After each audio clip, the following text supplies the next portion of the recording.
Recorded Books presents The Rebel King by Gina L. Maxwell. Narrated by J.F. Harding and Kelsey Navarro. Chapter 1. Tiernan. Power is as ruinous as it is advantageous. To reap the rewards, you need to be willing to risk the dangers.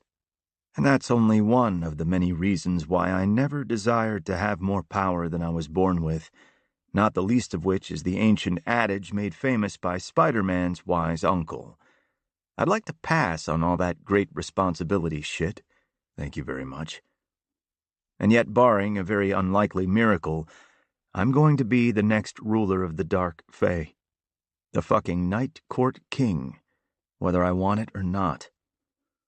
I was given 6 months before C-Day, what I've taken to calling my impending coronation, and already half of it is gone. 3 months.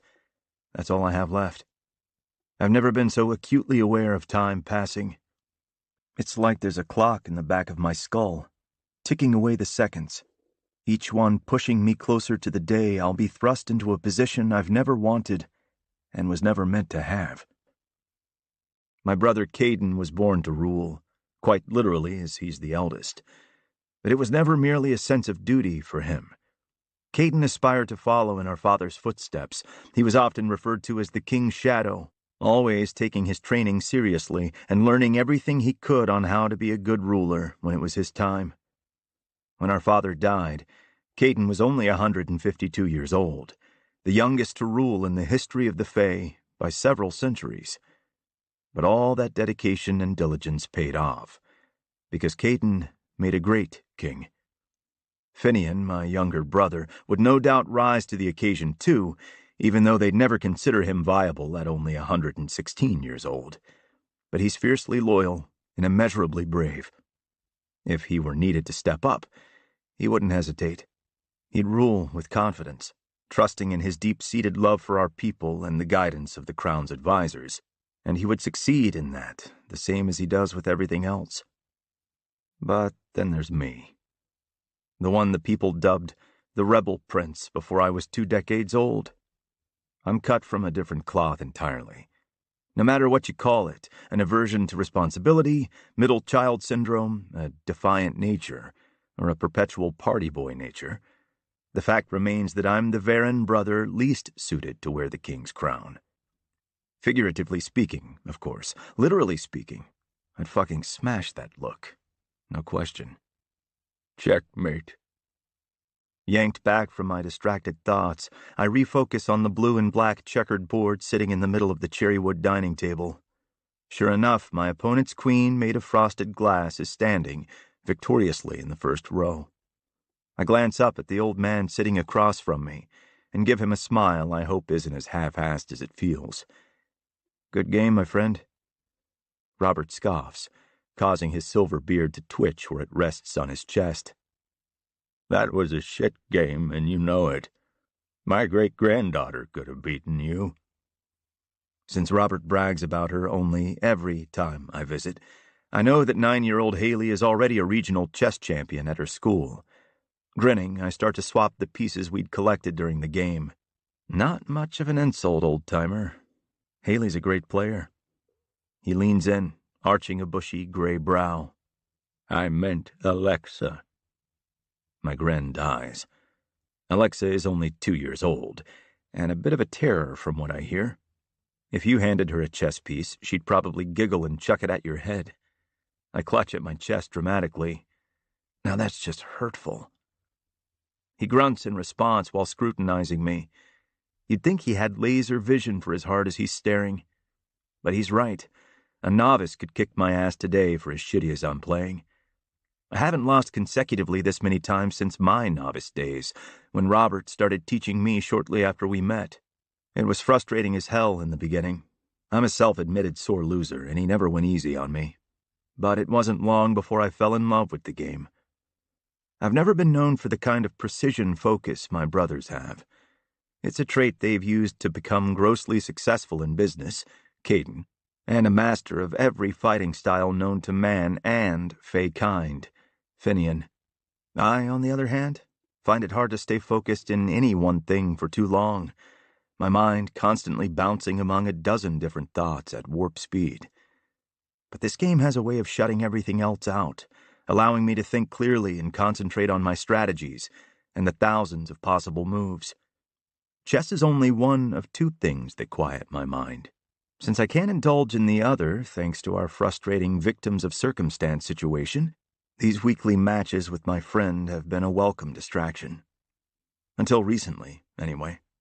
Once I passed the halfway mark of my 6-month reprieve, reality hauled off and bitch-slapped me in the face, and I've thought of little else since. I could have avoided Robert's shrewd scrutiny if I'd just canceled, but I've never missed a Sunday afternoon match in the 56 years we've been friends. Everything else in my life has been flipped on its head. I'll be damned if this simple pleasure gets taken away from me, too. Robert reaches over to where a white teapot dotted with rooster heads, or cockheads, if you ask him, and if you do, he'll laugh at his own joke for a good 5 minutes. Sits on an electric warmer. He pours himself another mug of the Longjing green tea I bring back for him whenever I take the company jet for a weekend of partying in Hong Kong. Then he switches out the teapot for the bottle of Devil's Keep whiskey I borrowed from Caden, but brought for myself. Thank you very much. I arch an admonishing brow. Didn't the doctor tell you to cut out alcohol? Maybe, he says gruffly, adding a generous shot to his tea. But my hearing isn't what it used to be. He could have said cut down, which I have, so zip it. Lifting my own glass, I pin him with a dubious look over the rim as I take a drink. Fine, but when you start putting shots of tea in your whiskey, I'm calling Wanda. His daughter lives on the East Coast, but she's a pro when it comes to nagging her father about his health. Instead of being a snitch, how about you tell me why you're playing like you don't know your queen from your bare ass? Rolling my eyes, I start to set up the next game. I can't be exceptional at everything all the time, you know. What is it you're fond of saying? I'm only human. Robert snorts. I wish you were. Then I wouldn't be the only one of us wrinkly as a raisin. I chuckle at that. He's always been sour about my eternal youth. Using a glamour, a magical ability all Fae have to disguise themselves, I make myself appear as an old man, with weathered skin and balding white hair. That better? I ask in my normal voice. He draws back with a disgusted expression. Christ, no, you look like shit. Now I feel bad that that's what you have to stare at every week. Dropping the glamour, I huff out a laugh as I place the opaque pawns on each of the squares in his second row. Don't pretend you don't still have game at 80. How many girlfriends do you have at the senior center now? Never mind how many, he says, pointing an arthritic finger at me. And you know damn well I'm not 80, so don't be a smartass. Lining up the clear glass pawns on my own second row, I do a quick mental count of the weeks until spring equinox, which is also his birthday. March 20th is only 10 weeks away. I'd say it's safe to round up. Ha! At my age, it wouldn't be safe to round up if it was only 1 week away. My heart lurches in my chest. He meant it as a joke, but it's hard for me to find any amusement in it. Robert's the only human I've allowed myself to get close to for obvious reasons. They're breakable, prone to sickness or disease, and even if they live to be 100, their lifespans are a mere fraction of what ours are in this world. For 5 years, I kept up the ruse with Robert that I was human. He became my closest friend during that time, which is why I made the decision to reveal who I really am. I didn't want to pretend with him anymore. Surprisingly, he was more excited and awed than anything else, but it didn't take long before things between us went back to normal. Sometimes, in my more selfish moments, I wish I wouldn't have asked for those chess lessons all those years ago. You can't lose someone if you never had them to begin with. But I can't regret having Robert Blackburn as my friend, even knowing our time together will be short. As is my habit, I stuff my emotions deep down where they belong and deflect with humor as I place the final pieces on the board. You're too stubborn to kick the bucket. You're going to live forever, just to spite your doctors. His brown eyes challenge me over the rim of his mug as he takes a sip of his doctored tea. I could if you gave me the magical mushrooms. Since he knows I can't lie, he occasionally takes a wild guess at what the Fae might have that could grant a human eternal life. And since I've neither confirmed nor denied that such a thing exists, he insists one does. For the record, there's no such thing, but it's fun to see what he'll come up with next. I grin wide, flashing my fangs, and wink. Nice try, old man. There are no magical, immortal-making mushrooms. Your move. He opens with pawn e4, staking a claim on the center of the board. Don't think I didn't notice you changing the subject earlier. I'm still waiting for you to tell me what's rattling around in that head of yours. I counter with pawn c5, the Sicilian defense, and battle for the center on my terms. Other than wiping the board with you this game? Nothing at all. He responds by bringing his knight to f3, preparing to push the d-pawn to d4 on his next move. Scoffing, he says, I've known you half a century, Tiernan. Try again. Or should I be calling you your majesty now? Pausing, my eyes snap up to his and narrow. No, Bob, you shouldn't, I say, retaliating with the nickname he hates. Because I'm not the king. He raises an eyebrow at me. Yet, I amend. And thank the gods for that. I don't dare utter that part out loud, though, because I'm never alone. Not anymore. I'm constantly shadowed by members of the Night Watch, the personal security to the royal crown. 2 are posted outside, and with our preternatural hearing, they could easily pick up our conversations in a quiet neighborhood like this one. And despite them being close friends, I can't risk them knowing my true feelings. Rebel or not, I'm still a Varan, and I have a legacy to uphold. If it gets out that I don't want to be king, or I give them any reason to find me incompetent, they'll say our royal line is no longer fit to rule, and steps can be taken to replace us. I can't let that happen. I won't. The only reason Caden's abdication was supported by the people is because being king had become a life-threatening situation, for both him and his mate. No, the only ones who know about my reservations are Seamus and my brothers, and that's how it needs to stay. Besides, I'm still secretly hoping for that miracle, the one that involves finding a way to break a centuries-old curse that will allow Caden to be back where he belongs, and me squarely back at Party Central. Stranger things have happened. Probably.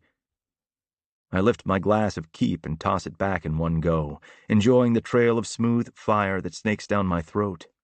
Robert lifts the bottle and pours me another 3 fingers, his tone more sober than before. Look, Tiernan, I get there's a lot you can't talk about, but you don't have to put on airs with me. I would never judge you, you know that. And if there's anywhere you can simply be yourself, it's here. That hasn't changed. He's right. His is the only place I've ever been able to shed my royal persona and just be me. Offering him a wan smile, I say, Everything changes eventually, old friend. I nod at the board. It's your turn. Stroking his beard in thought, he studies me and tries to see several moves ahead. Not in the game, but in life. It's something I learned early on that he does, trying different conversations or actions in his head to see which might have the most favorable result. I wait him out patiently, as I always do, wondering what he'll decide. After a bit, he sits back in his chair and waves a hand over the board. I've had enough of beating you for one day. Any more losses and your enormous ego will be in danger of bruising. Light-hearted humor. Gods bless him. I smile, a real one this time, and place a hand over my heart. My enormous ego is grateful for your mercy. Robert snorts a laugh and takes a drink of his tea. Lowering the mug, he frowns at the contents and reaches for more whiskey, but I'm faster. I grab the bottle and set it well out of his reach. He gives me his best grouch face, but doesn't bother arguing. If you're going to ruin my tea, the least you can do is let me live vicariously through your stories.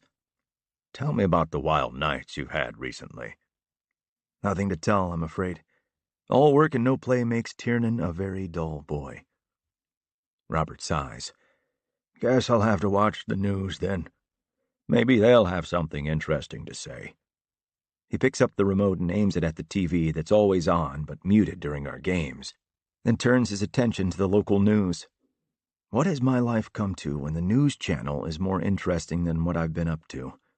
I used to regale Robert every week with stories about wild parties I attended with A-list celebrities, or a new prank I pulled on one of my way more serious brothers.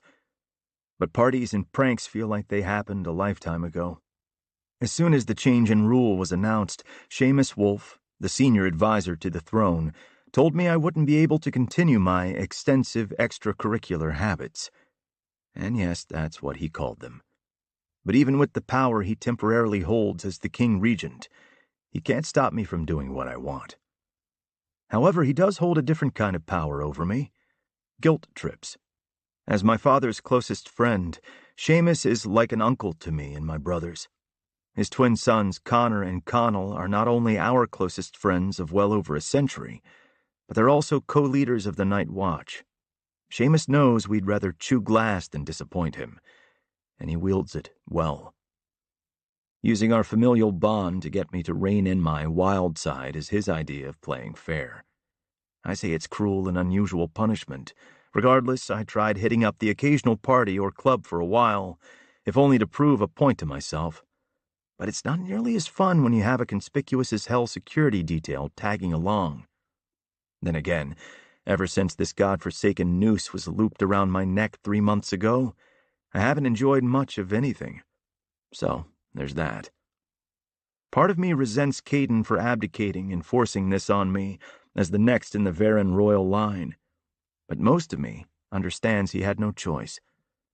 Last year, my straight-laced older brother did the most impulsive, vaguest thing ever and woke up married to a human woman named Bryn. Neither of them had any memory of it happening. Under normal circumstances, it wouldn't be a big deal. A quickie annulment and it'd be over before it even began. Except it turned out that Bryn isn't human. She's the only hybrid Fae or dark light in existence, and because the wedding was actually a Fae marriage rite, they ended up bonded as true mates. A situation that could have meant certain death for Caden due to the one true queen's blood curse on the royal lines of both celestial courts of Faerie, the magical realm parallel to this one, where all Fae live. At least, it was. About 400-ish years ago, the day and night court royals pissed the OTQ off bad enough that she exiled them and all the members of their courts to the human world. But Anya didn't stop there. Along with the permaban, she placed several curses on us, like stripping us of our wings and respective court-born powers. But the blood curse was specific to only the royal bloodlines. Essentially how it works is that when a king is separated from his mate, the curse begins to ravage his body, slowly and painfully from the inside out, causing his imminent death. And since there's another curse that prevents either king from killing the other, whether by their hand or their command, there's only one way to do it. Kill the queen, kill the king. Checkmate. But back to the exile. Adding insult to injury, Anya sent us through the veil into what's known today as Joshua Tree, in the western part of the United States, where the harsh and barren desert is so unlike the lush beauty of our homeland. After playing the blame game and warring with each other for 100 years or so, the Treaty of Two Courts was forged, and we agreed to go our separate ways. Under my father's rule, the Dark Fae adapted and thrived, and eventually we built a new empire in the middle of the Mojave Desert we called Vegas, the city where deviance and nightlife reign supreme, and half its residents are secretly magical beings. The Light Fae established Phoenix. We win. At any rate, since the treaty, we've lived in a tenuous peace. Both courts stuck to their own territory, with Joshua Tree being neutral ground, and all was well. Until the fucking Light Prince, Talik Edivane, ascended as their new king, and decided he wanted to pursue expansion by way of hostile takeover. In order to usurp our throne, he devised a plan to assassinate Caden by activating the blood curse. For years he made moves against Caden in a game of real-life chess that my brother wasn't aware he was playing, using Bryn as the queen piece, until he had everything lined up the way he wanted. It wasn't long after Caden and Bren said their drunken I-do's, bonding them as true mates, that several attempts were made on her life. We tried taking Deviant down, but the slippery bastard managed to escape. With the threat still out there, abdicating was the only way Caden could keep his mate safe and protect our people from the devastation of losing their king and the power vacuum that would make them vulnerable. Since Caden is no longer king, Deviant has no reason to go after him through Bryn. A fact I'm glad of, because I wholly adore Brinny Bear. However, putting me on the throne has its own problems. For starters, I have no idea how to rule. I never had to learn all the diplomatic shit Caden did while our father was still alive. In our world, it's unheard of for anyone other than the firstborn to be crowned. Which is why no one saw it coming when Caden announced that he was stepping down at the Ivy Moon celebration last October. Not even me, since I'd skipped the meeting about it earlier that day to play chess with Robert. Hell, I almost missed the actual announcement, since I'd found something better to do, or more specifically, someone.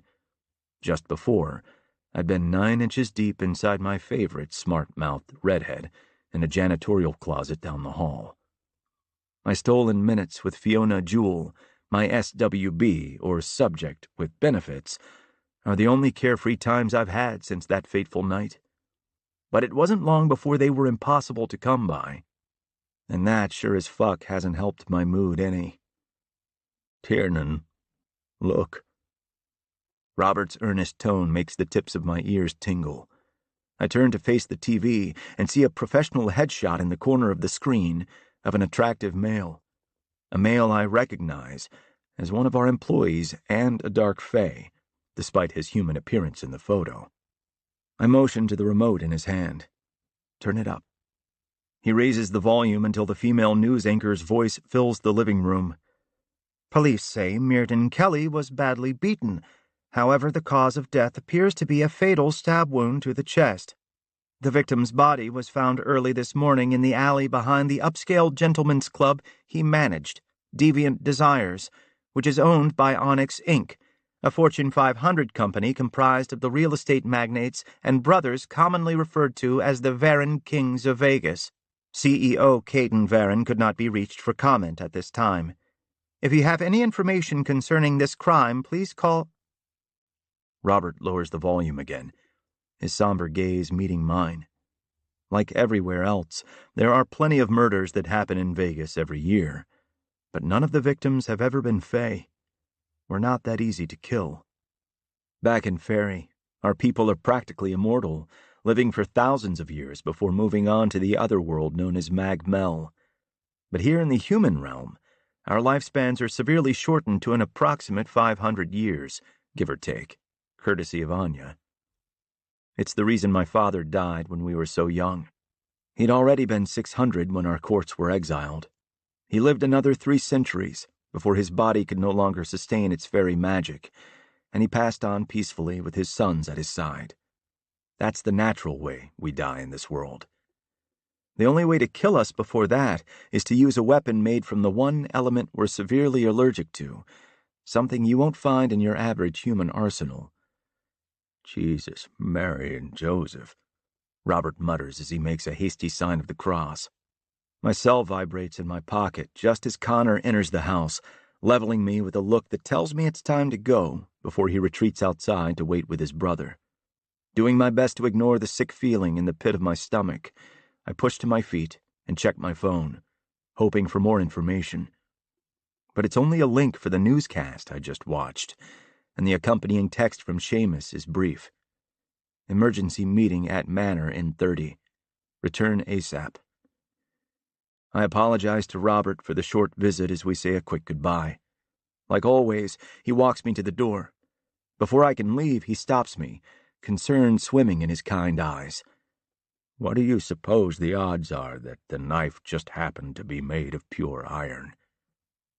I wish I had the ability to lie, even to myself. But I'm Fae, so I have no choice but to tell him the truth. Slim to fucking none. Chapter 2. Tiernan. The drive from Robert's home to Midnight Manor, the residence of the Night Court King, usually takes 20 minutes. With Connell behind the wheel of the Range Rover, we pull onto our street in less than 10. Great. Now I need a shower before the meeting, I say from the back. I've swept through my shirt thanks to your obnoxious driving. Connell snorts. This coming from the guy with the decal that says, I drive like a Cullen on his 8 Series Beamer. But I, much like the Cullens, am a fast and excellent driver. You, my friend, are shit at it. He's got you there, bro, Connor says with a chuckle. Connell answers with a middle finger as we turn into the gated drive that automatically opens for us from a sensor. As soon as we're parked safely on the far side of the 10-car garage, I watch the Wolf brothers exit the vehicle and wait impatiently for them to let me out. Ever since I bailed out of the car at a red light to try and shake them for fun, the assholes engaged the child lock system on all the security vehicles.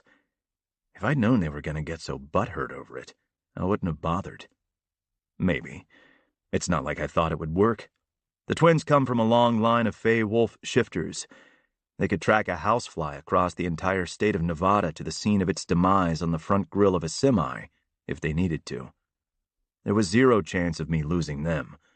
But it was worth it to see the looks of aggravation on their faces when they finally caught up to me. Usually Connor takes his sweet time in opening my door, waiting until I start making ungentlemanly threats to his manhood.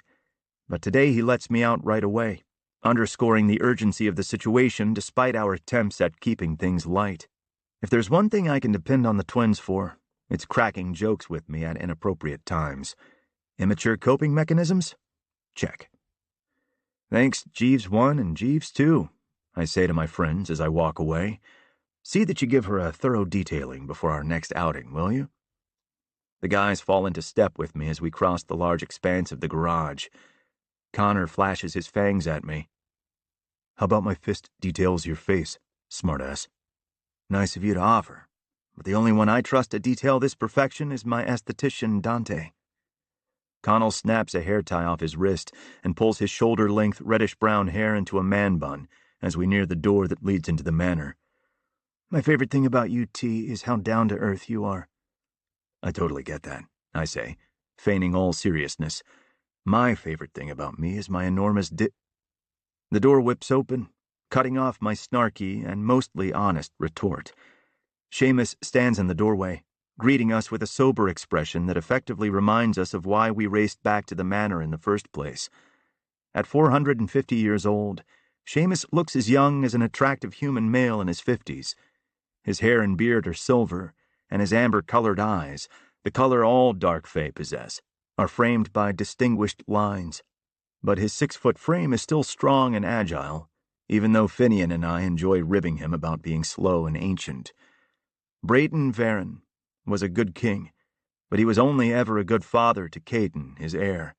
It was his best friend and advisor who gave me and Fen the attention and guidance we craved when we were young. For as shallow as I pretend to be, I don't place much value on material things or attach feelings to them, and that includes the handful of places I've lived in my 164 years. So aside from when I'm with my mother, the only time I feel I'm truly home is when I see Seamus Wolf. Boys, he says with a solemn nod, then leads us down the long hall, past the theater room, to the main living space. The entire back wall of the house is made up of floor-to-ceiling glass panels that slide open with the push of a button in each room, creating a fluid transition to the multiple outdoor areas and pool. As it's the beginning of January, we're not in danger of melting, so we often leave them open during the day, giving us a multi-million-dollar view of the distant skyline of the Strip. Stopping near the huge sectional couch, Seamus addresses his sons. Do a perimeter run, and then call a meeting for the night watch. I want security on level orange. Make sure everyone understands the new protocols. Both men nod, then stride past their father. Once they cross the threshold, they break into a run across the expansive veranda. Just as they reach the end, they leap off the edge and magically shift into their wolf forms, the size of small horses, with rust-red fur. As soon as their paws touch the ground, they take off in different directions, Their giant strides and inhuman speed, eating up the distance so fast, they're almost a blur. Gotta hand it to them. It's fucking cool. I used to be jealous of their ability. The Varens may be royals, but our only special power was the one unique to the Night Court, stripping away a person's inhibitions and sense of morality until they're consumed by the darkest desires, which we were divested of at the time of our exile, centuries before I was even born. When I was young, it hardly seemed fair. Now I'm content just glamoring my appearance to blend in with the humans I enjoy being around. Seamus checks his watch. Finian is already in the study, and Caden and Bren will arrive shortly. I'm grabbing a quick shower. I'll meet you there in 10. Not wasting any more time, I take the stairs to the second level and shed my clothes as soon as I enter the main suite. This massive room used to be Caden's. Sometimes it still feels strange to be in it, but the posh digs are the only upside of this whole situation. When the Dark Council, a group of geriatric males who make decisions on behalf of our people in the rare absence of an official ruler, allotted me the 6 months to learn everything I'll need to know about being king, Seamus suggested I move into the manor right away to begin the transition and make it more convenient for him to teach me. I agreed, because the 12,000-square-foot mansion with its resort-style amenities is a lot nicer than my penthouse apartment, an apartment I still own in case the gods feel like blessing me with that miracle I'm holding out for. Mental note, start making regular trips to the temple and get right with Rhiannon. As I step into the massive shower with more than 50 shower heads spraying me from every angle, my starving libido reminds me that luxuries like this aren't the only reason I wanted to exchange my exciting city life for a quiet one in the burbs. Another benefit is the daily interactions with a certain fiery redhead who happens to be Midnight Manor's housekeeper. But how I imagined things would be between us in a convenient cohabitating situation is far from reality. Fiona and I were sneaking around together for several months leading up to the Ivy Moon celebration ball. Not because we had to, but because it was fun. And honestly, I wasn't interested in anyone else's commentary about it. My brothers or the press that hounds the Varen family like we're the embodiment of the second coming of their Christ. But once I was announced as the future king, keeping it a secret became necessary. While the king is expected to be a lot more sinner than saint when it comes to his carnal appetites, there's also an expectation that he only be associated with highborn members of the court. It's complete classist bullshit, but bucking thousands of years of monarchical tradition is easier said than done. All it takes is a single staff member telling their friend that the future king is fucking the maid, and we'd be the topic of conversation at every breakfast table in the court. Fiona would be cast as a social climbing opportunist, and I'd be giving the council grounds to doubt my competence and commitment to the crown, and, by extension, the entire Varen line. Now, when we run into each other, we're hyper-aware of getting caught acting as anything other than a royal and royal employee. Since living here, I've seen how much pride she takes in her job, but I don't care how well she makes my bed every morning. I'd rather have her messing it up with me, my body pressing hers into the mattress as I fuck her into oblivion, infusing my sheets with her intoxicating scent every night. I groan and make quick work of soaping up my body to avoid an erection I don't have time for. I've worked out my frustration so many times in this shower, my dick is going to start reacting the second I step inside it, if I don't get it some real action soon. The problem is there's only one female I want, and it's proving impossible to have her even though we live under the same damn roof. But we can't risk anyone seeing us sneaking in and out of each other's bedrooms either. Needless to say, the past 3 months have been an exercise in near-constant sexual frustration for us both. There's only one area in the manor not monitored by security cameras. One room that's tucked far enough away from the main part of the house that the likelihood of being noticed is close to zilch, and it's completely soundproof. The dungeon. The kind with a red door. You get what I'm saying. Fiona suggested it once early on, but I told her it was off-limits. More of a Fae truth, since it's only off-limits because I want it to be. I can't take her in there. I know enough about what she's into to know that she'd want certain things from me in that room that I can't give her. Things I haven't allowed myself to indulge in for more than a decade. But that doesn't mean I haven't fantasized about marking her flawless skin with licks from my single tail, whipping her into a euphoric state until I can see her juices dripping down her inner thighs. Fuck. So much for avoiding an erection I don't have time to deal with. Bracing a hand on the stone wall, I change the water to the coldest setting and force myself to endure the frigid blast for a full minute before turning it off. I run the towel over my body in hurried strokes, then wrap it around my waist and head for the bedroom. As I turn the corner, I run smack into a small female, then catch her on the rebound before she lands on her ass.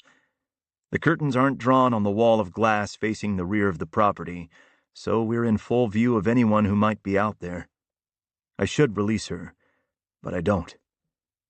Because every cell in my body is lighting up from the feel of her in my arms again. Fee. That one syllable sounds like I dragged it over hot coals in order to free it from my chest, the place where her warm hands are still pressed between us. My eyes drink her in, cataloging every detail to refresh the faded ones in my memory. Her long hair color is a brilliant copper that reminds me of the sky, just as the desert sun begins to slip behind the horizon. She has it twisted into 2 loose braids that cover her ears and fall in front of her shoulders. I want to undo them and thrust my fingers into the silky mass so I can trace the shell of her cute as fuck ears with my tongue. I want to map out the dozens of pale freckles that dot her cheeks and trail over the bridge of her nose, to watch the pupils eclipse the amber of her eyes and crush her lips with mine. Fiona finally has enough sense for the both of us and steps out of my hold, but she softens the tragedy with a saucy grin. Apologies for my clumsiness, Your Majesty. I didn't see you there. Your Majesty. She started using the new title right after Caden announced me as the future king, and she's the only one I haven't corrected. Something about the way she says it fucking turns me on. The amount of times I've imagined her saying it on her knees in front of me is too high to count, and thinking of it now is making my mouth dry up.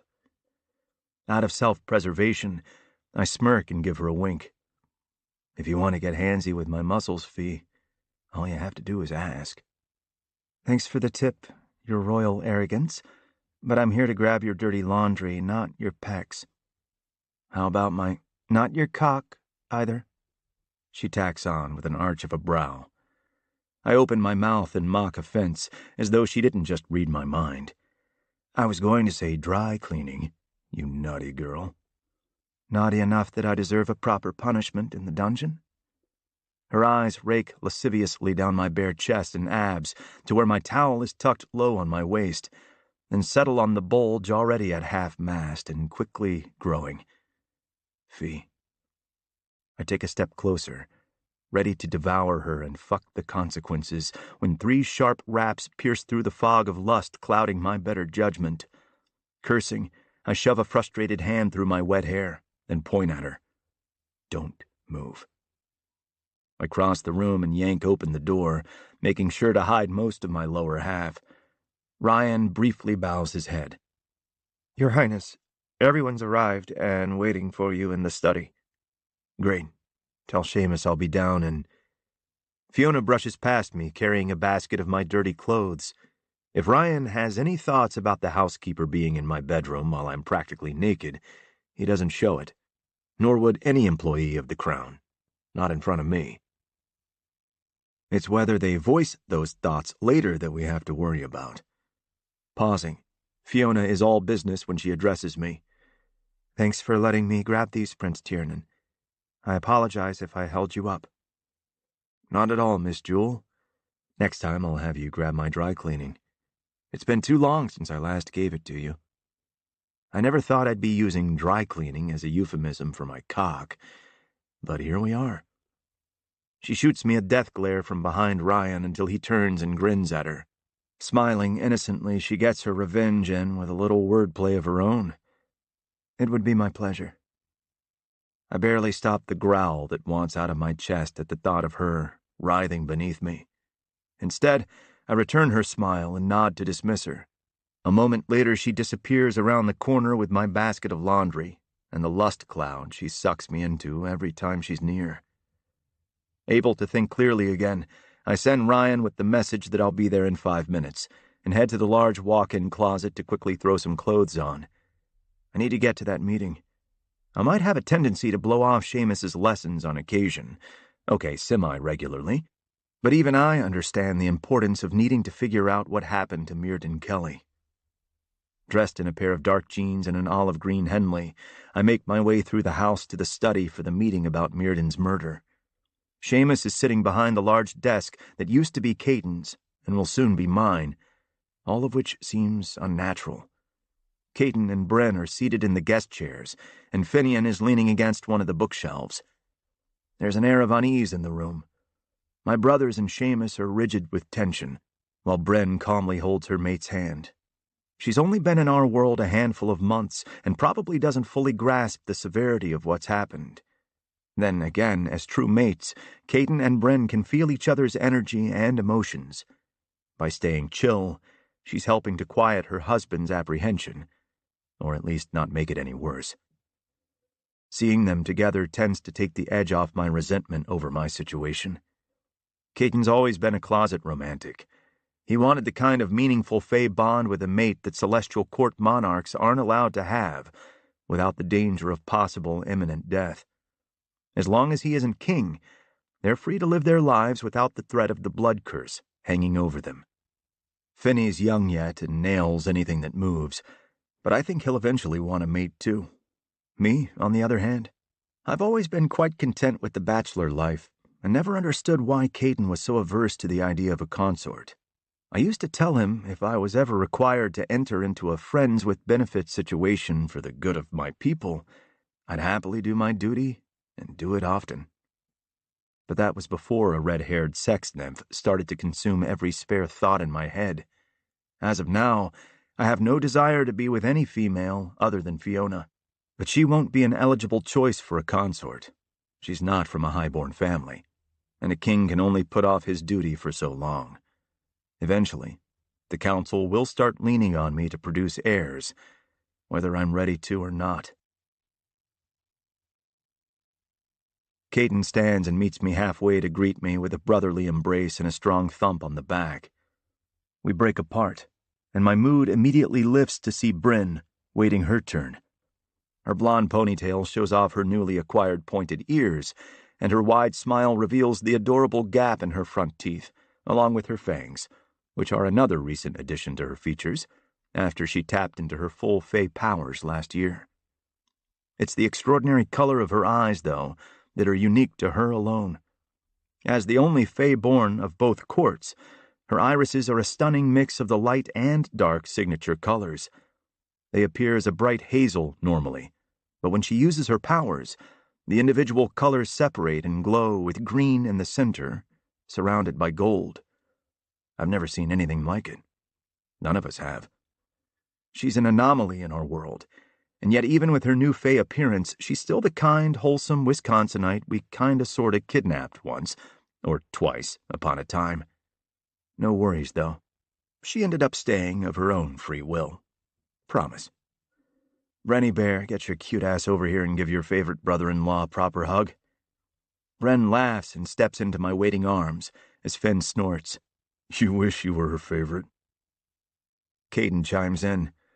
Talk about my wife's ass again and see if I don't kick yours. Bren steps back and rolls her eyes. Will you guys ever not bicker like children?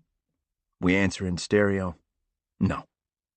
Like he's been doing for well over a century, Seamus refocuses us with a purposeful clearing of his throat. Everyone settle in. Let's get started. I walk over to where Finn is posted up, wearing his usual athletic wear. Dude is constantly working out or training with the Night Watch guys. That barely contains his frame. Our baby brother is almost 50 years younger than me, yet he's the largest of us by far. Standing at 6'7" with more muscles than Netch, the god of war. He's a fucking beast. But for as big as Finian is, his heart is bigger. Bren calls him a giant teddy bear, much to his dismay and my delight. He holds his fist out and I bump it with mine before lowering into the dark gray armchair next to him and addressing my family.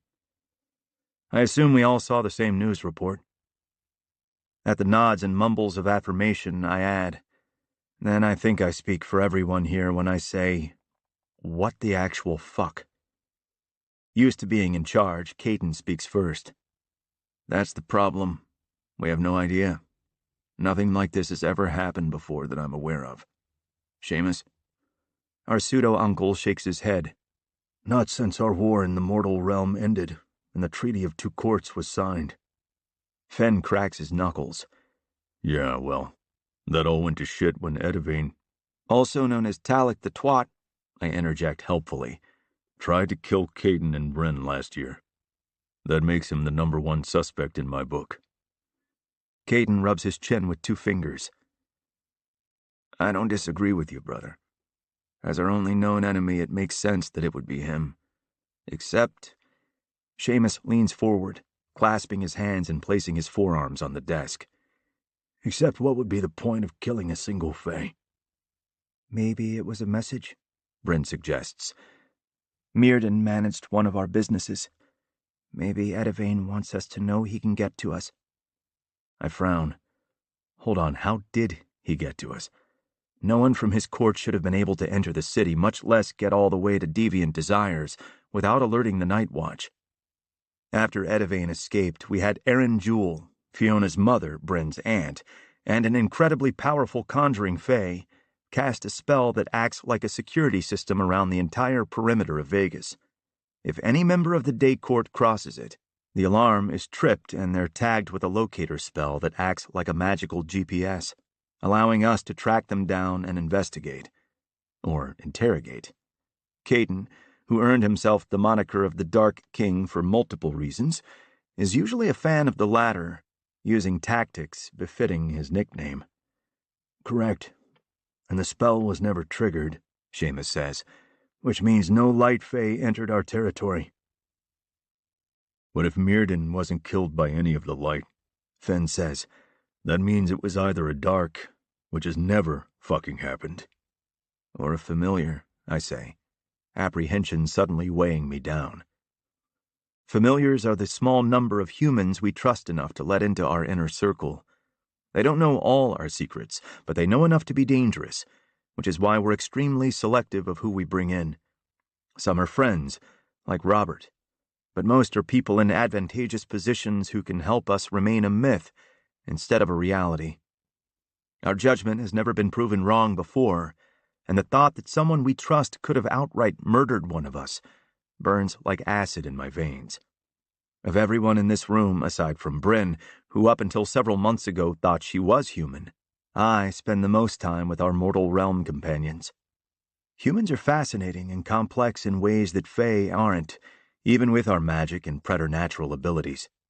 I love how they take risks and act so precariously while knowing there are 1,000 ways they can die on any given day.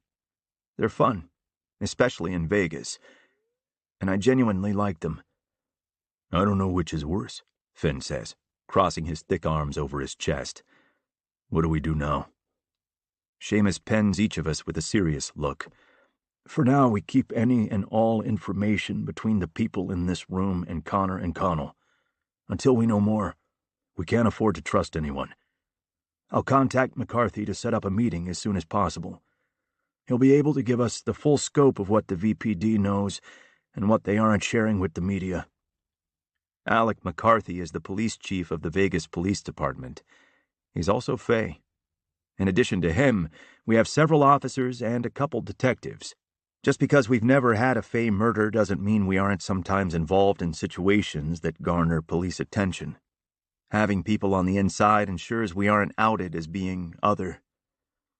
Call me when you have the meeting set up and I'll clear my calendar for the day, Caden says.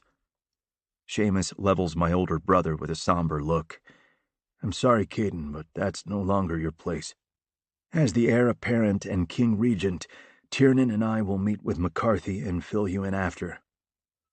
The only sign of Caden's displeasure is the tensing of his jaw before he nods in acknowledgement. "Of course," he says, offering a tight smile. "I apologize.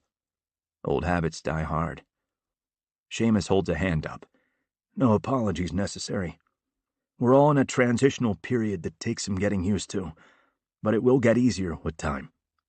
The sole focus must always be what is best for the realm, and that's something we all agree on, no matter our titles."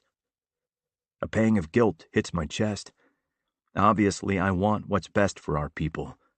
I just don't think that I'm it, and I don't know that I'll ever get used to being king, no matter how much time passes.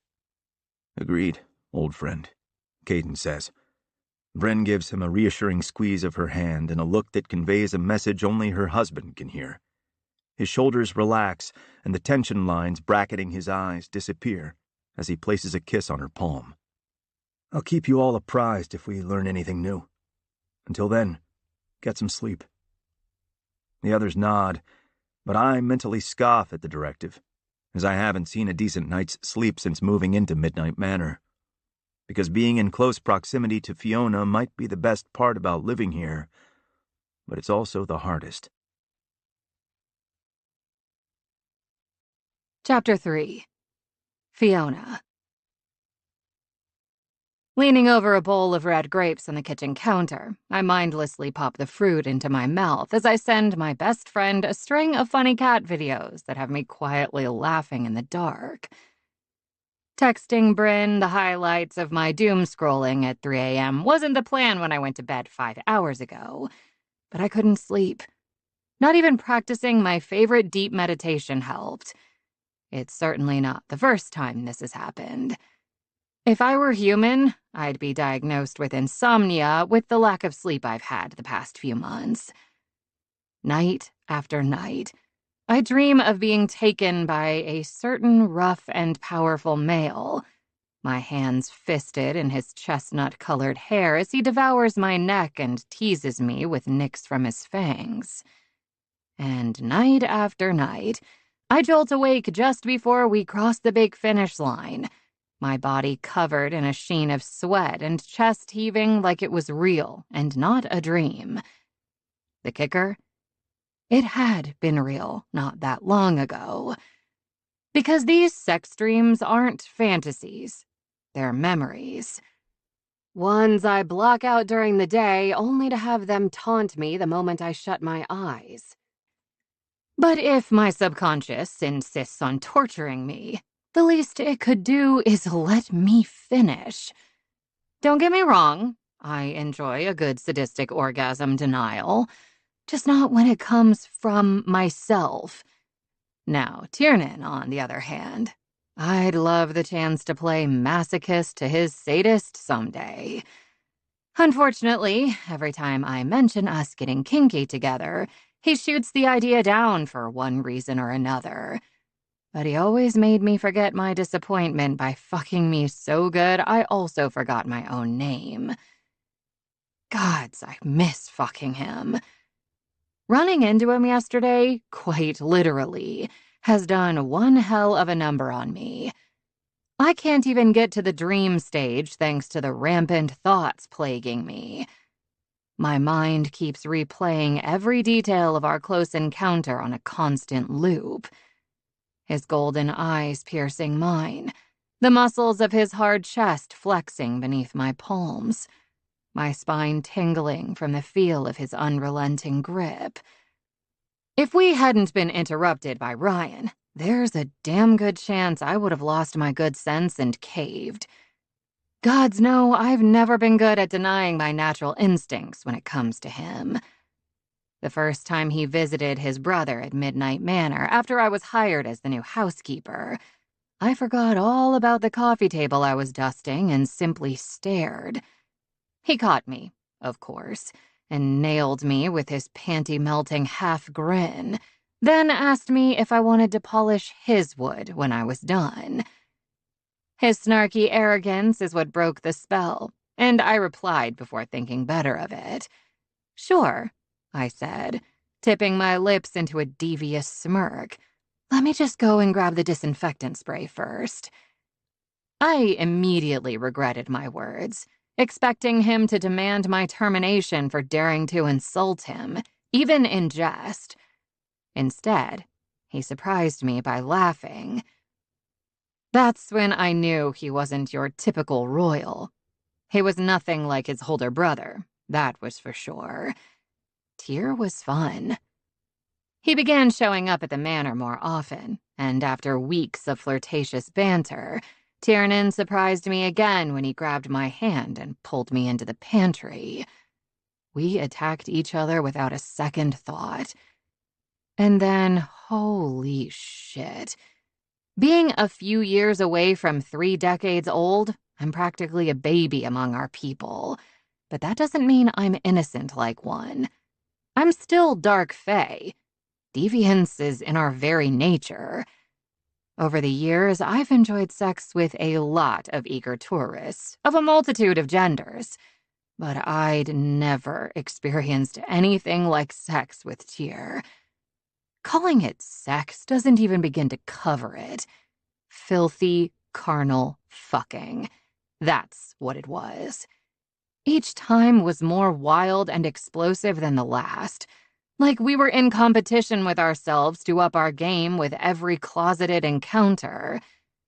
Keeping them quick, dirty, and secret wasn't necessary, but it added an addictive adrenaline burst at the thought of getting caught. And yet, for me, underneath it all, there was something about it that made it feel more. That tiny, inconvenient kernel of truth is the proverbial pea under my stack of mattresses, interrupting my sleep every night. I scroll to the next video and absently reach into the bowl for another grape, but hit bottom. Frowning, I look down to find it empty. Oops. Expelling a heavy sigh, I wince and straighten. My body not happy from being hunched over in the same position for the last hour. Then take the bowl over to the sink to wash it out. I'm so tired my eyes are burning. Or maybe it's from staring at my phone too long. Fuck, I can't keep doing this. I should probably ask my mom for help. As a powerful conjuring fae, she can cast a sleep spell or mix a potion that would put melatonin to shame.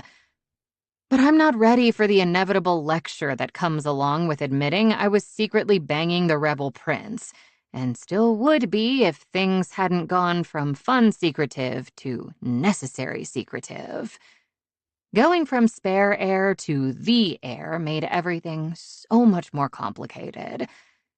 I always assumed our closet dalliances would end eventually. I just thought it would be from a mutual decision, not one influenced by our stations. Because a prince can fool around with whomever he wants. The king can't. Either way, there's no point in continuing to poke at the scab. It is what it is. Wishing things were different won't do me any damn good. Bryn's the only one who knew about Tyr and me. She caught us coming out of the theater room in a disheveled mess the night of the early equinox ball last September. At the time, she was Team Tyrona all the way, but now she hates seeing me hang on to something that doesn't, or shouldn't, exist. She wants me to move on and find someone I can be stupid in love with like her and Caden. Why do newlyweds always want to vomit their happiness onto everyone else? There should be a law against that. Ooh, I should tell Tiernan about that. New kings get to make new rules and void old contracts and laws they don't like.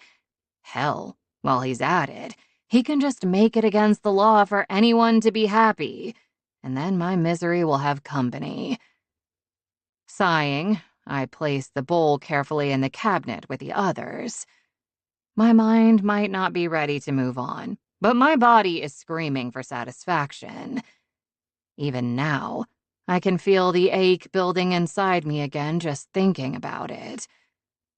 Gods, I need to get laid. Is that so? My heart practically leaps out of my chest. And it's a damn good thing I wasn't still holding the ceramic dish because it'd be shattered on the tile floor by now. His familiar deep voice causes the adrenaline of shock to melt into a pool of heat between my thighs. An inconvenient reaction, since I can't hide it from his heightened sense of smell. I never hear him move, but suddenly the heat from his body is radiating through the thin cotton of my sleep tank and boy shorts. We're too close, and in a common area of the house. Instinctively, I take a step out to put distance between us, but he holds my shoulders to keep me in place. His soft breath stirs the baby hairs at my temple, and it's everything I have not to turn my face so his lips are pressed there as well. I can help you with that little problem, you know. Strong hands land on my hips and squeeze lightly, just enough to remind me of the way his possessive touch made me burn. No, you can't. The security camera. I took care of it. When I saw you in here, I turned it enough that we're in a blind spot, but just barely, so don't make any big movements. Now, about that problem you mentioned. I can't believe he moved a camera, and at the same time, I don't know how much it matters. Blind spot or not, this is still risky business. We're not the only people in the manor. I should put a stop to this and go to bed. I will. Any second now. You are the problem, Tier. I say quietly as my hips push back until I feel his stiff cock brush my ass through our respective clothing. His head drops, and he muffles his groan against my neck. Fuck, I miss hearing you say my name, Fee, he rasps. I miss lots of things about you. Want to hear them? Yes. Rhiannon, help me. My body's needs are overriding my common sense, but I don't have the strength to care. Tell me. I miss seeing the scratches on my skin from your nails and fangs for days after we fuck. I miss seeing the desire flash in your eyes from across the room when my gaze maps out the marks I left on your body that no one else knows are there. Pressing his front to my back, he obliterates what was left of the space between us. My breath catches, then escapes on a shudder as I melt into him, my eyes drifting shut with my head resting below his left shoulder. His hands skirt around to my front, and his fingers curl, digging into the softness of my belly like a clayming. Before I can stop it, a whimper slips through the tightness in my throat. Tiernan's answering growl rumbles through me. That sound. Gods, that sound drives me wild. You know that. My ability to form coherent thoughts abandons me the moment he slips a hand into the band of my shorts and slides his middle finger through the slickness between my lips. I chase his touch as he teases my entrance, then gasp when he pushes 2 digits deep inside. So fucking wet for me. He continues to thrust into my pussy, pulling more arousal from me with every withdrawal. I was thirsty, so I came to the kitchen for some water. But what you have to offer is so much better. Bend over the counter and don't make a sound. He presses my upper body down until it meets the cool marble. Then he drops to his knees behind me and drags my shorts to pool around my ankles. Apparently done teasing, he spreads my cheeks and dives in. His tongue laps at my arousal, delving between the folds, dipping into my entrance, flicking over my swollen clit, making my toes curl and stomach clenched with the tension of my building orgasm. I bite down on the heel of my hand to keep my screams at bay. Tiernan is relentless. He doesn't let up for even a second, devouring me like it's the last time he'll ever taste me. And it might very well be. I'm so close I can scarcely breathe. his fingers flexing into the meat of my ass, and he presses his face in more to spear his tongue inside me, fucking me as I rock my hips back onto him to match his thrusts. He removes one of his hands to rub my clit with his knuckle. I lose myself to the pleasure enough that I almost cry out, and a teensy part of me is just reckless enough to get excited at the prospect of getting caught if I lose all control. But I won't.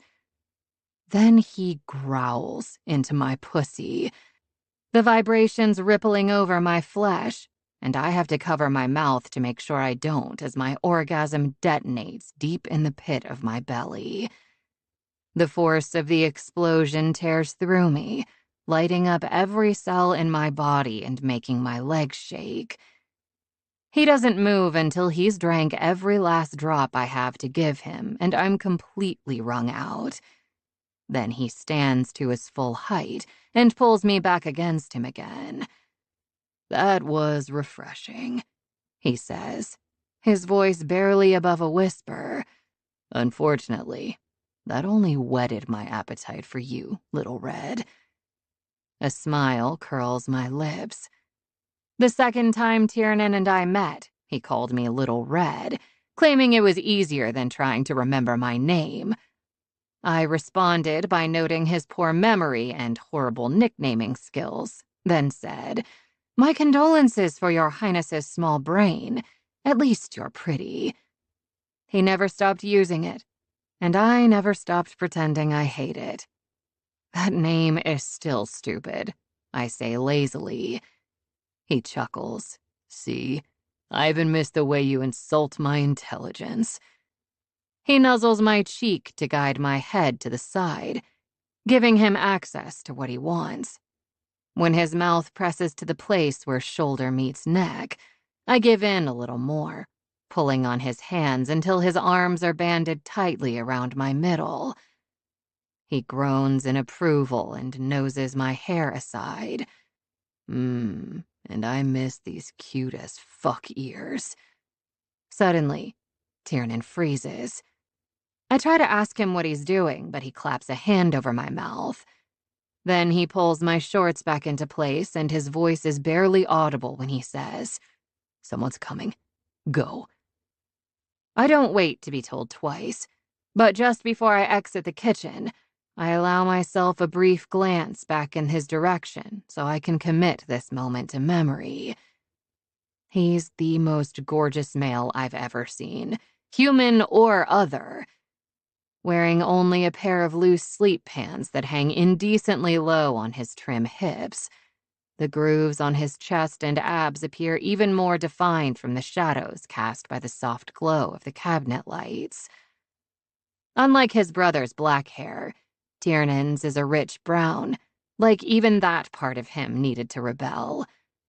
It's longer on top and sticking up in several directions right now, giving him a boyish appearance.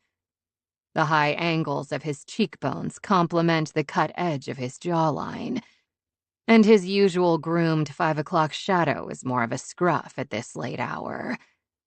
And, of course, completing his fey good looks are his pointed ears, ethereally bright golden eyes and fangs. Golden eyes and fangs. Oh my gods. I barely muffle the gasp from realizing my mistake, then bolt for the sanctuary of my room. Once inside, I lock the door, toss my phone onto the bed, and cross to the full-length mirror. Tucking one side of my long hair behind my ear, I slowly trace its rounded top with my finger before letting my hand fall at my side. And your ears. Gods, I miss these ears. I'd always thought of that first time Tiernan and I tumbled into the pantry together as happening without a second thought. For someone like me, someone inherently different, not thinking twice can be dangerous. But as soon as Tiernan's hand touched mine, it was as if nothing else existed, not even my secrets. Had I been thinking at all, I would have remembered why I have a humans-only policy when it comes to intimacy. because I blend in better with them than I do my own kind. It's common for Fae to have sex with humans, but it's almost unheard of for it to result in a pregnancy.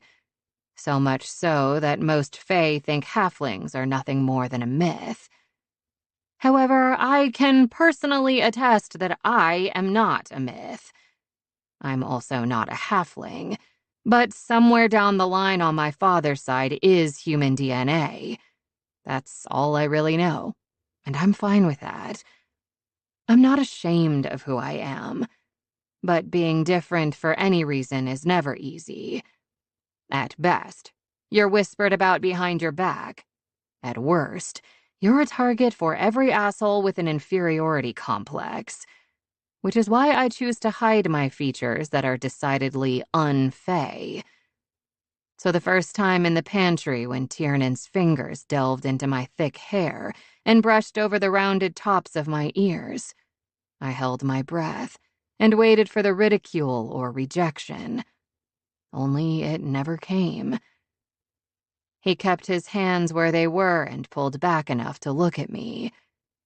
Bright golden eyes dipped briefly to my fangs before returning to meet and hold my gaze, his silent question hanging heavy between us as his thumb stroked over the smooth arches of my ears. I answered with a shrug. There was a halfling somewhere on my father's side. They're why my hair is always down or styled to cover them. That's a damn shame, he said with a grin, because I think they're adorable. It was a huge relief to know he didn't think less of me for having mortal blood, and it was clear he liked them by the way he often licked and nipped at the rounded shells. But I never got brave enough to be completely honest with him. Staring at myself in the mirror, I regard my blue eyes and run the tip of my tongue across my straight, blunt teeth. Since I attempted to sleep before venturing into the kitchen, I'd already taken out my gold-colored contacts and the fanged caps I wear every day, unless I plan on being around humans. I was ready to succumb to my needs with Tiernan a little bit ago, my sense of self-preservation all but forgotten. It may have been easy for him to dismiss a single human characteristic, but how would he react if he discovered just how different my mixed blood makes me? I'd rather not find out. You really do need to get laid, I tell my reflection. Replace that God's-forsaken sexy rebel prince with someone else. And soon. Sighing, I climb into bed and replay those minutes in the kitchen with Tiernan on a loop until I finally drift off to sleep. Chapter 4. Fiona. I'm feeling much better this morning. A long yoga session followed by some meditation never fails to bring my body and mind back in line. With eyes closed, I sit on my mat with one folded leg atop the other and hands resting palms up on my knees. Drawing in another deep breath through my nose, I hold it for a count of 3, then exhale through my mouth. The corners of my lips quirk up when I hear Bryn shifting next to me on her own mat. She asked me to teach her how to be all zen and stuff, so she's been joining me in the MM's home gym 3 times a week for my morning routine. She caught on to the yoga quickly.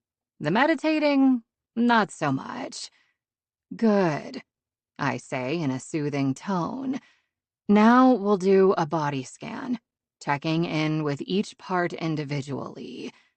Start with the crown of your head, the roots of your hair, your forehead, and all the way around to the back of your skull. Focus on how those areas feel. Seriously, the roots of my hair?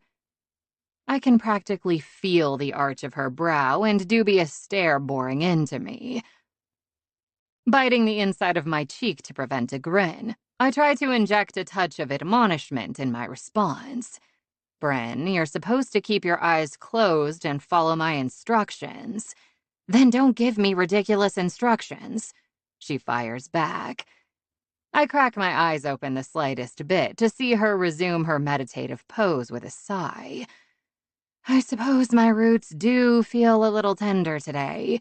Caden fisted my hair so hard last night, I'm surprised I didn't wake up bald. We hold our composure for all of 2 seconds before simultaneously bursting into laughter.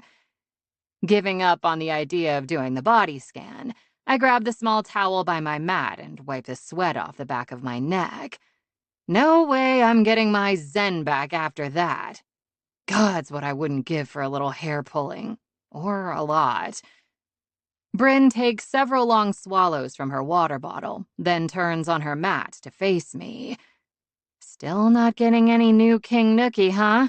How you managed to resist the infamous Varen sex appeal is beyond me. You should both just come over to our house for a social visit and bang it out there. I shake my head, wishing it were that easy. Tyr wouldn't go for that. Despite his complex feelings on his impending ascension, he knows what's at stake if anything got out about him not taking it seriously. His family legacy is important to him, so even as he hopes my mom will find a way to break the blood curse, he doesn't want to cast doubt about his competence among the people, or his older brother. I give Bryn a pointed look, and she gives my leg a quick squeeze, letting me know she understands that Tyr's concerns stay between the two of us. I get it, she says with sincerity. Then her bright hazel eyes twinkle with mischief. Honestly, I'm just worried your lady bits are going to shrivel up from neglect. You need an eggplant in your taco, stat, girl. The total 180 of the convo almost causes me to spit my water out. I manage to keep it all in, except a dribble that I wipe away with the back of my hand as I burst out laughing. We started a weird emoji language one time, and now we randomly throw it in, usually at the strangest times. We came pretty close last night, and I came really hard right before that. Bryn pounces. What? How is this not the first thing you said to me this morning? Spill the tea right now, or I'll think of something later, but it won't be fun. Sighing, I lean back on my hands. I was in the kitchen during one of my insomnia bouts. He was up to get a glass of water, and suddenly he was just there. All I could smell and feel and hear was him. And the things he said. Bryn leans in, her eyes wide and attention hanging on my every word.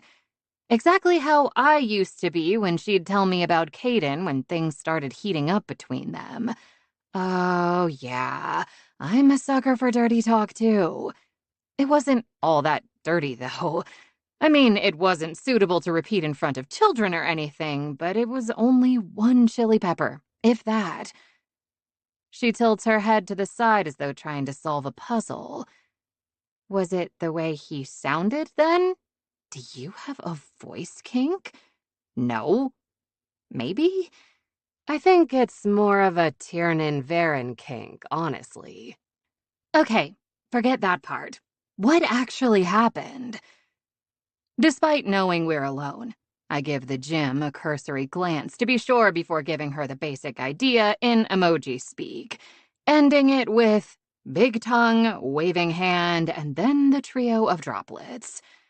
I remember how my legs trembled and almost gave out.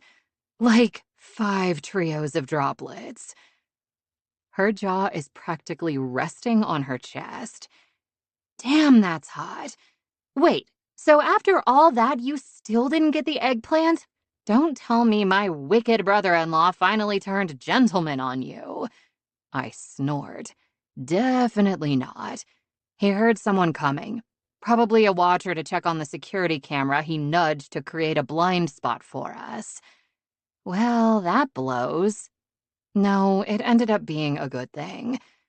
She frowns, probably unable to come up with a single reason I would say that after wanting to climb Tyr like a tree the last 3 months.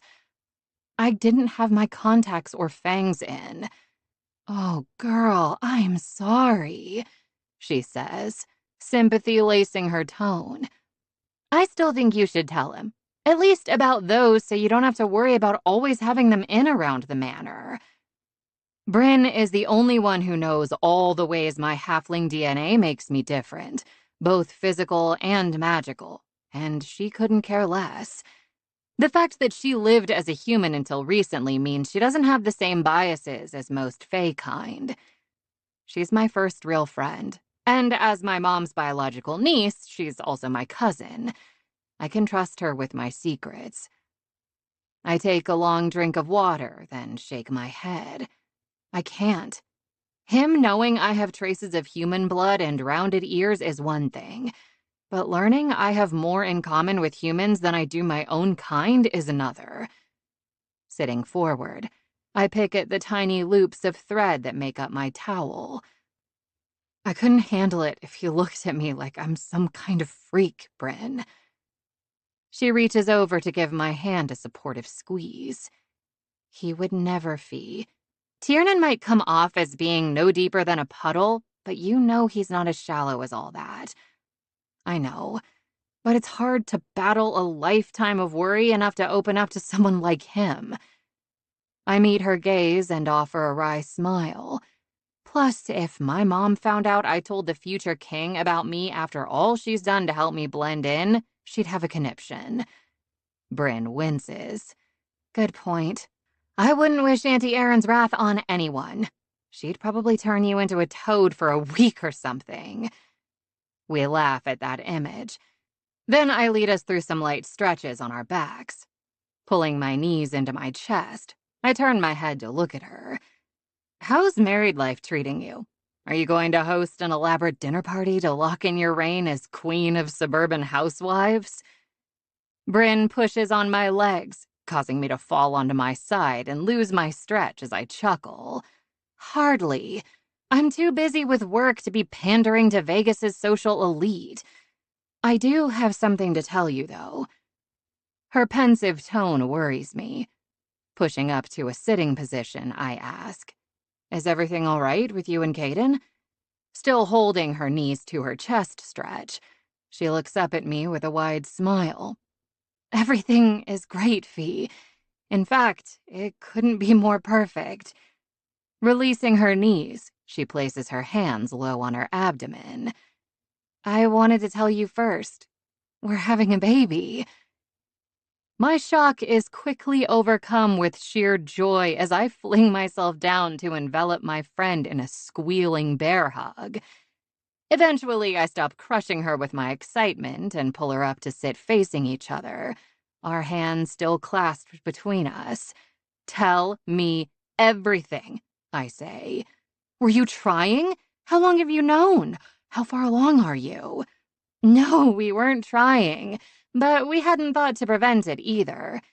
Even after my Fae transformation, Caden still often thinks of me as the human woman I was when we started our kidnap ship. Your kidnap ship, I repeat with a chuckle. It's more accurate than courtship, don't you think? She's not wrong. Bryn was held hostage by Caden for weeks after they woke up married and bonded to each other. Granted, he couldn't exactly let her go back home to Wisconsin since any significant distance between them would have caused his death. But it didn't take long for Bryn to enjoy her captivity once the king introduced her to the many wicked pleasures inherent to the Dark Fae. Our sexual tastes naturally run on the depraved side of the spectrum, as one would expect of the people who created an entire city based on deviance and debauchery. Touché, I respond. So basically, once you went full dark light, your body was no longer acting human, but your hubby was still in the mindset of not wrapping his tool because he hadn't needed to before, and because bonded mates are able to conceive easily, you ended up with a bun in the oven, right? Exactly right. I think I got pregnant almost immediately, and I suspected not long after. I confirmed it the day we moved into our house and told Caden that night. My jaw drops. But that was almost 3 months ago, and you're just telling me? Now who deserves something not fun? I should revoke your BFF card. I know, I'm sorry. I wanted to wait until we passed the 12-week mark before telling anyone.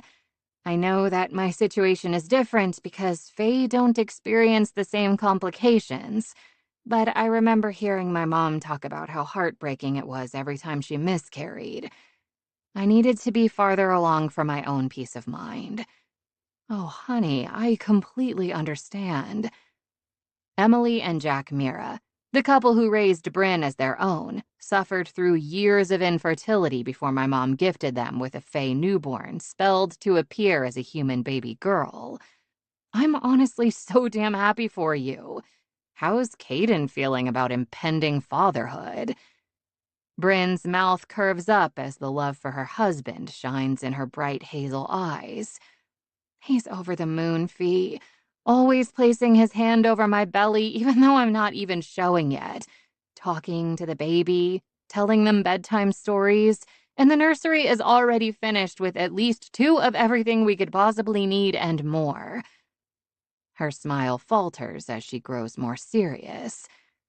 But he's also a nervous wreck, and this whole situation with Mirrodin has kicked his usual overprotectiveness into overdrive. I can't blame him. Nothing like this has ever happened before. And considering Talik Edivane is still ruling the day court from God's only know where, we have to assume he's just biding his time before making another play for the Night Court throne. Shivers race down my spine. It's the first time I've voiced that fear out loud. I've been too afraid to acknowledge the fact that as the new king of the Dark Fae, Tiernan will be the one with a target on his back. The only comfort I have is that Edivane is still bound by the Treaty of Two Courts that states neither king can kill the other by their own hand or by their command. It's the reason he tried taking Caden out by activating the marriage blood curse. So as long as Tiernan doesn't get accidentally mated too, he should be fine. But that doesn't explain why we've had our first Fae murder in the history of our 400 years in the human world. And if knowledge is power, we're at a huge disadvantage right now. Seeing the worry crease my friend's face, I quickly changed the subject. Hey, want to go play a prank on the Wolf Boys? They keep digging in my honeysuckle beds, so I ordered some itching powder to teach them a lesson. I was thinking their gigantic dog beds by the patio fire pit could use a couple sprinkles. Or 10. Her eyes light up with mischief. Let's do it. And we should bribe the watcher in charge of the security cameras so we can see the fruits of our labor. Laughing, I say, oh, absolutely. See?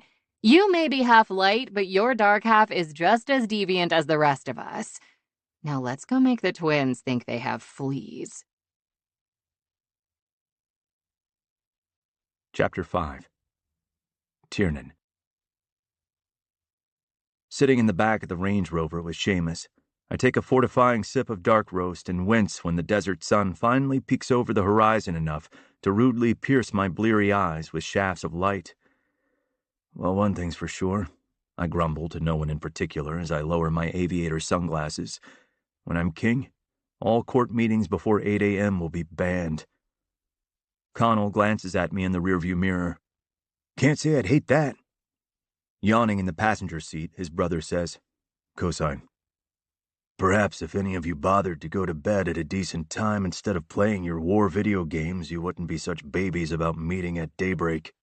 Seamus says in his famous tone that manages to scold without sounding like it. Connor peers over his shoulder. Normally I'd say touché, Dad, but Connell and I didn't spend last night playing Modern Warfare.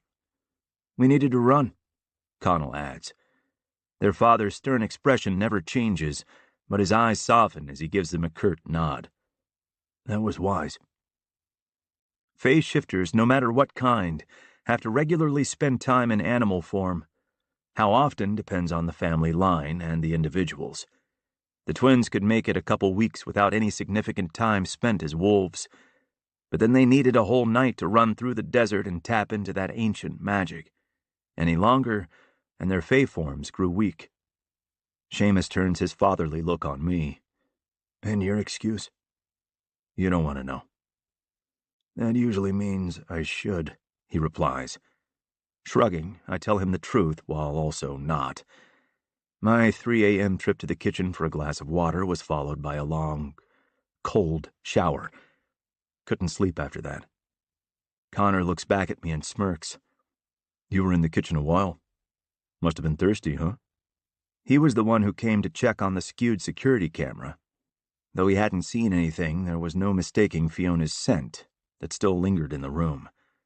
I flash him a feral grin that says, "Shut your fucking face or I'll do it for you." What can I say? I take my hydration seriously. Thinking about my encounter with Fiona is making me crave another taste of her. Those 10 minutes with my face between her thighs, drinking down every drop she gave me, were possibly the best minutes of my life to date. I can't decide if Rhiannon finally took pity on me and gifted me that time to take the edge off my desire for her, or if the moon goddess is toying with me by only letting me take the edge off. Because if I thought I was obsessed with having Fiona before, now I'm positively consumed by my need. My fangs are aching to drink more of her than just her arousal. Fucking hell. Get a hold of yourself or you'll be a walking sundial when you get out of the car. I don't think the pathetic excuse of having latent morning wood would pass muster with Seamus. As far as I know, he's not aware of my history with Fiona, but he'd have to be completely oblivious to not notice the sexual tension between us. He hasn't questioned me about it, though, which tells me he doesn't think it's an issue. Yet. Connell, who's occasionally less of a dick than his twin, changes the subject for me. I can't believe CV is going to be a dad. That's so cool. Before we left Midnight Manor, Caden came over and gave us all the news that Bren's expecting. We burst into a round of congratulations and backslapping, and the pride on my brother's face was unmatched. But Seamus saw something more. You're concerned, he said. Caden nodded. The pregnancy is having unexpected effects. Her healing powers are stable so far, but her strength is increasing, and her power of suggestion is becoming unpredictable. Unpredictable how? I asked. She can't always control it. Yesterday we stopped at nightfall so I could grab a few things from my office. I handed the keys to the valet, and Bren jokingly suggested he take it for a joyride. The kid drove off in my Maserati. Connor's hand flew to his chest like he was experiencing actual pain. He stole your car? No, he brought it back an hour later with an empty tank, but that's not the point. That unintentional use of her suggestive power, even as small as it was, completely drained her almost to the point of collapsing. As the only dark light, there's no way of knowing how the baby will continue to affect Bren the further along she gets. Seamus pulled at his beard, concern in his eyes. We must make sure someone is with her at all times. The only time I leave her side is if she's with someone I trust, and even then I'm not far. Obviously, I'll do what I can, but I wanted you to know why I may not be as involved with court matters for a while. No worries, bro. You take care of Brenny and the baby. We've got this. I can only hope I'm right, but I'm not going to say anything that shoulders my brother with more worry than he already has. So, for now, I'm going to do what I always did whenever I crashed a celebrity VIP party. Fake it till I make it. A buzz of energy passes through my body as we cross the threshold of the massive protective glamour cloaking the Dark Fae's most sacred place, the Temple of Rhiannon, where we pay homage to the moon goddess. A second ago, there was only desert stretching as far as the eye could see, but it was all a clever mirage, hiding the massive structure half a mile in front of us. Unlike Caden, I've never held any special affinity for the tour, the acronym started by the watch that stuck as an abbreviated name. I respected it for what it was, but other than that, I never gave it much thought. But as we approach it now, a sense of pride and awe stirs in my chest. It truly is magnificent, and according to the elders, an exact replica of the temple in Tiernan, where the Dark Fae hail from back in Fairy. The black stone gleams in the sunlight, the spires on each corner stretching high into the sky, as though trying to reach the goddess it's named for. The spell that hides the tour from human eyes is visible in the air surrounding the temple, making it appear as a palatial mirage set in the middle of the Mojave. Not only is the Tor our place of worship, it's also where the king conducts royal business, though traditionally it's never held during the day. Because, night court. But special circumstances call for special allowances, and as much as I'm grumbling about the god's-awful early hour, I'm fully aware this meeting can't wait for things like convenience or tradition. We park near the back entrance, and the brothers check in over their comms units with other members of the night watch inside, confirming that the Tor is safe for us to enter. As we walk through the meandering halls toward the wing with the conference rooms, I remove my aviators and hook them onto the open collar of my blue suit shirt. With the sleeves rolled up and sporting khaki pants, this is as businessy as I get. I'm not like Caden, who probably sleeps and fucks in his designer suits. Poor Brenny. I personally find anything dressier than casual wear stifling. Yet another unkingly trait of mine to add to the list. We stop at the closed door to the main conference room. Connor briefly puts a finger to the comms unit at his ear. "Copy that." To Seamus, he says, "Chief McCarthy has been scouted 3 minutes out." "Good. Have him escorted back as soon as he arrives." At that, the Wolf brothers lead us into the room. Because both of them are built like they could be starting linebackers for the Raiders, I didn't immediately realize we were interrupting a meeting already in progress. A meeting I knew nothing about. And by the look on Seamus's face, neither did he. 7 males sit in the plush leather executive chairs around the large conference table, 3 on each side with 1 at the end. Their heads snap in our direction to aim various looks of displeasure at whoever dared to interrupt them, until they see me and Seamus. Then they can't stand up fast enough. Bowing briefly, they offer proper greetings. I have to focus on not letting my lip curl in distaste, to keep my features smooth and unaffected. These are the assholes who, for all intents and purposes, are running my life at the moment. The Dark Council. It's made up of the 7 High Lords of the Night Court, heads of the oldest dark families. Their role within the court has been mostly honorific. Until now. Now they have power. It's limited, but it's enough to make their dicks hard. Especially Hedrick Dolan, the Speaker of the Dark Council, and the prune-faced putz sitting in the chair meant for the king. He's probably been creaming his pants since the night Caden abdicated, making the DC operational for the first time in centuries. The fact that there's not a single female head of family in the bunch proves what a group of antiquated assholes they are. Seamus clasps his hands in front of him and affects a smile that gets nowhere near his golden eyes. "Lord Speaker, what a pleasant surprise. I hadn't realized the council was meeting this morning. Odd scheduling choice this early, wouldn't you say?" Hedrick makes a show of buttoning his fancy suit coat and returns a fake-ass smile of his own.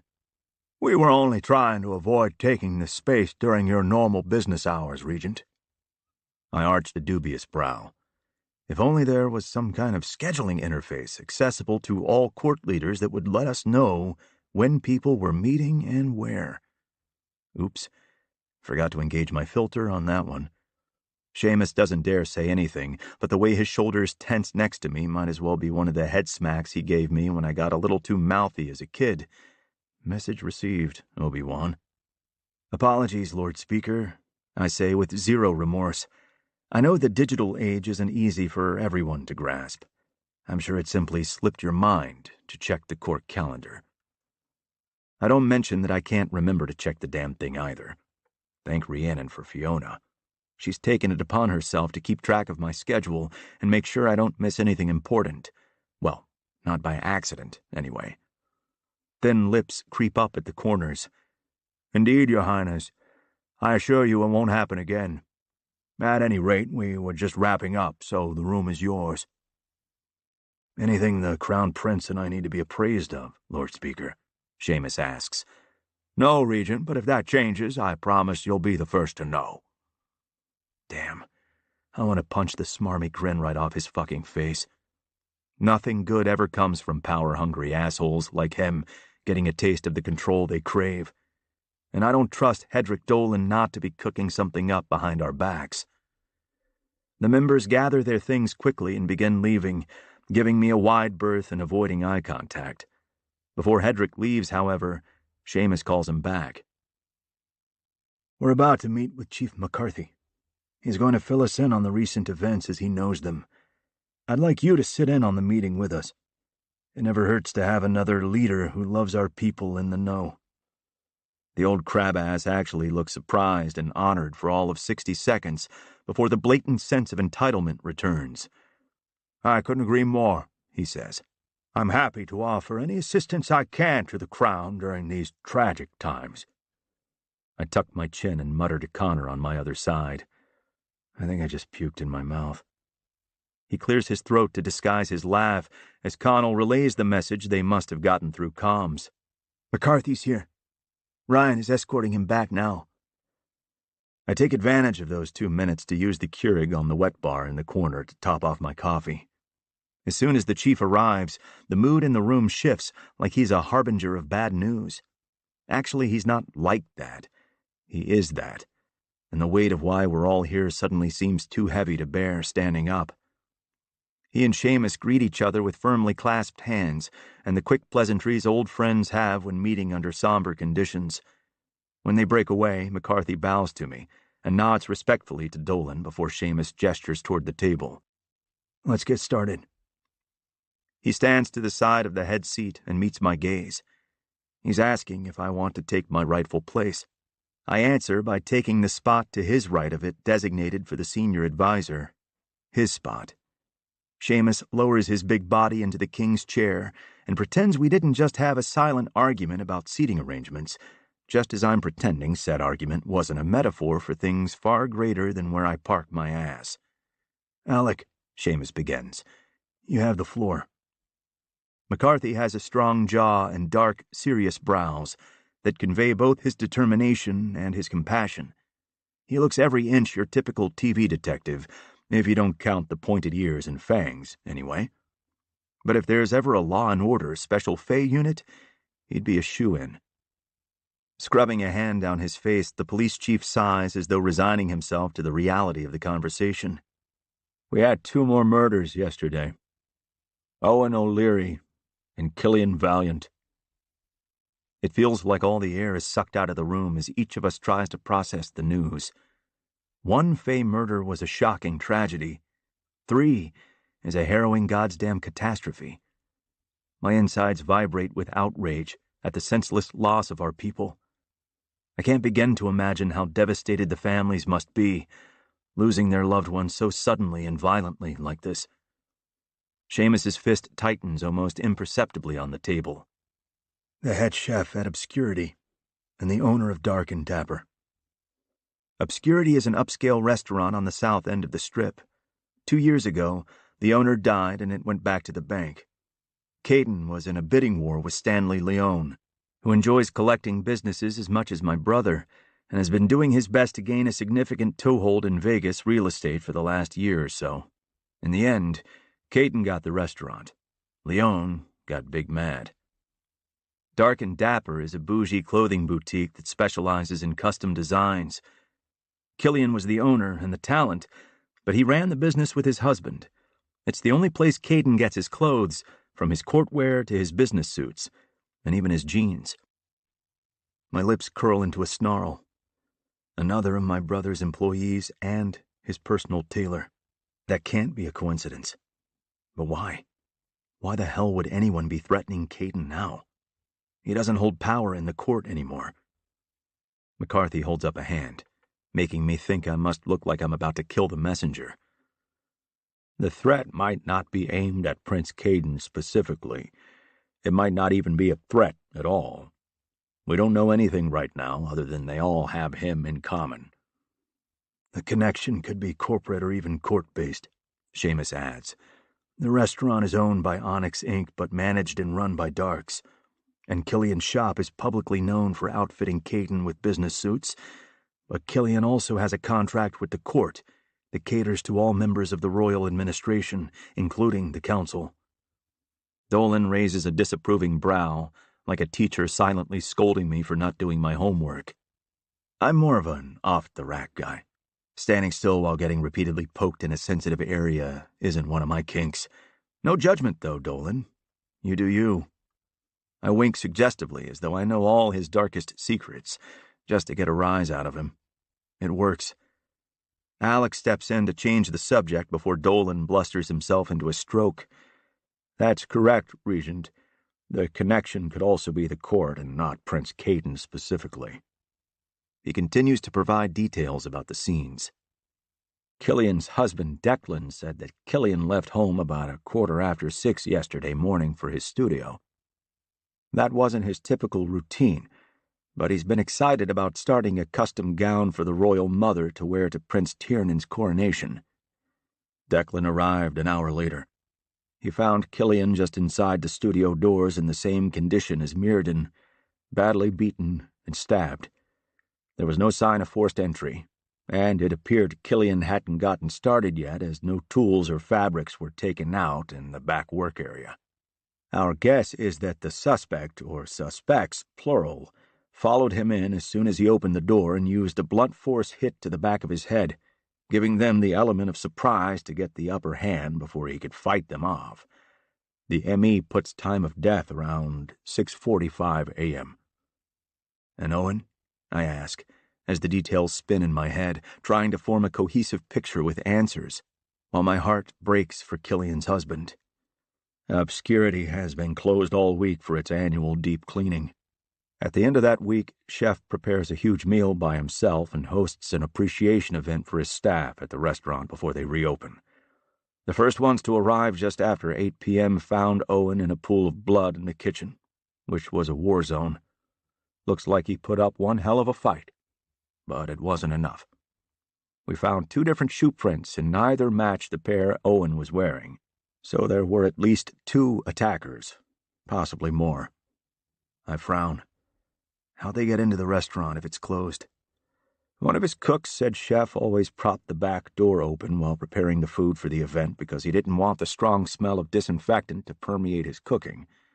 The security alarm was unarmed at 2:09 that afternoon, so we know that's when he arrived. But it was a few hours before he was attacked. TOD is somewhere around 5 o'clock. Seamus looks up from the legal pad he's been scribbling notes on. Any other clues or details that might help us lead to the responsible parties? What about security footage? Shaking his head, McCarthy says, Killian's shop doesn't have any cameras, nor do the surrounding shops have any pointed in his direction. But the restaurant is rigged with cameras that cover every square inch inside and out. The whole thing had to be recorded, I say. Negative. The feed is nothing but static. We found 2 items in the kitchen that were likely dropped in the struggle. A signal jammer, which would have interfered with the signal for a wireless camera system, and a hagstone, found near the body. Both were dusted for prints and came up clean. Hedrick leans back in his chair. A hagstone. That would mean the perpetrator is a familiar. Not necessarily, I bite out.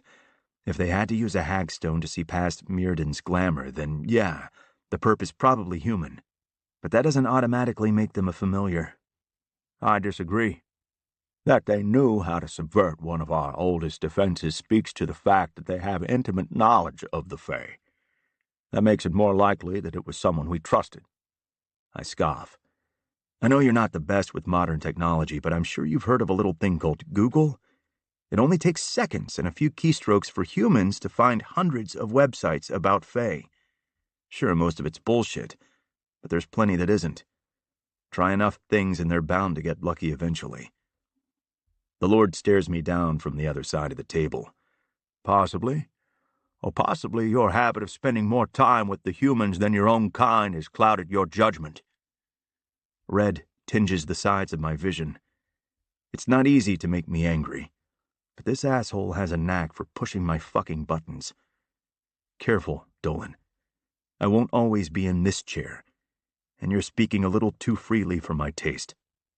His jaw tightens before he's able to force out the words. Forgive me, Your Highness. I meant no offense. When I don't immediately respond, Seamus taps my foot with his.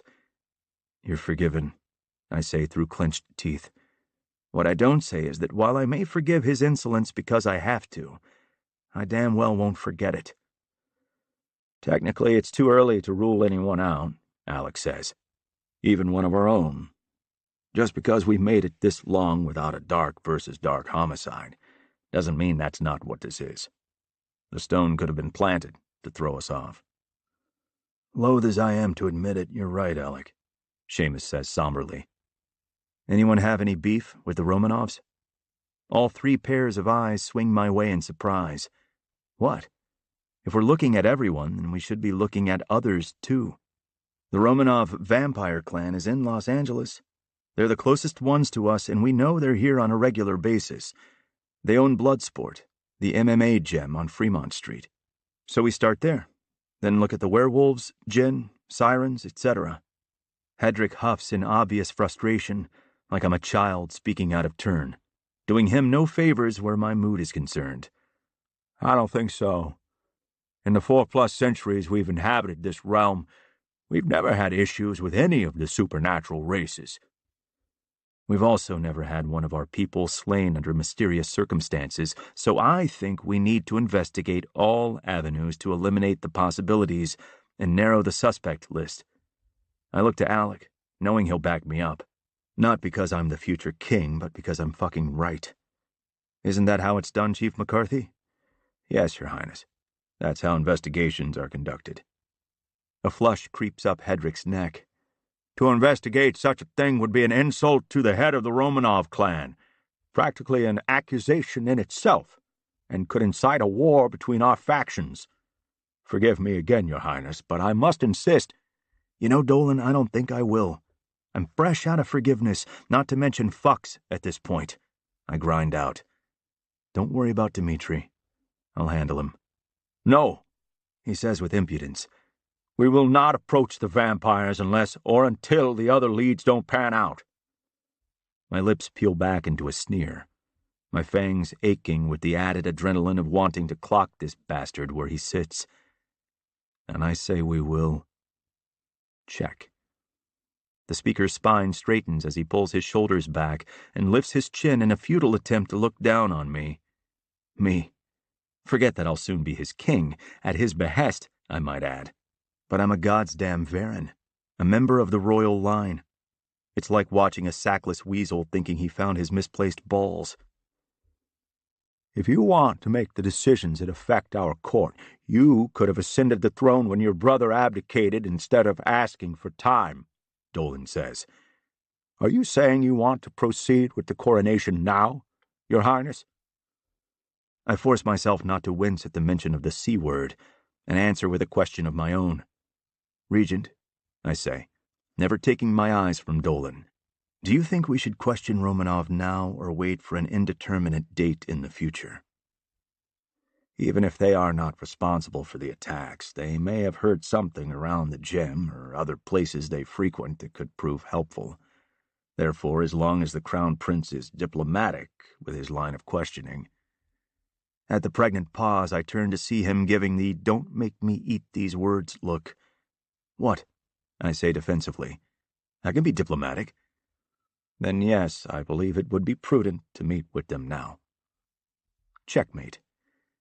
I barely refrain from sticking my tongue out or saying I told you so, but I do allow myself a haughty arch of a brow in the Lord's direction. Not that I'm all that excited about having to go meet with the vampire, but it needs to be done. And seeing Dolan's face turn mottled red with humiliation is worth it. Awesome. Now, if you'll excuse me, gentlemen, I need to see a wolf about seeing a vampire. Chapter 6. Fiona. Today is my monthly mother-daughter mani-pedi session in the casino salon with my mom. Since it's always been just the two of us, we're extremely close. I don't think there's been a full week that I haven't seen my mom, even after moving out of the house, and it's more likely that we see each other more days of the week than not.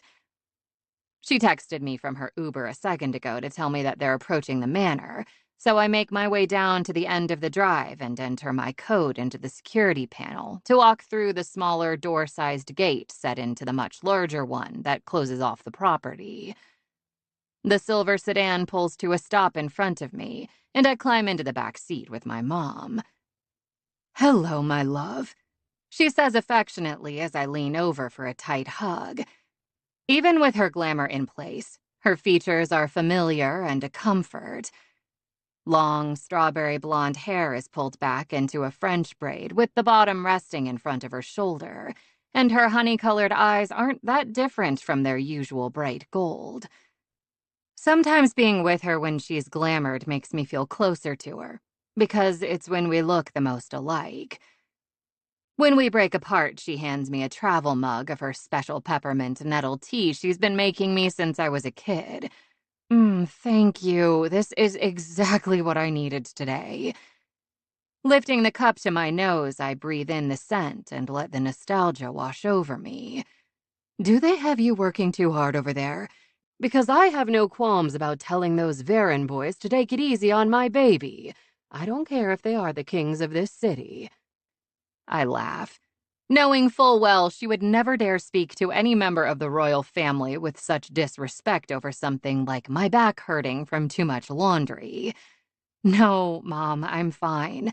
I enjoy my work there. I've just had a lot on my mind recently, so our regular date is a very welcome distraction. Well, good, because this is my favorite day of the month. Now drink your tea before it gets cold. I take a tentative sip at first, but when I realize it's not too hot, I take a deeper drink and let the warmth and mellow, earthy flavors with mint flow through me like the comfort of an old friend. What do you put in this stuff? I swear you make it with magic. I do, she says with a twinkling in her eyes. It's called love. I roll my eyes at her cheesy line, but it touches me all the same. Any new developments on finding a way to break the blood curse? She sighs, her frustration at hitting so many dead ends evident in the way her shoulders sag. I wish I could say yes, but anytime my research gives me even a glimmer of hope that there's a way to undo it, it's dashed soon after. I knew it wouldn't be easy, considering the magic the one true queen wields is so powerful and not of this realm, but I hoped it wouldn't take this long. I won't stop trying, though. Until that curse is broken, anyone who wants to harm Prince Caden could do so by going after Bryn. I'm filled with pride as I watch new resolve fill her for her mission. Bryn is my mom's biological niece, born of her sister Kira and her mate Uther of the Day Court. Their love was a forbidden one, and their baby was never supposed to have existed. My mom was with them in Joshua Tree the night they planned to run away together so they could live and raise their daughter in peace after she was born.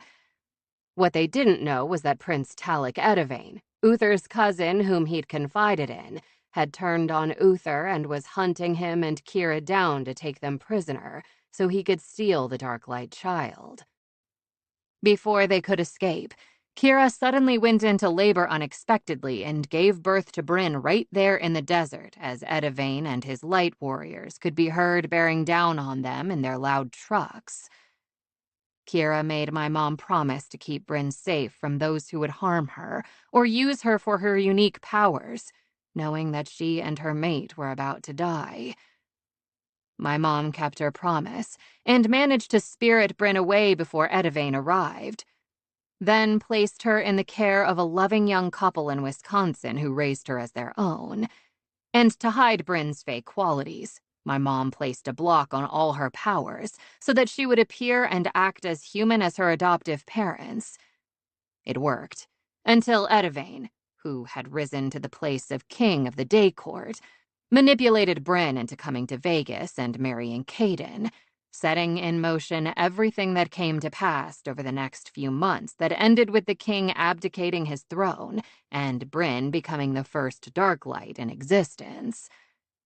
With Caden no longer the king, the threat on Bryn's life has lessened exponentially. Not to mention that she has powers stronger than most Fae in this realm, and some she hasn't even tapped into yet. But that doesn't mean my mom won't continue to worry until every threat has been removed. You'll find it, Mom. I know you will. She smiles at me and squeezes my leg. You have always been my biggest fan, Mastorin. My little treasure. The nickname she gave me the day I was born never fails to warm my heart. Why wouldn't I be? You've always been mine. You've never made me feel anything less than perfect, even though there are plenty of Fae who would have rejected a baby like me. That's because you are perfect, in every way. No matter what happens in your life, I need you to remember that. My reason for helping you blend in while growing up wasn't because I was ashamed of what makes you unique. I only ever wanted to protect you. I know that, Mom. Us against the world, right? Her eyes shimmer with unshed tears. That's right. Us against the world. Always. The car pulls into the employee parking lot in the back of Nightfall just as I finish my tea. We thank our driver, who's an attractive man in his early 30s. I noticed him checking me out several times in the rearview mirror while we drove. Without my caps or contacts, I look like a normal human in his dating pool. Since my mom tweaks her glamour so that she appears old enough to be my mother, his full attention has been solely on me. I briefly consider giving him my number and following through with my plan to get over Tyr by getting under someone else. But I dismissed the thought just as quickly, pretending that it's because Mom is waiting for me and I don't have the time for random hookups right now anyway. Because even if I can't lie out loud, I can at least tell myself fibs in my own head. The sun is setting over Vegas, giving it that ethereal glow where the vestiges of natural light clash with the light from the neons. It's the time when the city starts ramping up, its tourists getting ready for the excitement of the nightlife. Despite no one being around us right now, you can still feel the buzz of energy in the air. So what color are you going to go with? I ask my mom as we walk toward the employee entrance of the hotel. I was thinking emerald green this time. A shade of green? I'm so shocked. Green is my mom's favorite color, so she always gets green. It just depends on what shade she's in the mood for. She bumps my shoulder playfully, and we both laugh. How's it going, ladies? We're both startled to find 5 men stepping out from the shadows and walking toward us. Enjoying your evening? A tremor of dread runs down my spine. I don't like the way they're looking at us, as though we're bugs pinned to a piece of wood that they want to examine and possibly pull the wings off. I grab my mom's hand and begin to walk faster, simultaneously doing a quick calculation. We're only 10 feet away from the security door. That's about 3 seconds and then another 3 seconds to enter my access code to unlock it. With the way they're walking like they're on a Sunday stroll, we should have enough time to... They change tactics so quickly, I don't even realize they've suddenly bolted until they have us. What the fuck? I shout as I try to struggle free of their grip. Whoa, whoa, whoa there, take it easy. We just need to look into something, and then if it all checks out, we'll let you go and you can be on your way. I don't give a shit what you wanna look into, I snarl. Get your filthy fucking hands off of us. We're both fighting to get free with no luck. This is one of those times where having super strength would come in really handy. Then again, it apparently wouldn't help me even if I had it. My mom, being 300 years older, is a lot stronger than someone my age, and she's not faring much better right now, thanks to the time of day. A Dark Fae's preternatural powers don't peak until after twilight, when night truly begins. When the sun's rays stretch past the horizon to usher in the dawn, our powers begin to wane again.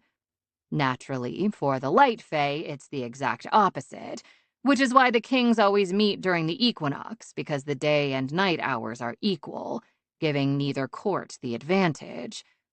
Unfortunately, we have a huge disadvantage right now. My mom might still be stronger than a typical human, but the huge brutes holding her hostage are anything but typical. The leader of this motley crew assesses us with more hate in his mud-brown eyes than I've ever seen. Probably in his early 30s, he's tall with an average build and thin blonde hair that keeps falling over his forehead. He reaches inside his jacket pocket and pulls out a pale rock the size of his fist. Carrying around a rock would be odd in itself, but this isn't just any rock. This one has a natural-made hole in the middle. This human has a hagstone, and from the smug grin on his face, he knows exactly what it's for. Fear floods my system as I see the recognition of what this means on my mother's face. He will be able to see that we're Fae, and if they want to know whether we're Fae, it isn't for anything good. Let her go, I say forcefully. Let her go and you can do whatever you want to me. No! Thrashing between the men who hold her, my mom tries desperately to gain the leader's attention. It's me you want, not her. What? Fuck that! Fiona, stop talking! My jaw snaps shut. She's never even raised her voice to me before. Danger aside, it still shocks me into obeying. Go ahead, she says to the human. Look through the stone. You'll see. I don't have time to argue or ask her what she's up to before the guy does just that. He holds it to his face and uses one beady eye to look through the hole of the stone at both of us. Tucking the stone back into his jacket pocket, he points at my mom and says 2 words that turn my world upside down. Just her. You want us to let this one go then? The guy holding my left arm says. No, let her watch. Maybe it'll teach her a lesson that she should choose her company more carefully from now on. The leader cracks his knuckles and approaches my mom as resignation and acceptance of what is about to come settles over her beautiful face. This has to be a nightmare. This can't actually be happening. Maybe all of these months of insomnia have finally caught up to me, and I'm not really here with my mom, about to watch her fall victim to an attack of gods only know what. Maybe I'm really in my bed, safe behind the walls of the manor, and my mom is safe at home as well. But if the test to determine whether one is dreaming is to pinch themselves, I'm failing. Because the meaty hands gripping both of my arms aren't just pinching. They're digging into my flesh so hard, I'm surprised they haven't already drawn blood. Which means this nightmare is of the living kind. A real one. And there's no escape. My scream of protest is cut off by a sweaty hand covering my mouth. The thick fingers engulf the lower half of my face, pressing against the bottom of my nose almost to the point of cutting off my air. The more I struggle, the tighter their hold gets. Tears fall in a steady stream down my face. My body shakes with my silent sobs as my mother locks eyes with me. I love you, Fiona. Always. The devil standing in front of her sneers. Time to die, Barry, he says with disgust coating his tongue. I scream so hard it feels like my vocal cords are shredding inside my throat. But it doesn't change the outcome. He swings his fist, connecting with the fine bone structure of my mother's face. Her head whips to the side, blood spraying from between her lips. My nightmare has begun. Chapter 7. Tiernan. Take a lift up here, Connor says from the passenger seat. I put my blinker on and make the turn. We've been driving for 5 hours. Thankfully, Connor let me drive my own car, instead of insisting on chauffeuring me in a security truck. I told him that if I didn't get to focus on something other than what was going on, I'd be too wound up by the time we got to Dimitri's, and there was a bigger chance I would do more than just insult him. You know what you're going to say to him? I shrug. Haven't given it much thought. Well, that's understandable. It's not like you've had a lot of time to think about it. You know me, brother. I'm more of an improv guy. It'll come to me in the moment, I'm sure. Connor snorts. Yeah, let's just hope a fist in the vampire's face isn't what comes to you in the moment. Yeah, that wouldn't be great for vamp-fae relations. It's not that we're enemies, but we're not exactly friends either. For the most part, each supernatural race sticks to their own kind as an unwritten rule. It's a delicate thing, and it wouldn't take much to tip the scales into war territory. But darks are being slaughtered, so my manners will only go so far before I don't give a fuck about diplomacy anymore. Well, that'll depend on how he answers my questions, won't it? I turn into the parking garage attached to the high-rise in downtown L.A., where the Romanov clan's headquarters are. We park and don our human glamours as we make our way to the lobby, where a lone security guard sits behind the front desk, watching some kind of comedy show on his cell phone. We barely rate a cursory glance before the comedian pulls his attention down once again. I wonder if Dmitri knows how lax his gatekeeper is. Then again, I think as I peer up at the camera pointed right at us, I'm sure there's a whole line of defense we can't see. I ding the bell on the counter because I'm obnoxious like that, and slightly irritated I'm being ignored. Hi there. I can see you're incredibly busy, so if you wouldn't mind giving Mr. Romanov a heads up that he has guests, we'll get out of your hair. It is too late. Come back during business hours, he says in a thick Slavic accent, still not looking up. Now I'm more than slightly irritated. But it's only 9 o'clock on a Saturday night, and you and I both know that his day is just getting started. He scoffs, then starts laughing at something the comedian said. I reach over the counter and snatch his phone away faster than he can react, but it finally gets his attention. Glaring up at me, his blue eyes turn the color of spilled blood, his muscles tensing, as though preparing to attack. Give me the phone, human, or you have seen your last sunrise. The guard peels his lips back to reveal razor-sharp fangs meant to neatly puncture or tear a throat to shreds. He's expecting me to run away screaming, but I remain unimpressed. Call your boss for us, and you can continue watching. I pause to check the screen and look back at him with disapproval. Louis C.K.? You know he's problematic, right? The guard roars, his patience reaching the end of its rope, and now he wants to hang me with it. Connor springs into action and reaches for the gun at his back, but I stop him. As soon as whoever is monitoring that camera sees a gun, all hell will break loose. So far, it probably appears that we're simply having a conversation, and I aim to keep it that way. I promised Seamus I wouldn't start a goddamn clan war. I'd like to keep that promise, if inhumanly possible. Dropping my glamour, I bare my own fangs in warning. Fae fangs aren't as long and narrow as the vampires, but they're just as sharp and deadly.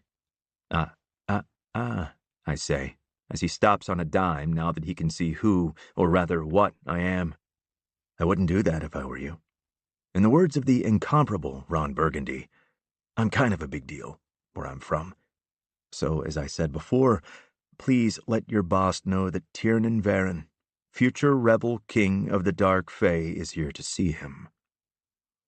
All the vamp's fight leaks out of him like a balloon deflating, and his eyes slowly return to their original color.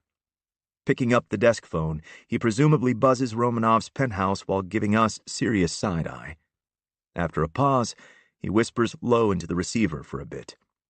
Connor and I share an amused look because we have no problem hearing the conversation, and his side is rather rude. Finally, he hangs up and tells us to follow him.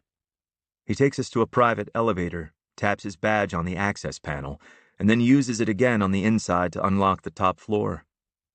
Nice knowing you. As the doors close, he gives us a mock salute with a smirk. You know, I muse, I don't believe he honestly meant that. Connor's face breaks into a grin. I think you might be right. His loss, really. I'm a fucking delight. Now that, Your Highness, might be stretching it. We stand in silence for several seconds, watching the glowing numbers pick up as we ascend. Then he snickers. The future rebel king? I try to remain stoic, but I'm not successful. I thought it sounded good at the time. It didn't. I'm still workshopping it. When we reach the top floor, we're greeted by 3 vampires in the vestibule, who I can only assume are the welcoming committee.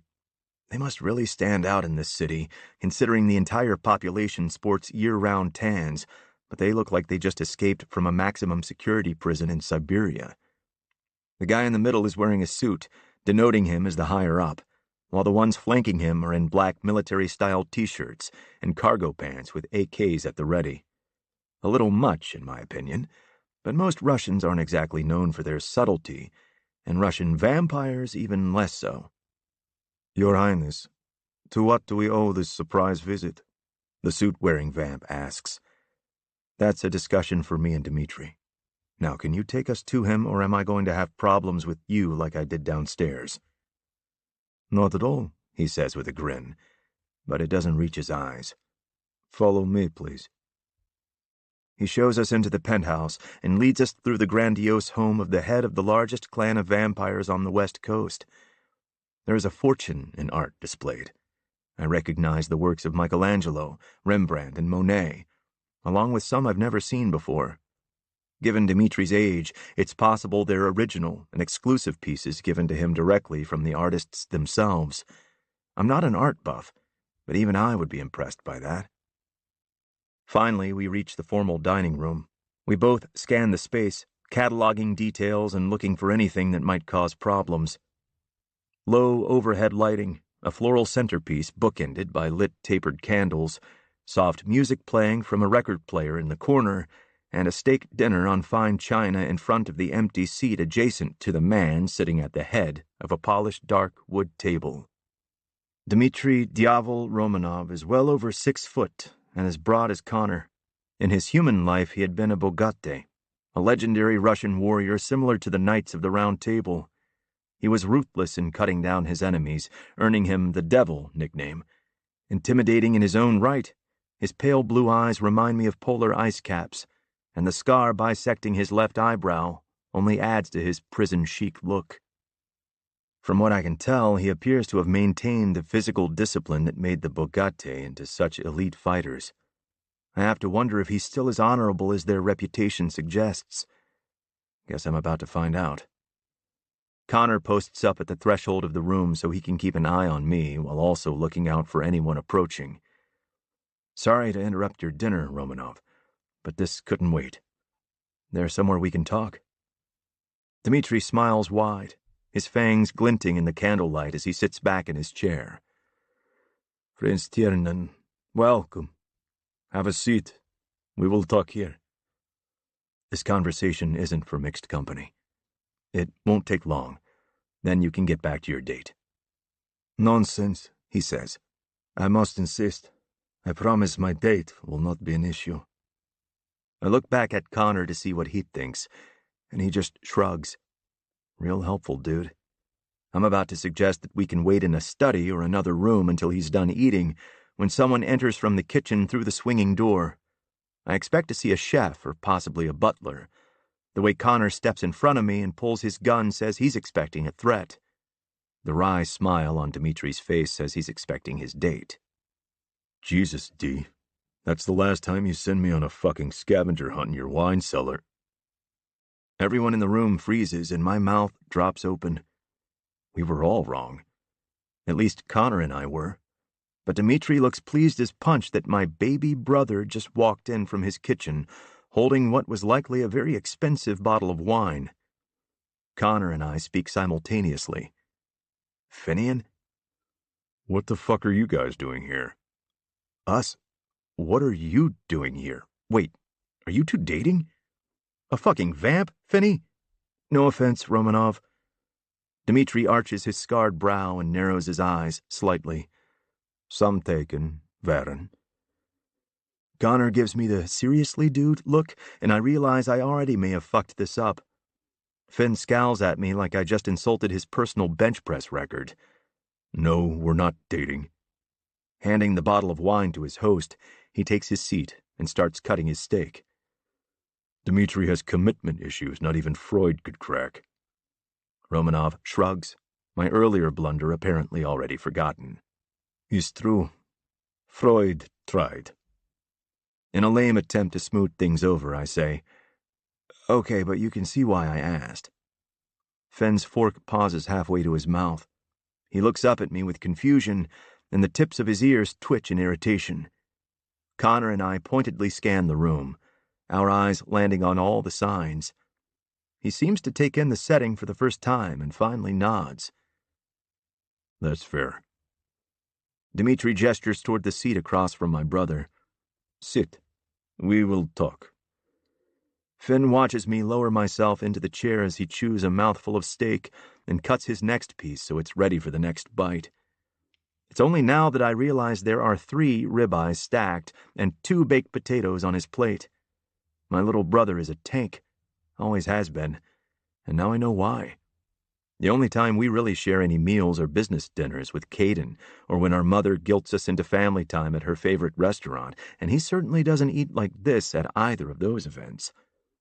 As Dmitri pours a glass of the dark red Merlot, I say to Fenn, "That's enough to feed a team of lumberjacks, brother. Got something you want to tell me? Should I be planning a double baby shower with you and Brinny?" He gives me a droll look, picks up his water glass, and extends his middle finger as he takes a drink. Dmitri chuckles and hands me the wine. Ah, the fun of brotherly banter. It is something I envy. If I dared such a gesture with my sister, she would stab me in the heart with her silver dagger. It would not kill me, but it would hurt like a bitch. I hear Connor clear his throat from where he's standing near the door again. Looking back at him, I watch as he gives a pointed glance at Finn, then Dmitri, reminding me there are mysteries to solve and questions that need answering. "Right," I say, returning my attention to my brother. "Before I share my reason for being here, I think you owe me an explanation of why I found you casually eating dinner with the leader of the largest vampire clan on the West Coast." Finn looks to his host, as though he's asking permission to tell me, his older brother, about his business, and that irks me 10 ways to hell and back. "Finny," I bark, pulling his attention back to me. "Tell me why you're here." He swallows his food and holds my gaze. There's a flash of uncertainty there, and it reminds me so much of the little boy Caden and I doted on. He's always been a people-pleaser, our Finny, trying to make everyone around him happy even if it was at the cost of his own happiness. And there was no one more loyal. I'm worried Dmitri Romanov is somehow exploiting that loyalty to get Finian involved in whatever nefarious crap Russian vamps get up to. This calls for something stronger, yes? Romanov crosses to an ornate liquor cart along the side wall and lifts the top from a black crystal decanter. Never been a fan of vodka. I'm good with this. I swirl the wine around my glass and take another drink as I keep my eyes on my brother. "Is not vodka," he says, his thick accent making it sound like wadka. "Is AB negative, the most rare blood type in the world. Very hard to find." He pours it into a wine glass, and the color looks the same as the liquid in mine, making my stomach turn. I set it away from me on the table. Well, I was enjoying that. Finn aims an amused smirk my way as he takes a huge bite of a loaded baked potato. "Now you know why I stick to water here." "Thanks for the heads up, Dick." "Welcome." Dmitri resumes his spot at the head of the table and shakes his head. "I do not understand you, Fae. What is the point of having fangs if not to aid in feeding from a vein?" Historically, our fangs were used to feed off others. It was used as a war tactic, a way to harness another Fae's magic for use in battle. But the one true queen banished the practice centuries before we were ever exiled, fearing another power-hungry king or queen would collect enough magic to overthrow her. That doesn't mean it's never done.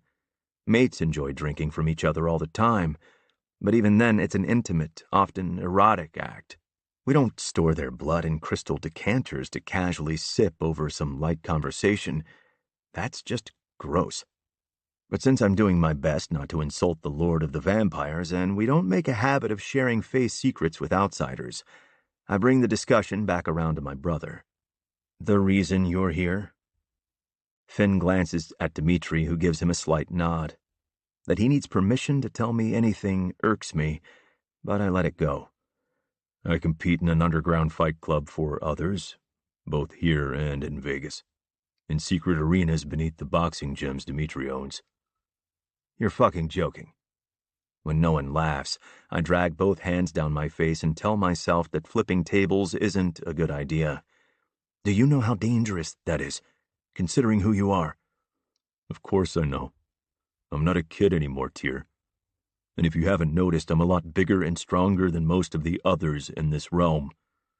I only lose when I want to. Why the hell would you want to lose? To gain favor with anyone who might have information on Dmitri's sister. She went missing 6 months ago. Fuck, Romanov. I'm sorry to hear that.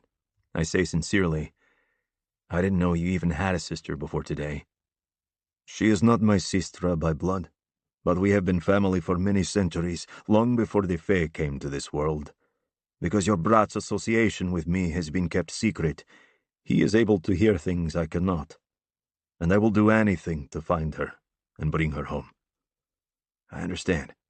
And while I realize that my brother is his own person and can make his own choices, I speak for myself and our older brother when I say that if anything happens to Finn, we'll be coming for you. Dmitri swirls his dinner around in the glass as he regards me for several tense moments. Finally, he dips his chin in a slight nod. I would expect nothing less. Now my patience and hospitality only go so far. It is your turn to answer why you are here. We've been having some unorthodox tragedies happening in Vegas. I was wondering if you knew anything about them. What sort of tragedies? The sort where Fae are being murdered with iron blades. He studies me for several seconds before finally speaking. Did you come to ask whether I have information, or whether I am the one behind them? Finn freezes. No way, Dmitri. We would never accuse you of that. Dmitri never takes his eyes off me. I believe that you would not accuse me, comrade, but I do not believe it of him. Tiernan, Finn says, tell him that's not why you came. Keeping my gaze locked on the vampire, I answer my brother. I'm here to eliminate him as a suspect. On what grounds? What could he possibly have to gain from being the one behind the murders? Maybe he wants our city, Finn. He already has a toehold with his gem and secret fight club. Maybe he wants the rest of it too. The point is, I don't know, which is why I'm here. Dmitri drains what's left in his glass, then sets it carefully on the table. I don't sense an elevation in energy or see any anger in his mannerisms, but that doesn't mean I trust what's going on inside his mind. If you had accused me of such a thing 6 months ago, I would have ripped your throat out where you sit, he says calmly. But as you now know, I have had more important things to worry about than staging a coup against the Dark Fae. Besides, I already have a city. I have no wish for another. I hear Connor's phone buzz from across the room as the leader of the Romanov clan and I engage each other in a stare-off. Connor answers and speaks quietly to whoever is calling, but I'm too focused on watching for the slightest tick of movement from a male who has the speed and strength to rip my head clean from my body before I even know it's happening. All right, I think we have what we need. For the record, I'll be reporting back that you're not behind the attacks in Vegas. I consider myself an extremely good judge of character, and my baby brother, while too much of a bleeding heart at times, doesn't have a habit of getting in league with dishonorable individuals. If he vouches for you, that's good enough for me. Again, I'm sorry about your sister. I hope Finn can help you find her. Thank you, Prince Tiernan. I hope so too. Finn breathes an audible sigh of relief and checks the time on his sports watch. If you guys are done giving each other the death stare now, I'm heading out. My fight's in 2 hours and I still need to get ready. We all stand up, and Finn comes around to give me one of his famous bear hugs. Thanks, man. I'll be home tomorrow. Don't say anything to Caden. I want to be the one to tell him. Let's maybe hold off on this one for a while, I say. He has enough on his plate right now. Just don't get into a situation you can't get out of. You hear me? I'll be careful, T. See you tomorrow. Once Finn is gone, I extend my hand to Dimitri as an olive branch just to be safe. He accepts it, and I breathe a sigh of relief. Somehow, even with all the missteps along the way, I kept my promise to Seamus. I managed to avoid starting a supernatural war. Tiernan. The seriousness in Connor's tone puts me on alert. He steps in close, concern swimming in his eyes. That was Caden. We need to get back to Vegas ASAP. Did something happen with Bryn? He shakes his head, and I know. Icy fear forms a lump so large in my throat I barely get her name out. Fee. She and her mom were attacked. They made it to the hospital, but... A storm of volatile emotions rages in me, and I square up with my friend. But what, Con? They had to call for Bryn. I'm sorry. That's all I know. My stomach and heart drop, all at once. As a dark light, my sister-in-law has incredible healing powers. If the hospital called her in for help, it can only mean one thing. Someone is close to death. Chapter 8. Fiona. Fiona? Mom? Oh, thank the gods! I thought I'd cried myself dry hours ago, but at the sight of her awake, the waterworks threatened to start up again on full blast. Bolting forward, I reached for her hand closest to me. How are you feeling? Should I get the nurse? I start to get up, but she curls her fingers around mine in a weak attempt to hold me in place.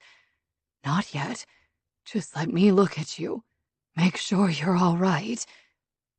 I almost laugh at the absurdity of that. She has no reason to be worried about me. The worst I got were bruises on my biceps and the result of the punch to my cheek that knocked me out before they left my mom for dead, and me unable to call for help until I eventually came to 30 minutes later.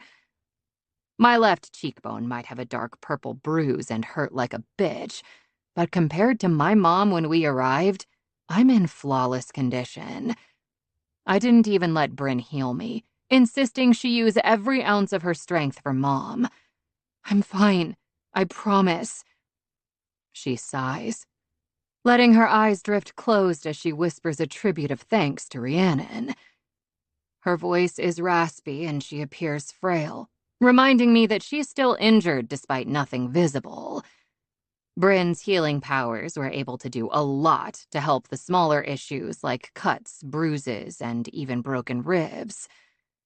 What she'd had trouble with was the 3-inch stab wound in my mom's stomach from an iron dagger. Bryn had reversed a similar fatal infliction for Finian after he'd jumped in front of the Day King's blade to take the strike that was meant for her.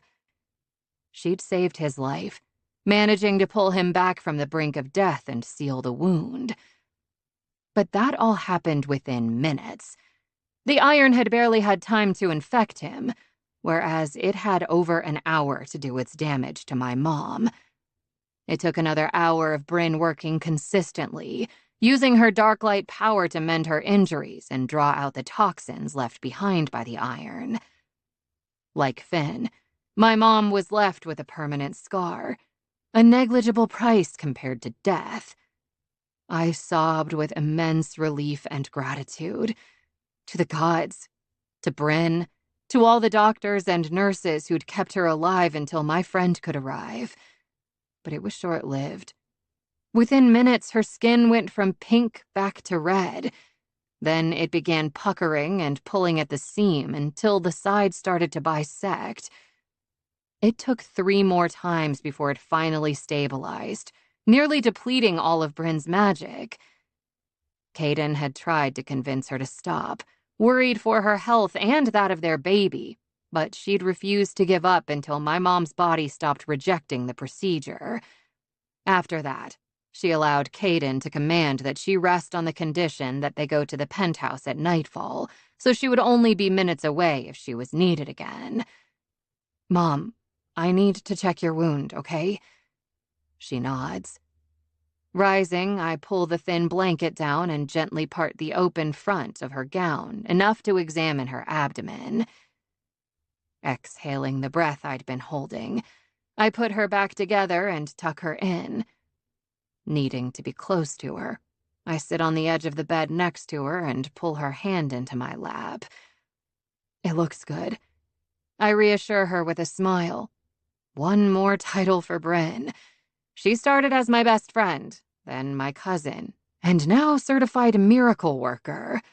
I should get her some business cards. What do you think? Something flashes over my mom's face.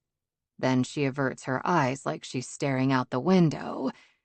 Except the drapes are pulled closed, so there's nothing to look at.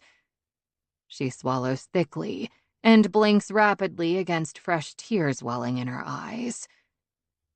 A million thoughts have raced through my mind since waking up next to my mom as she lay bleeding out on the pavement. Thoughts and images I've tried hard to lock away, because if I allow them free rein right now, I'll break. Those things will have to wait until some undetermined time in the future when it's safe for me to unpack them. And since I've always been great at compartmentalizing, they will. However, there's one thing I haven't been able to ignore. It's been incessantly scratching at the walls of my brain, demanding to be addressed. And I think it's the same thing plaguing my mom right now. Mom, I say, struggling to push the words past the lump in my throat. How did you know he wouldn't want to hurt me? She turned her head and held my gaze for several seconds before sighing. Because they're not hunting your kind. My kind, I muse, trying to understand what she meant. Then it clicked. You mean because I'm part human? No, Mastorin. She says softly as a tear finally spills free to roll down her smooth cheek. It's because you are human. There's a ringing in my ears. Like I just left a rock concert where I spent the last 2 hours standing next to the speakers. That punch I took earlier must have caused some latent damage. I should ask for something to stop the shooting pain suddenly building behind my eyes. And I'm hearing things wrong. I must be. Because there's no way my mom just dropped a nuclear-level bomb on me like that out of nowhere. She would never. And more than that, it's impossible. I shake my head vigorously. No, that... A choking sob escapes before I swallow it back. That doesn't make any sense. You're not thinking clearly. Everything happened so fast and you... I trail off, the look in her eyes telling me I can't wish this away. That the truth, however impossible, is still the truth.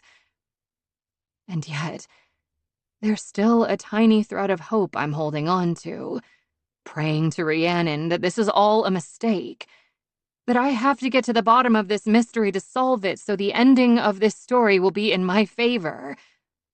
That I won't learn my entire life has been one giant lie. How?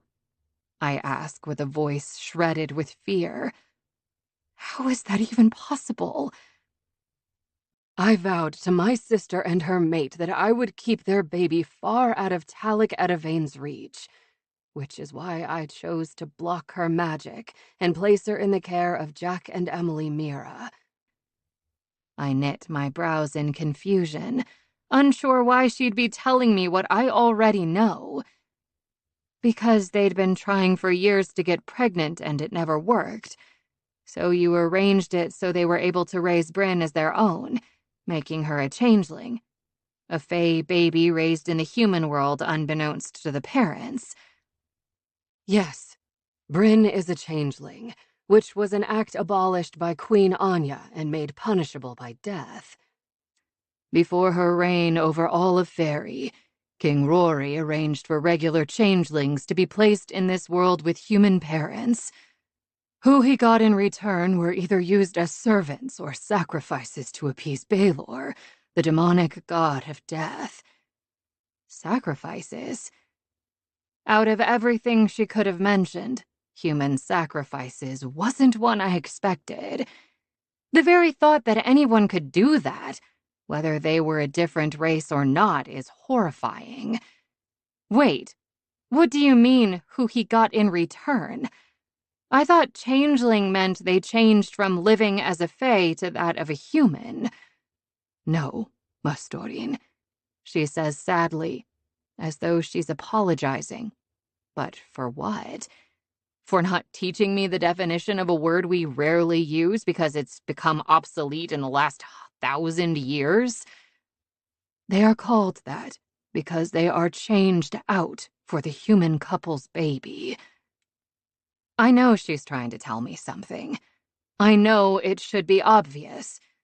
But my brain is smarter than my conscious mind right now, and it's doing its best to protect me. That was the case back then, you mean, right? But not this time with Bryn. Jack and Emily weren't able to get pregnant. That's what you told me. Yes, I did. And it's the truth. They weren't able to get pregnant. But then they were.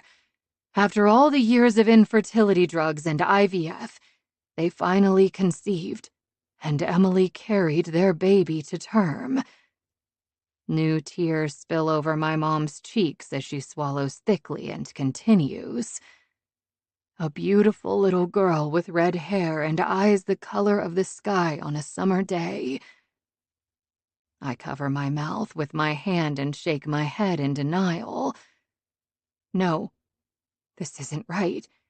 The only thing I was sure of in life was who my mother was, that we were a team, just us against the world.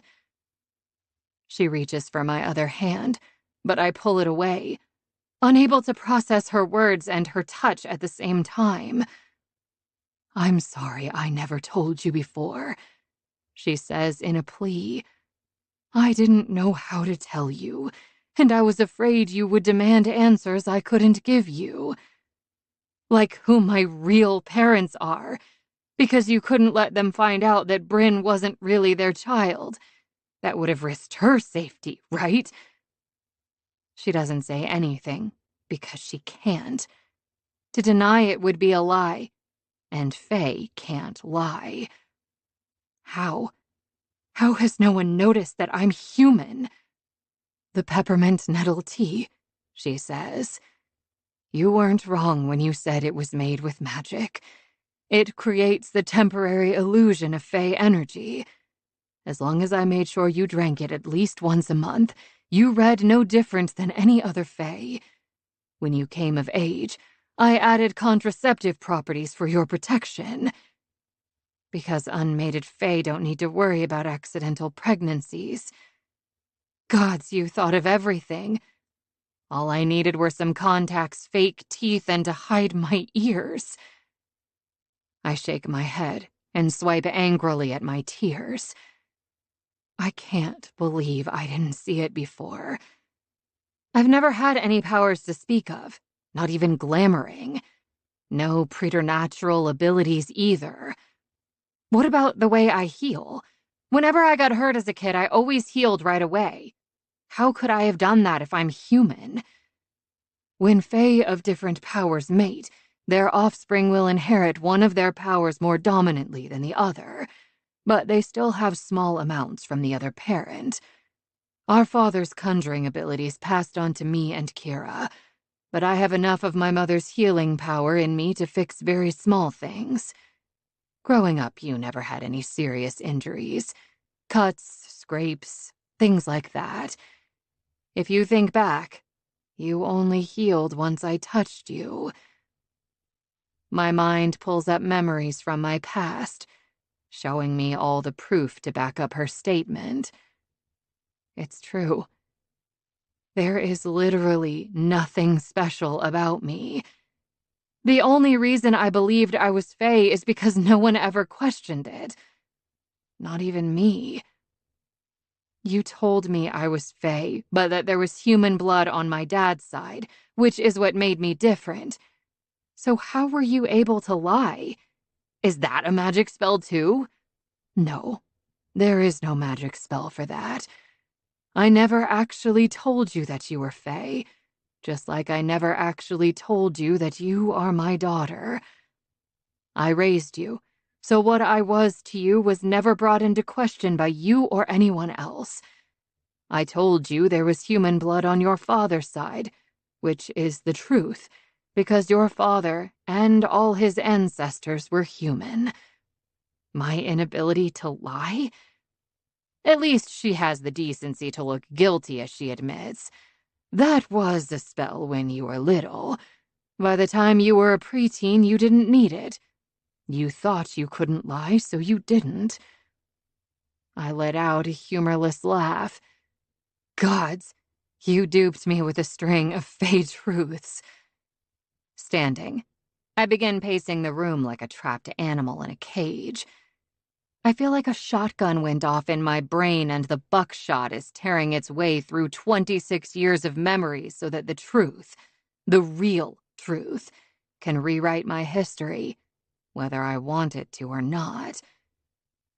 It's all been a lie. Everything. The most important person in my life is essentially my kidnapper. I will never know my real parents because they were killed by the Light King in an effort to isolate Bryn, so she could be manipulated more easily for his own machinations against Caden. The life I was meant to have was stolen from me, all because of a power play between warring factions of a race that isn't even mine. I need to leave, I say distractedly. I need time to process this and figure out what I'm going to do. Mastorian, please. I can't tell you how sorry I am about Jack and Emily. I planned on finding some small way of bringing them into your life, but then they had the accident and... She closes her eyes briefly and takes a breath to regroup. There hasn't been a day that I haven't regretted not arranging for you to meet them sooner. But I can't regret taking you. You were their miracle baby, but you were also mine. I wasn't like my sister. I never wanted a mate or children. Our mother said I was born a free spirit, unable to be tied down by anything or anyone. And she was right. Until you. Fiona, I've lived the better part of 3 centuries, and it wasn't until I saw you in the hospital nursery that I longed to be tied down to you. When I stood over your bassinet, you looked up at me with those beautiful blue eyes, and I swear to Rhiannon, you smiled. I felt like I'd finally found what I hadn't even known I was searching for. You are my little treasure. You are worth more to me than all of the riches of fairy and this world combined. You must believe me. It takes a minute for my words to scrape their way past the boulder lodged in my throat, but I finally manage it. I do. There's no way to fey truth what you just told me. Your love for me is the one thing about my life I know hasn't been a lie. The rest... My shoulder lifts in a weak attempt at a half shrug. I barely have enough energy to remain upright at this point. It's a toss-up. I never meant to hurt you, Mastorian. I'm sorry. I know that too, I say thickly. Ryan's been assigned to be my shadow. I think I'll ask him to take me home now so I can get some sleep. Normally, this is the part where we would hug and express our love for one another before saying goodbye. I've never not known how to act with my mother, but right now, we just stare at each other for long moments. Me standing awkwardly on the other side of the room and her bound to the hospital bed. She breaks the awkward silence first.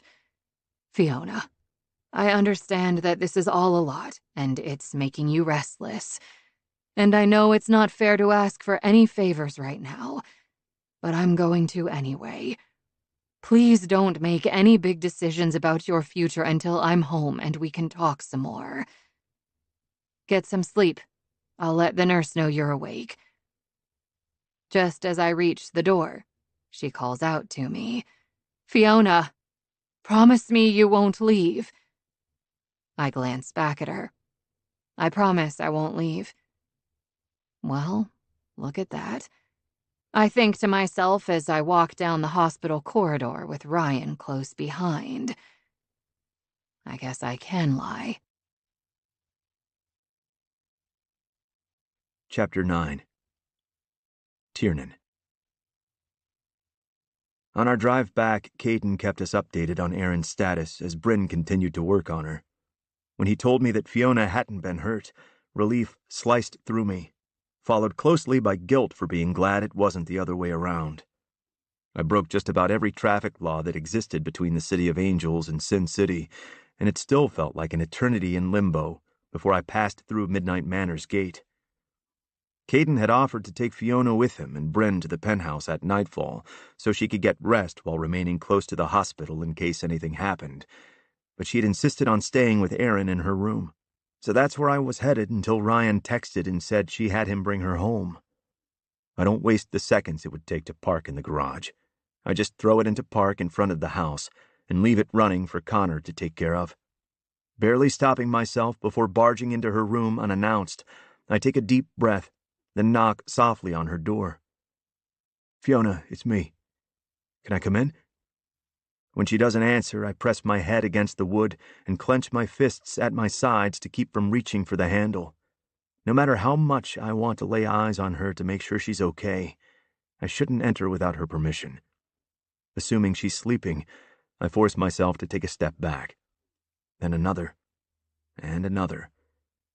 Nope, don't like that. I move forward a step.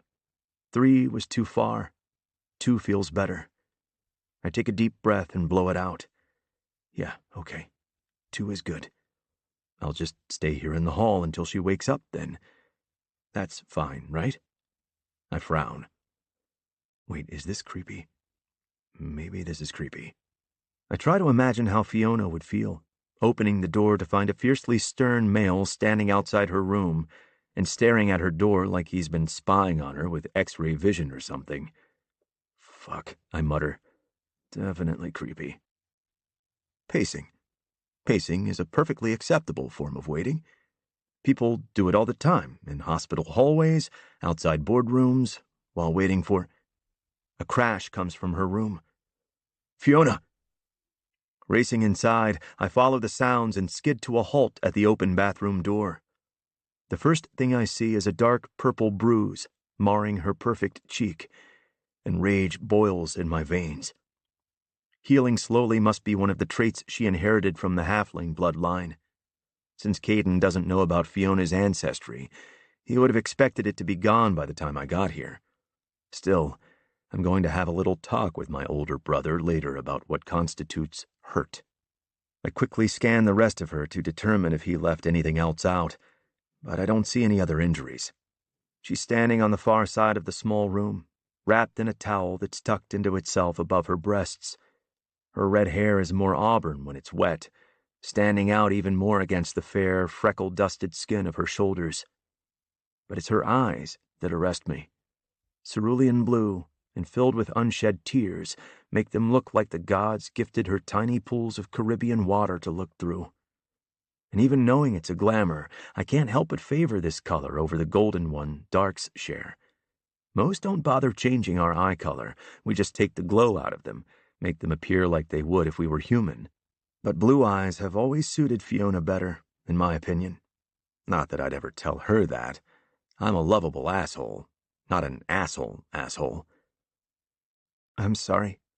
My hands were wet, and it slipped," she says. That's when I notice what caused the crashing sound.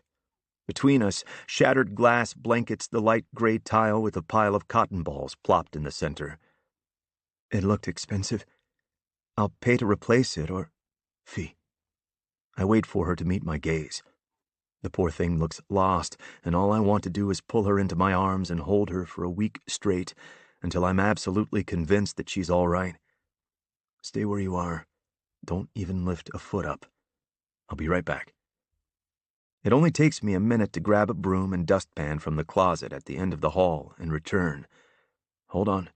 I'm going to sweep everything into a pile, then I'll come get you, okay? She nods and watches me as I make quick work of the task, leaving the shards of glass and puffs of cotton in a heap by the wall. I'll get a cleaning service in here first thing to take care of the rest. Plus, they'll be able to fill in for Fee. She could use the time off, and I know she'll want to take care of Erin until she's at 100% too. Grabbing the fuzzy pink robe from the hook near the door, I cross over to where she's waiting. Next step, we'll put your robe on, and I'm going to carry you over to the counter and we rinse your feet off to get any glass dust that may be on you. Then I'll carry you out of the bathroom, leaving my shoes at the door so I don't track anything through the carpet. Sound good? She opens her mouth, but nothing comes out the first time. She clears her throat softly, then tries again. Yes, okay. Standing in front of her, I wrap the robe around her shoulders and hold it together in the front while she maneuvers her arms into the sleeves. Our eyes watch my hand as it slips between the sides to grab the towel and pull until it falls to pool around her feet. Feet. Glass. Oh, right. I'm supposed to be helping. Okay, hold on.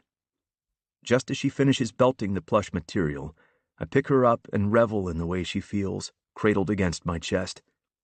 Even after sweeping, the sound of glass bits crunching beneath my shoes tells me I was right in not letting her move. I deposit her sideways between the two sinks, then lower her feet into the left basin. Once the water is warm, I use my cupped hand to pour it over her shins and all the way down to the tips of her chipped, painted toes. Neon green? I ask with raised brows. She's more of a pastel girl, I've noticed, the soft palette of her wardrobe in direct contrast to her bold personality. It was a joke I played on my mom at last month's mani-pedi day. She's always choosing shades of green, so I picked the gaudiest one they had. Then I told her how much I loved it and wanted us to match. A small smile creeps onto her face. I kept up the act all day, making sure to point out our matching fluorescent green pedicures to everyone, even complete strangers.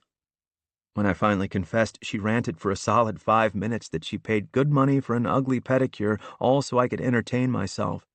But then we couldn't stop laughing about all the time she had to pretend to like it because I pretended to like it. That was a good one, I say, chuckling at the image her story portrayed.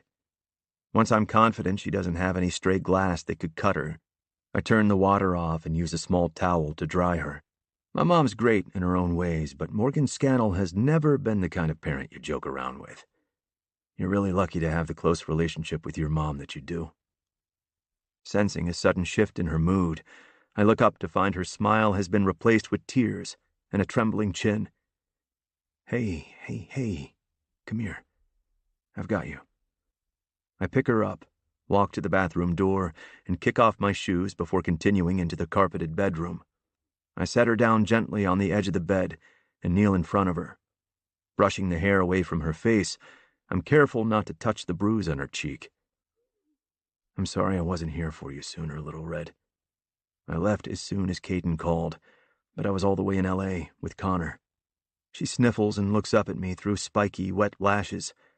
Something passes over her face at the mention of L.A., but then it's gone before I can figure out what it is. I got here as quick as I could, but it wasn't good enough. I hate that I wasn't here when you needed me, Fee. I'm so sorry. She shakes her head.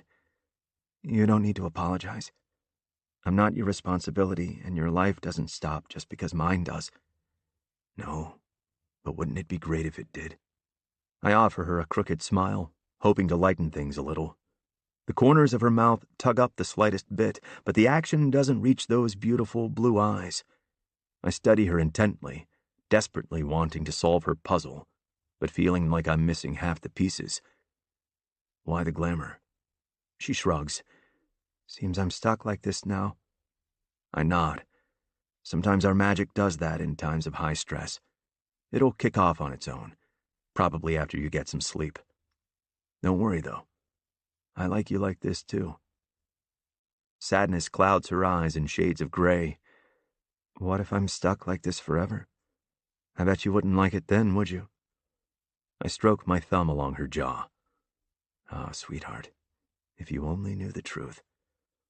The answer doesn't matter because you won't be like this forever, I promise. Her brow furrows, and her shoulders sag as though she's disappointed in my answer. Does she not believe me? We stare at each other for several seconds, and it takes every ounce of restraint not to gather her up in my arms and hold on to her. But then she takes matters into her own hands and pulls me in for a kiss. Instantly, I react, pushing up on my knees and wrapping my arms around her small waist to pull her flush against my stomach.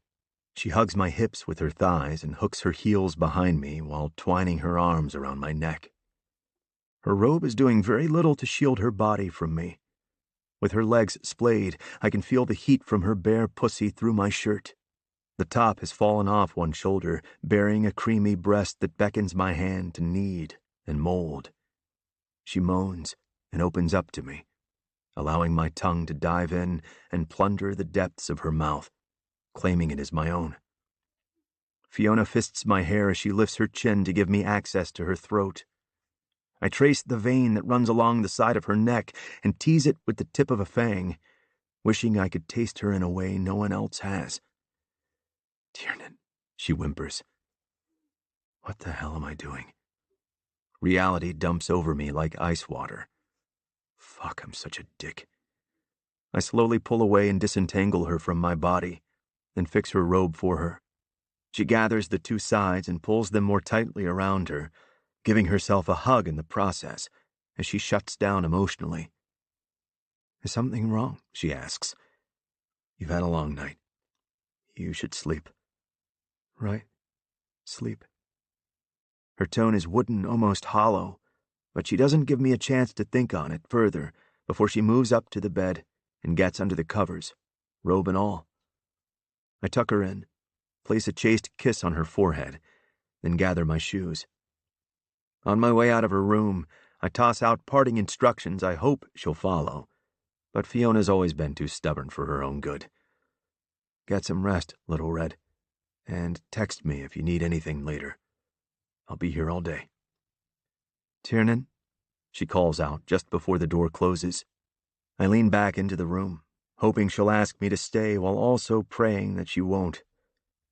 Thank you for... She pauses, seeming to change her mind about what she wants to say.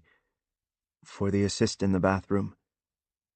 I almost joke about finally getting to be her knight in shining armor, but the angry purple mark on her cheek reminds me of just how badly I failed her. When she needed protection, when she needed saving, I wasn't there. But I will be what she needs in this moment, and all the moments moving forward. Right now, it isn't a lascivious lover or a court jester telling jokes. It's a friend, someone who won't take advantage of her when she's feeling vulnerable or deflect her pain with humor. Someone she can count on, no matter what. I'll always help you, Fee. Whenever and whatever you need. All you have to do is ask. I genuinely mean it, and she knows it's the truth. Because it has to be. I'll see you in a little while, okay? She musters up a sad smile that about breaks my fucking heart. See you in a little while. Chapter 10. Fiona. It's only been an hour since Tiernan left my room, and an hour and 1 minute since I lied for the second time in my whole life. I have no intention of seeing anyone today, least of all Tiernan or my mom. I need some time to think, to get away and process everything. Except what happened with Tiernan. I don't want to remember it, much less process it. It was like one gut punch after another. He mentioned being in LA when Caden called. I know it wasn't nightfall or night court business. Since he moved into the manor, I've taken it upon myself to moonlight as Tyr's kinda-sorta personal assistant. Unlike his older brother, the middle Varen requires an occasional kick in the ass to ensure he arrives to things on time, and there's nothing on his calendar until tomorrow. LA is one of his favorite party spots, so he was probably lap-deep in women when he got the call. Not my concern, I know, but it doesn't mean the thought doesn't sting. Then, when I asked whether he liked it if I looked human all the time, he tried placating me with a non-answer, typical Fae truth tactic, because obviously telling me the honest-to-God's truth would upset me. And last but not least, in a totally spontaneous move, I practically threw myself at him, giving him exactly what he's wanted for months, what we've both wanted. But we never made it past kissing before he put a stop to it. That was the most un-Tiernan thing ever. Makes it kind of hard not to believe that he's just not attracted to me the same way without my fangs and contacts. So yeah, I'm leaving. I won't go far, as much as I'd like to buy a one-way ticket to someplace tropical where I can lick my wounds on a beach while sipping Mai Tais. I need to be able to get back quickly if anything happens. Just because I feel the need to throw myself a pity party doesn't mean I've forgotten that Fae are being hunted and put down like rabid dogs. I pick up my carry-on and walk quietly down the hall to the stairs. It's not even 7 a.m., so the house is still quiet. Or so I thought. When I reach the first landing, I stop at the sound of voices coming from the living room down below. I recognize Tiernan's voice and, of course, Seamus's. But there are two others that I don't know by the sound of them. To get out of the house, I'll have to walk right by them, and I was trying to escape without anyone noticing. Maybe they won't be long. I lower myself onto the bottom stair and tuck my suitcase against my knees as I listen.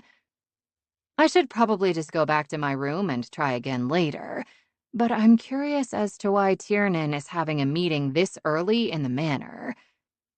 Chief McCarthy, thanks for agreeing to meet here instead of the TOR. That's Tiernan's deep timbre, and now one of the mystery guests is solved.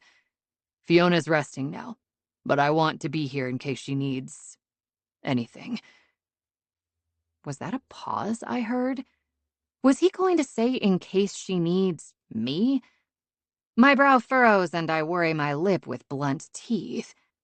Having abandoned all pretenses and accessories for appearing as Fae. God's damn it, even just hearing his voice again is cracking my resolve to leave. But then he had to go and be considerate and sweet too. Ugh, why can't he just be the self-centered rebel prince / future king everyone thinks he is? Seamus speaks to Chief McCarthy next. Alec, what new developments have there been since yesterday? In your message, you mentioned the attack on Aaron Jewell wasn't an isolated incident. How many were there? Altogether, there were 9 separate instances throughout the city. One of them was Lord Tynham of the Dark Council. Lord Dolan here was the one who found him. The last voice in the room, which is apparently the speaker of the council, is clipped with restrained anger. They beat him so badly he was unrecognizable. I knew it to be him from his family line's Armas ring they left on his finger. The detectives on scene confirmed his identity from his wallet that still held over $1,000 in cash. Somehow it seems worse that they didn't even bother to rob him. The fact they didn't gives us an idea of the kind of people we're dealing with, though. Chief McCarthy says. They don't care about the money. Now, it could be that they're wealthy enough that a dozen C-notes and a ring with a ruby as big as a walnut doesn't faze them. But people with that kind of net worth aren't the type to get their hands dirty.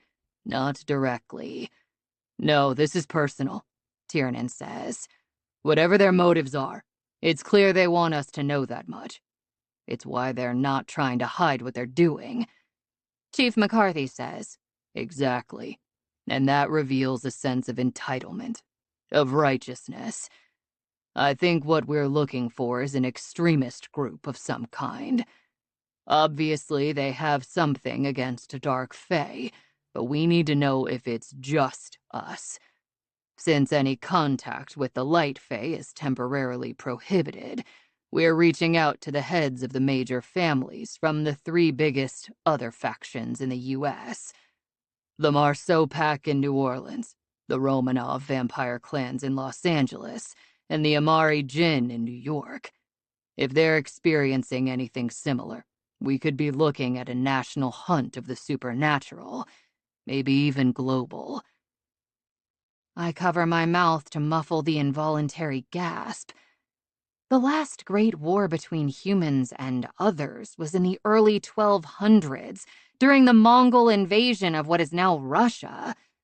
Batu Khan, the then leader of the Mongols, invaded Russia believing that a vampire might change him and grant him eternal life. Instead, he and his entire army were wiped out by a united army of supernatural races who were assisted by the legendary Bogatay warriors. Most of the Bogatays died that day as well. Those who survived are now part of the supernatural world as vampires. Batu and his quest were mostly lost to history in favor of his much more successful and savage grandfather, Genghis. But as devastating as that was, it had happened in a concentrated area. What would it be like if they, are hunted all over the world? Tiernan must have moved closer to the stairs because his voice gets louder. I paid Dimitri a visit last night at his home in L.A. The vampires aren't involved, on either side of the conflict. He didn't know anything about what's been going on here. That's what he was doing in L.A.? Shame leaves a bitter taste in my mouth. I shouldn't have assumed he was club hopping and partying with celebrities. He hasn't done that since shortly after learning he's to be king, and he definitely wouldn't be doing it now with his people in crisis. I know him better than that, but it's hard not to let my emotions color the lens I see him through sometimes. I need to make a conscious effort to stop doing that. Well, I would make the effort if I was sticking around, but I'm not. Even if I don't leave Vegas, I won't be coming back to work at the manor. The constant reminder that I don't belong to their world, that I'm not Fae, would slowly kill me. Much like my sexual frustration has done while living under the same roof as Tiernan and being unable to touch him. Jesus, Fiona, what the hell happened to you? The me from 5 years ago would have kicked my ass for being so pathetic. I've always been a masochist, but this is ridiculous. So that's it then? Dolan sputters like he's working himself into a lather. That bloodthirsty mafia claims they're innocent and we're just going to take their word for it. Respectfully, Lord Speaker, Tiernan says in a tone clearly devoid of respect. In addition to my own intuition, someone I trust implicitly vouches for him and his clan's activity for the last 6 months. So either you decide to trust me, or you are welcome to visit Dmitry Romanov and inform him of your uncertainties. I'm sure the council will vote in a suitable replacement for you as speaker. Seamus interjects casually, like Tiernan didn't just launch a thinly veiled threat at the Speaker of the Dark Council.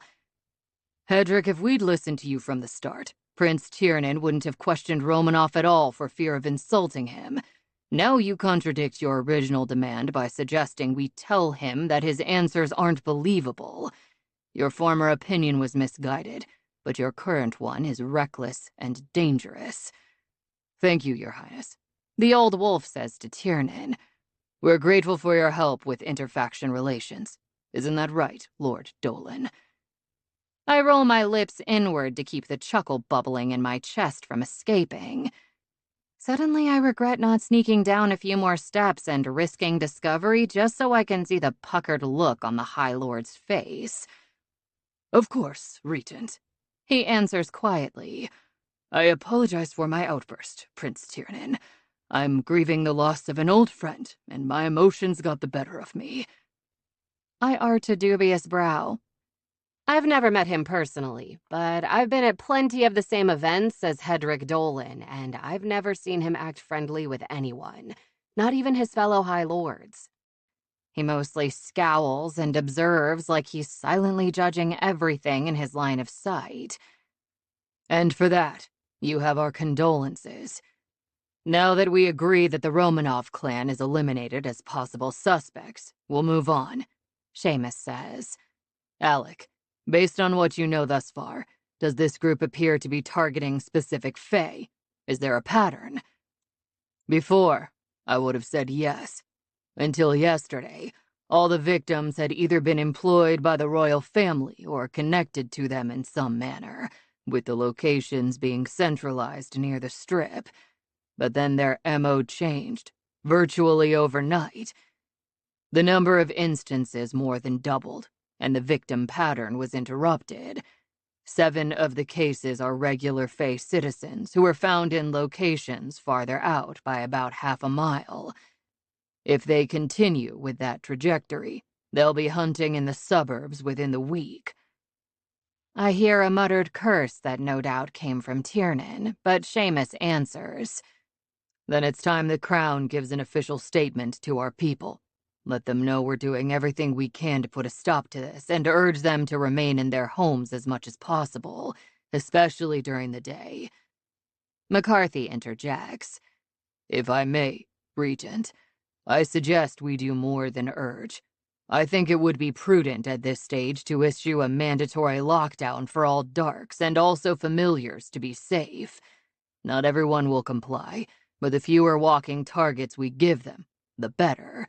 "Agreed." Lord Dolan. "Yes, Alec, you're right. Thank you." Seamus.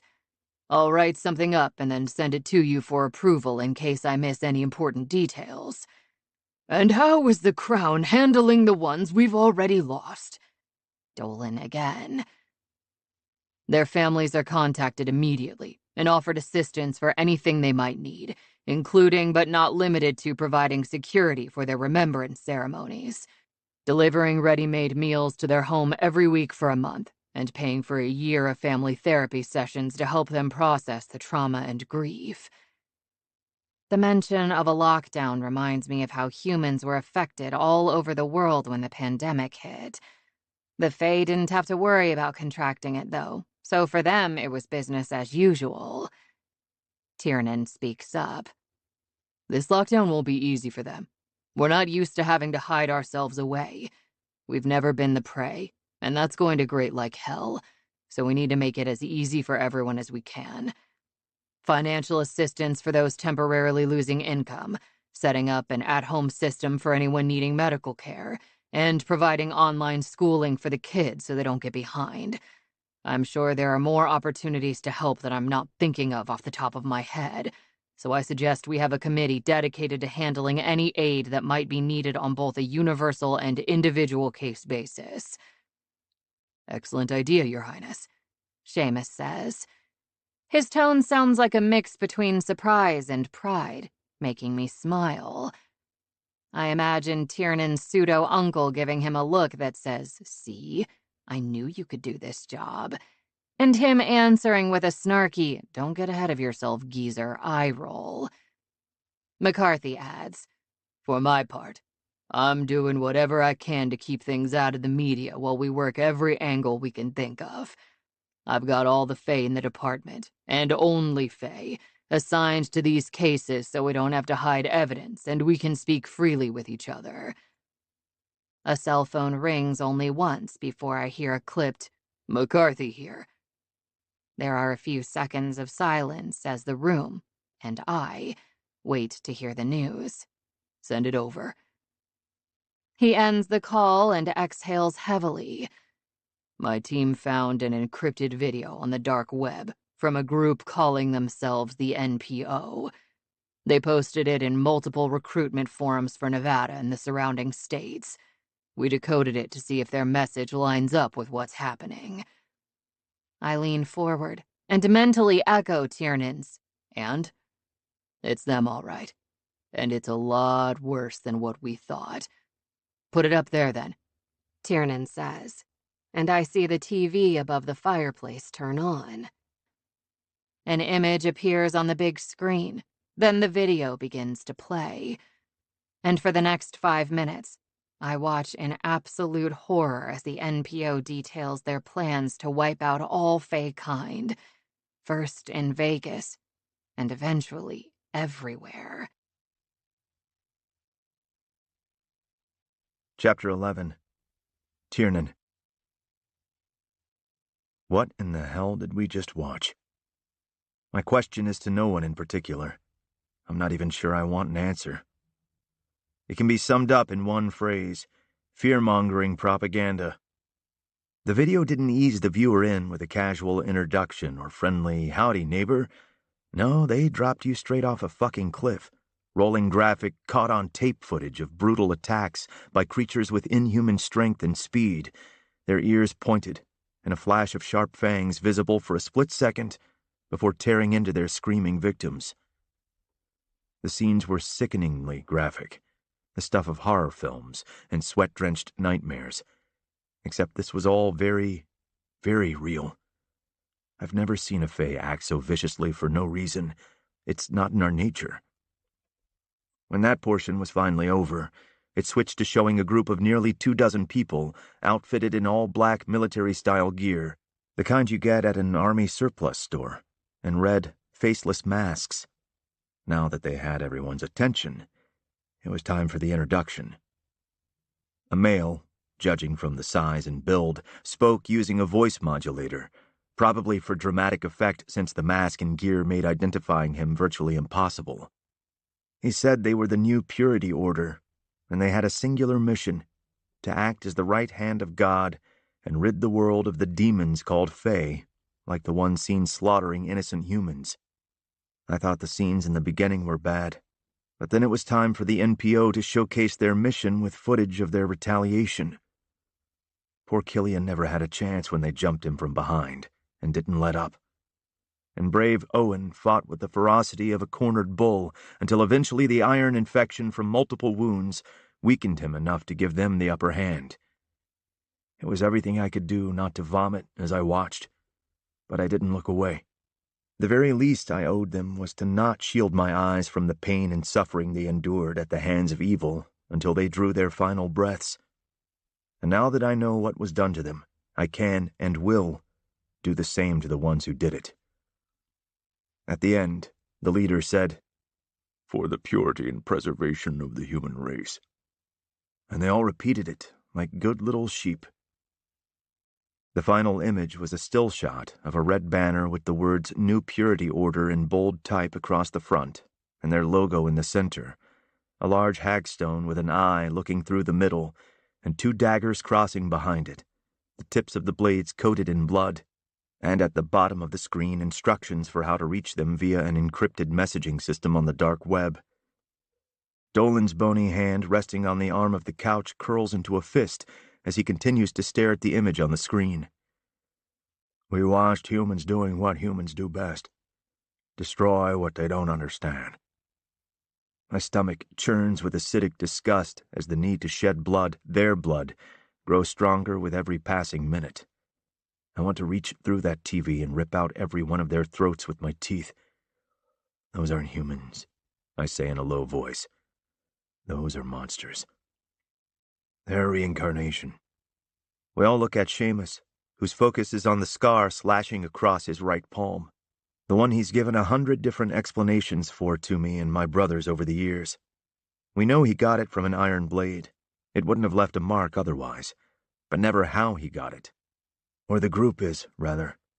The Purity Order began in Ireland in the late 1500s after a few drunk men had a run-in with a few trickster Fae who offered them fairy gold in exchange for use of their horses for the night. When the men woke up the next morning, not only were their horses still gone, but the fairy gold, which we know isn't a thing, was nothing more than pieces of stale bread. Lord Dolan furrows his brow. "I don't remember hearing anything about a Purity Order." "I'm not surprised," Seamus says. "You were too busy playing court games with the other lords. Your sole focus gaining favor with the kings and queens of Faerie. Oof, burn. Seamus deserves a fist bump later for that one. You're telling me they went all grab your torch and pitchforks all because Fae played a shitty trick and stole a few horses? Yes and no. That was the only thing the tricksters did to the men. But after weeks of stewing about the incident with each other, the truth became bloated, the story exaggerated, until they believed their own lie that the Fae had killed one of them when, in reality, the man had died the following week from a fever. Soon the stories they told each other spread to stories they told their families, their friends, and then strangers. It took less than a year for an angry mob to become a cadre of skilled hunters. All that to hunt down the occasional Fae playing tricks on humans? I ask incredulously. That seems like overkill to me. McCarthy leans forward, bracing his elbows on his thighs. No, back then it was extremely common for Fae to go back and forth through the Veil, sometimes spending as much time in this realm as they did in Faerie. My grandfather told us stories about those days.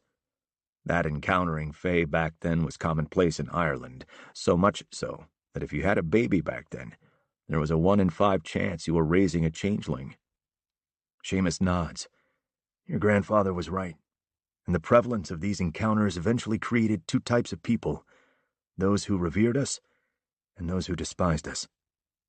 The Netch. I remember hearing about a new group of warriors the one true queen appointed, but I assumed they were never called into action. I don't remember hearing about any of their battles or exploits. Lord Dolan muses. Seamus rubs at his scar absently.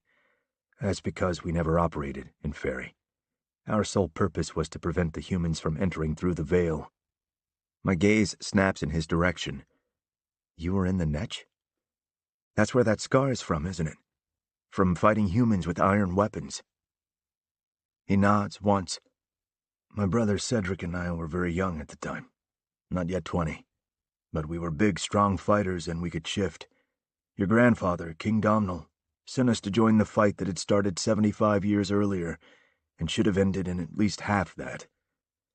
But the Queen was stubborn, and it was an issue of pride. Before the Purity Order, our races enjoyed a mostly amicable relationship, even allowing certain humans who gained Anya's favor to spend as much time as they wished in Faerie without the consequence of going mad. The last thing she wanted to do was erase that legacy by sealing off the Veil. How much longer did it take before the Netch won out? You said this is a reincarnation of the Purity Order, so you must have stopped them eventually, I say. No, we never did. For every one of them we cut down in self-defense, another 5 were newly convinced we were the monsters. Not even seeing proof otherwise swayed them. My brother had fallen in love with a young maiden. They managed to keep it secret for a year, until one day when her father and brothers came upon them holding one another in a field as they napped in the sun. It made no difference that Cedric was unarmed, nor did it matter that she begged them not to harm him as she proclaimed her love through tears and screams. Seamus rubbed at his scar. I felt the sword pierce Cedric's heart and ran to his aid, but it was too late. By the time I arrived, they'd killed her too. I fought them in a blind rage, but I was alone against 5. One of them almost managed to plunge his dagger into my chest, but I grabbed the blade just as the tip pierced my skin. I immediately began to weaken from the iron poisoning, and was forced to shift to escape. Let me guess, I say. They said Cedric was the one who killed her. Worse, they admitted to killing her. They claimed Cedric had bewitched her with his evil magic, and the only way to save her soul was to release it. You're not serious. I wish I wasn't, he said solemnly. And with every new generation, those beliefs and lies were passed down, creating even more of those who hated us. Finally, Anya came to terms with the reality that fighting the humans in the hope of restoring peace was futile. After 100 years, she called us home and sealed off the Veil, stating it would remain unpassable for 2 centuries past the death of the offspring of the youngest Order members. Time, Seamus says. The passing of time is how we eventually defeated the Order. It's how humans came to believe that we are nothing more than fantasy stories told over generations. Until now, McCarthy corrected. Seamus inclines his head. Until now. I scrape a hand over my jaw, the stubble reminding me I haven't slept or even gotten to shower yet. Okay, so do we think these guys have been operating underground all along and chose to come out of hiding to enact this big plan to wipe us off the map? I don't think so, the chief says. You saw them. Those aren't trained fighters or elite anything. The production quality of the video and that they're well supplied with hagstones, technology, and iron weapons indicates they have funds. But I think the group itself is in the beginning stages. Extremist groups often start small with one or a few outliers with more radical thoughts than their peers. But with the right leadership and successful recruitment, those outliers can become an army. If we have any chance of preventing this from turning into a worldwide hunt for others, we need to stop them while they're still relatively unknown. Great. I'm on board. How do we do that? I ask. We make contact using the instructions on the video and send someone in undercover to infiltrate the group. The goal isn't to take out the ones on the bottom. It's to find out who's at the top, who's bankrolling their operation and giving the orders. Cut the head off the snake. The body dies, I say. That's the hope, anyway. How can we send someone undercover if they're using hagstones to see through our glamours? Dolan asks, and for once we're on the same page. McCarthy sighs. That I'm not sure about. There's the obvious solution, which is to use a familiar of the Night Court. But those propaganda videos of Fae slaying innocent people will be hard to ignore, even for those who have been in our circle for years. I get that it looks bad, I say. Hell, it looks worse than bad. But there's no way Darks are behind the attacks on the humans. For all we know, these could be rogue Fae from one of the elemental courts in Fairy, right? Our familiars will know it's no one from our court. Seamus shakes his head. I wish it were that easy. But fear makes humans unpredictable and susceptible to fear-mongering tactics. It doesn't matter which court the Fae who committed the acts are from. To anyone with even the slightest doubt of our innocence, all Fae will become the common enemy. Cursing a blue streak, I shove my hands through my hair and stop pacing in hopes that my mind will work better if my body is still. What would Caden suggest? Gods know I'm not experienced with crisis management. Maybe I should conference him in on the meeting. Fuck, Dolan would love that. Me proving I can't hack this gig, and I'd rather choke on my own tongue than give him that kind of satisfaction. Gripping the back of the couch, I hang my head between my shoulders and search for the goddamned answers we need. An image of Robert comes to me, but I quickly shove it away. No way in hell I'm sending my closest human friend to infiltrate a violent group of extremists. There has to be somebody we can trust to send in there. Send me. My head snaps to the side, where Fiona is standing near the bottom of the staircase. It's only been a little more than an hour since I've last seen her, and already I feel like I can breathe easier. She's wearing a pair of leggings and an oversized nightfall sweatshirt, looking just as sexy as if she were in a cocktail dress. Vivid blue eyes stare back at me from a fresh face dotted with freckles I want to count with kisses. Her red hair is pulled into a rare high ponytail that shows off her rounded ears, but with her glamour still in effect, they don't look out of place. I clear my dry throat and force my brain to come back online. How long have you been listening? I heard everything and saw the video. You can send me into the group, she says again. I'm the only one you can trust. I glance down at the small carry-on suitcase next to her feet. Going somewhere? Don't change the subject, Your Highness. She says my title through clenched teeth, as though she'd love to call me a few other choice words that would be wholly inappropriate for a mixed audience such as this. You have a problem, and I'm the solution. The solution is to send you into a group that you can't even get into, by the way, who have more iron daggers than brain cells? That's what I'm trying to tell you. I can get in. They'll never suspect me, I promise. How will they not suspect you, Fiona? Tell me how that works. It just will. You'll have to trust me. I shake my head. No. Not with something like this. If you want me to believe you, you'll have to tell me what kind of magic you have up your sleeve. Otherwise, no dice. I'm not risking your life for a maybe. You aren't. It's my life to risk, not yours. When that fails to move me, she glances at our rapt audience, then crosses to stand mere inches away. Looking up, she keeps her voice low. Tiernan, I need you to believe me. It's not a maybe. It's a certainty. Tell me how, Fee. Sky blue eyes plead with me, making me weak in the knees. Fine. Then the answer is no. Because I'm a human, goddammit. The air is sucked out of my lungs, making it hard to draw my next breath. I can't believe she just shouted something I know damn well she doesn't go around telling people. Excuse us, gentlemen. Miss Jewel has had a very traumatic experience and isn't quite feeling herself. I place my hand at her lower back and usher her out onto the veranda, making sure to close the door all the way behind us. Fiona, you didn't have to tell them that. And a little halfling blood doesn't make you a human, okay? I'm not sure why your glamour is stuck, but I'm sure It's not stuck, Tiernan. It's not even a glamour. It never has been. This is me. What you saw before, what everyone saw, were colored contacts and custom-fit caps on my teeth to help me pass as Fae.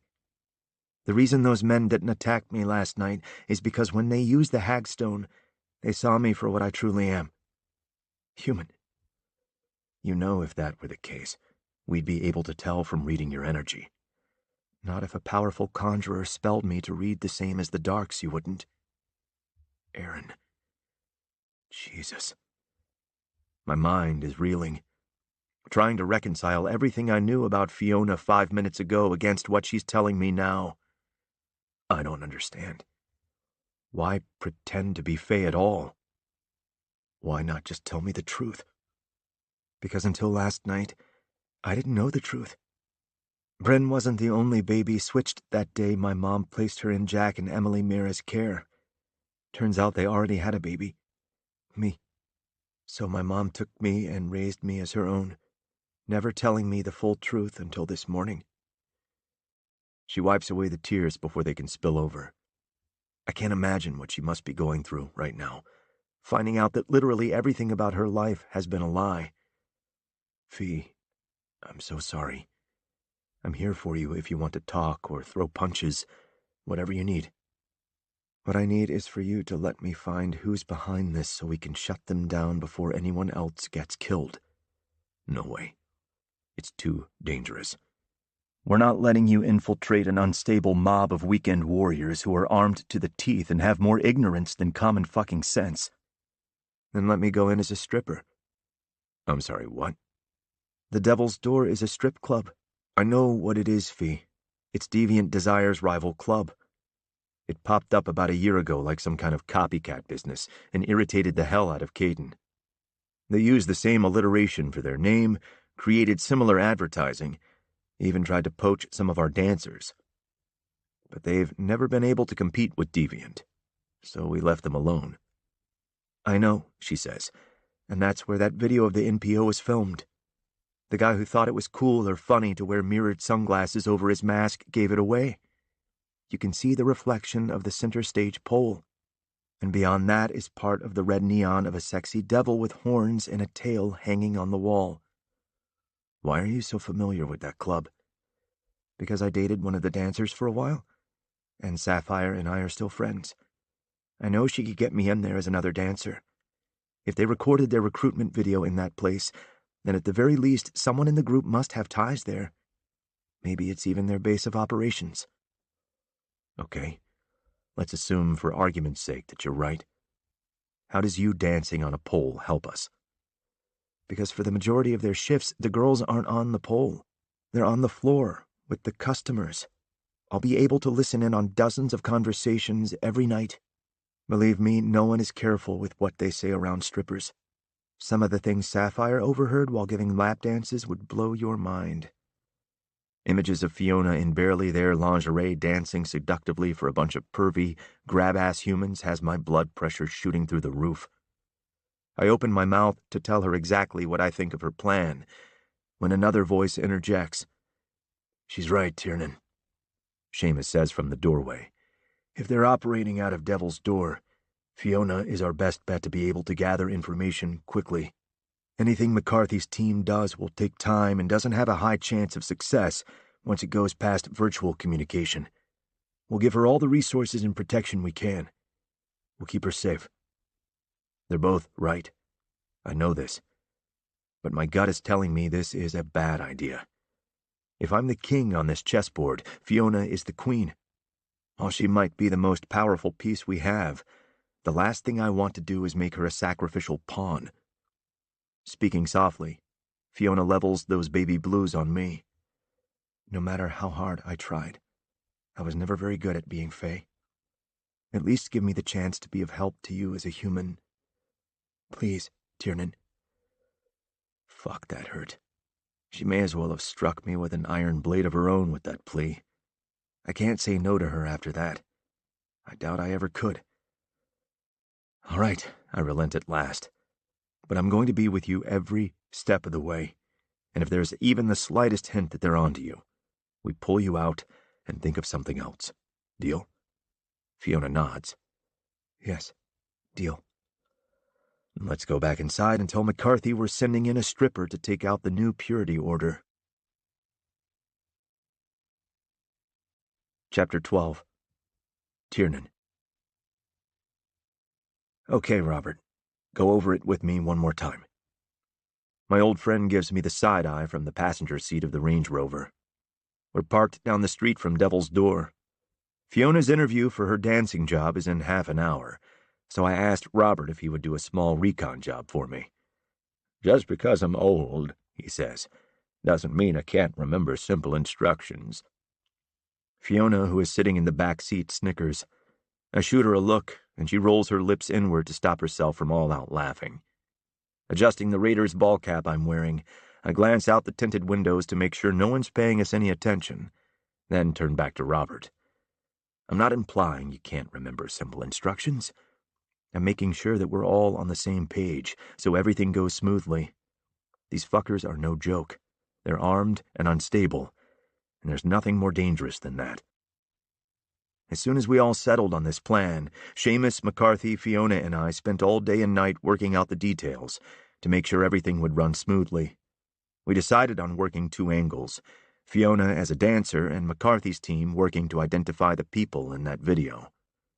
I'm hoping they come up with answers soon so I can pull Fiona off this operation.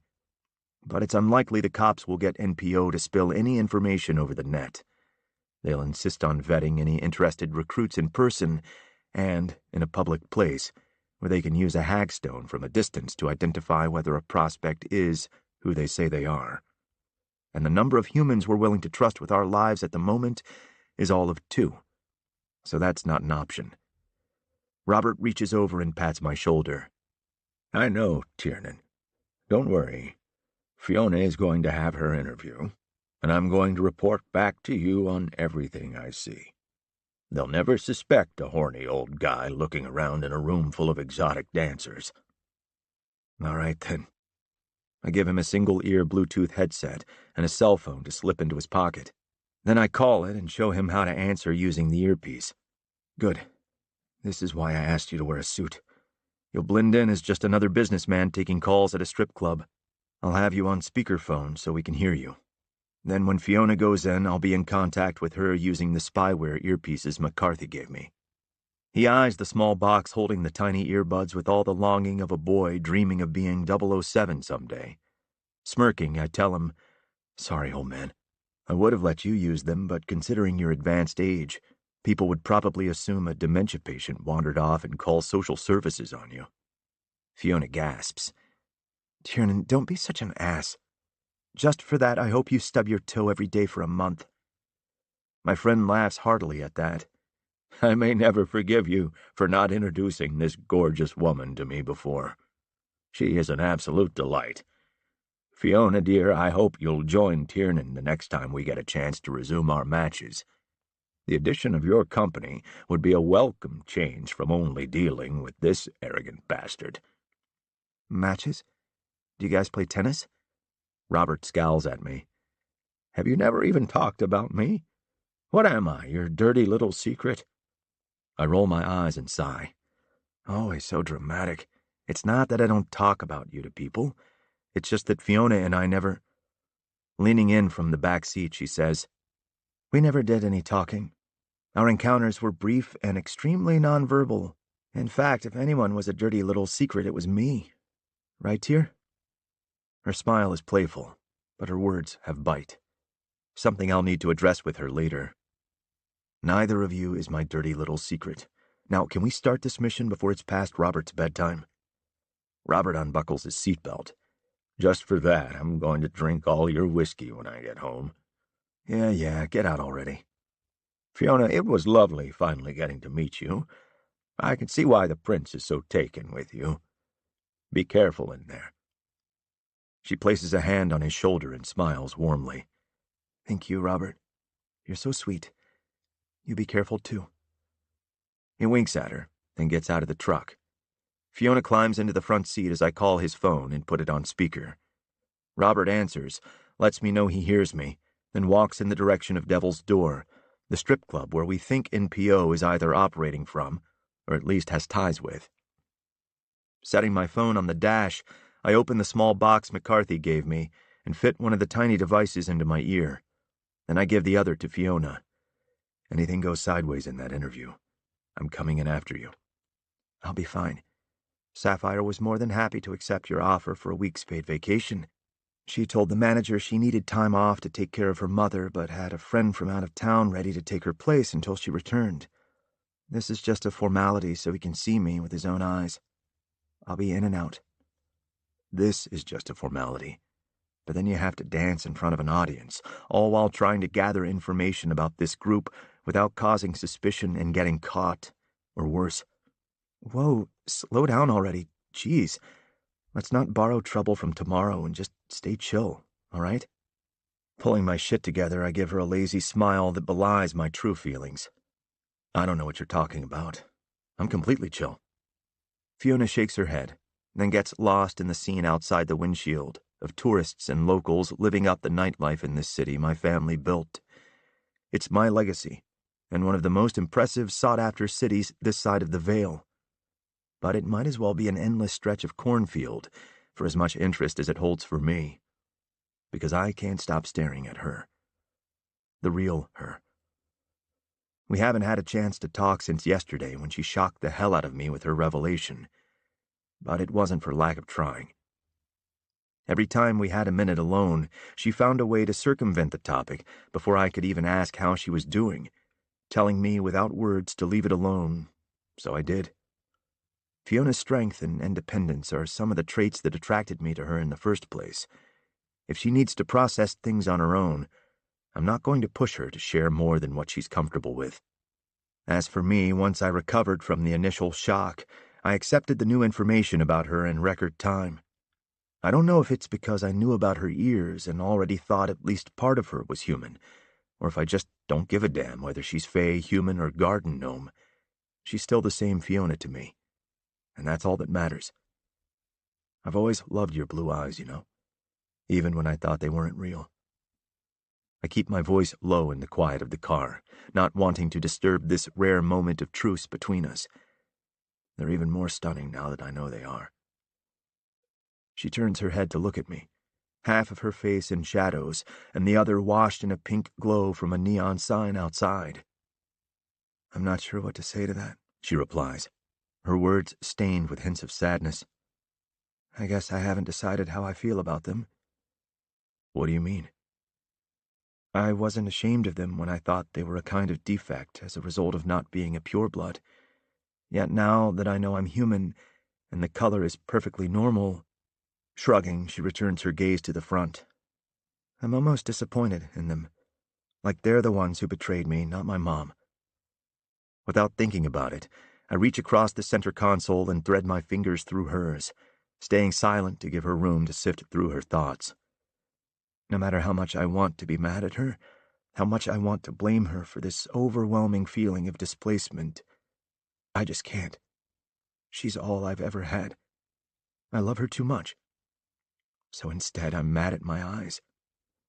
A soft, self-deprecating laugh escapes with a shake of her head. I know. It's ridiculous. I spin my cap around backwards and lean in to close the physical distance between us, even if emotionally she's a mile away. Cupping the side of her face, I guide her until she's looking at me. Fee, how you feel is never ridiculous, and it's okay to be mad at your eyes. I'll show them enough love until you're ready to love them too. It's really annoying how you always say the right things. The corner of my mouth tilts up. I know. I guess that's what 150 years of seducing other women will get you. Staring into her eyes, I whisper, what other women? Our faces are close enough to feel our breaths mingling. I've never wanted to kiss her more than I do in this moment, to show her how special I think she is, with or without magical capabilities. She probably thinks it was another practiced line, but she truly makes me forget everyone who came before her. My lips graze hers with the ghost of a touch, not wanting to press for more, but unable to resist her taste. Her eyes fall to my mouth for a weighted beat before flicking back up to mine, her long lashes casting shadows on her cheekbones. Tear, come here, I grate out, before pulling her in with a hand at her nape and crushing our mouths together in a passion-drenched kiss. She makes that soft mewling sound of capitulation that drives me wild as she opens to me. My tongue sweeps in to dominate hers in a fevered dance we've perfected over dozens of times of physically charged clandestine encounters. I'm ready to haul her ass across the center console when she palms my stiff cock through my jeans. My brain short-circuits as a pained groan rumbles from my chest. You kids know I can still hear you, right? I curse as reality crashes back in with the interruption. We break apart, and Fiona devolves into a fit of giggles. I wince as I do my best to adjust the uncomfortable situation in my pants, then pull my cap on the right way again. Watch who you're calling a kid, I grumble. I've been around more than double what you have. If anyone is a kid in this friendship, it's you, sport. Yeah, but when you put your average lifespan up against mine, you might as well be a pimply-assed teenager compared to me, which makes me the elder, so I'll call you what I want. How long have you guys been friends? Fiona asks. Robert's light chuckle comes through the phone's speaker. Oh, it's got to be around 50 years now, I'd say. That sound about right? 52, if you want to get technical. How far away are you from Devil's Door? About a block and a half. I'm not exactly power walking over here, you know. Just because I have a new hip doesn't mean I'm speed racer. You're fine, I say, glancing at the time on the dash. As long as you're inside before Fiona's interview is set to start, that's all that matters. After you've been in there for a few minutes, I'll drop her off out front. Oh, sure, the young person gets valet service and the geezer has to walk 5 blocks. Fiona chuckles, and that makes me smile as I answer. If you were wearing 5-inch heels, I would have dropped you off in front, too. Fiona interrupts Robert's grumbling. So then tell me the story of how you guys met, and why you play each other in tennis matches. Now it's my turn to laugh. Not tennis, sweetheart. We play chess. She arches a brow in surprise. You play chess? As in chess? Do you have a problem with chess? She shakes her head. No, of course not. I just never pictured you, party boy extraordinaire, as someone who could focus long enough to play a game of strategy without solo cups and ping-pong balls involved. Robert laughs uproariously, to the point where I'm concerned he might actually start hacking up a lung. I happen to be an excellent chess player, I say. Isn't that right, Robert? Only because you had the best teacher around, and even after 50 years you still can't beat me more than twice in a row. Did you meet at a chess match somewhere? Sort of, I say. Robert was playing a tournament at an outdoor park where I happened to be passing by. It caught my interest, so I picked a spot underneath a shady tree and watched. Robert won the whole thing. He was impressive. And also scatterbrained, Robert added. I wasn't paying attention when I went to cross the street, and I almost got hit by a car. Tiernan used his super speed to get to me in time to pull me back out of the way. Of course, at the time, I assumed he must have been close by. He didn't come clean with me for 5 years. Fiona's jaw drops. "Oh my gods," she says in awe. "You pulled an Edward Cullen? You really have a thing for him, don't you?" I could almost hear Robert's confused expression coming through the earpiece. He pulled a what? "Nothing, old-timer. It's not a reference you'll understand," I say in the direction of the phone. Then I dish out some sarcasm to Fiona. "Yeah, I was emulating the persona of a fictional character who wouldn't be created for several decades that day. That makes total sense." She places an elbow on the console and rests her chin in her hand as she grins. "Do you secretly wish you were a vampire, Tiernan?" Leaning in, I hold her gaze and drop my voice an octave. "Why, Fee? You want to roleplay with me? Let me tap into the sweet pulsing vein in that pretty little neck of yours." Her lips part on a soft gasp, drawing my gaze and making me ache to taste them, to trace the soft pillows with my tongue before claiming her. I drag my eyes back up to hers, heavy-lidded with pupils eclipsing the blue of her irises. Gods, I've never wanted anyone so badly as I want Fiona. Save your weird sex games for later, Tiernan. I'm here. Fiona and I pull away, and the mood turns serious. "Okay, Robert, just walk me through what you see. Remember, we want to know what kind of security they have. That includes manpower and cameras if you can see them." Walking through the front door now. We hear a door open and muffled music with a heavy bass line. Whoa, look at you two beefy guys. I bet no one tries to mess with either of you, huh? Fiona and I look at each other and shrug. 2 guys on the outside isn't so bad. So far, so good. We hear Robert pay the cover charge to get in and be given instructions on the rules of the establishment. I just go through this next door here? Wait, a male voice says. There's a sound of 2 knocks in what seems like wood sliding on wood. Robert comes back in with commentary. Oh, wow. Would you look at that? That's the biggest, weirdest peephole I ever did see. What is that, a rock with a hole in it wedged inside your door? Okay, so we know they have a hagstone in the second entrance testing for Fae. That right, Robert? Yep, that's what it is, all right. Oh, good, I get to go in now. Thanks, fellas. I appreciate it. I start the engine of the Range Rover, getting ready to drop Fiona off for her interview. You're doing great, old friend. Now just pick a seat and pretend you're looking at all the pretty ladies. When I park again, you can tell me what you see and I'll write it down for McCarthy. Fiona opens up her purse and grabs a tube of lipstick. She pulls down the visor and uses the mirror to apply another coat of red that accentuates her full, pouty lips. She's wearing more makeup than usual, playing up her role for her new job. I'm not used to seeing her this made up, and it strikes me that in its own way it's just another glamour. Something to change her appearance so that others see her the way she needs to be seen. And suddenly, I want to wipe it all off, to get rid of anything that disguises the real her, so that for the first time in her life, she doesn't have to hide who she is, because who she is naturally is perfect. We should go, she says. I don't want to be late and make a bad first impression on my new boss. I clench my teeth so hard they nearly grind into dust. There isn't a single thing about this plan that I like. Not the fact that she'll be dancing naked in front of drunk assholes who have a hard time remembering to keep their hands to themselves, and not the fact that she's going to be snooping around trying to find information we can use to take down NPO. Tier, you're making that face again. Robert pipes in. Is it the one where he looks constipated? He does that every time he thinks too hard. Anything more out of you that isn't security-based, and I'll tell your daughter it's time to start looking at assisted living. There's a slight pause, and then, I never should have given you Wanda's number.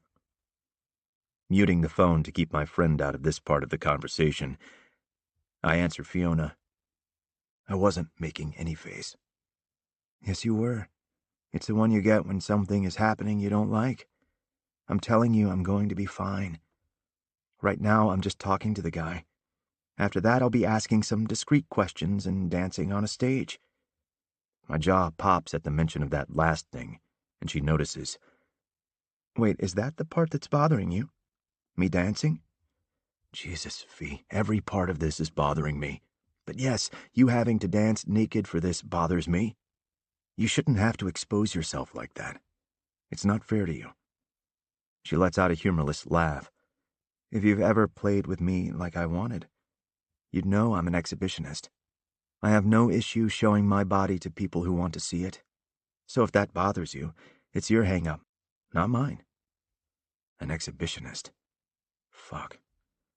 As I pull into traffic and drive toward Devil's Door, I swallow hard, imagining her in a proper BDSM scene, restrained and exposed to an audience while I perform unspeakable things to her to make her come undone. My cock twitches, and my balls start to ache with the need to have Fiona like that, on display, and undeniably mine. And yet, at the same time, my palms get clammy and my stomach twists into a knot. I haven't done anything like that in 10 years, not since a sub was hurt under my care. That was the last time I picked up a whip for a scene. That was the last time I did a scene at all. Since then, I've relegated myself to normal sex only and kept my kink beast caged. When Fiona brought up exploring more than just closet sex together, she assumed I don't trust her with that part of me. But the truth is, I don't trust myself with her. It was bad enough hurting Julie, and we weren't anything more than play partners. If I ever hurt Fiona like that, the guilt would slice me in two. Oblivious to my dark thoughts, Fiona continues to rant at me. But even if I was uncomfortable taking my clothes off in front of strangers, I would still do it. I will do anything it takes to bring these bastards down who hurt my mom and killed so many others. Gods, the fire within her burns as bright as her red hair, and no matter what I try, I'm helpless to be drawn to it.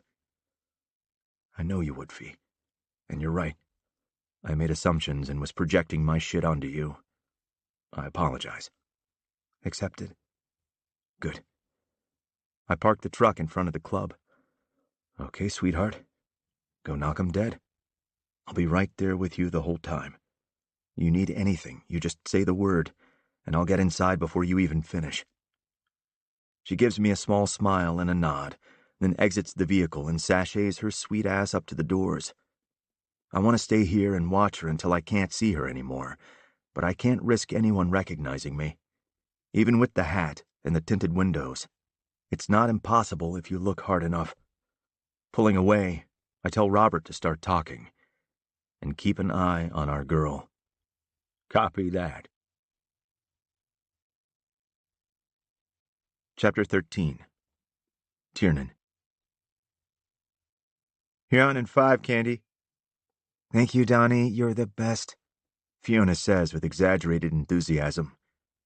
Sitting in a surveillance van with 2 of McCarthy's best IT guys isn't my idea of a good time, but at least tonight I have eyes inside the main area of Devil's Door, and we'll be able to see Fiona instead of just hearing her through the comms unit. I can't see her yet, though, because she's in the back getting ready. While it bothers me that I don't yet have a visual, I guess it's a good thing there are no cameras in the area where the dancers get dressed.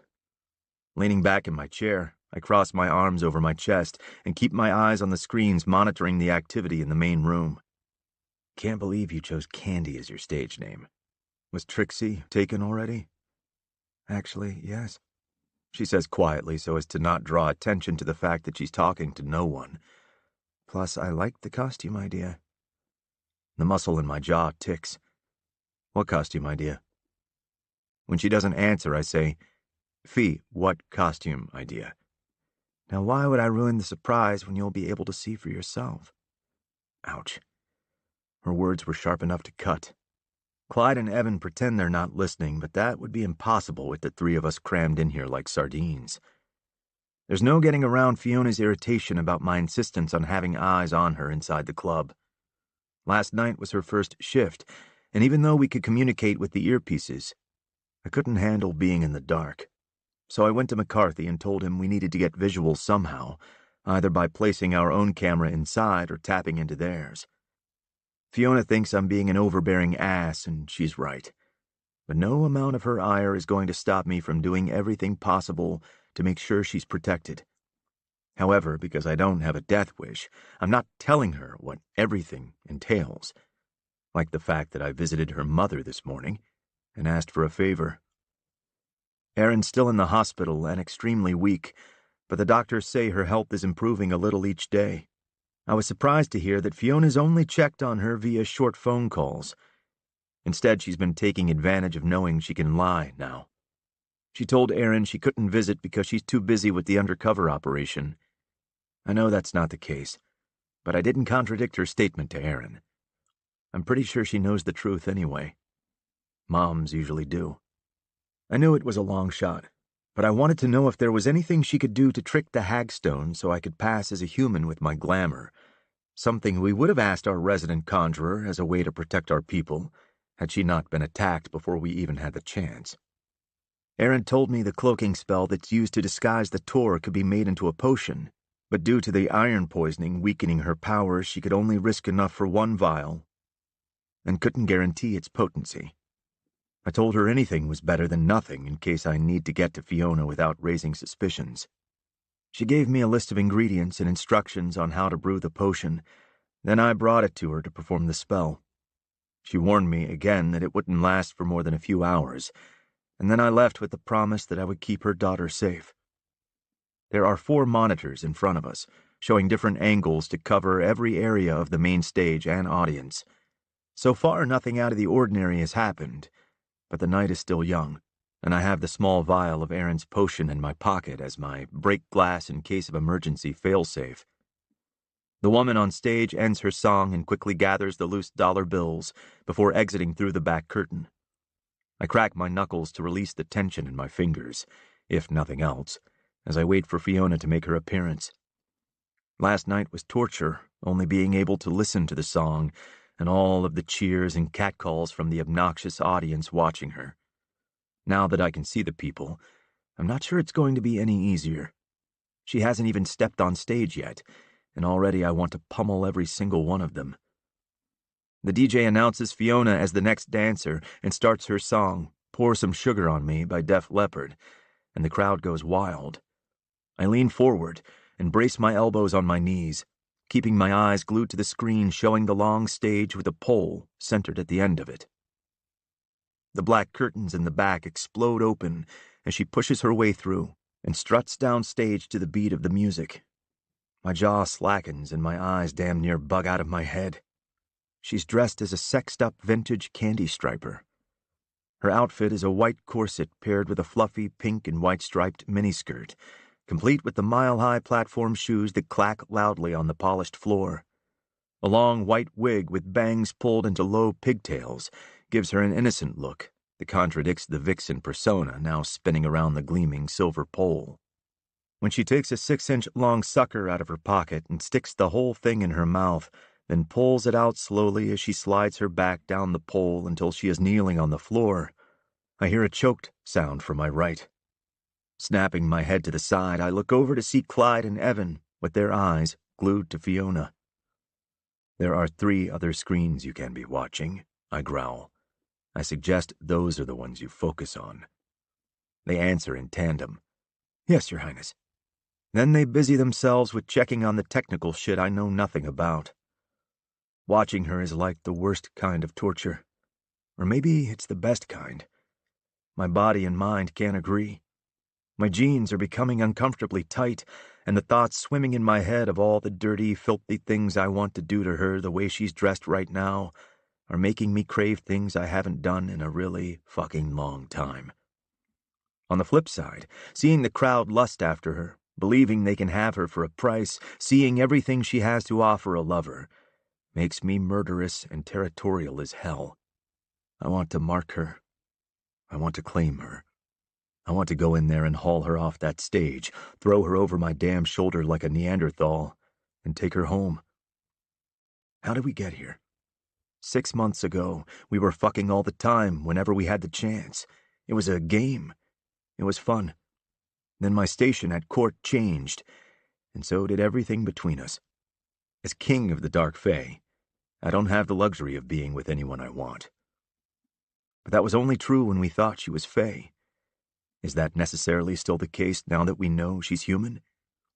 I guess that depends on what we want from each other, and how long we want it for.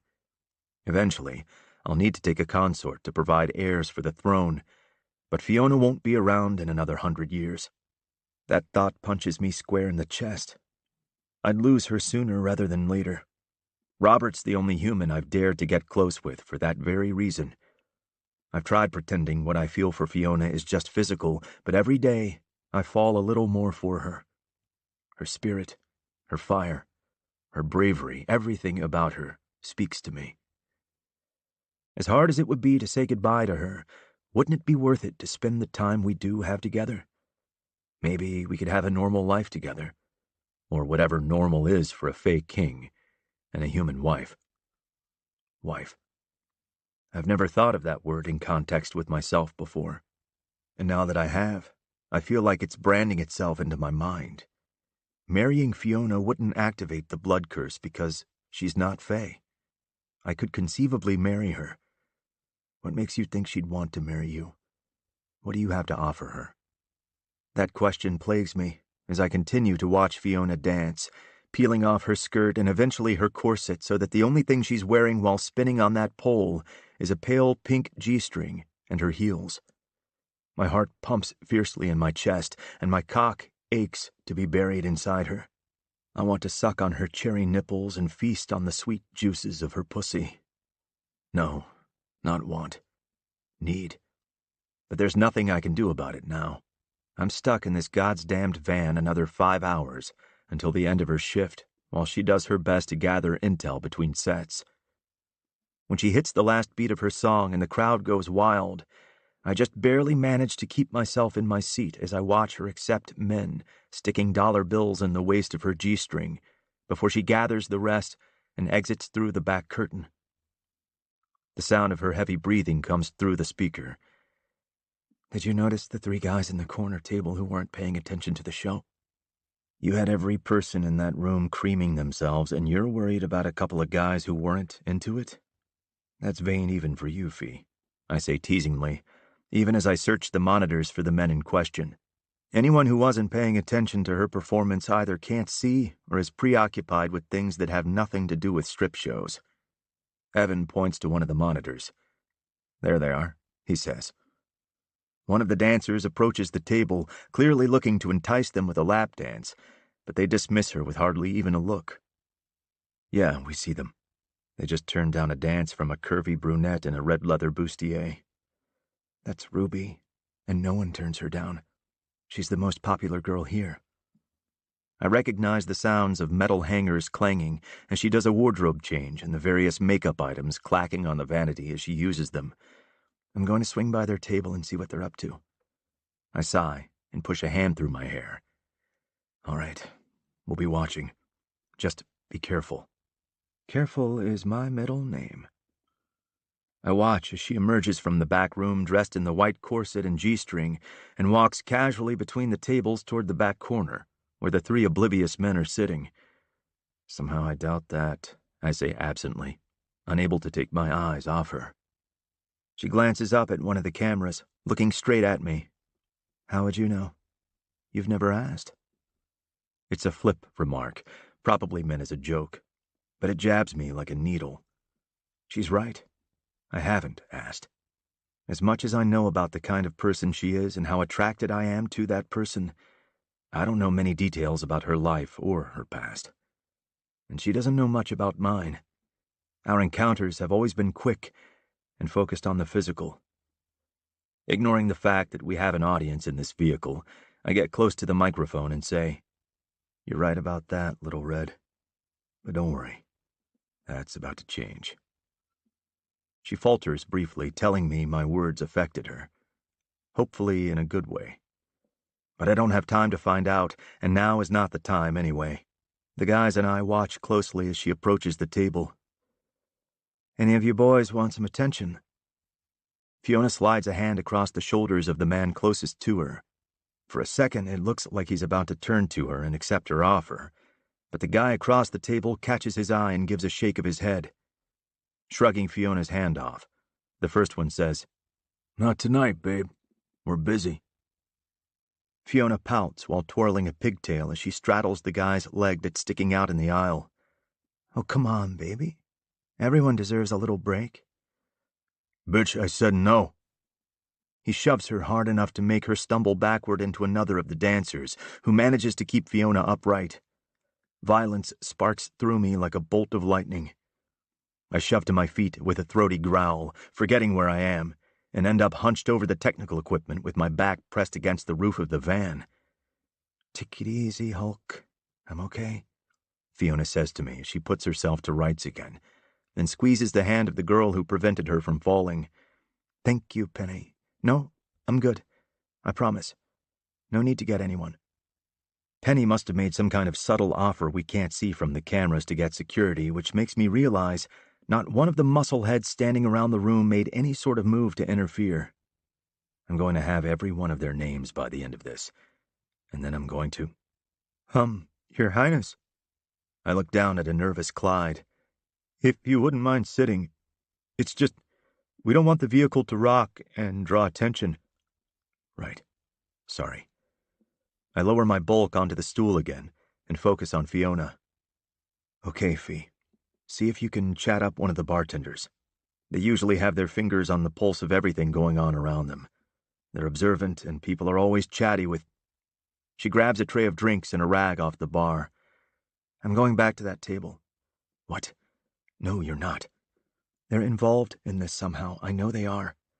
"Fine. Then we'll wait for them to come out and I'll have a chat with them." She moves expertly around the tables, the tray held up on one hand. "And say what?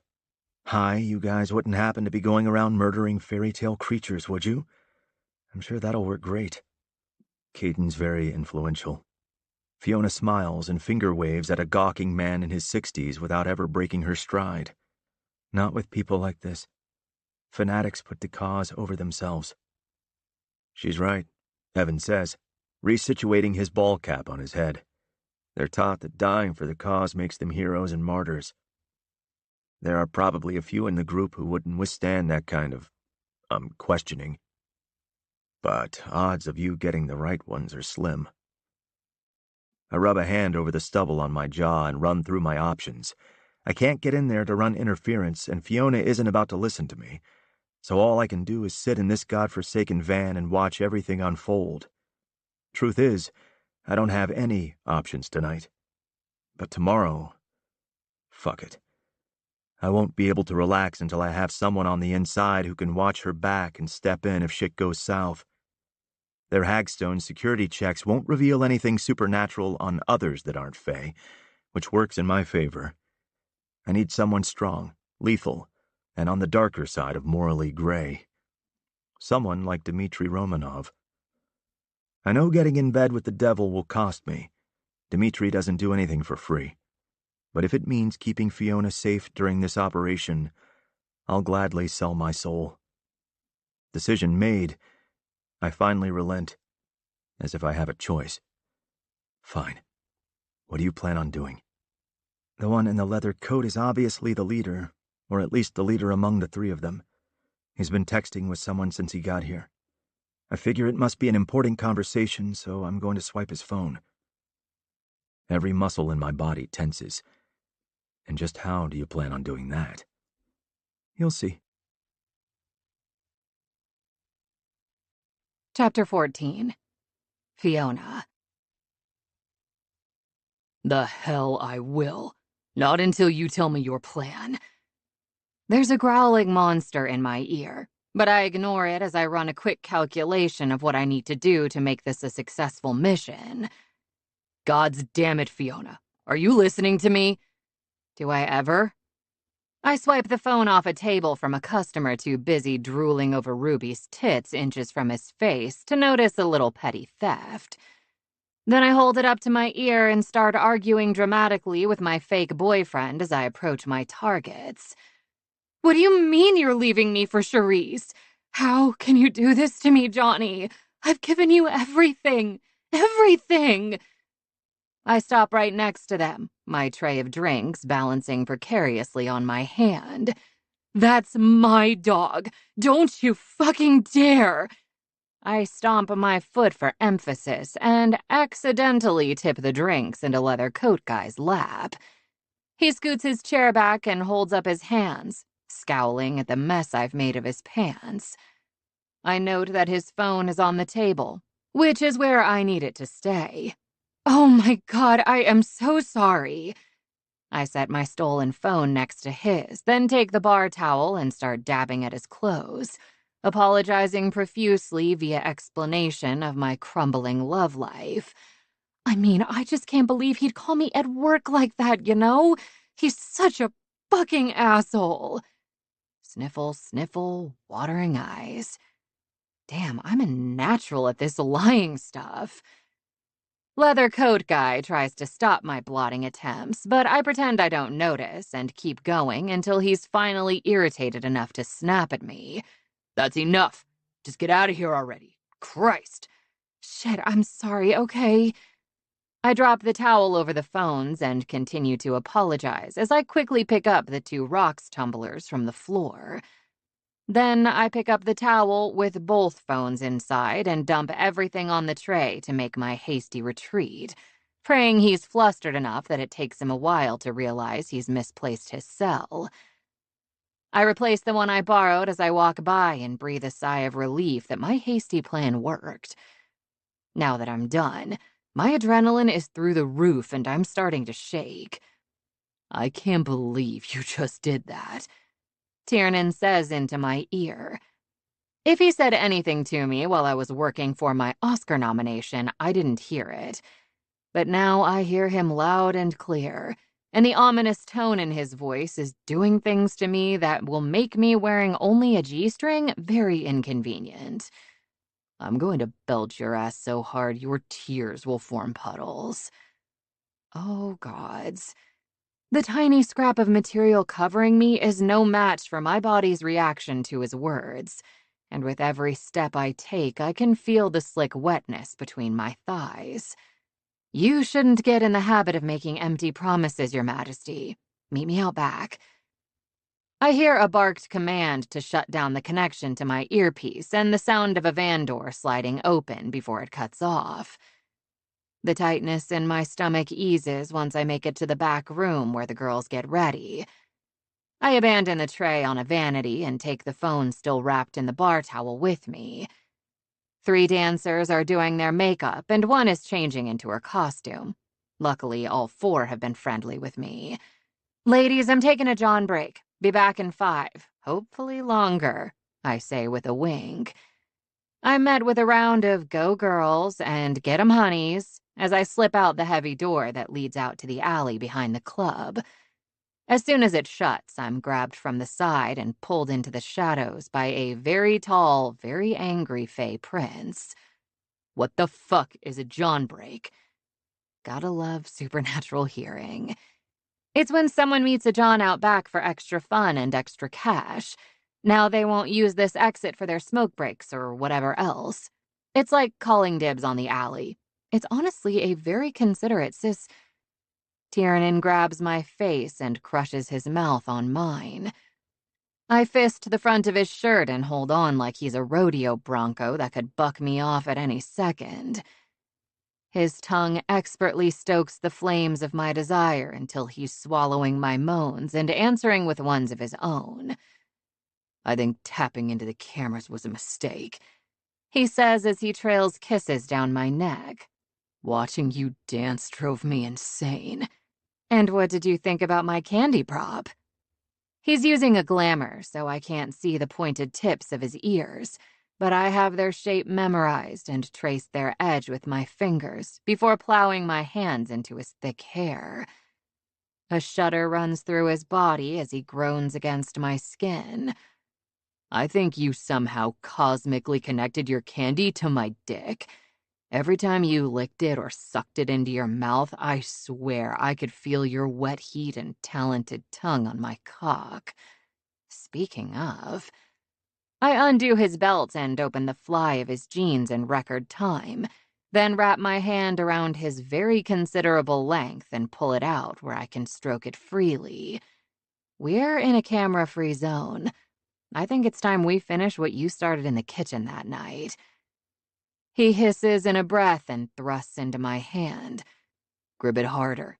Shit, yes, just like that. Fuck.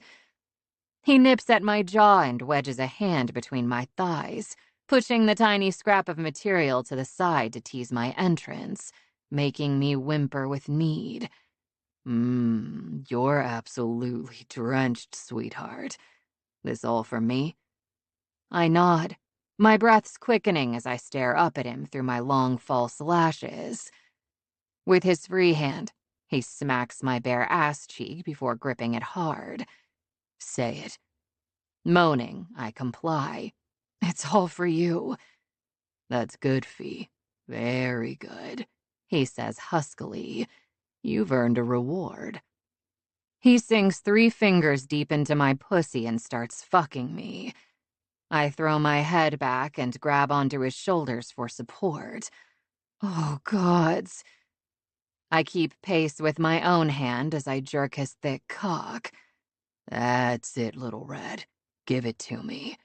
He growls into my ear. The sounds our bodies make echo off the bricks in a sordid symphony that turns me on even more. His shaft is slick with pre-cum, allowing my hand to glide easily even with how tightly I'm squeezing him. When I focus my attention on the fat tip with short, fast strokes, I feel him grow impossibly larger, and the tortured groan that escapes him satisfies me to no end. Until he turns my own medicine on me, kicking his efforts up several levels. Curling 2 fingers forward inside me to hit my G-spot, Tiernan changes the direction of his thrust from up and down to back and forth, moving faster and harder. The tension inside me builds and builds until it feels too large for me to contain, and I'm dancing on a knife's edge, waiting to tumble over. Oh gods, oh gods, oh gods, I mumble, my voice pitching higher with each repetition. Do it, Fee. Let go for me. I want you to drench my hand. Want it running down your thighs. I want the scent of what I do to you so strong that every fucker in that place knows you've been claimed. Come for me, sweetheart. Tear. Time stops as the tension in my belly finally snaps, and my world shatters into a million tiny stars. But he doesn't give me time to float on the high. Digging his fingers into the flesh of my ass, he lifts me up and sandwiches me between his hard chest and the brick wall. A second later, he lines himself up and impales me on his thick cock. The force of it makes me throw my head back on a gasp. He presses his face into my neck and growls as he gives me time to revel in the delicious feeling of being stretched by him. Fuck, you're tight. I sink my fingers into his hair. And whose fault is that? You complaining, Fee? He drags the tip of a fang up to the sensitive spot behind my ear, then lavs it with his tongue. Hell no. Now fuck me. Tiernan doesn't need to be told twice. He withdraws almost completely before thrusting into the hilt. I arch off the wall on a hiss, the bricks scraping my bare skin. As he's always done in our many tight-quartered liaisons, he makes a quick adjustment for my comfort and places one of his hands between my upper back and the wall. Then he sets a feverish pace. As much as I want to enjoy every detail of this rare encounter, there's no separating them. Everything is a blur of sensations. His mouth ravages everywhere it touches. My lips, my throat, my shoulder. I fist his hair and dig my nails into his nape. The world around us fades away except the here and now, with our bodies joined and our pleasure mounting. This is raw, unadulterated sex. Yet somehow it doesn't feel as trivial as that. The way we move together, the way we respond to each other. It's like we're communicating on another level when we're like this. like our innermost selves are twining together in a dance only they know, one that feels so right. All too fast, my second orgasm sneaks up on me. I don't want to give in. I don't want it to end. This isn't the end, Little Red. It's only the beginning. He rasps out in reply to what I apparently said out loud. I'm not sure what he means by that, but his next words ensure I forget what he said entirely. Gods, I've missed the way your sweet cunt squeezes my fucking cock. Need to feel you, baby. I drop my forehead to his and whimper as my climax balances on the edge. Oh, fuck, dear. That's it. Come for me, Fiona. Come for me right fucking now. My entire body seizes with the force of my orgasm. My thighs grip his hips tighter, my fingernails bite into the back of his neck, and my heartbeat pulses around his cock. His roar echoes in the alley, and then I feel the satisfaction of his hot seed lashing the walls of my sex. He drops his head to my shoulder, the sweat from his brow mingling with the sheen on my skin as we work to catch our breaths. Slowly, the shattered pieces of me fall back together, and my pulse returns to semi-normal. Tiernan carefully unseats me and lowers me until I'm able to stand again, albeit with the help of the wall behind me. Still in a daze, my eyes follow his hand as it delves between my legs. He collects our combined arousal, then rubs it over my swollen folds and inner thighs. I lift my gaze to find him staring at me, not where his hand is, but at me. Neither of us says anything. We don't need to. His actions are speaking louder than any words could. He's marking me as his. It's as much of a claiming as one can do in a dark alley behind a strip club. When he finally pulls my tiny panties back into place and puts himself to rights, I find my voice again.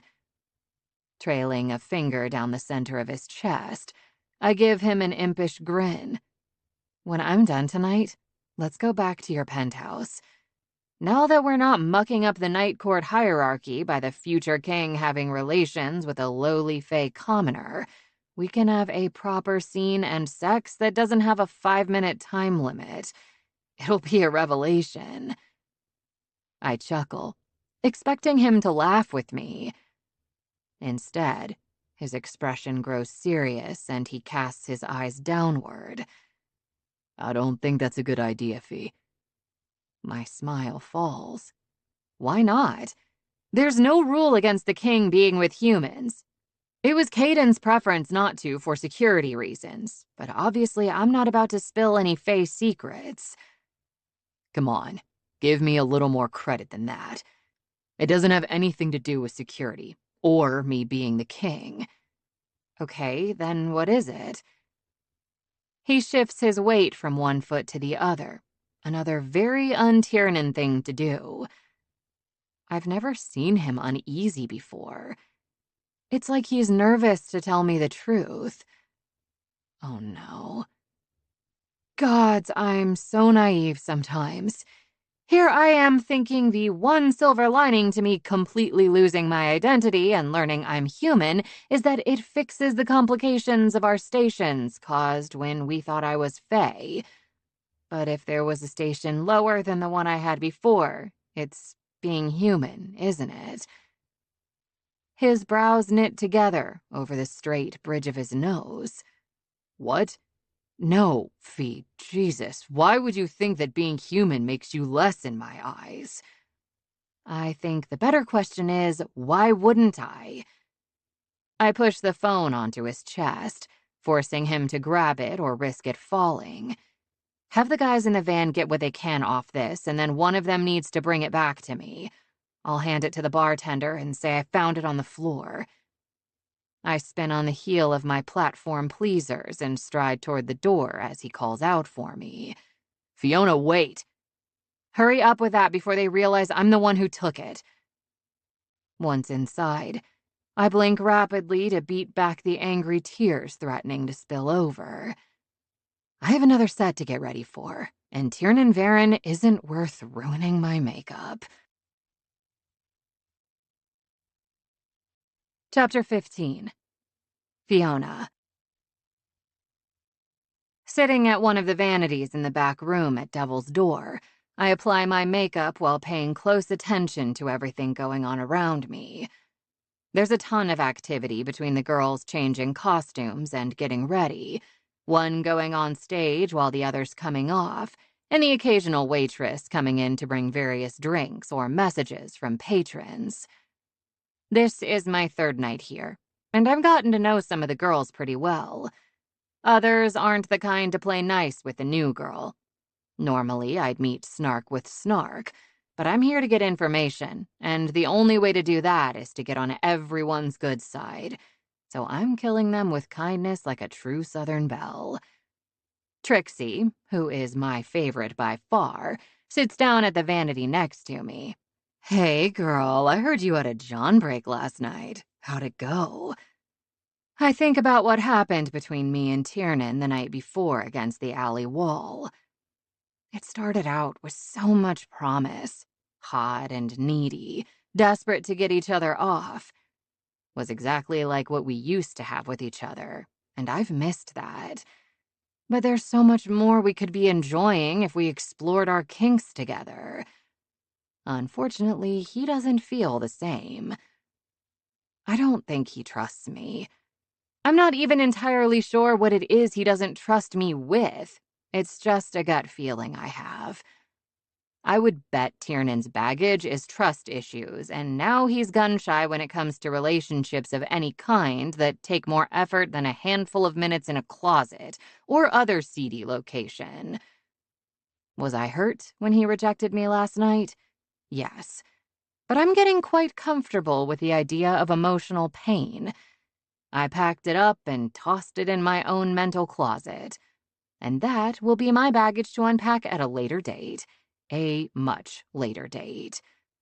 Smiling at Trixie, I say, it went exactly as I expected it would. I can tell from her expression she isn't sure whether that's a good thing or bad thing. But when I continue to smile, she makes the only assumption she can. That's great! And now that your John break cherry has been popped, you're part of the family. I'm not sure Trixie could have used a worse turn of phrase. I grew up thinking my mom was my family, and by extension, the Dark Fae. Now I know that neither is true, and the people who should have been my family are gone. I have no family. Yet this sweet girl wants me to feel welcome and a part of their sisterhood. Telling myself not to cry, I fight back the warmth gathering behind my eyes. Thanks, Trixie. You're welcome, she says. Hey, can I borrow your bronzer? I can't find mine for the life of me. Oh, yeah, here you go. She thanks me and starts applying the makeup. Trix, do you know if there's a basement or some kind of cellar in this building? She frowns and pauses in her stippling. Not that I know of. Why do you ask? Because if the text messages we got off Leathercoat Guy's phone are right, there's a group of Fae females being held prisoner in some basement room with iron bracelets on their wrists to keep them weak. I was determined to bring these bastards down before, but now I'm consumed by the idea. The thought of what those females are going through, from being held captive plus the constant drain on their powers and painful burns caused by the irons, makes me sick to my stomach. But I can't tell Trixie any of that. So I give her a bonus story I came up with about being addicted to ghost hunting shows and going into basements to try and connect with spirits. She tells me emphatically that she does not share my love for ghosts and hopes like hell there are no creepy basements under our feet. Yeah, I suppose you're right. Getting scared while spinning on a pole upside down could cause some major injuries, I say with a laugh to ease her nerves. She joins in and then gets up to go change into her next costume, leaving me alone with my thoughts. It was a good idea to ask her. A deep voice says in my ear. So much for being alone. He's been quiet most of the night so far that I almost forgot he was listening in. Tossing down my lipstick, I sigh in frustration. Doesn't matter if I can't get the answers we're looking for. You will, Fee. Just keep asking around. Someone has to know about a basement or lower level, and keep using that ghost hunting story. That was clever. Don't be too impressed. Took me all night to come up with it. I'm heading out to the floor, so try to keep the commentary to a minimum. Understood. I can hear the disappointment in his tone, but I don't comment on it. Things have been tense between us since last night when he shut me down. But instead of being mad at him, I should be thanking him. Somewhere along the line, I decided I want more with Tiernan than what he can give me. Even if he'd said yes. And he finally allowed us to truly explore each other sexually. That's as much as we'd ever have together. I'm not going to settle for being on the fringes of anyone else's life ever again. Walking into the main room, I scope out who might know a bit more than Trixie about this building. Then I remember what Tiernan said about bartenders and head straight back, managing to avoid the customers trying to flag me down by giving them the just 1 minute gesture, like I'm too parched and need a drink first before performing. I find an open spot between customers, one facing the bar and the other with his eyes riveted on the stage, and signal to Joey, the bar manager. I've talked to him a few times, and he seems like a decent enough guy. He tosses the bar towel onto his shoulder and greets me with a smile. Hey, Candy, what can I get you? Hiya, handsome. I'll have a vodka and energy. Hold the vodka, please. He chuckles as he cracks open a Red Bull and pours it over ice. Need a pep in your step tonight, huh? I slap my palms on the top of the bar for emphasis. That's an understatement. When I got home last night, I binged that new Ghost Hunter series instead of sleeping. Have you seen it? Can't say that I have, no. He slides the glass to me and adds a straw. I suck down several gulps like I wish I could mainline the stuff. Oh, man, that's so good. You know, I try to visit as many haunted spots as I can whenever I travel. With all the mob activity in this city over the years, I bet Vegas is just crawling with disgruntled ghosts. Hey. I lean over the bar as far as I can, which isn't much, and wait for Joey to mimic me. Is there, like, a basement or anything here I can explore? His amused expression shudders, and his brown eyes narrow on me slightly. Why would you think there's a basement here? Interesting. I give him a disarming smile. I don't know. Don't most places have basements? Joey straightens as he uses a towel from his shoulder to start drying a glass. Nah, he says with a weak grin. No basement here. You best hurry up with that drink and get back to work before Donnie comes back through. The guy facing the bar to my left turns sideways and looks down at me from his considerable height. Piercing pale blue eyes lock onto mine as he holds up a crisp $100 bill between two fingers. It would please me very much if you would join me and my comrades at our table, Chesney. There's no mistaking his Russian origins, not only from the accent and the foreign word he called me, but the visible black and gray tattoos on his neck, chest, and the tops of his hands. His dark hair is styled perfectly and complemented by a nicely groomed beard. There's a scar that bisects his left eyebrow, creating a juxtaposition of bespoke violence with his well-cut suit that fits his broad shoulders perfectly. And the way he holds himself says no matter what the situation, he's in control. I have a suspicion as to who this is, and if I'm right, I'm staring at one of the deadliest beings to live, or sort of live, in the last 500 years, give or take a century. When I fail to form words or even blink, He takes pity on me. Come, Chesney. I will bring your drink. You will need your energy to entertain us, yes?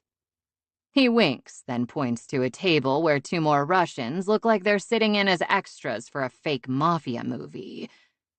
Pasting on a bright smile, I pull myself together and walk in front of him toward his buddies while speaking as low as I can get away with. Tiernan, I say sharply, you wouldn't happen to know anything about a certain vampire being here, would you? I can practically hear him wincing through the tiny earpiece.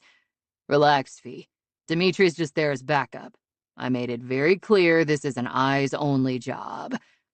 Oh, you misunderstand, Your Highness. I bite out. My issue is that you keep micromanaging this operation like you don't think I can handle it.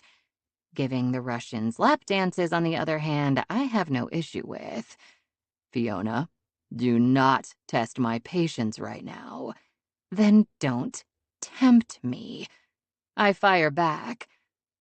A deep laugh comes from behind me just as I reach where the others are sitting. Dimitri places my Red Bull on the table, then sits in the chair as regally as if it were a throne. I think my friend does not want to watch you dance for me. Tiernan growls. We're not friends. We're parties with a mutual interest, and if he touches you, we'll be a lot less than that.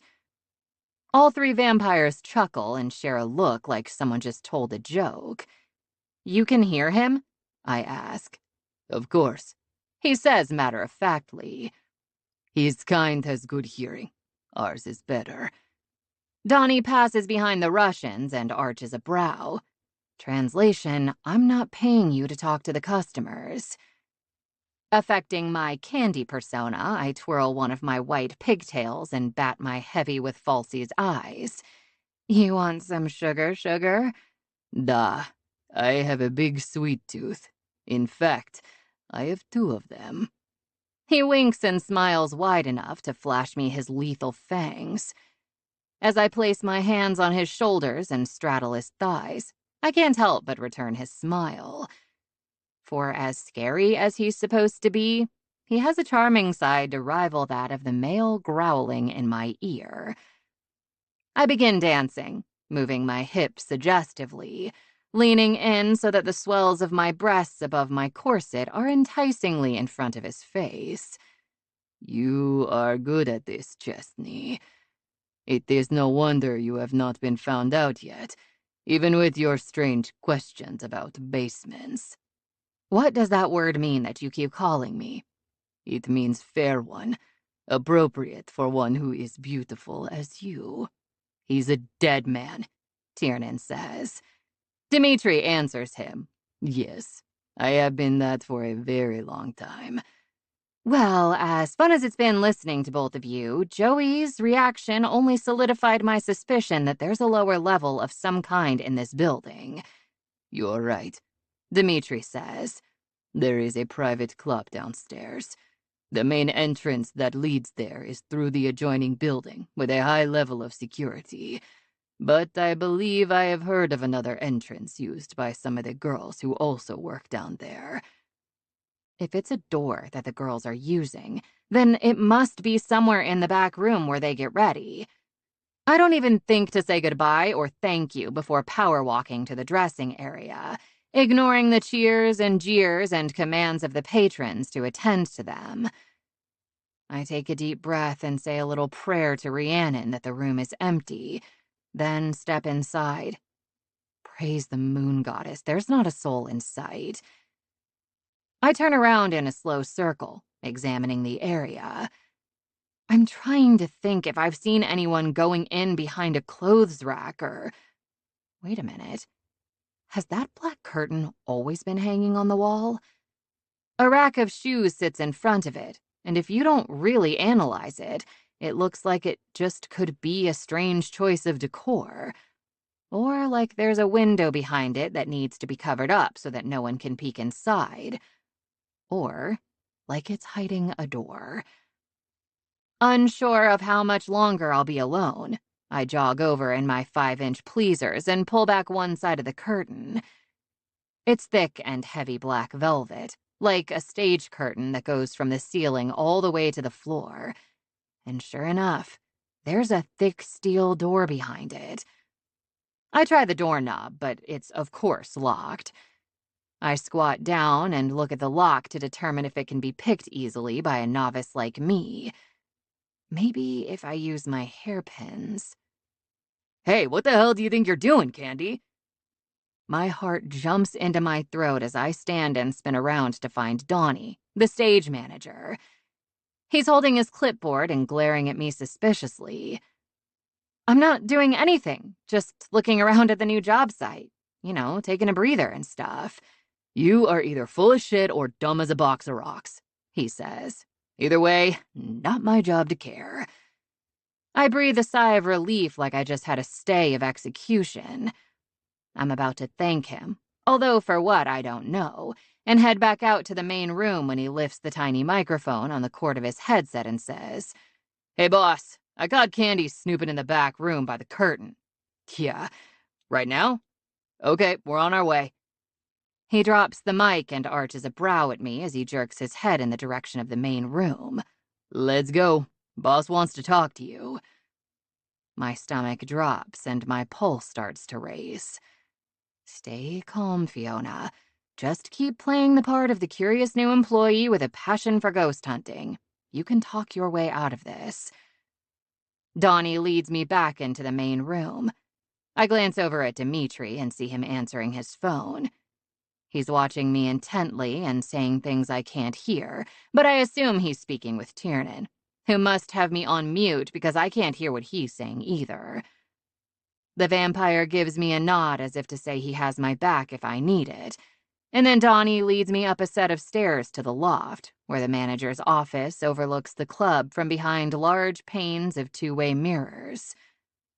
I can't get a visual in there, Fiona. There aren't any cameras, but the Russians are standing by. If you need a distraction to get the hell out of there, say the words, "I'm fine," and they'll start a brawl the manager won't be able to ignore. Got it? Because I know he can still see me, I nod, but I'm not worried. I only met Frank once on the day of my interview. He was what I would expect of a man running a strip club. I don't think he listened to a word I said, instead letting his eyes do the deciding for him on whether I was pole dancer material. But that was as far as it went.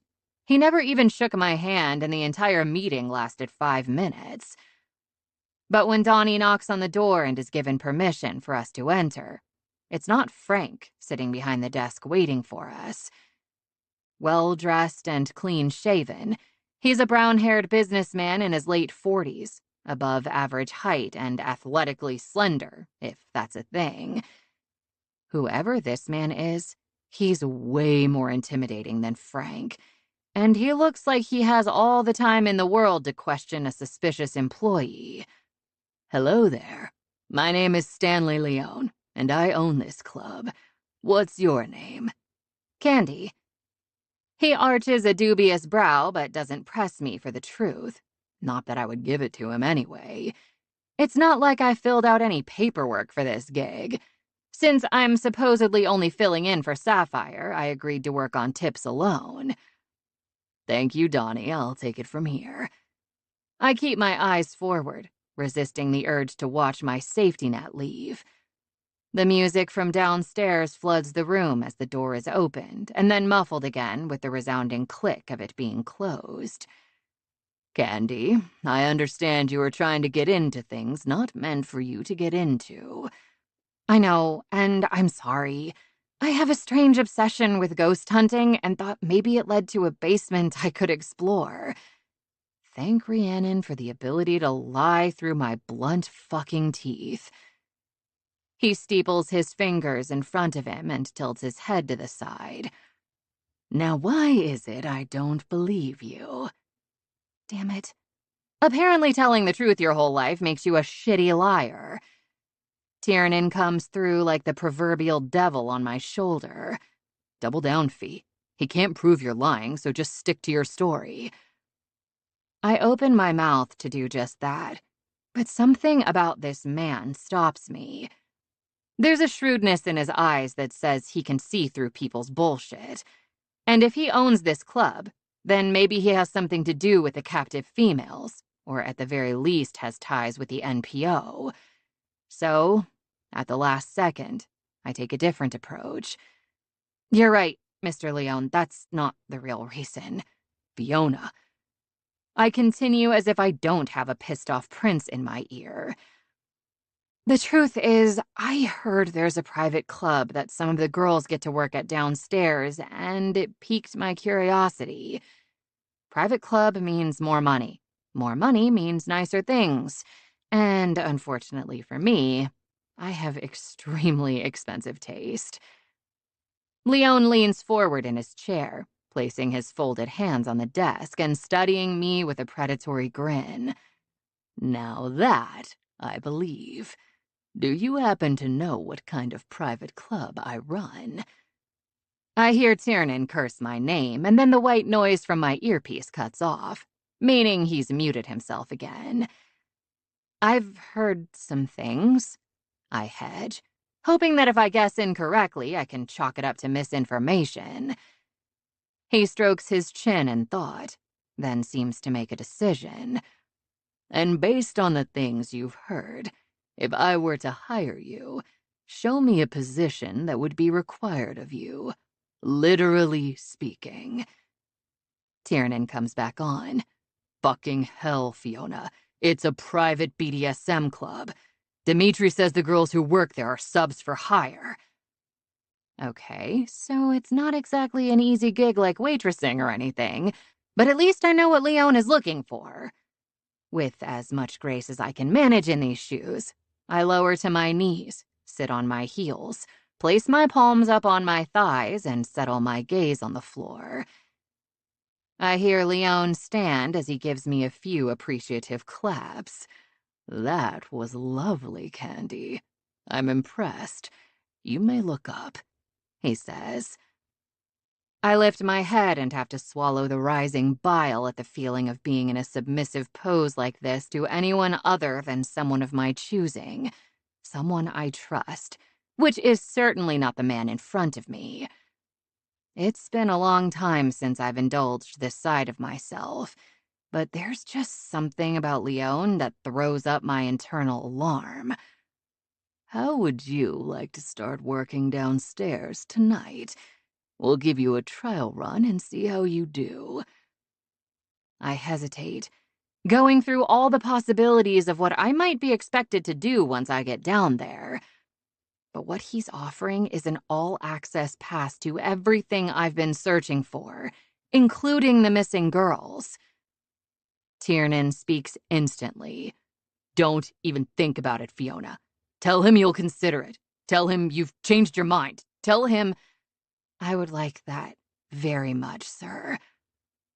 A slow grin slips onto Leone's face, obviously pleased with my use of an honorific title with him, even though he hasn't done anything to earn it. Then let's get started. Chapter 16. Tiernan. Fee, can you hear me? Fiona? Nothing but static comes through the speaker. Fuck. I slam my fist into the side of the surveillance van, causing a sizable dent in the metal. Clyde and Evan barely even react, having grown used to my outbursts every time Fiona defied me over the last few days. I've never been this emotionally volatile in all my 165 years, but leave it to a petite redhead female to drive me to the brink of madness. Everything in here is useless now. We have no visuals, and now we don't even have her on comms. Isn't there anything else we can tap into that helps her? The guys are already typing furiously on keyboards, what looks like a bunch of gibberish code filling up the screens. Clyde looks up briefly. We're trying right now. The security system for the underground club is connected to the one we already hacked into, but it was hidden behind multiple complex firewalls. Since we didn't know the other club existed, we never looked for it. Shit.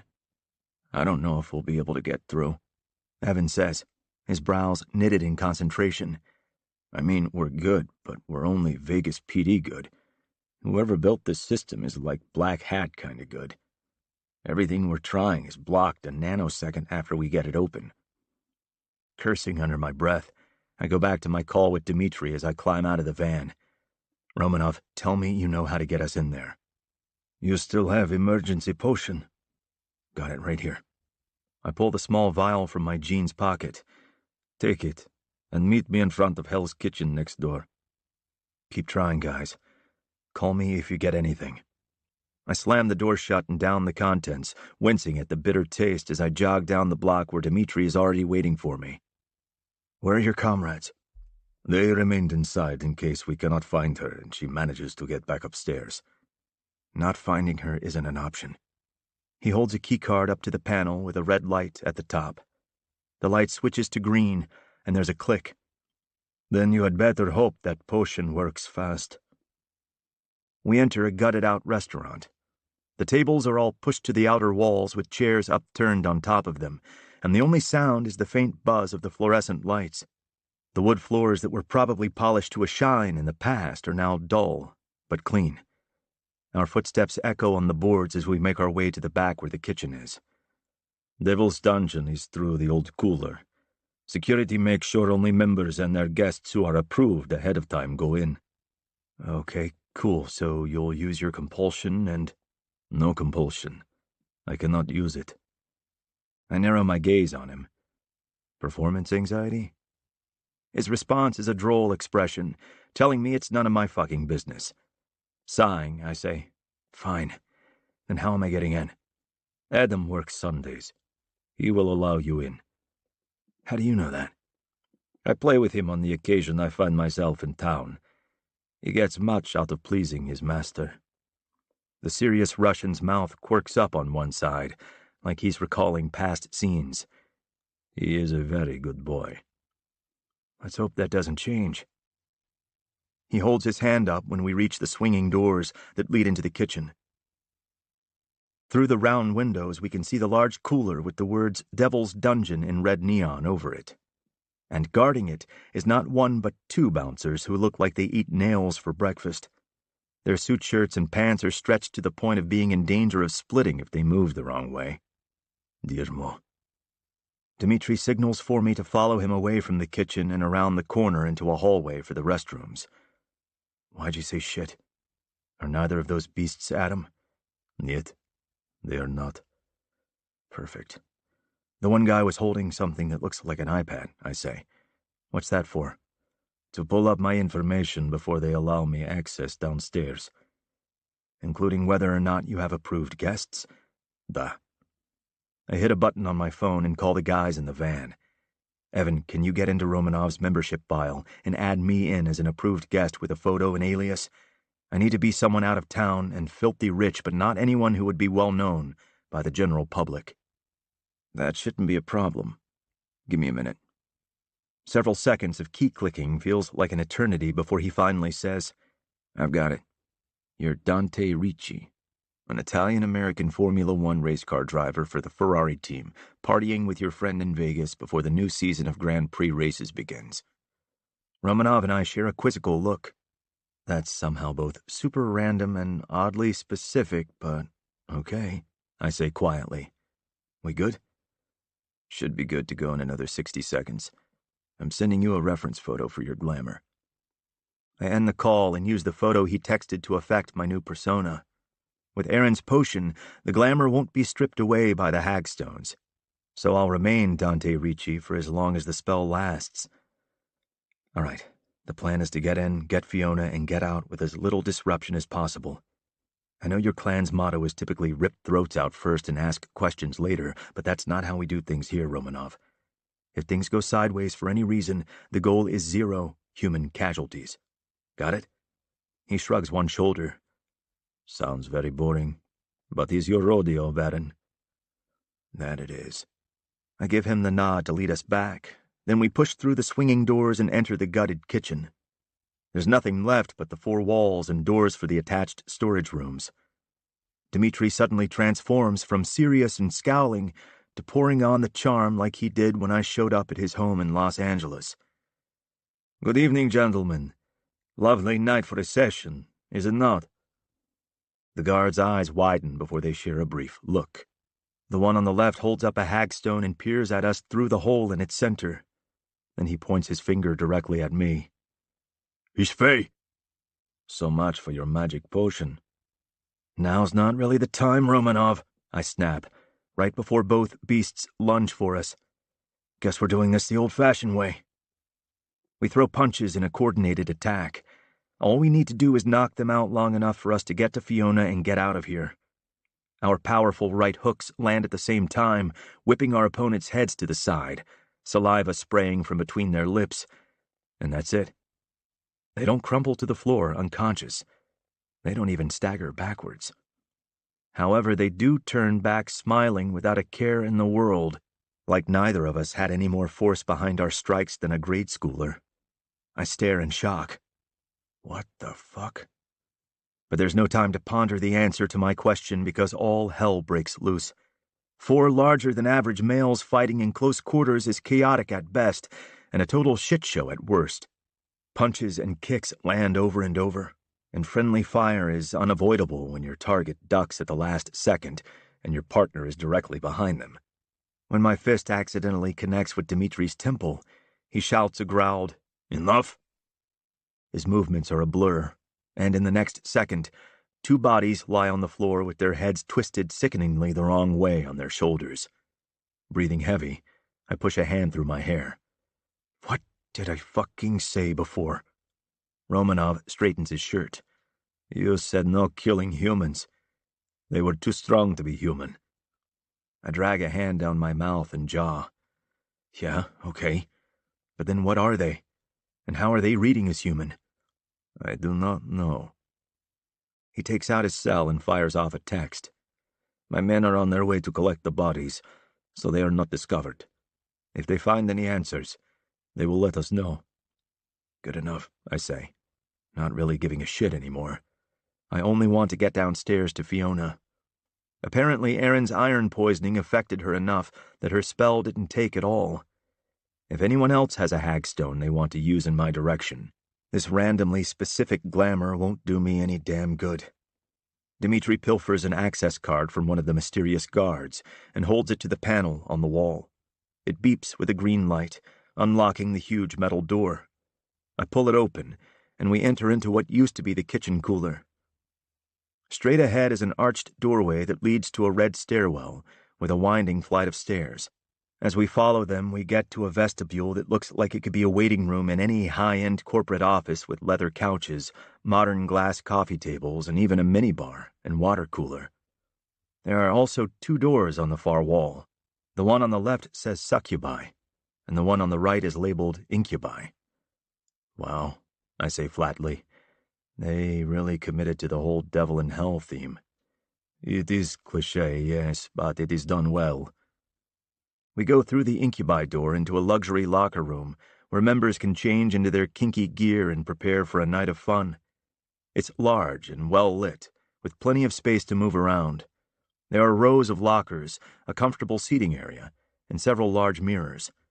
The walls are adorned with BDSM artwork, and the floors are covered in plush black carpet, except for the tiled shower area. I have some leathers you can wear and a mask. Mask? This is very exclusive invitation-only BDSM club for Vegas is rich and powerful. Some do not worry about their reputations like me, but most wear masks to protect their identities. No cell phones allowed past the locker rooms, regardless. There are public play spaces and private rooms. It can't be that exclusive if my brothers and I weren't invited. I know this will come as a shock, but not everyone loves the Varan Kings of Vegas. I catch the leather pants he tosses at me. Including you? He shrugs. I like the youngest one.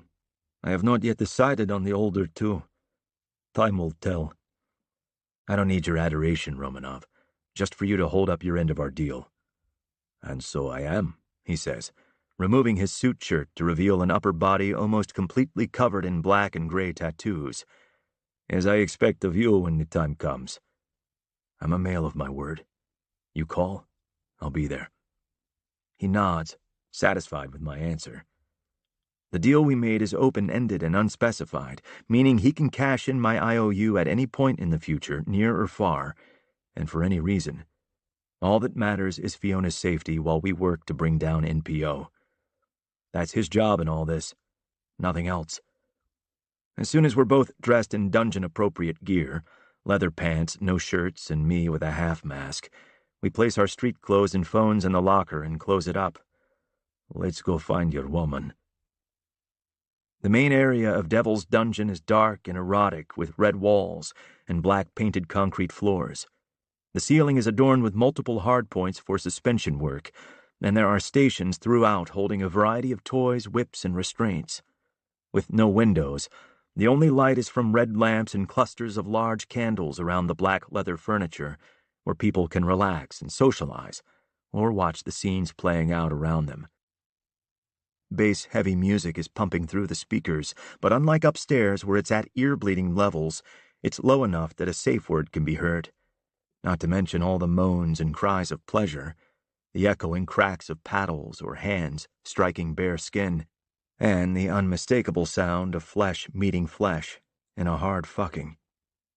If I was here under different circumstances, everything about the environment would call to that darker side of me that's been buried, tempting it to claw its way to the surface for the kind of carnal fun it used to enjoy.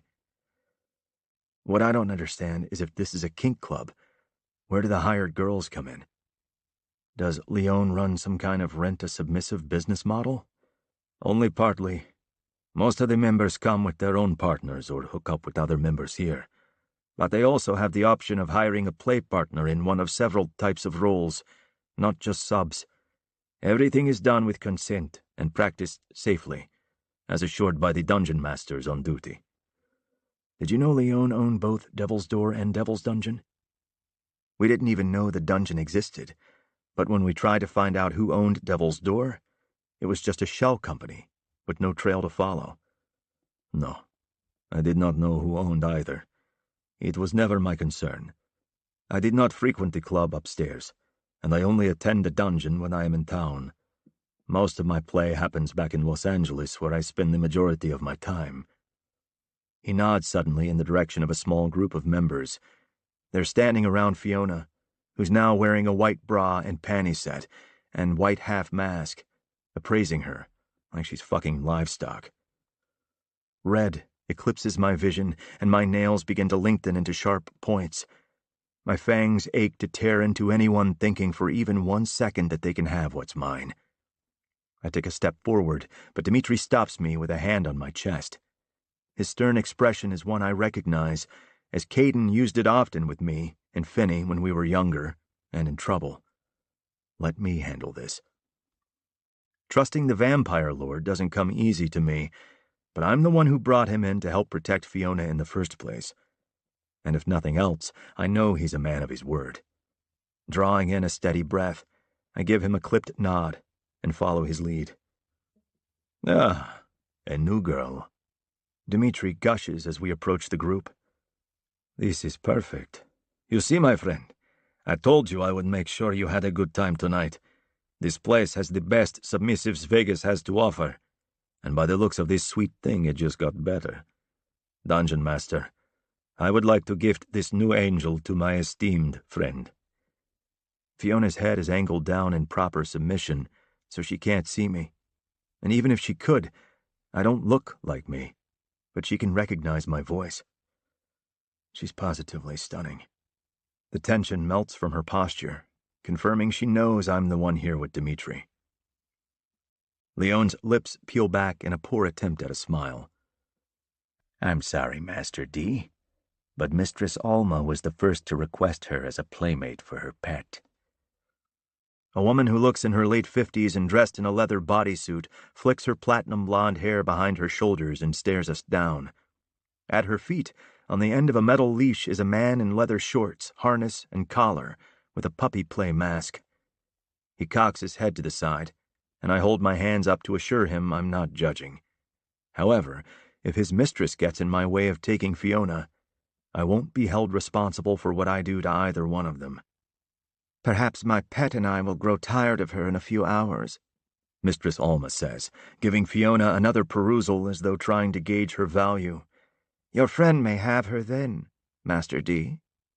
That is a generous offer, mistress. However, my friend is leaving town and only has a few hours to play this evening. Dimitri turns back to Leon. He is a well-established master at many international clubs, but he has grown bored of them and their available subs as of late. I wasn't sure here would prove any different for him, but he is very taken with this new beauty. If he has a good experience, he is sure to spread the word about Devil's Dungeon in his many travels. Leon arches a brow of interest at me. Do you travel for business or pleasure, Master? You can call me Master Dante. It's not my name, but that's what you can call me. And I'd say it's definitely both. Sometimes Caden drags me along on business meetings in New York. Sometimes I'm partying in Hong Kong. Clever half-truths can only take me so far, so I don't indulge his curiosity more than that. Thankfully, my partner in crime steps in with an assist. My friend is too modest to boast. He is an accomplished Formula One driver and travels all over the world to compete in Grand Prix races. Very exciting. And after he is done racing, he makes time for personal enjoyment at local clubs. Well, Master Dante, we're delighted you chose to seek your enjoyment here at the dungeon during your visit. We have many lovely submissives to choose from. I'd be happy to show you.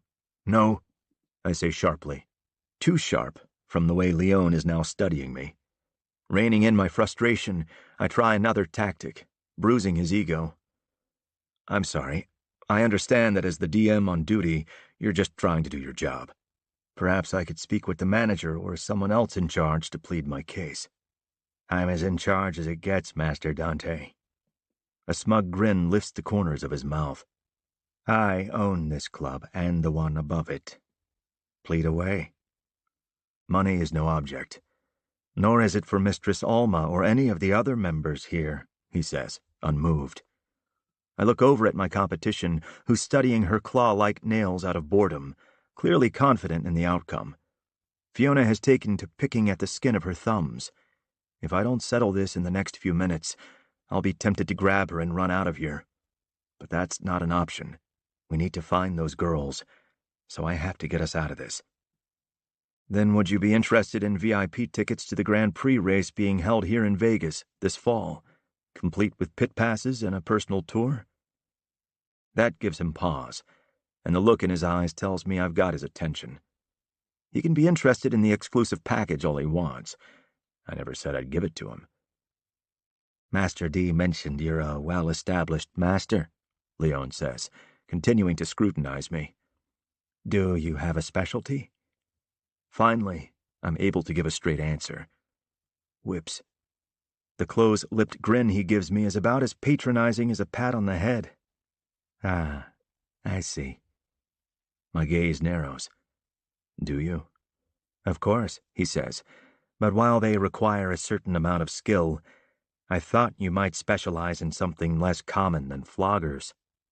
Single tails, I grind out between clenched teeth.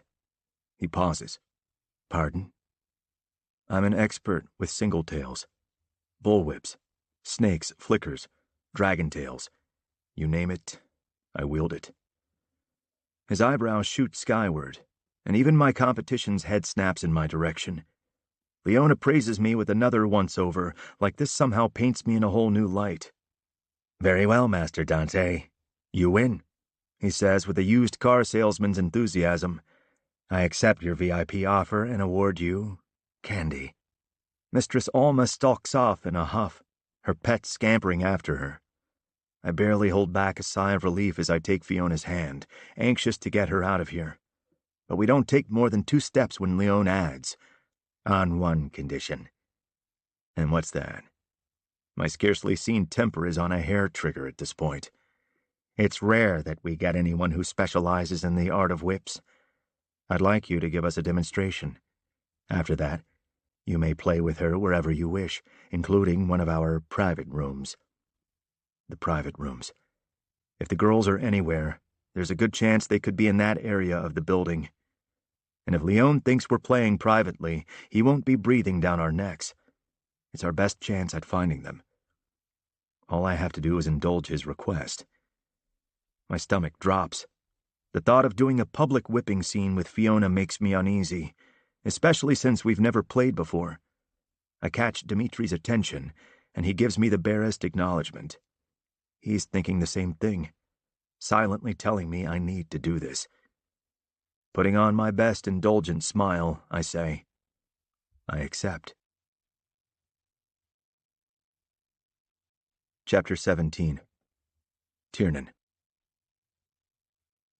I do my best to block out the small crowd gathering and give Dimitri a short list of whips to retrieve for me. Then I focus on readying Fiona. Instead of using something stationary and confining, like the St. Andrew's cross, I choose a pair of wrist cuffs hanging from chains attached to a hard point in the ceiling. This will allow me to move around her freely and check in on her emotional state more thoroughly. Taking advantage of the expectation that I would have a private conversation with the sub I intend to play with, especially when I supposedly don't know, I speak just above a whisper next to her ear, so only Fiona can hear me. If you're not good with this, just say the word, and I'll figure another way out. No, don't. He's already suspicious because you and Dimitri were so insistent about me. I'm glad you showed up when you did. I didn't think he'd push me onto someone the second we got down here. I thought I'd have time to be on my own to poke around. Believe me, I'm going to address your recklessness properly later. We need to find those missing girls, she whispers. We will, but first we need to get through this and away from scrutiny. I'm going to make this scene short, taking you through the stages as quickly and safely as I can. But make no mistake, the scene will be very real. You trust me? Blue eyes meet mine. I do. I have a hard time thinking I deserve a female's trust after what happened with Julie. That Fiona didn't even hesitate makes me feel 10 kinds of things that are so entangled I can't tell them apart. I know you're a masochist, but do you have experience as a whip bottom? With floggers, yes. I've watched single whip scenes but never bottomed for one. The knot in my stomach tightens. We're not going that far. Dimitri's grabbing a deerskin flogger, leather cat-o'-nine, and a dragon tail. What are your hard limits? She shakes her head. I don't have any that would come into play for this. Good. We'll use the traffic light system. Green means you're fine and okay to continue. Yellow means pause and check in. Red is your safe word that stops everything and the scene is over. Understood? I know what the traffic light system is, for God's sake. I can tell she's about to brat out and roll her eyes, so I remind her that we're being watched with a sharp raise of my brow. She immediately corrects her attitude, though I know for a fact it's only because of the situation we're in. Understood, Master. I have to stop my lip from curling. That title might work well for Dimitri, but I was never fond of it. I preferred the common Sir when playing with subs before. Simple, impersonal, but neither of those feel right coming from Fiona. You may use that for now. We'll need to agree on something different in the future. Her eyes widen behind the mask. I'm just as shocked at my words, at what they imply. But now that they're out there, I don't want to take them back. Leon clears his throat loudly where he stands waiting with the others. The time for secret conversations is over. The room is waiting for a show, so it's a show they'll get. Raising my voice to a normal level, I start the scene. As of now, little sub, you are mine to do with as I please. I reach up and test the chains holding her arms overhead, then recheck the cuffs, ensuring they're tight enough she can't slip out, while still allowing for proper circulation. Tell me your safe word. Red, Master. From the corner of my eye, I see Dimitri return with the items I requested. Very good. Let's begin. Everything I do to her from this moment on is part of the scene. Every touch, every word, every look will be intentional. Calculated. It's a seduction of the mind as much as it is of the body, easing her into a headspace where her submission becomes a gateway to mental euphoria and heightened pleasures through the careful pain I inflict. Unhooking her bra in the back, I grab onto a shoulder strap with both hands. I hold her gaze as I tear it in half. She draws in a sharp breath, and satisfaction rolls through me when her pupils begin to eclipse the blue of her irises. I do the same with the other strap, then toss the ruined garment aside. It frustrates me to leave the half mask and white wig on her. After all this time, I'm finally getting to see Fiona the way I've dreamed of, restrained and under my control, and the parts that make her her are hidden. My eyes are drawn to her exposed breasts, and I blatantly stare at her rosy nipples as they tighten into needy little buds. I slowly map them out with my fingers, reacquainting myself with their teardrop shape, tracing over the faint blue lines of her veins, and grazing their tips with my thumbs. Her belly sucks in on a quiet gasp before a whimper escapes from the back of her throat. That's when I realize that it doesn't matter if her face and hair are covered. I could be blindfolded and recognize the feel of her body beneath my hands and the familiar sounds she makes when I touch her. I grip the back of her neck with one hand while the other trails down her body to tease her clit with slow circles through the small triangle of her G-string that's already damp with her arousal. Groaning my appreciation, I add a bit of pressure and watch her muscles melt and her eyes drift closed. Good girl. Stay focused on me, on my touch. I nod to Dmitri, and he steps forward and places the handle of the black flogger in my outstretched hand. The handle is made of sturdy wood, wrapped in black leather for a comfortable grip. I give it a few test twirls in a figure-8 pattern, and am satisfied with the balance. The 12-inch long falls are soft and supple, yet will provide a satisfying smack. I trail them up her stomach and over her breasts, letting the sensation and anticipation of what's to come wash over her. Then it's time to move on to the next phase. Taking a steadying breath, I begin my first whipping session on a person in a decade. Tapping into my skill and muscle memory, I move the flogger in a figure-8 pattern, working solely from the wrist and keeping my distance so that the falls lightly graze one breast, then the other. I repeat the fluid motion again and again, warming up the skin by bringing her blood to the surface, which releases the endorphins that allow pleasure and pain to commingle.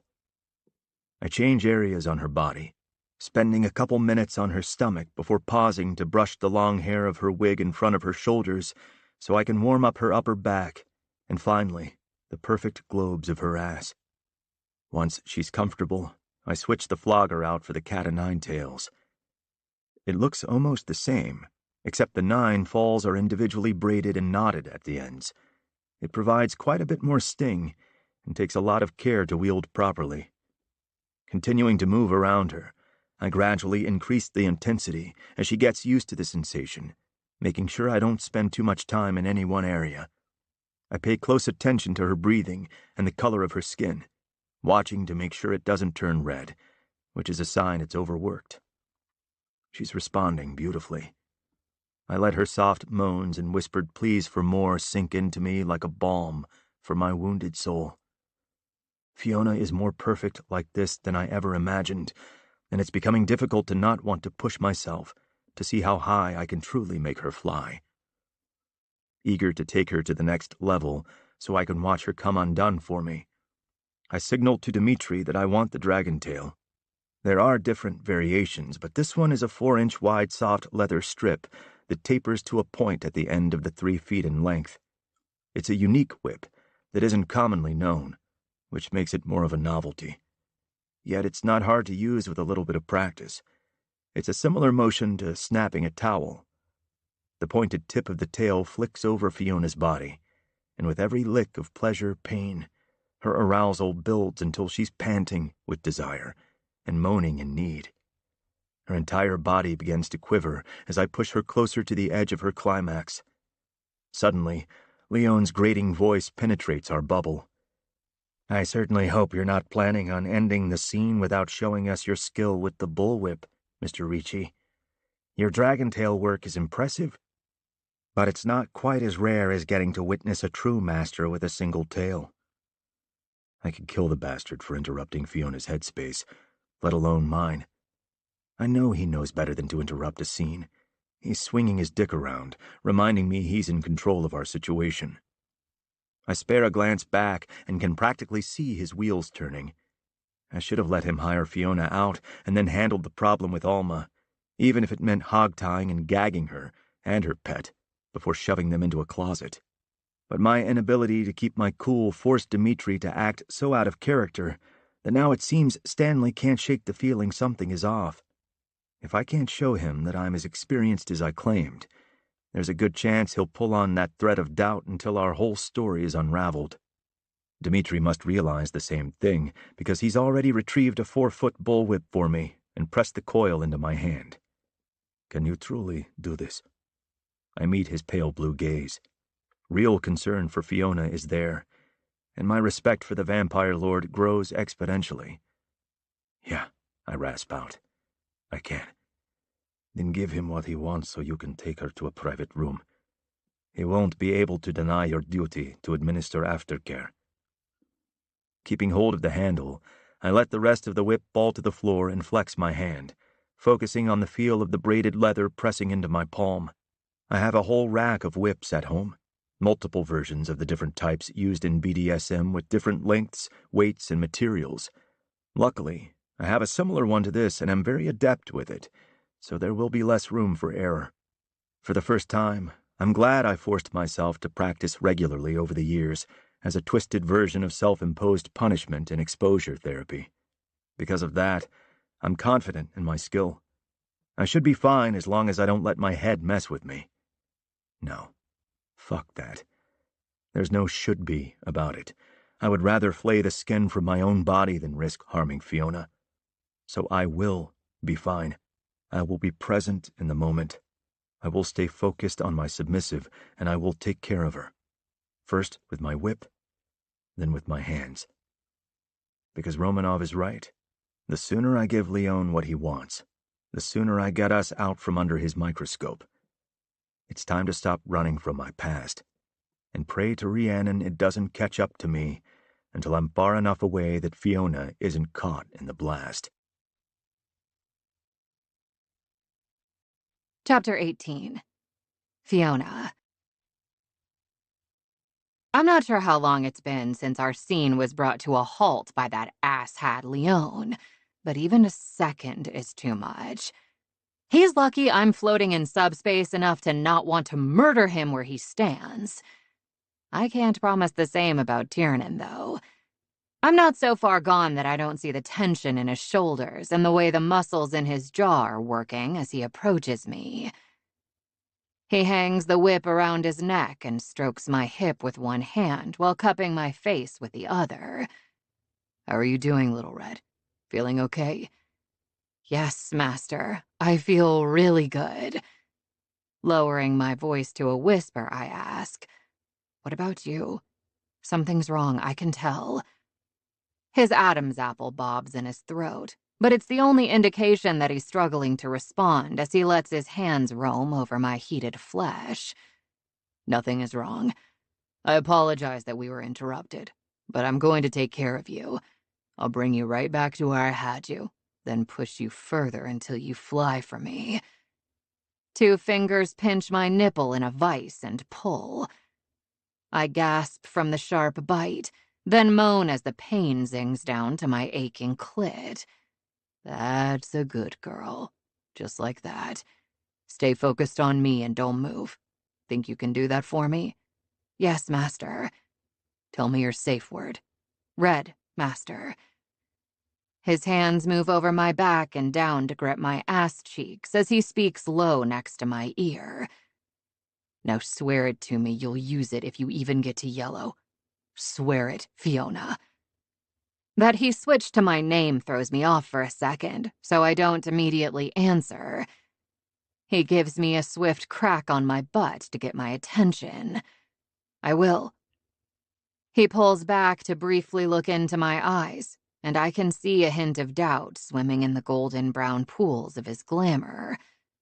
I swear it, I whisper.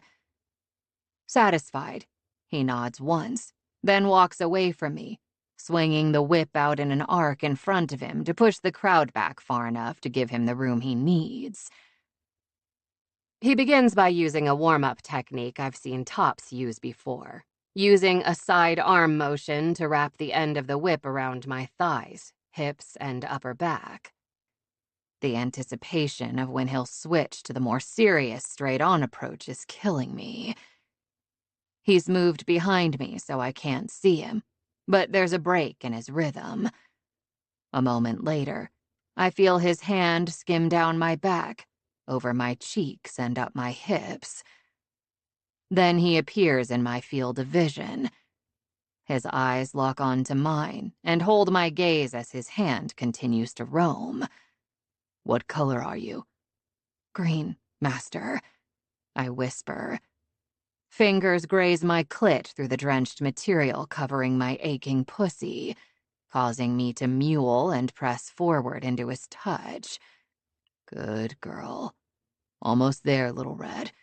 Let my whip guide you to that place where you soar for me," he says, taking his hand away.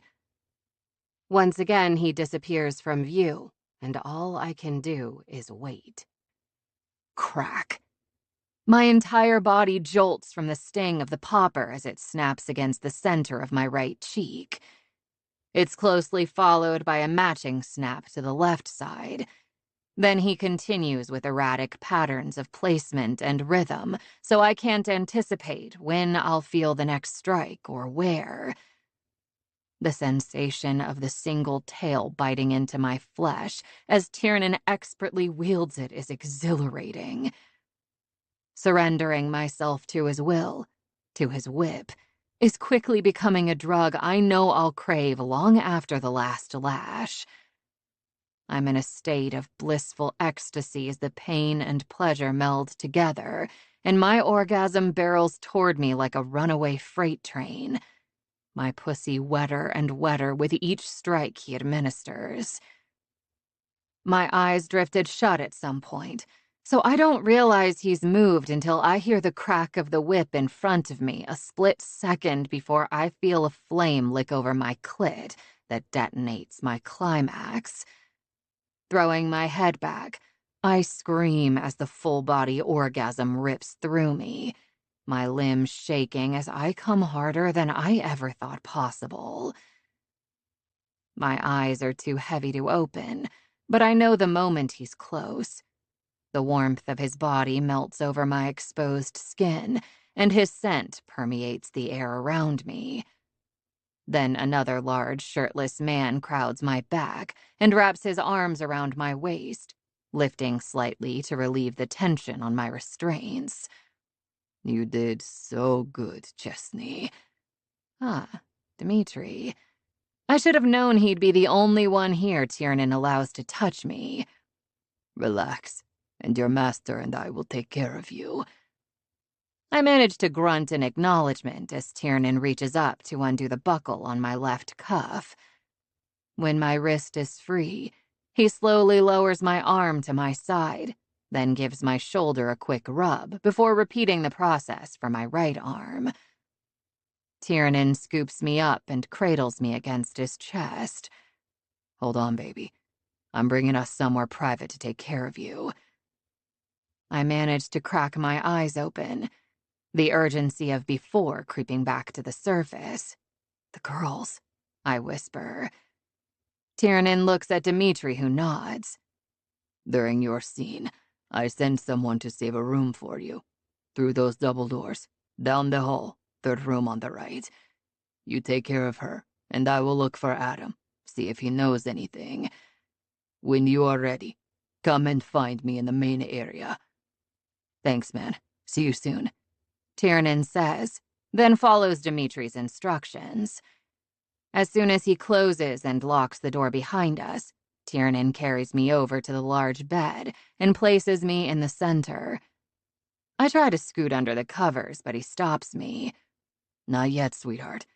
I need to check you over first to make sure you're all right."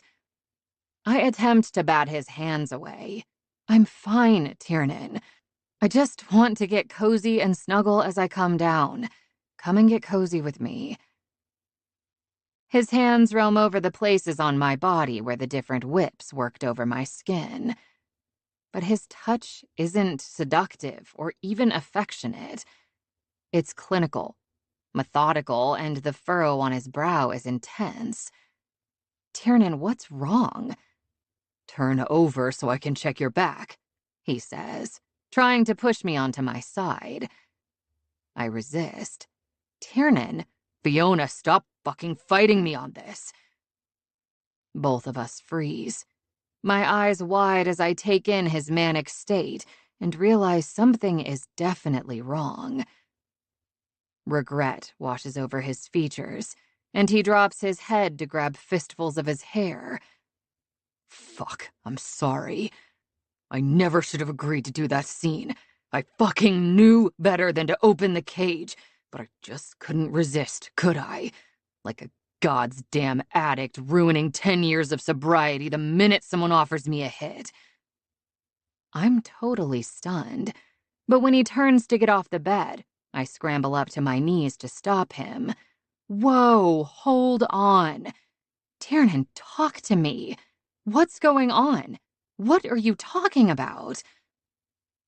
I grab his face with both hands and force him to look at me, grateful he no longer has his glamour up so I can see the real him. Pain swims in his golden eyes, and it cleaves my heart in two. I think he's experiencing dom drop, an extreme emotional drop, similar to what subs can go through after a difficult or highly intense scene. So whatever it is that I saw bothering him right before he switched to the bullwhip, his brain is amplifying it by 1,000 right now. Why don't you come get under the covers with me and we can give each other aftercare while we talk?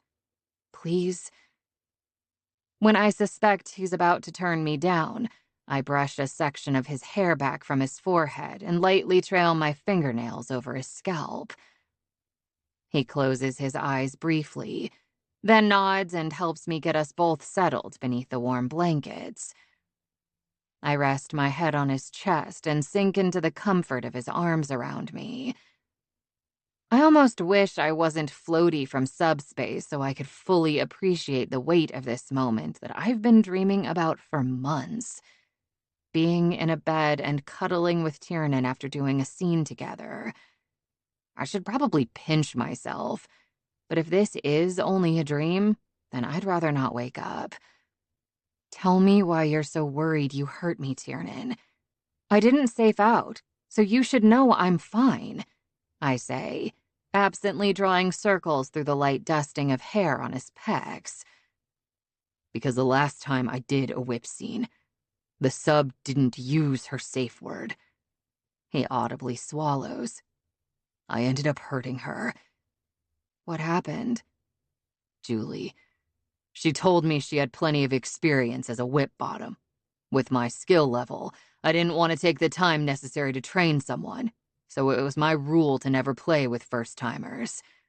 We discussed limits before the scene. She said she didn't have any, and she had a high pain threshold. I don't interrupt him, but now I know why he seemed shaken earlier.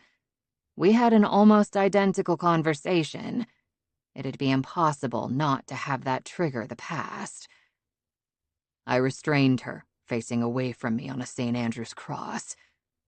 I started slow and easy, and worked my way up from there, as always. Over the course of an hour, I checked on her multiple times. Every time she said she was green, and I was careful not to overwork any one area. It was going great. I was in the zone, and she was handling it beautifully. After another green check-in, I focused my efforts on her cheeks and pushed things to the next level, breaking the skin. She took 3 strikes before finally screaming in pain. Even then, she didn't use the safe word, but I'll never forget the sound of her anguish in that scream. I rushed to release her from the cross, and when I gently lowered her to the bed, she curled into the fetal position on her side. She wouldn't look at me, and flinched every time I touched her. I had to bring in another dom to administer aftercare. I felt like a fucking monster. It was my job to take care of her, and I not only failed in that, I was also the one who hurt her. But you didn't do it intentionally, Tiernan. And she kept giving you the green light, literally. So I don't understand. How did it even get to that point? Months after it happened, Julie came to see me. She apologized and told me it wasn't my fault. That she'd wanted to play with me so badly she lied about her experience and limits. She admitted that things stopped being fun for her when I transitioned to the dragon tail, but she continued giving me the green light out of pride, even after I moved on to the bullwhip.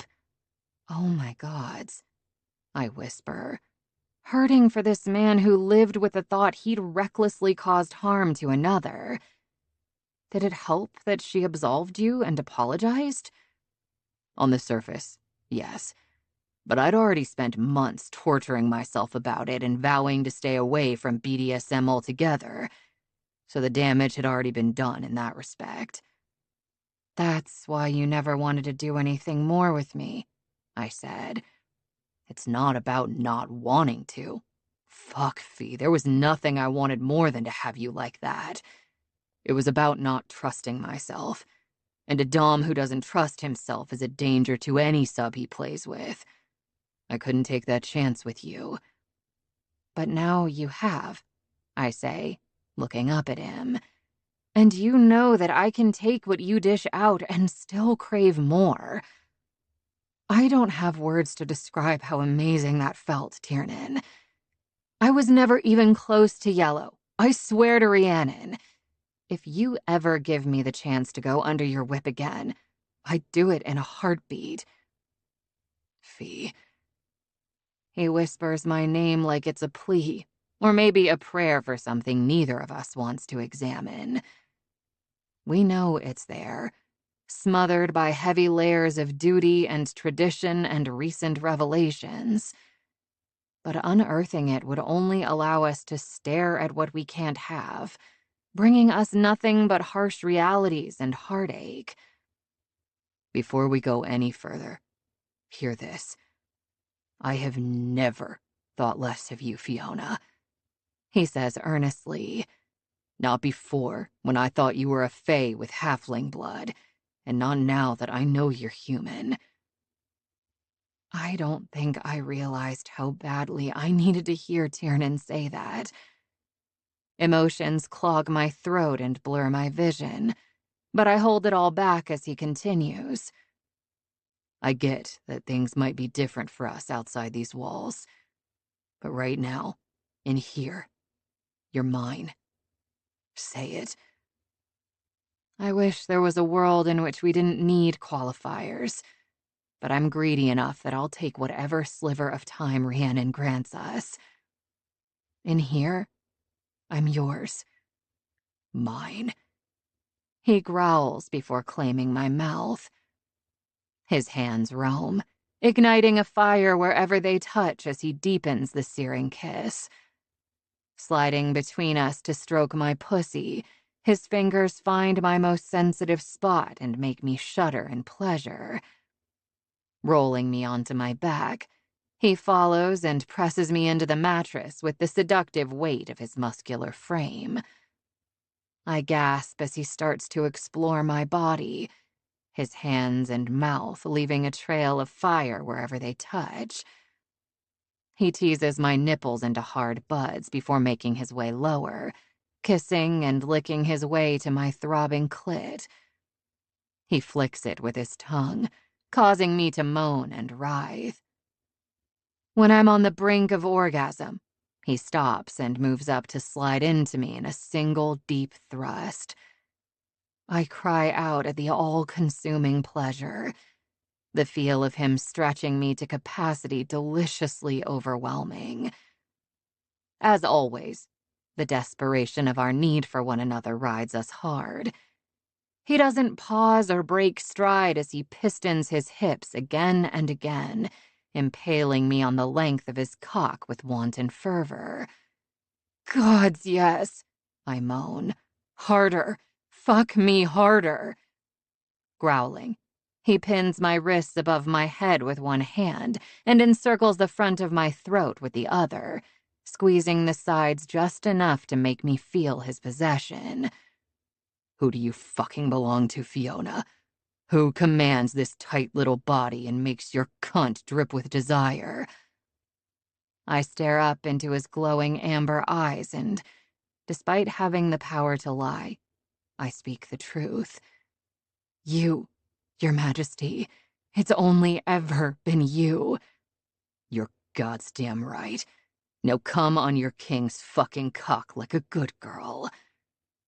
Moans escape me as the tension in my belly twists and twists, my sensitive nipples grazing his chest with every thrust, causing frissons of pleasure to ripple through me. The hand on my throat slips between us, the rough pat of his thumb rubbing my swollen clit, and it sends me off like a rocket, with him immediately following. We ride out the aftershocks together, his strokes slow and lazy as we catch our breath and stare into each other's eyes. Neither of us want this moment to end, but it isn't ours to keep. Tiernan lies down and pulls me back against his chest, curving possessively around me like a child with his new toy. You're mine, he whispers again. Only this time, there are no qualifiers. In the safety of the darkness, my fool heart answers. And you're mine. But I don't think he hears me because his breaths are already deep and steady. The exhaustion from the adrenaline dump and rigorous sex must have sapped him of the last of his energy. I wonder if Dimitri has had any luck finding information about the girls. He told us to meet him in the main room, but I hate to disturb Tiernan if there's nothing to be done yet. I chew on my bottom lip as I think over my options, then make a decision. I know Tiernan didn't mean to fall asleep, and he'll probably read me the riot act later, but I don't need to wake him up just to check in with Dimitri. If anyone asks, I'll tell them my master has sent me to collect his friend for a little menage-a-trois action. Hopefully he's made headway regarding the location. Then we can grab Tiernan or do some recon ourselves first, then get Tyr for the rescue. Yeah, that's a solid plan. Moving slowly, I carefully extract myself from Tiernan's hold and make use of the spare clothes I spotted on shelves near the door. Although merchandise would be a more accurate word. Stacks of t-shirts, tanks, hoodies, and more are available in multiple sizes, all in black with the red logo and name of the club. Keeping in mind that a sub is more likely told to walk around naked, I choose a pair of boy shorts and tank top. If anything, I'll claim he got territorial after the public scene. With one last look at the sleeping giant, I slip out of the room and close the door quietly behind me. I go left, toward the main play area, when I hear a sound in the distance coming from the other direction that stops me in my tracks. I hold my breath and wait to see if I can hear it again. But there's nothing. There. I spin around and stare at the door at the end of the long hall. The sound of a feminine voice shouting for help. This time, I don't think. I just run. Chapter 19. Tiernan. I wake up with a jolt, like my own brain kicked me in the head trying to alert me that something is off. It was right. The bed next to me is empty, and so is the room I brought Fiona to after our scene. Fuck, I can't believe I fell asleep. The drop, combined with the mind-numbing orgasm I had from being inside Fiona, knocked me out like a sucker punch from a heavyweight fighter. A quick glance at my watch tells me I couldn't have been out for more than 5 minutes, thank gods. But that doesn't bring me a whole lot of comfort considering Fiona is gone. I don't even have to guess why. She's looking for those girls, exactly like I was supposed to be doing before my past trauma snuck up on me and kicked my ass. And as soon as I find Fee, I'm going to spank hers for not waking me and instead running off like a fucking rogue agent. It only takes me seconds to pull on my pants and boots, re-glamour myself as Dante Ricci, and exit the room. To the left is the main area of the club, so I go right. Vaden. I look to see Dimitri striding toward me, so I double back and meet him halfway. Fiona went off on her own. I know where she is, he says. Come. Spinning on his heel, he leads me in the opposite direction at a clipped pace. A sick feeling settles in my gut, but I don't risk saying anything as we wind our way through the members socializing or playing out scenes in the play area. When we get to the incubi locker room, he pushes through the door, and I follow. She's in here? Where? He turns to face me, his expression solemn. No, she is not here. She was taken. What the fuck do you mean, taken? Taken where? That I do not yet know. I looked for Adam, but he is not here. In fact, I do not recognize any of the security guards. But I heard them talking on their radios. They caught her just as she found the females. As soon as I heard, I called for backup, and came to find you. Perfect. Let's go. I turn to go back into the club, but Dimitri stops me with a hand on my shoulder. No, we cannot go in there without first devising a plan and exit strategy. We will leave now and come back when we have those in place. I'm not leaving here without her, Romanov, so you can fuck off if you want. You'll have to kill me or knock me out. We both know you won't kill me, and in a head-to-head fight, you're not strong enough to knock me out. I know this, he says a bit too casually. Is why I called for backup. Before I can ask him what the hell he's talking about, my baby brother steps out from behind a row of lockers. Sorry, T. Then the asshole sucker punches me, and the world goes dark. For the second time tonight, I jolt awake in a bed that's not my own. At least that's what I assumed until I realized that the bed I'm in is mine. It's just not the one I've been sleeping in for the past 3 months. This is the one in my penthouse apartment, where I lived before moving into the manor. I kept the place out of a misguided hope that I'd eventually be back. How the fuck did I get here? I was at the Devil's Dungeon with Fiona. Oh, gods. It all comes rushing back. The intense scene, the incredible sex, falling asleep with her in my arms, waking up to her gone and captured by the NPO. And before I could even tear the place apart to find her, Dimitri and Finian conspired against me, and it was lights out from there. I roar as the fear and rage explode inside me, propelling my upper body forward. What the fuck? Before I make it a foot off the mattress, I'm yanked back down from the chains and thick leather restraints around my wrists that shackle me to the hardpoints above my headboard. Finian! Caden strolls into the bedroom in his usual unruffled manner. Glad to see you're finally awake, brother. My mouth drops open. He says it like I decided to come in here and take a goddamned nap. You could have woken me up at any time, asshole. Fucking unchain me. Not yet. In the state you're in, you'll end up going off half-cocked, and we can't have that. Who's we? Are those traitors Romanov and our baby brother here too? They enter the room and flank Caden, one looking decidedly regretful, and the other in his usual RBF, resting bastard face. Well, if it isn't the devil himself and Judas Iscariot. Do I have that right? It's been a while since I read the Christian fairy tales. Finn crosses his arm cannons over his chest and scowls. Just for that, I'm not sorry anymore. You will be when I return the favor. Caden cuts in before we get into one of our usual banter wars. Kill the theatrics, Tiernan. We've been working on a plan to get Fiona and the other females back. If you promise to play nicely, we'll let you out and be part of the team. But if you plan on storming out of this house like a one-man army the minute we release you, then you can just cool your heels on that bed. I turn my head to look away from the men standing in front of me so they can't see me struggle to swallow around the fist closing off my airway. Caden moves to the open door. Give us a moment, please, gentlemen.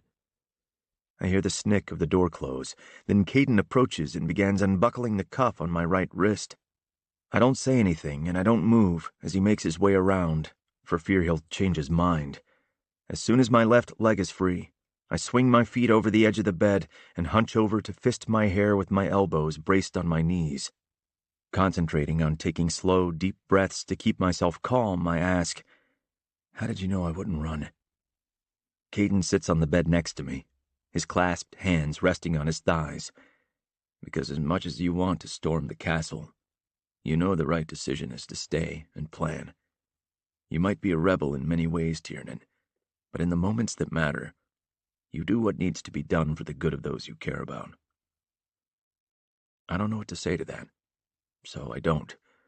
Guilt racks me, clouding my judgment and creating a dank hole for old wounds to fester. I can't help but blame myself for what happened to Fiona. I let the shit from my past interfere with protecting her in the present. And if anything happens to her, if she's hurt in any way, it will be more than I can bear. After what we shared at the club, my feelings for her slipped into the deep end. I pulled her into my arms and told her she was mine, and I fucking meant it. For as many years as she has on this earth, I want us to spend them together. Except now she might not even have days, much less years, thanks to you. Caden. It's a poor attempt at a plea for help, but it's all I can manage to get out.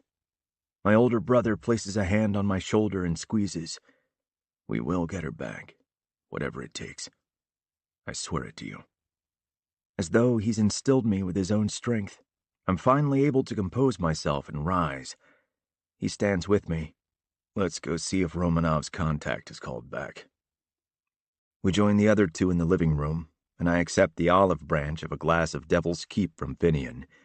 He gives me a wry grin. "You get one free punch to make it even. Tell me we have a plan in motion, and I'll wipe the slate clean. Finding Fiona is all I care about." He nods.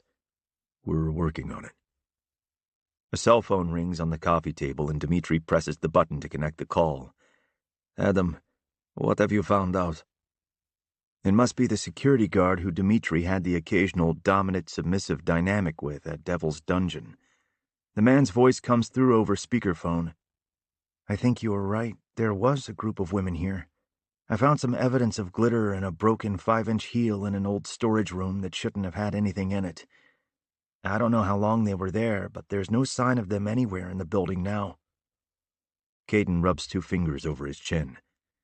They knew Fiona was looking for the girls, so they would naturally assume that whoever Fiona is affiliated with is also looking for them, and now her. The most logical thing to do is move them to a new location. Do you have any idea where that might be, Adam? "I can think of 2 places he owns that could work. There's a warehouse out in West Vegas that was used to store all the furniture and equipment for the dungeon while it was under construction. To my knowledge, it's been empty since the club reopened. There's also an old hotel out on Route 582 toward Boulder City that he's renovating with plans to turn it into a casino and flip it for profit." Caden nods to Dmitri and pulls out his phone, turning away to make a call of his own. Before Dmitri can end the call, I say, "Adam, why weren't you working your normal shift last night?" "Mr. Leone let all the bouncers go and replaced us with guys from a private firm to work the security jobs." Dmitri and I share a look, remembering how unnaturally strong the guards were. "Is there anything else I can do for you, Master D?" Dmitri answers in a tone that's almost soft. "I will call if I need something. Thank you, Adam. Master is pleased." "It's my pleasure, Master." I quirk an eyebrow at him. He sits back in the leather chair and arches one of his own. "What? I like good boys who are eager to serve." Finian puts his hands up. "No judgment here, man. I am wondering, though, if you plan on putting a collar on that." He lets out a dismissive hiss. "Of course not. He is married to his top, and I have no interest in ever collaring a sub. When you are immortal, it is best to never create ties. I have only ever had one constant companion." The Russian grows solemn, and I know it's because he's thinking about his sister who's been missing for the better part of a year now. I feel for Dmitri. It's only been hours for me, and I'm practically climbing the walls with Fiona missing. When all this is done and we've dismantled NPO for good, I'll do whatever I can, pro bono, that doesn't have to do with him calling in his favor, to help Finn find Dimitri's sister. Caden ends his call and addresses us. I gave Connell the locations Adam mentioned. He and Connor are going to investigate in wolf form. If Fiona and the other females are in either of those 2 buildings, they'll know. If we get lucky with one of them, they'll gather as much intel as they can. Entry points, guards, security cameras, lay of the land, etc. I blow out a breath, hating that I have to do more waiting, but knowing this is the right call. What do we do in the meantime? I can't just sit here. We go back to Midnight Manor, Caden says. The guys will report to Seamus as soon as they have any information. Then we can take things from there. He must see the worry carving itself onto my face. The guys won't take long. They're splitting up to save time, each taking one of the locations. We'll be making our next move soon, Tier. Yeah, okay. Let's go, I say. All 4 of us push to our feet. There was one more thing. Connell said Dolan is at the manor on official Dark Council business. He's moving your coronation up from the original date to much sooner. My nails sharpen with a spike of anger burning through me, the points threatening to break the skin of my palms as my hands curl into fists. How much sooner? Caden pins me with an ominous look. Effective immediately. Chapter 20. Fiona. I usually enjoy being tied to chairs and other furniture, except when the reason that I'm tied up is because I'm being interrogated by a large man with a wicked backhand bitch slap combo. Just tell me what I want to know, and all this stops. I peer up at the man through hooded eyes, the physical toll on my body making me more exhausted than I have ever been in my life. But I won't talk. Not because I've been trained in anti-interrogation skills like some badass in the military, but because telling them anything will only cause more death and put the people I love at risk. It will put Tiernan at risk. I want to speak to the manager. The accommodations and hospitality at this hotel are not up to my standards. The 7 females behind me whisper to each other from where they're huddled in the corner. None of them have been beaten, thank Rhiannon, but they haven't been treated well either. When I found them at the club, I was shocked at how gaunt they appeared. What little they were wearing from their last shift at Deviant Desires was dirty and torn in places. One of the girl's heels broke off her platform shoe and she twisted her ankle. It's now swollen and bruised. Normally she would have healed in an hour, but due to the iron cuffs on their wrists, the girls are weak and sick. Charlie, that's what I heard one of the others call him, uses the back of his hand this time to punish my insolence. My head whips to the side and pain lances my lip as it splits open and blood sprays from my mouth. Fucking hell. How does Finn do this for fun?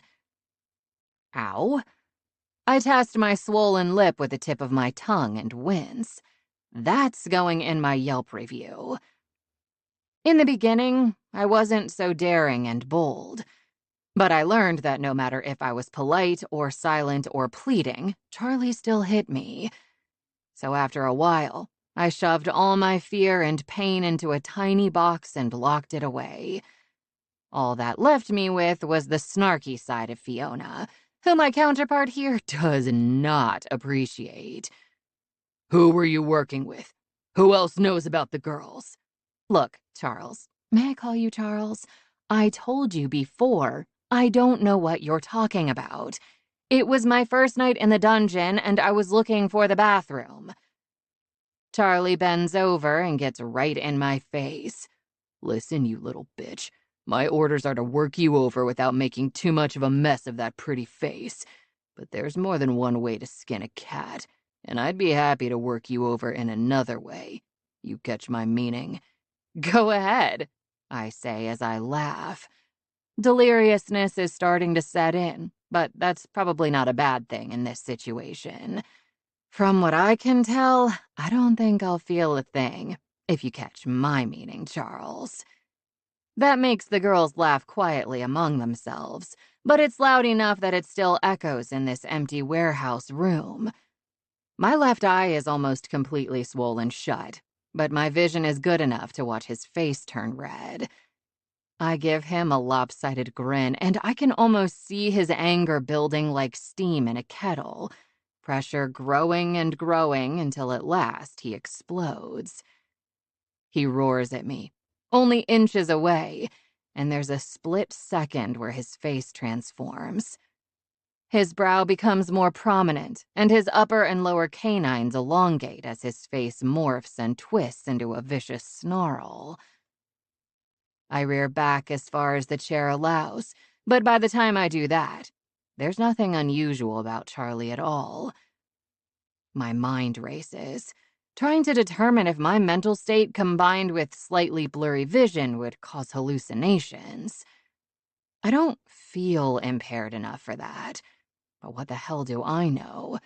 This is my first, and hopefully last, interrogation. Charlie, you've done enough.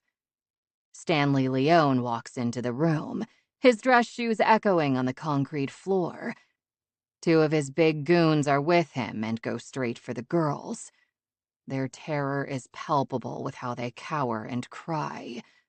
The goons, the sick fucks, seem to get off on the fear. Give us some privacy, Leone demands, not taking his eyes from me. Tweedledum and Dumber pull guns from their shoulder holsters and force the girls to move toward the door. Abby, the one I've figured out has been acting as the matronly leader to the others, is helping Wanda limp along with her swollen ankle, but gathers enough courage to challenge her tormentor. What are you going to do to our friend, you fucker? Leone laughs, still never taking his eyes from mine. You're mistaken. Candy here is my friend, and we're just going to have a little chat, like friends do. Isn't that right, Candy? I force myself to tear my gaze from the biggest threat in the room to reassure Abby. I'll be okay. As the echo of the door slams shut, I pray to Rhiannon that I didn't just lie. Where are you taking them? I demand through clenched teeth. Don't worry, they're not going far. I just wanted to have a private boss-employee chat. I snort at that because he knows by now that I'm not an exotic dancer from out of town named Candy. Then to Charlie, he says, "Go make yourself useful somewhere else." Charlie gives me one last dirty look. As he passes Leone, he gives him a wide berth, but makes up for it with a scathing glance on his way out. Charlie seems like he has a real problem with authority. He'll never climb up the henchman ladder with that attitude. Shit. Did I say that out loud? Yep. Super delirious. You would be right if there was a henchman ladder. Lucky for him, his family and I are in a mutually beneficial arrangement. So while I am the one running the show, I'm not currently in a position to punish him as I would one of my own. Yet, anyway. Laying on the sarcasm, I give him a droll look. Awesome. We're finally at the villain monologue portion of our show. His expression sours. Watch your tone. I don't need Charlie to do my dirty work for me. Just tell me who you are and what you want already. You obviously know about Fae, and I'm assuming you're the one who started the new purity order that's doing its best to wipe Fae from the planet. Not all Fae. Only the infernal darks. Why us? I mean, them. You can't seriously intend to murder an entire court of innocent people because of some real estate pissing match between you and Onyx Inc. for who has the most pieces on the Vegas chessboard. His laugh is patronizing, as though I couldn't have suggested anything more ridiculous. Well, I do have several ancient bones to pick with the Varens. I couldn't care less about this city. The only real estate I'm interested in is on the other side of the veil. Stanley's appearance shifts. The middle-aged, smarmy used car salesman dissipating to reveal a younger-looking fit male with emerald green eyes and pointed ears peeking out from his shoulder-length blonde hair. The smarmy look is still there, though. Some things abs just can't fix. A smug grin spreads across his handsome face, revealing lethal fangs. Though I've never seen him in person, I know exactly who stands before me. Edivane, I whisper in disbelief. King Talik the Tenacious of the Fairy Day Court, at your service. He performs a shallow bow as though introducing himself at high court, as though he's nothing more than a proper royal with impeccable manners, and not a deranged sociopath who has laid waste to so many people in my life. Uther and Kiera, Jack and Emily, and he attempted to kill Bryn multiple times. Hate seethes from my pores and burns with every breath I take. Your service sucks, asshole, I snarl. And you pronounced tyrannical wrong. Careful now, or I won't tell you a bedtime story, Miss Jewel. My lips part on a gasp. Yes, I know who you are. Once we caught you trying to help our merchandise escape. He tisks like I'm a child he's grounding. It was easy enough to find out. Sending Charlie in was simply punishment for your deception. My mind races, trying to figure out how he could have escaped detection with my mom's tracking spell in place all over the city.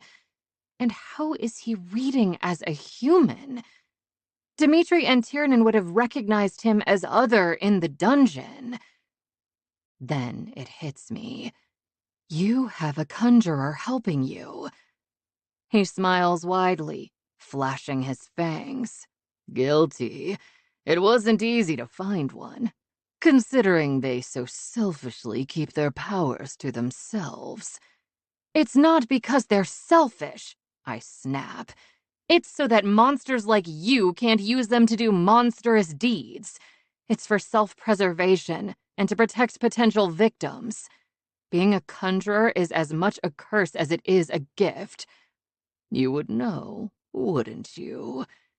He cants his head to the side, his calculating stare making my skin crawl. Fiona Jewel, the unremarkable human child swapped out for a powerful Fae changeling. What was it like being raised by a mother with so many special powers while you yourself had none? And to add insult to injury, she let you believe you were a defective specimen of a superior race instead of telling you the truth. That among your kind, you are quite exceptional. I can see why the heir apparent is so taken with you. He touches his fingers to my chin. I jerk back and glare up at him. Don't fucking touch me. Chuckling, he holds his hands up as though he's responding to my command and not doing whatever the hell he wants. Then he slips them into his pockets and winks at me. Bear with me, Miss Jewel. I think you'll really appreciate this story. I seriously doubt it, but go ahead. Enlighten me so I can laugh when you get to the punchline of your joke. We'll see who's laughing at the end. But first we must start at the beginning. The night you and your changeling were born. As he speaks, Edivane begins to slowly walk around me as though giving a lecture at UNV. But I keep my eyes forward, refusing to indulge him by craning my neck around to keep him in my sights.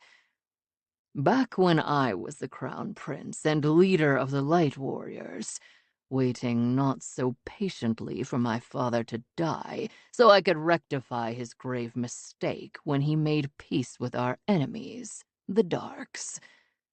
Right, because no one wants to live in peace. What a shitty idea that was. I deadpan. He whips around to face me, his green eyes blazing. The Darks do not deserve peace.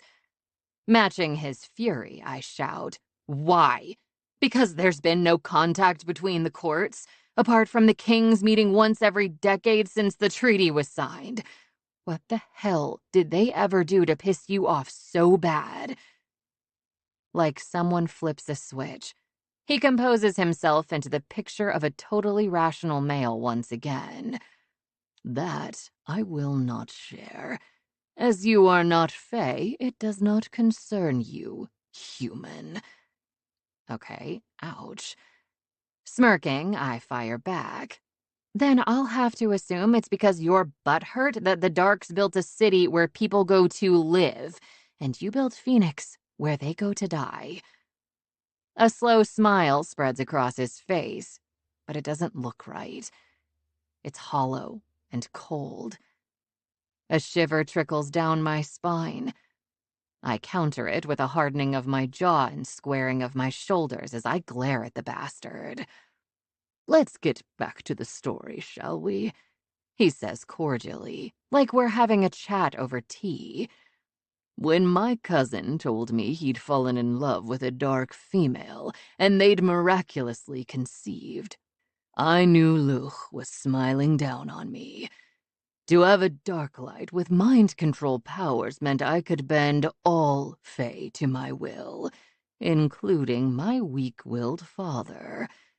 However, as you know, the child was taken before I caught up to Uther and his mate at Joshua Tree.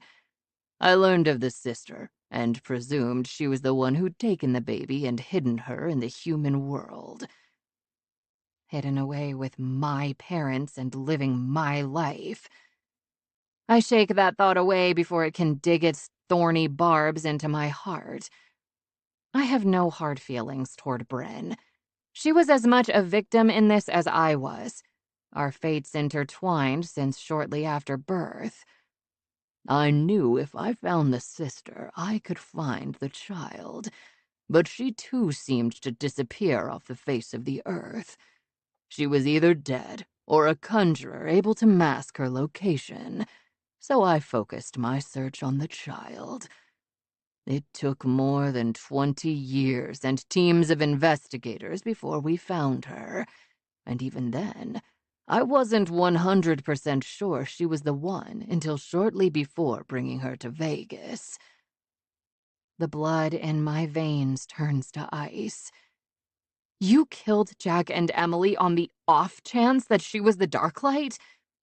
He shrugs. If you want to make an omelet. I lunge forward, pulling at my restraints until my muscles scream in protest. They weren't eggs, you fucking asshole. They were her parents. They were my parents. If it makes you feel any better, those weren't the only ones I killed trying to find the changeling. I left quite the wake of destruction in my search, but all those deaths can be laid at your mother's feet. If she had minded her own business, you would have stayed where you belonged, and none of those people would have died. They didn't die. You killed them, I croak. And if you did all that so you can have a Darklight help with your evil plots, why did you manipulate Bryn into marrying Caden if you planned on killing her in order to kill him? My stomach rolls, and I have to take a deep breath through my nose so I don't start dry heaving. If I never have to say the word kill again, it'll be too soon. I was always going to use her to assassinate the Dark King. That was all part of my eye for an eye plan, which is another story for another time. But if she'd had use of her full powers, I simply would have taken her away from him. He would have died because of the distance all the same. But once I realized her powers weren't able to get through whatever block was placed on her, I had no use for her beyond getting a small amount of her mind control powers to eke out enough to persuade Varen to bond with her. A chilling calm blankets me as I sit back in my chair. I take in the carefree way he moves, the air of someone without a problem in the world. He speaks about killing innocent people the same way I would discuss what I want to eat for lunch. You're a fucking psychopath. He smiles wide, showing me his fangs and reminding me once again that I have none. Psychopaths are merely misunderstood geniuses. Agree to disagree. And anyway, what does all of that have to do with you starting the new purity order and kidnapping dark females? Ah, he says, taking up a leisurely pace around my chair again. In regard to the females, revenge is costly, and unfortunately my funds are running low. I'm selling them on the supernatural black market to a buyer willing to pay top dollar for them. The rest, however, has to do with your mother, which is why it was so fortuitous you fell into my lap, because now you can carry my message to her. My heart stops, and I wish time would do the same. I don't want to know what he's about to tell me, because whatever it is, I have a sickening feeling it will turn my world upside down. Again. What message? Patience, I'm getting there. Now, even after finding the changeling, I didn't know who your mother was, if she was alive or dead, until the meeting of two kings. Imagine my surprise when I stood on top of the bluff and watched the dark light embrace her true self, guarded by a female claiming to be Kiera Jewel's sister, making her the conjurer I'd been unable to find for 26 years. And now I could finally make her pay for the trouble she caused me. I huff out a disgusted laugh. So while you continued with your genocidal plans to become the fascist dictator of the Fae, you went on a little side mission to kill my mom for fucking you over when she saved her niece from becoming your magic puppet. Is that it? Well, your little band of murdery men couldn't get the job done. You failed, asshole. Again. Ah, now we're getting to the good part. He says gleefully, you're not thinking big enough. You assume because she's alive that I failed, but you're wrong. You also think the attacks on the Dark Fae are separate from my revenge plot against your mother. But again, you would be wrong. You've no doubt learned of the original Purity Order back in Ireland. The only thing that stopped it was the Fae's ability to retreat into fairy long enough for the fact to turn into fiction. But what do you think will happen if the Dark Fae have nowhere to retreat? The humans will continue to grow their hate, and they'll never stop hunting with their hagstones and iron blades. Until eventually, there are no more Fae to hunt, and in another century or so, they'll be forgotten altogether. Did you forget that you are Fae? And what about your people? Don't you care about them? I won't be around to see the fallout, and it's not a question of whether or not I care. This is the reality all Fae face, unless... Unless what? Unless your mother stops the new purity order before that happens. That is the message. She won't murder anyone, regardless of what they've done. She's not you. Edivane grins. That's what I'm counting on. Frustration and fury consume me. What the fuck are you talking about? He glances down at his bare wrist. It's been lovely chatting with you, Miss Jewel, but I'm afraid that's all the time we have for today. I'm helpless to do anything other than stare at his back as he walks away from me. When he reaches the door, he turns to look at me one last time. Oh, I almost forgot. Now that you've heard the punchline, remind me again which one of us is laughing. I want to scream, to make baseless threats and vow vengeance against him and everyone he loves. But I do none of those things.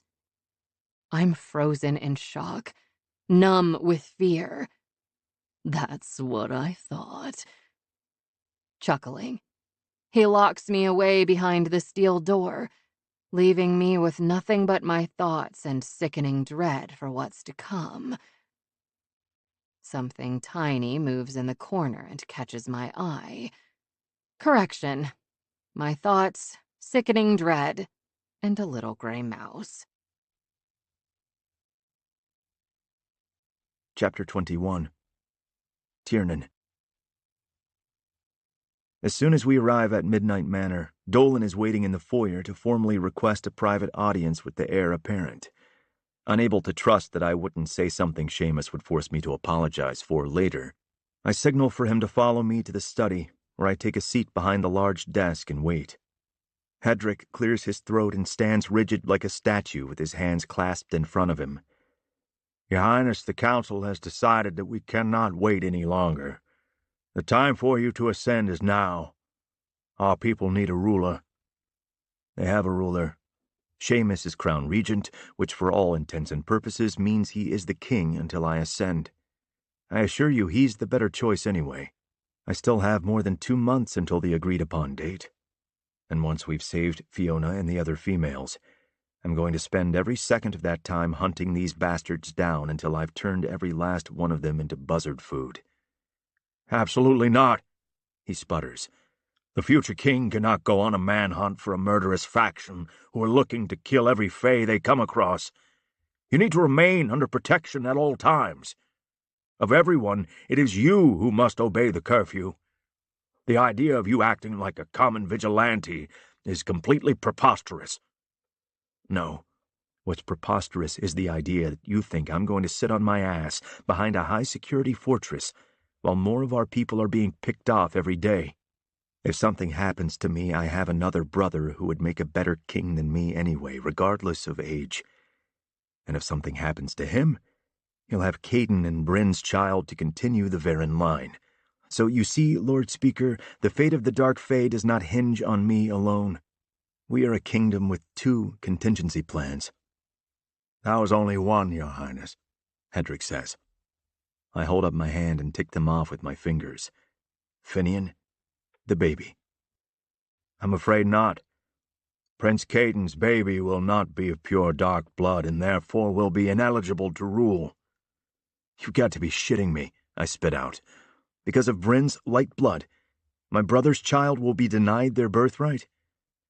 Night law clearly states that only a pure-blood dark may sit upon the Midnight Throne. Prince Caden's offspring will not have any such birthright. The moment he abdicated, he ensured his direct bloodline would no longer rule. Instead, it will be yours. Clenching my jaw, I inhale deeply and let it out before speaking. I'm not going to debate anything with you right now, Dolan, especially not about the legitimacy of my brother's child. I'm also not ascending the throne until we put a stop to these attacks. Your Highness, we have no way of knowing how long it will be before that happens.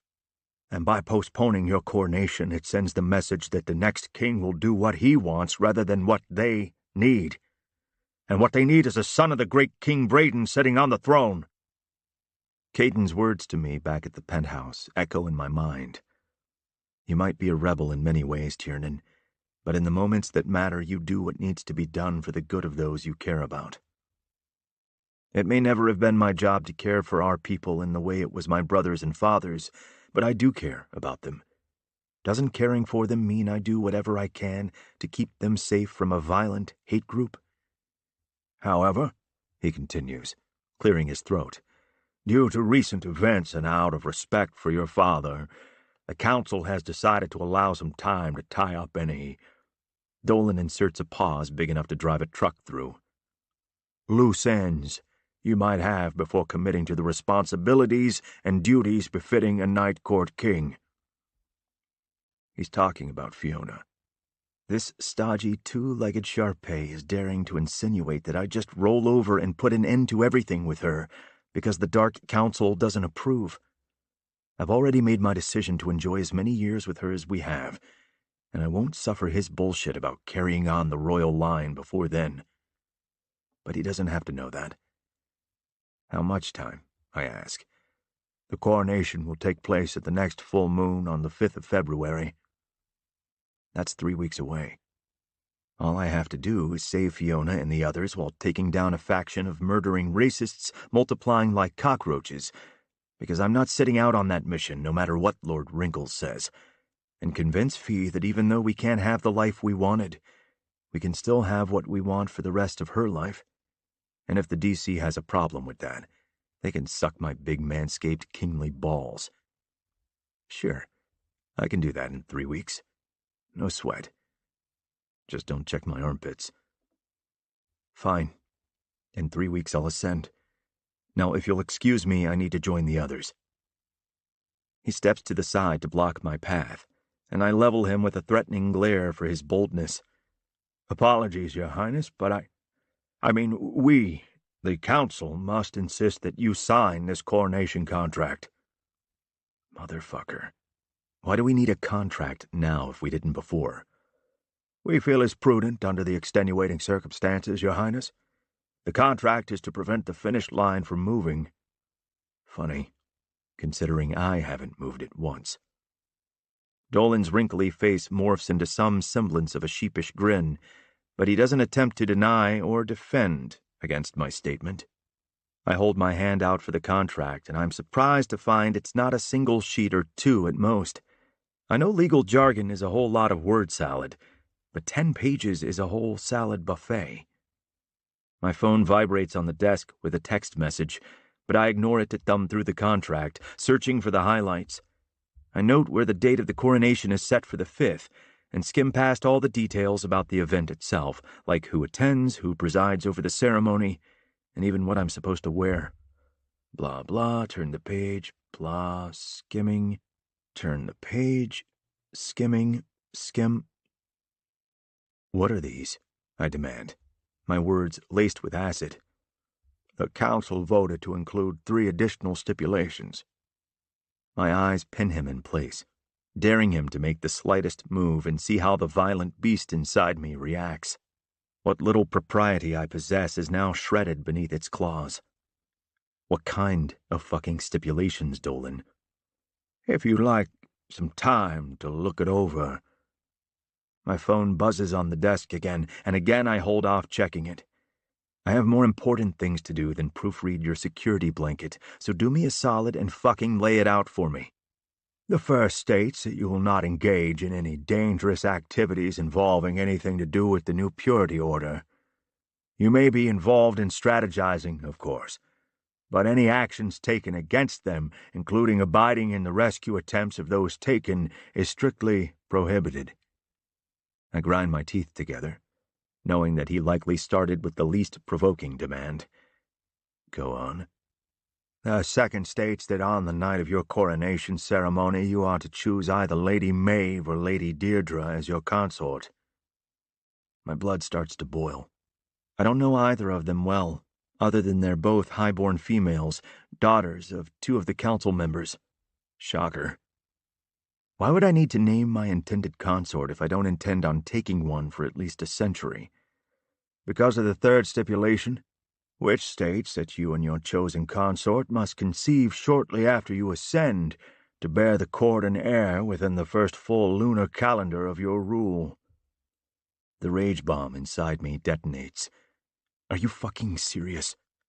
When he doesn't respond, I place my fists on the desk to lean in, curling my upper lip back from my fangs.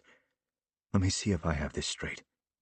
You and your buddies are pissing yourselves because you don't want me to be with a human for however long she has on this planet. one who, need I remind you, was raised as one of us and has since been kidnapped because she put herself in danger to help save our people. Racist much? I assure you, Your Highness, it has nothing to do with race, says the male who won't let Caden's offspring rule because they have a small percentage of light in their blood. His pasty cheeks flush red, but whether it's from embarrassment that I called him out, or from anger for the same reason, I don't know, and I don't give a shit. With all due respect, Your Highness, our situation has changed. The Treaty of Two Courts has been violated, and the Crown has had multiple threats against it these past several months. We can no longer afford the luxury of waiting decades or centuries for a king to settle down. We need pure-blood heirs to ensure the royal line as soon as possible. It's as simple as that. No, it's not. And you can all fuck right off. I'm not signing this. I grab my phone and eat up the distance to the door in a few long strides, eager to get away from him and this conversation. Prince Tiernan, he calls out, stopping me in my tracks.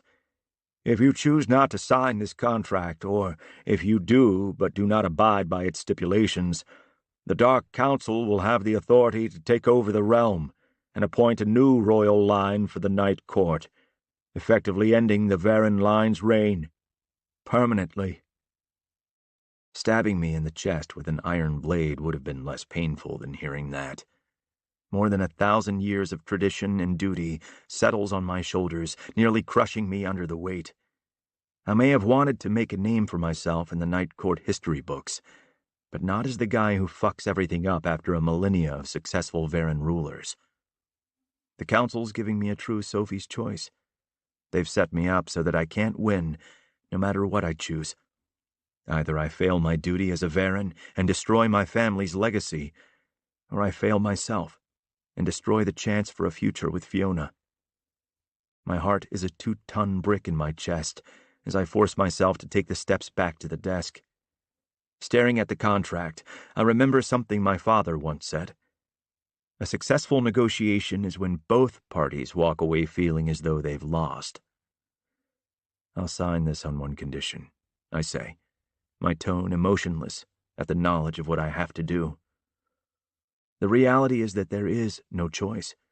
If I give the Council the opportunity to rightfully appoint a new line in our place, it's not only my family's reputation that will be at risk, it's also the welfare of the entire Night Court.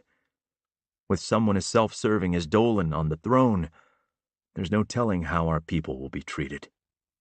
Dolan was right about one thing. The king's job is to put their needs above his own, and Varens have always done what was right for our people. That includes today. I'll agree to your terms if we strike the first stipulation. They may have found a way to keep me from having a life with Fiona, but I'll be damned if they prevent me from ensuring she has a life to live. If something happens to me, the crown will go to the next Varen in line, as it would under any other circumstances. It goes to Finian, regardless of how you or anyone else feels about his age. He hesitates, probably thinking about having to give the rest of the Council the news, but at last he nods. Agreed. Picking up a pen, I flip to the last page and scrawl a hasty signature in black ink on the appropriate line, then wait impatiently while he does the same as the representative for the Council. Are we done here? I ask, my voice deadened. Yes, Your Highness. The Council and your people humbly thank you and look forward to a long and prosperous rule under your leadership. He bows his head in deference, like we just had a polite chat about what hors d'oeuvres to serve at the ceremony. If I don't get away from him in the next few seconds, I'll have to stash a body and think of an excuse for the bloodstains on the carpet. I'm going to give you a little piece of advice, Lord Speaker. Dolan straightens and bravely meets my gaze. His bravery is misguided. Make yourself as scarce as possible on the court. And I do mean scarce. Seeing the panic in his dull amber eyes offers a modicum of satisfaction. As I cross the room a second time, another text alert vibrates in my hand. Finally, I allow myself to read the message, and the burning rage of the last 15 minutes is washed away with cool relief. We found them. When I get to the living room, I join my brothers, Dimitri, Seamus, and McCarthy, just as the twins enter from the hall. Caden and Seamus give me the same questioning look. I know they want details on what happened between me and the Lord Dolan, but I just shake my head. We'll discuss it later. There's only one thing that matters right now. What did you find? Where are they? Connor slips a hair tie from his wrist and begins putting his hair up while he talks. They're in the abandoned warehouse. There's not much activity inside from what we could tell, but any windows that it does have are boarded up, so we couldn't get a visual. There are at least 10 guards scattered around a 100-yard radius from the building and 4 on the roof, 1 for each direction. Connell continues. There are 2 main entry points on the ground level, both with 2 guards. They're strapped with assault rifles, but they're not standing at attention and their guns are just hanging on them. Either they're not trained or they just don't give a fuck. McCarthy chimes in while taking notes. If we're lucky, it's both. That would make it a much easier rescue mission, that's for sure. I'm not sure about that, Connor says, because here's the weird part. Over to Connell. Besides the Fae females from Deviant, we didn't get a read on any others within a 5-mile range. All the energy was completely human, except we scented werewolves. And judging by the strength of the scent, the number is somewhere around many, with a capital M. Werewolves? Caden's brow furrows. From the Sunktokeka pack in the Dakotas? They're the closest established pack. Connell shakes his head, the ends of his hair brushing his shoulders with the movement. No, they're from Gage Marceau's pack down in New Orleans, which could explain how they masked their energies. Connor nods. Voodoo magic. Seamus paces while stroking his beard, brows pinched together in thought. That still doesn't explain anything. Why take the girls in the first place and then Fiona? And how does all this tie into the sudden creation of the new Purity Order and all the attacks? Is this all they're doing? Finian cracks his knuckles from where he's sitting on the couch, glaring into the middle distance. Does it matter? Unless they've been kidnapped too. They're a part of it all. He lifts his head and locks eyes with mine, which means if they get in our way, they die. Finally, someone on my level of thinking. Finney might be the most tender-hearted Varen brother, but when it comes to defending and protecting his own, he's by far the most vicious. Agreed, I tell him with malice coating my tongue. And I want you leading the charge, little brother. Chapter 22. Fiona. I don't know how long it's been since Edivane left me in this room. I've tried to stay awake, to stay alert. But as it turns out, getting smacked around and then having the details of an evil plot dumped on you is exhausting. Several times I've drifted off, but I don't know for how long. There are no windows in here, just concrete walls, a concrete ceiling, and a concrete floor. I don't know if it's morning or midnight, if it's been hours or days. I've had a splitting headache for an eternity. I can't see out of my left eye, and my bottom lip feels like a collagen injection gone wrong. But for as much pain as I'm in, both physically and emotionally, I haven't cried. I'm not sure why. I'm not trying to be strong or brave. There's no one here for me to be those things for. Edivane never brought the girls back in. I hope to gods they're okay. I hope they haven't been shipped off to somewhere else, to wherever the next step is in a supernatural trafficking ring. I failed them, Squeaky. The little gray mouse looks up at me from where he's perched next to my knee. I'm sitting on the floor with my back against a corner to help keep me upright. I guess since I haven't moved much since slumping into this position, he's deemed me safe. He's not very talkative, but he's a good listener.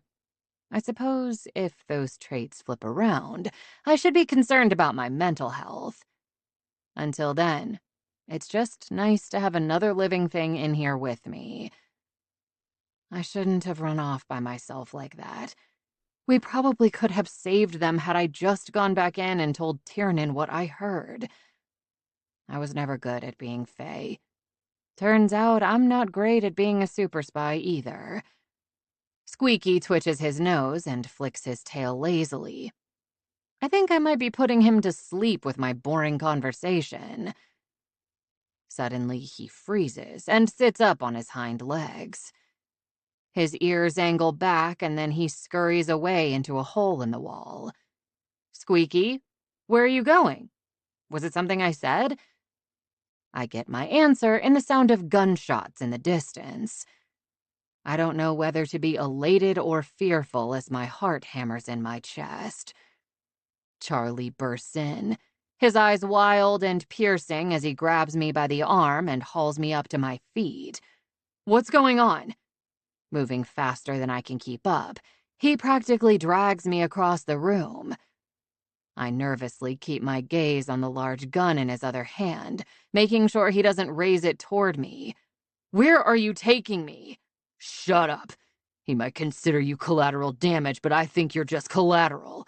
If I can't use you as a bargaining chip, I'll use you as a shield. Either way, you're going to help me get out of here alive. He pulls me into the hall and takes a right. I can hear the fighting much louder now, shouted orders and the report of bullets echoing.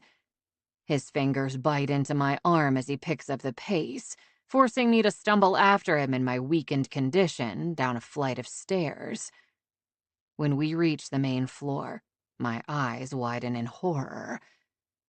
The cavernous warehouse has been turned into a war zone. Spray patterns of crimson stain the pale concrete walls and floor, even the large pillars that stretch up to the vaulted ceiling. It looks like the space was used as a canvas for an abstract painting of death and carnage. It's easy to tell who is who based on what they're wearing. Charlie's men are in camo-colored fatigues versus the all-black tactical gear and masks of the Night Watch. Relief floods me to see that out of the dozen or so lifeless bodies, only 2 are watchers. Then the relief is flushed out and replaced with grief at who they might be. They might not be dead. They may be able to heal, or maybe they're only unconscious. The possibilities are precious little comfort, but I latch on to them like lifelines. Come here, we're going out the back. Charlie positions me in front of him and pushes me across 5 feet of exposed battlefield toward an entryway. I cover my head with my arms as best I can and let out a yelp when the wood frame explodes by my face just as I pass it. Charlie curses a blue streak as his grip on me jerks hard. We flatten our backs against the wall as soon as we're in the hallway that's identical to the one on the 2nd floor where we came from. My breath saw in and out of my lungs to the point I think I'm hyperventilating, and my right cheek feels weird. When I prod the area, I hiss from the sting and pull out a sliver of wood the length of a toothpick. Warm blood trails down my face from the wound, but I'm better off than Charlie, who's examining the hole in his shoulder. What the hell are you doing, Fiona? Run! I bolt off the wall and run as fast as I can down the hall, not knowing where I'm going or even caring. My chances on my own are better than his plans for me, but I don't get very far before he yanks me back by my hair. I scream in pain and twist under his arm to start fighting back now that the shock has cleared. I haven't taken any fighting lessons with Finian like Bryn has, but Miss Congeniality is one of my favorite movies. I step on his foot as hard as I can, but my bare foot is no match for his motorcycle boot. Undeterred, I throw an elbow into his crotch, which he manages to thwart, making me mad as hell. He wraps his arms around me, pinning mine against my body, rendering me unable to attempt any other attacks. Kicking and screaming, I do my best to disrupt his hold on me as he picks me up and walks like I'm nothing more than a squirming toddler. Knock it off, you crazy bitch! Fiona! A watcher at the end of the hall yanks the black mask from his head, and my knees almost buckle at the sight. Tiernan. I've never seen him look so feral, like he was raised by actual wolves and not a respectable wolf shifter. His fitted long-sleeved shirt is sliced open at 3 places: left shoulder, right forearm, and right rib cage, revealing bloodied wounds already in the process of healing. Chestnut brown hair stands in wild spikes. His golden eyes are ablaze, and the tips of his pointed ears are flushed red from anger. But it's the wicked snarl and bared fangs that promise tremendous pain and suffering to anyone who gets in his way. Charlie swears and raises his gun. Tiernan! Lifting my knee, I thrust my heel backward as hard as I can and finally nail the bastard square in the crotch. He releases me on a gasp, doubling over and holding his balls in one hand. But it's the other hand I should have paid attention to, the one holding the gun. I hear it go off a full second before the fire rips through me, the lingering burn echoing his warrior's roar thundering in the hall. A blur of reddish-brown fur streaks past my vision, taking Charlie with it. His shout of surprise quickly turns into tortured screams, accompanied by snarling, snapping teeth and the gruesome squelching of freshly torn flesh. It's the soundtrack of nightmares, and I'm not even fazed. Probably in shock. My legs give out. I brace myself for impact, but just before I hit, strong arms wrap me up in their embrace. His familiar scent comforts me as he lowers us to the floor with me cradled against his chest. I drop my gaze to his hand pressed over my abdomen and blanch at the blood steadily seeping from between his fingers. Well, damn. Not good. Fuck, Fiona, what the hell were you thinking? I'm the one who heals from bullet wounds, not you. Heard them say bullets, iron-tipped. A river of lava carves a tunnel through my body from front to back. It feels like my organs are being cauterized, ripped open, then cauterized again over and over. It's the most excruciating pain I could have imagined multiplied by 1,000.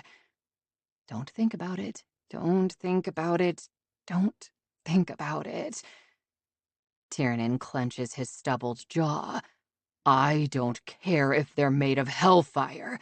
You never fucking do that again. You hear me? The chant must be working because I don't hurt as bad now. Staring up into his misty eyes, I do my best to smile and whisper, "Yes, Your Majesty." A cold, wet nose nuzzles my cheek. I turn my head to see Connor in wolf form crouched on the floor next to me.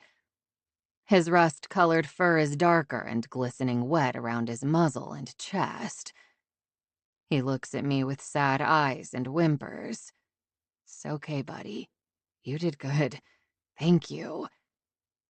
I'm vaguely aware of Tiernan shouting on speakerphone with someone. It isn't until I hear the words, "Give her your blood," that I make the effort to pay attention. I can't. Seamus, she's human, remember? We have no idea what that'll do to her. You may not, but I do. If you want her to live, give her your blood right now, before it's too late. Fuck! My vision is blurry, but my hearing still works. It sounds like he drops the phone. Then I hear material ripping. A moment later, Tiernan's wrist is above my mouth, with steady drops of blood splashing onto my lips. Open up, Fee. I need you to drink. My brain feels fuzzy, and I don't respond right away, so he takes matters into his own hands and presses his wrist to my lips, forcing his blood into my mouth to slide over my tongue and down the back of my throat. Lifting me up to hold me tighter, he presses his cheek against my temple and speaks softly into my ear. I swear to the gods, Fiona, if you die on me, I will follow you. I will find you in whatever afterlife exists for humans, and I will drag your cute ass back to the land of the living, even if it costs me my soul's place in Motmel. His vow is the last thing I hear before the black void eclipses my world and everything in it. Chapter 23. Tiernan. Last night's rescue mission led by Finian ran like a dream until it turned into my own personal hellscape. All in all, it was a success. Our team came away with very few serious injuries and no deaths, despite the iron-tipped bullets, thanks to the Kevlar and tactical gear we wore, and we intercepted their attempt to traffic the Fae dancers from Deviant and got them home safe to their families. But Fiona had been shot and lay dying in my arms. The fool woman took a goddamned bullet that was meant for me. My desire to strangle her, even as I prayed for Rhiannon to spare her life, had been overwhelming. For as long as I live, I'll never forget the way the color drained from her pallid skin, and the blue of her eyes seemed to dull as her blood formed a pool on the floor beneath her. If Seamus hadn't known that the magic in my blood could possibly be enough to reverse the damage, I would have lost her. She wouldn't be lying here beside me, her breaths soft, and even as I watched for any signs of change. After she slipped into unconsciousness last night, I brought her to my penthouse so she could recover in the privacy and solitude the manor wouldn't have. Glancing at the bedside clock, I hold back a sigh of frustration. It's going on 24 hours now, and I started worrying at hour 2. Seamus suspects it took a lot for her human body to heal itself, so now it's taking the time to recover from the effort. Either way, I haven't left her side since bringing her here, and I won't until she wakes up. Stretched out in the bed next to her, I stare down at her beautiful face and continue stroking her hair and tracing her features with the tip of my finger. How about this one? If you wake up for me, I'll find you the heart of the ocean, that gigantic diamond necklace from Titanic. I pause, willing her to respond. She doesn't. I press a kiss to her temple, then I keep talking. No, huh? Let's see, so far you've turned down a new Ferrari, a trip to the Maldives, a tap-dancing pony, and now a fictional diamond necklace. You know, not for nothing, Fee, but Caden says Bren is super easy to please when they negotiate for things. Figures you'd be this stubborn. Gotta be the red hair. That's all right. I'll think of something you want. Egg. Plant. I snapped to attention, bracing up on my elbow and cupping her face with my other hand. What was that, baby? Say it again. Eggplant, she whispers, her voice raspy from unuse. My brows knit together as I stroke her cheek with my thumb. Fee, I don't understand. You want an egg? The corner of her mouth quirks up the slightest bit as her lashes flutter open, revealing those beautiful, crystalline blue eyes. I smile so big my cheeks hurt. Are you saying you want my eggplant? You saucy little wench. Had I known offering you my cock would get you to wake up, I would have done it forever ago. Her smile falters. I can almost see the events trickling into her memory, as the mood goes from teasing to somber. How long have I been out? The girls? Almost 24 hours now, and yes, the girls are all fine. We managed to intercept them right as they were being loaded into a truck for transport. As soon as we cut the iron bracelets off, they began to heal. Everyone is back to 100%, and Seamus has been fielding calls from them checking on you. They told us how brave you were. Wasn't so much bravery. More like dealing with the consequences of fucking up. I had to hold out as best I could and hope you were better at planning rescues than me. She lowers her eyes to the comforter, and picks at the edge. I shouldn't have forced you to let me help. I only made things worse. First of all, no one forces me to do anything, except for the fucking council. But I can't think about how they've single-handedly ruined any chance I have for happiness right now. Second, what you did was incredibly brave. We wouldn't have even known about the girls if you hadn't gotten the phone that night. You put yourself on the line, and on a pole, to take down the NPO. You got shot, for fuck's sake. She frowns like she'd forgotten that tiny little detail. Shoving the blanket down, she lifts the bottom of the Pink Floyd t-shirt I put her in to peer at the place the bullet hit. I rub my thumb over the small silver scar on the left side of her lower abdomen. It's all that remains of the wound that should have taken her life. How? Seamus knew what to do. His brother fell in love with an Irish woman during their time fighting the Purity Order. Even though she wasn't Fae, they shared blood regularly like a normal mated couple. After a few months, she started to feel younger and even appeared healthier, more youthful. They determined Fae blood essentially regenerates a human's damaged cells, but it has its limitations. We think it worked only because I was able to give it to you right away. Another few minutes and you would have... You can say it. I would have died. I don't say anything in response. I can't bring myself to acknowledge the elephant in the room. I'll walk around that fucker all day and pretend it doesn't exist as long as it means not having to think about what could have been. Apparently she doesn't have the same problem. It's going to happen sooner rather than later, Tier. I'm human. We don't have a very long shelf life, comparatively speaking. The way she says that so matter-of-factly, with no snarky tone, not even a half-hearted smirk, throws up a red flag in my mind. Something's off about her. I was so relieved when she woke up, making a joke, no less, that I didn't notice how hollow her words sounded. I've never known Fiona to say anything without the vibrancy of emotion behind it, whether good, bad, mad, or sad. Then again, she did just wake up from an incredible ordeal that almost cost her her life. I suppose something like that is bound to take it out of even the most animated of people. Some quality TLC, Tiernan loving care, and she'll be right as an evening rain. Come on, sweetheart. Let's get you in the shower. The hot water will ease your tension and help you feel like yourself again. She doesn't express much excitement for the idea, but she also doesn't argue with me as I lead her into the bathroom. I turn on the water to let it warm up as we undress, and I make sure that my eyes never stray from her face. This isn't about sex. It's about making her feel cared for and safe. Because she is.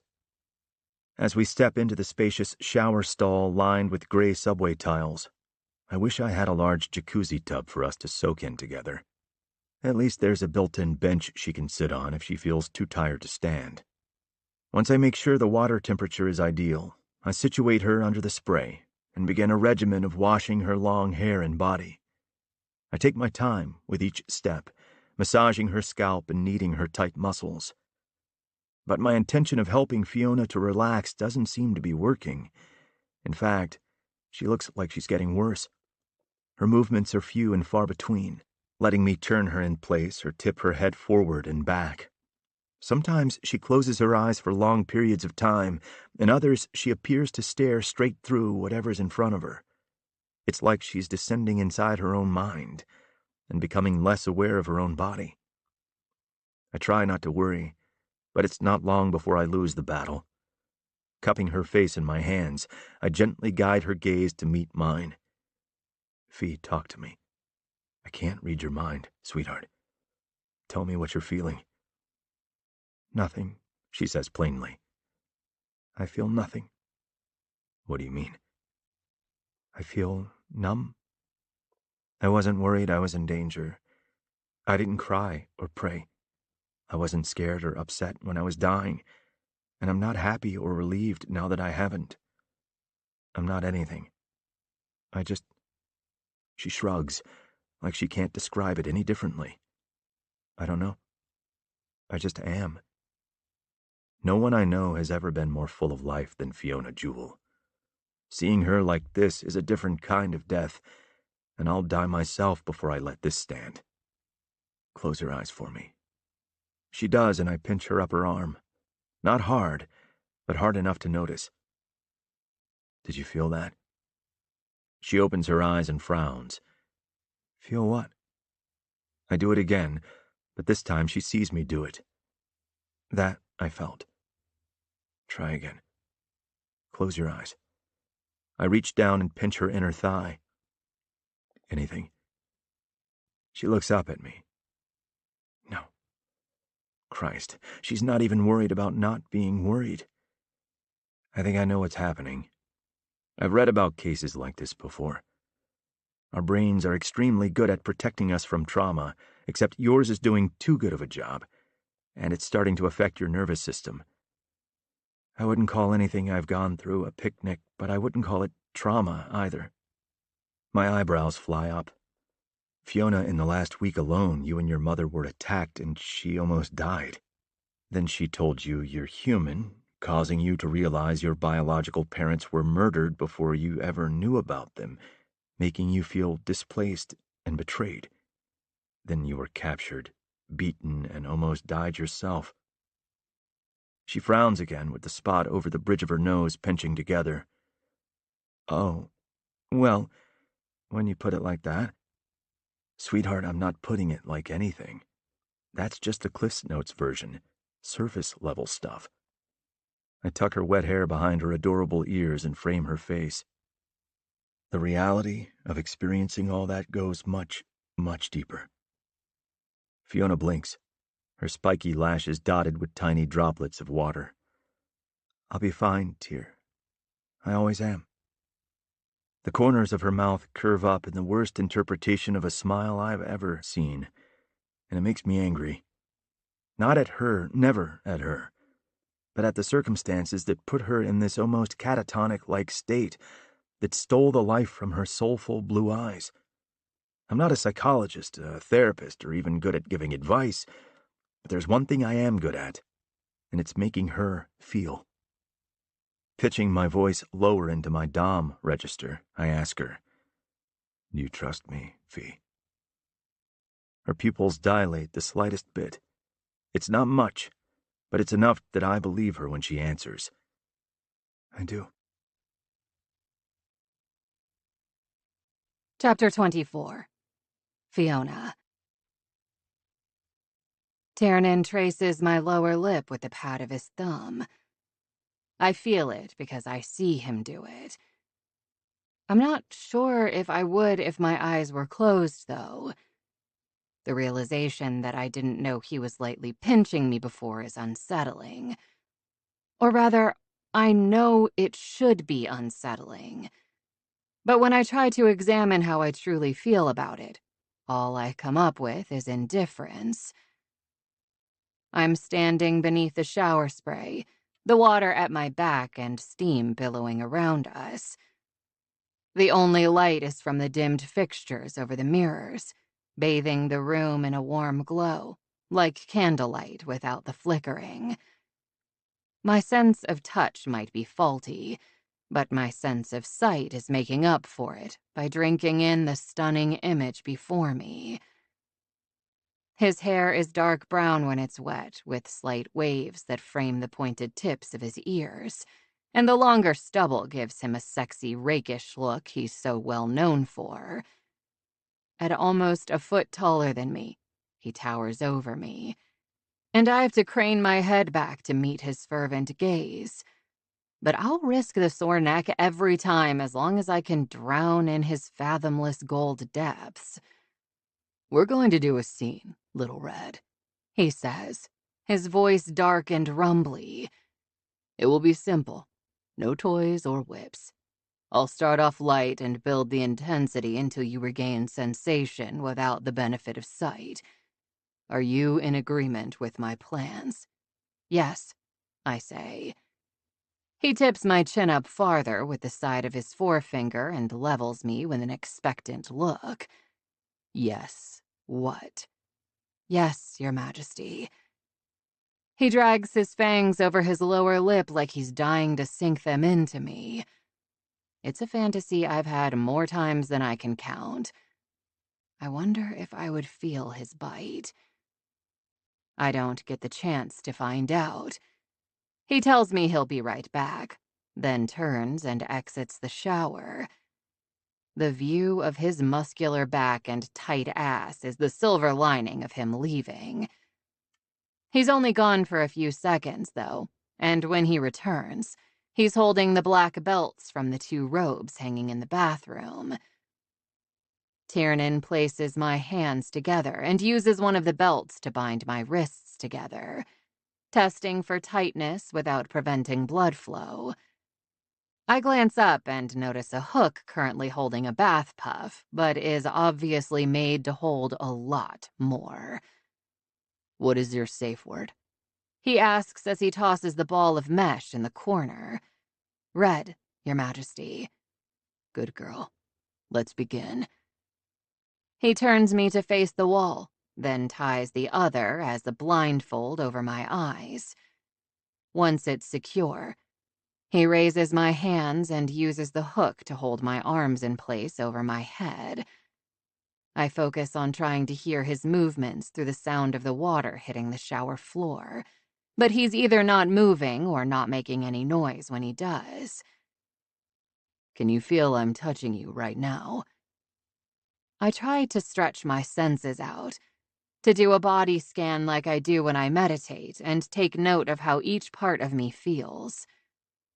After a few seconds, I sigh. No. A hand twines around the length of my wet hair and yanks my head back.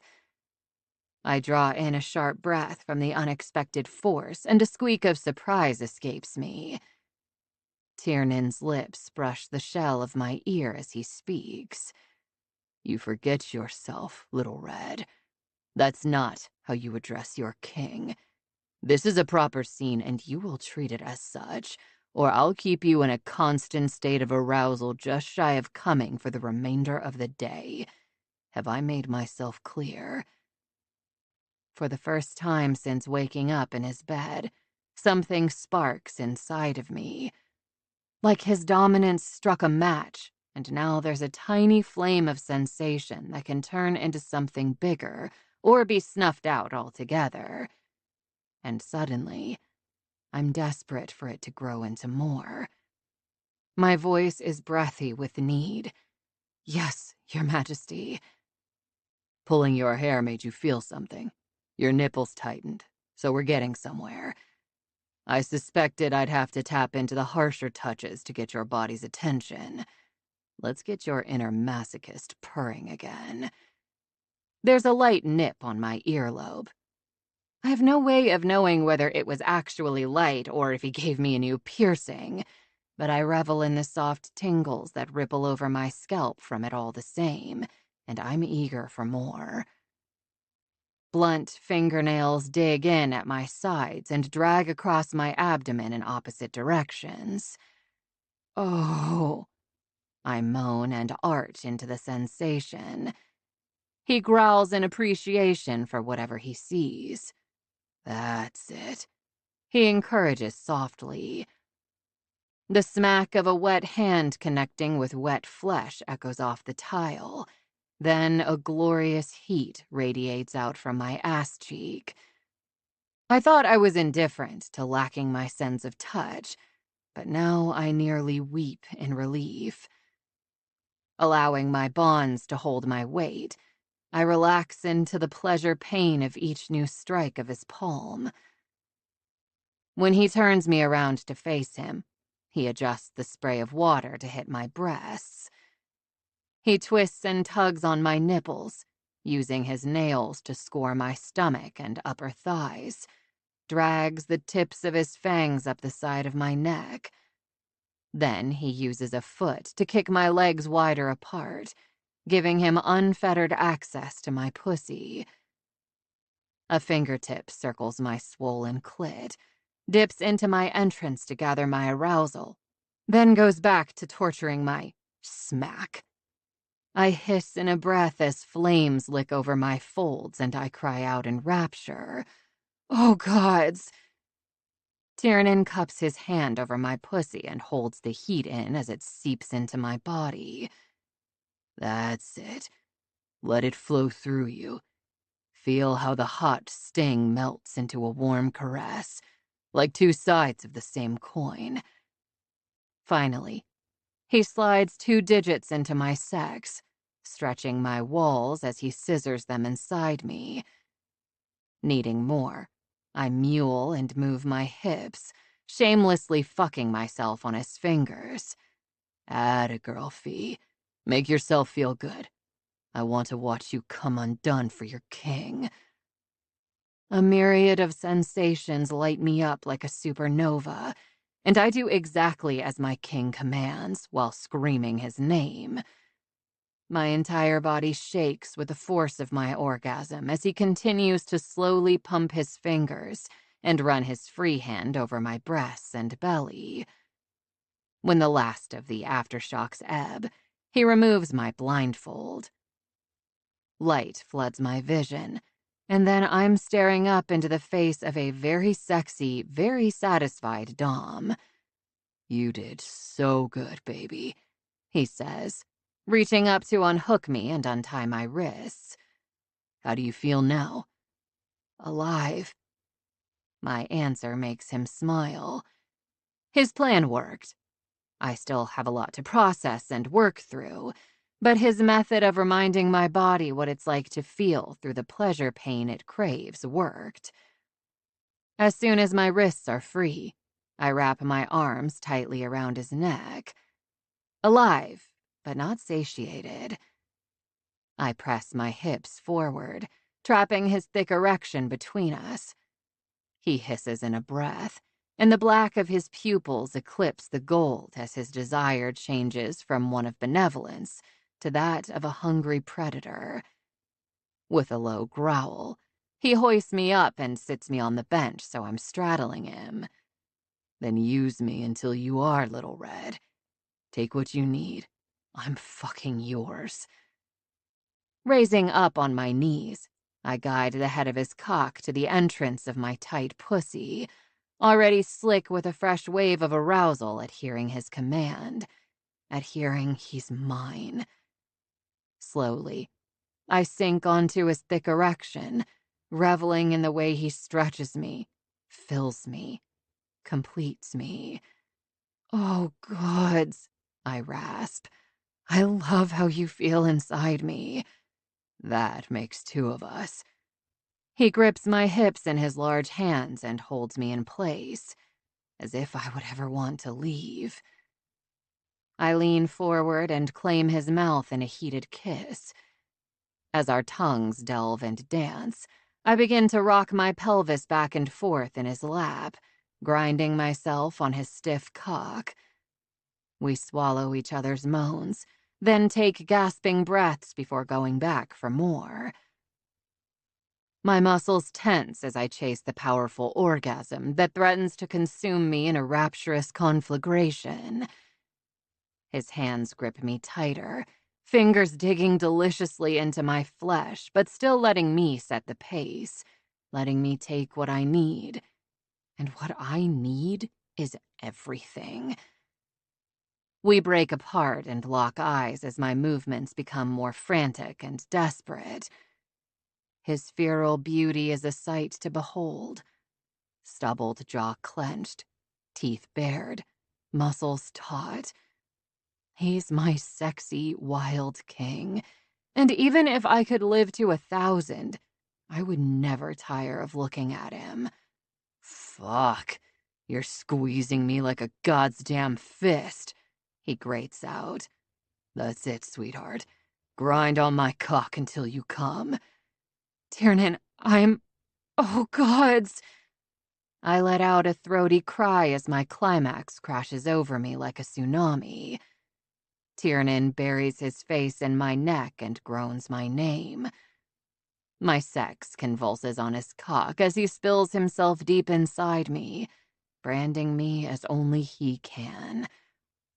Framing my face, He pulls me to him for a languorous kiss filled with every emotion we dare not speak. Then I tuck myself against his chest, close my eyes, and revel in the sensations his hands elicit as he takes care of me until I drift off to sleep. Chapter 25. Fiona. I was mostly asleep when Tiernan pulled his t-shirt over me early this morning and kissed my forehead before tucking the covers over me again. The past few days must have really taken it out of me because I was too tired to ask why he was dressing me and not coming back to bed.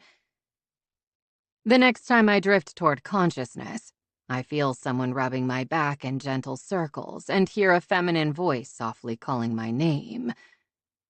"Wake up, Mastorin." "Mom?" My eyes flutter open to see her sitting at the edge of the bed and staring down at me with a smile, just like she used to when she woke me up for school every day.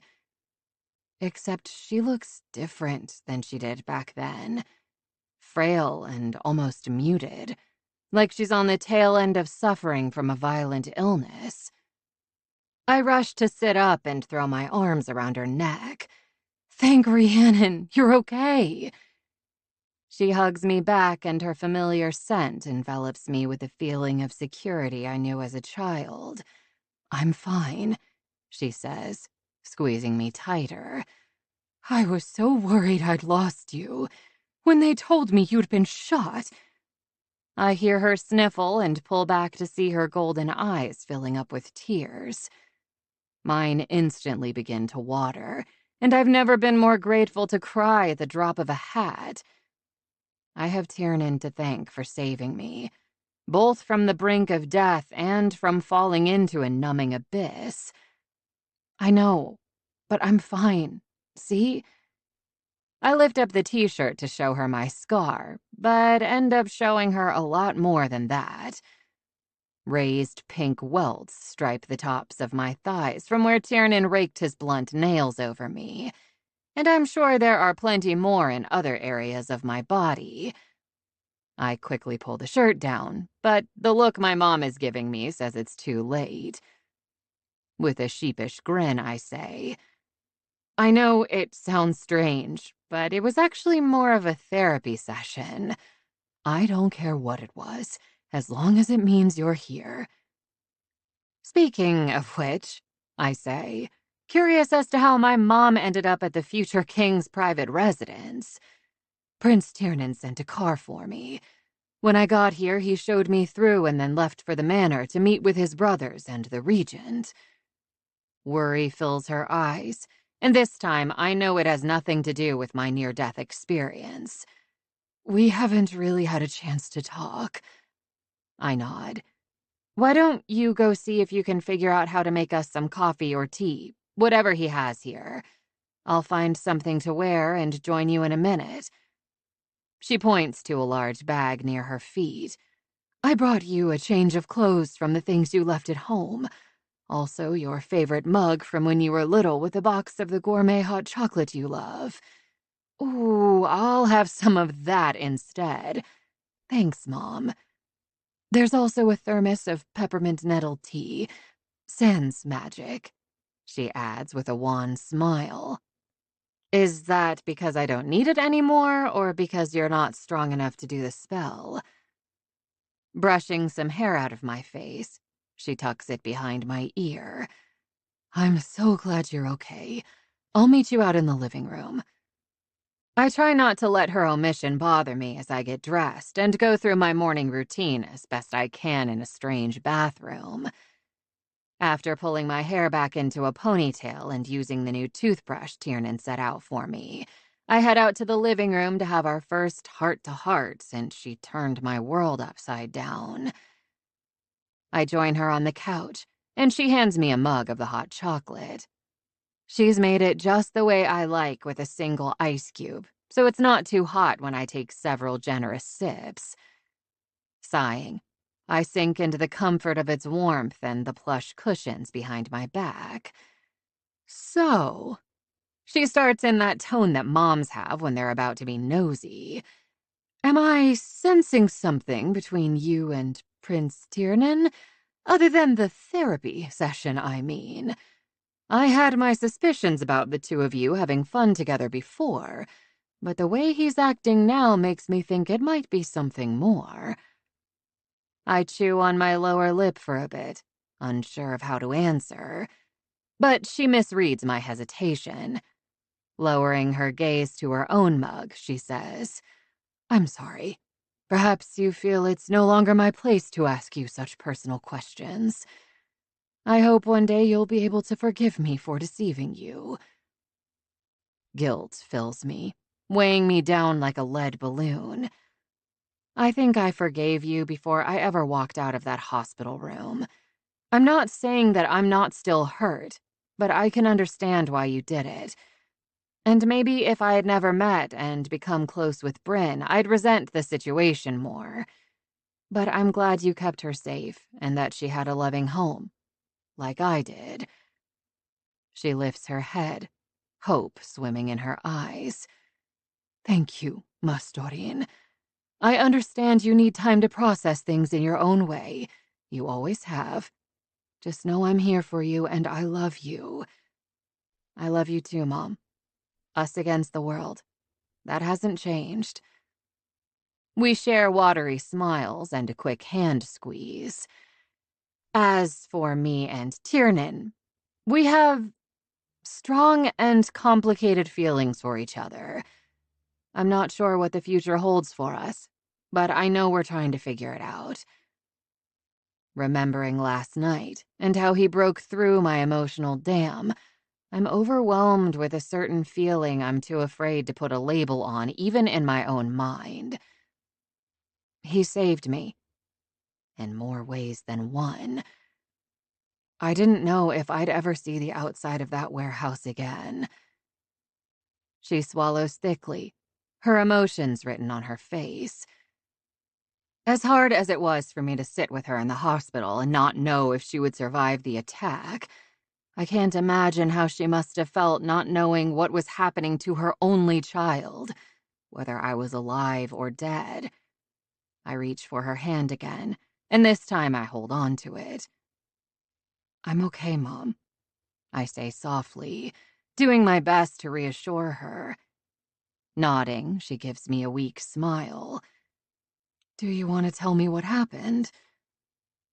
I sift through what I remember, unsure if there's anything I'm willing to tell her that won't further upset her. I'm not about to give her the gory details of how Charlie, may he rot in hell, the fucker, used me as a punching bag during his interrogation. Joke was on him, though, because somehow I held out, even pissed him off enough that he... I draw in a sharp breath as the finer points of my time in captivity rush to the surface. An image of Charlie's face partially transforming flashes in my mind. Werewolves. I slowly set my mug on the coffee table, not trusting my shaking hands with anything breakable. I need to tell Tiernan the wares are involved. He knows. When the twins tracked you and the others, they could scent them. They're from the Nola pack, but we can't figure out their connection to Leon. And they were hiding their energies, likely with voodoo. Leon might not even know their other. I shake my head. No, Mom, it's so much worse than that. Shoving my fingers into my hair, I dislodge my ponytail. Shit! I can't believe I didn't remember this sooner. We need to call Tiernan. Where's the phone? Before the ensuing panic attack takes hold, Mom pulls my hands into her lap. Fiona, look at me. Look at me. My gaze stops bouncing around the room in search of any kind of communication device and settles on the pair of eyes I know better than my own. They're the ones that have pulled me out of nightmares and said I love you 1,000,000 times. They're my home. Good, she says. Now take some cleansing breaths with me. Come on. I follow her lead and we complete 3 deep breaths together. Better. Now, can you tell me what you just remembered before we make any calls? It might help you organize your thoughts first. Icy dread sits in the pit of my stomach as I recount everything I learned in that concrete prison, talking to a madman. I tell her that Leon is the Light King in a glamour and cloaking spell, that he has a conjurer helping him, which is why the werewolves, who are working for him, aren't reading as supernaturals either. And then I tell her the worst part, that she is the reason he created the NPO, how he realized who she was at the meeting of two kings and vowed to destroy her for spiriting Bryn away all those years ago. When I tried to throw it in his face that his attack on you failed, he implied it happened as planned. He wanted me to tell you that you're the only one who can stop the NPO from spreading like a cancer and wiping out all the Fae in this realm. But if he hates you so much, what does not killing you accomplish? And why create a hate group if he's hoping you'll stop them? None of it makes any damn sense. My mom releases my hands and appears to almost go inside herself as she slowly stands and walks toward the floor-to-ceiling panoramic view of the city. Because it's not enough for him to simply eliminate an enemy. He wants to inflict the maximum amount of mental anguish.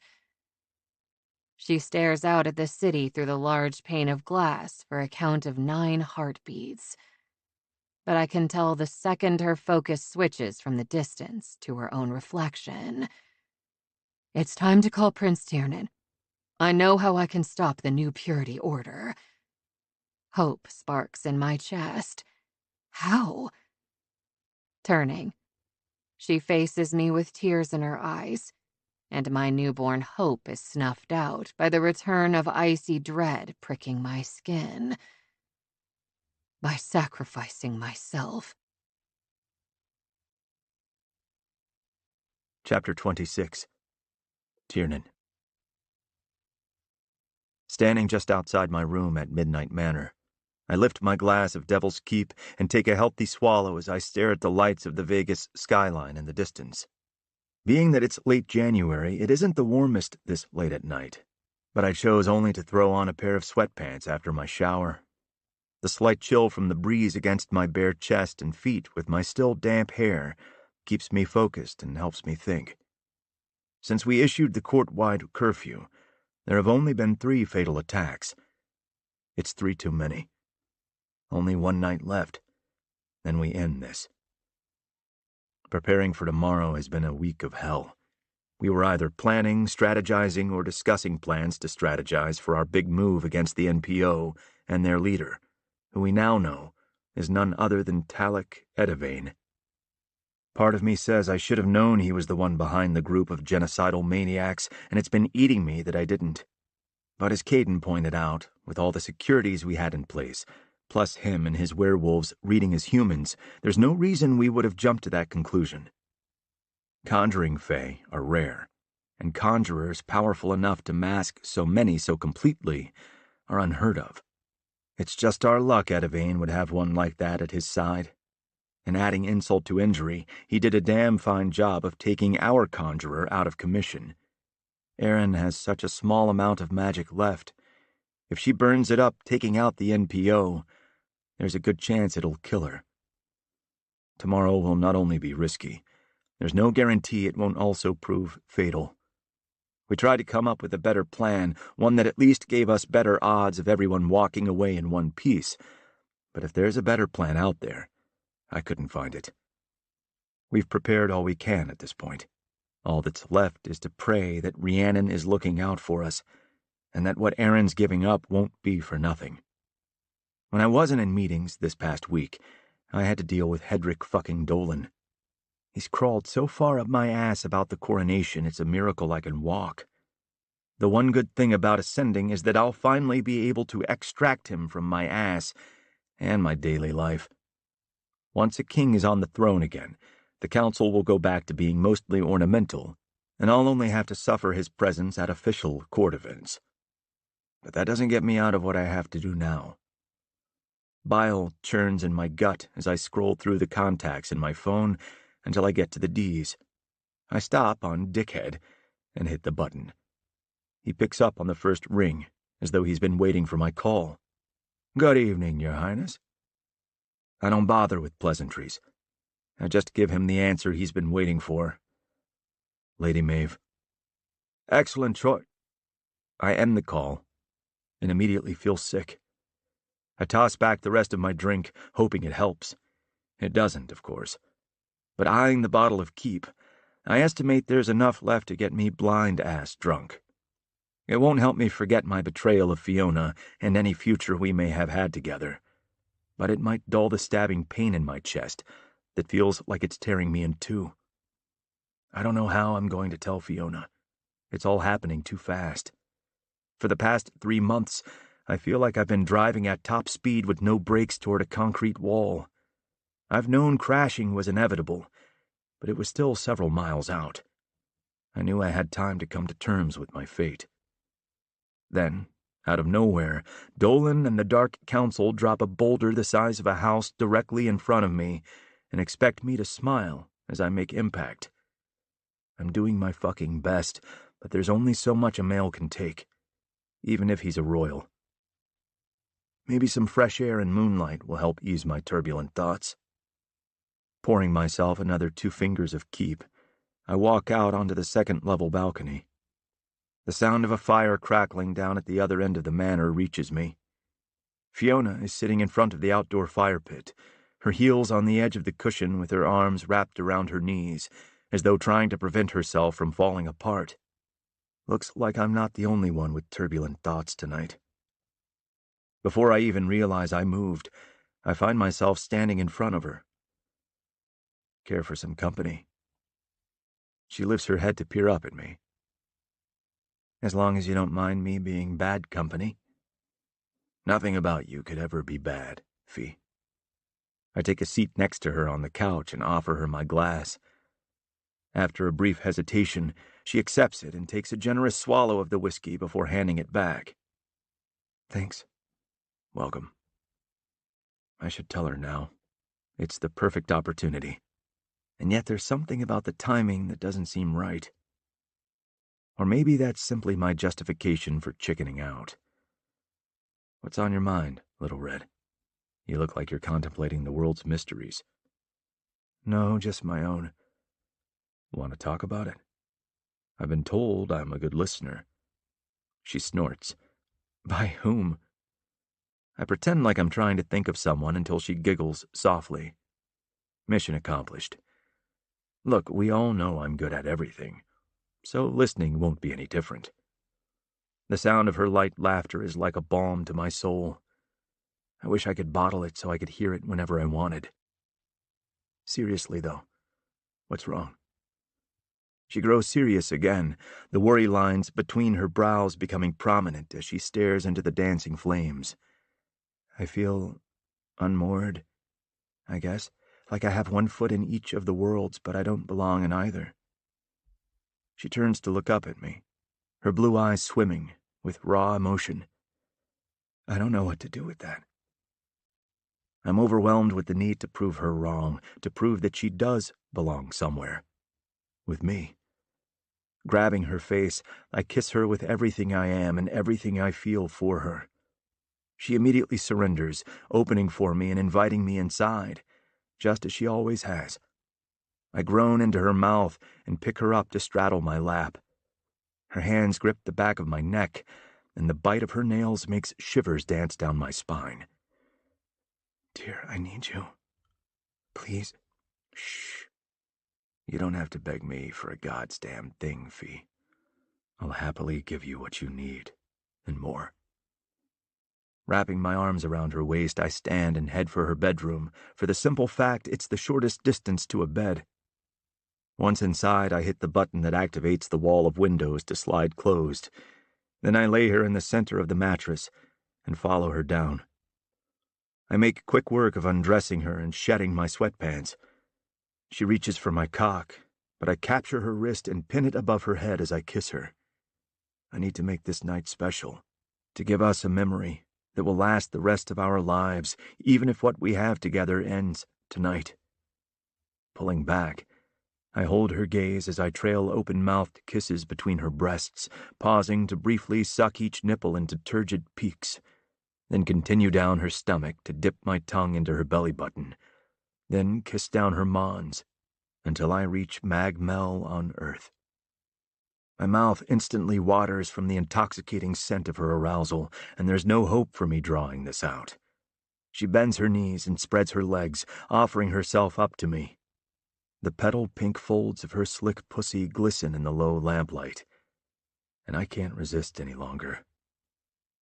Pressing a quick kiss to the insides of her thighs, I lower my head and seal my lips over her soft flesh.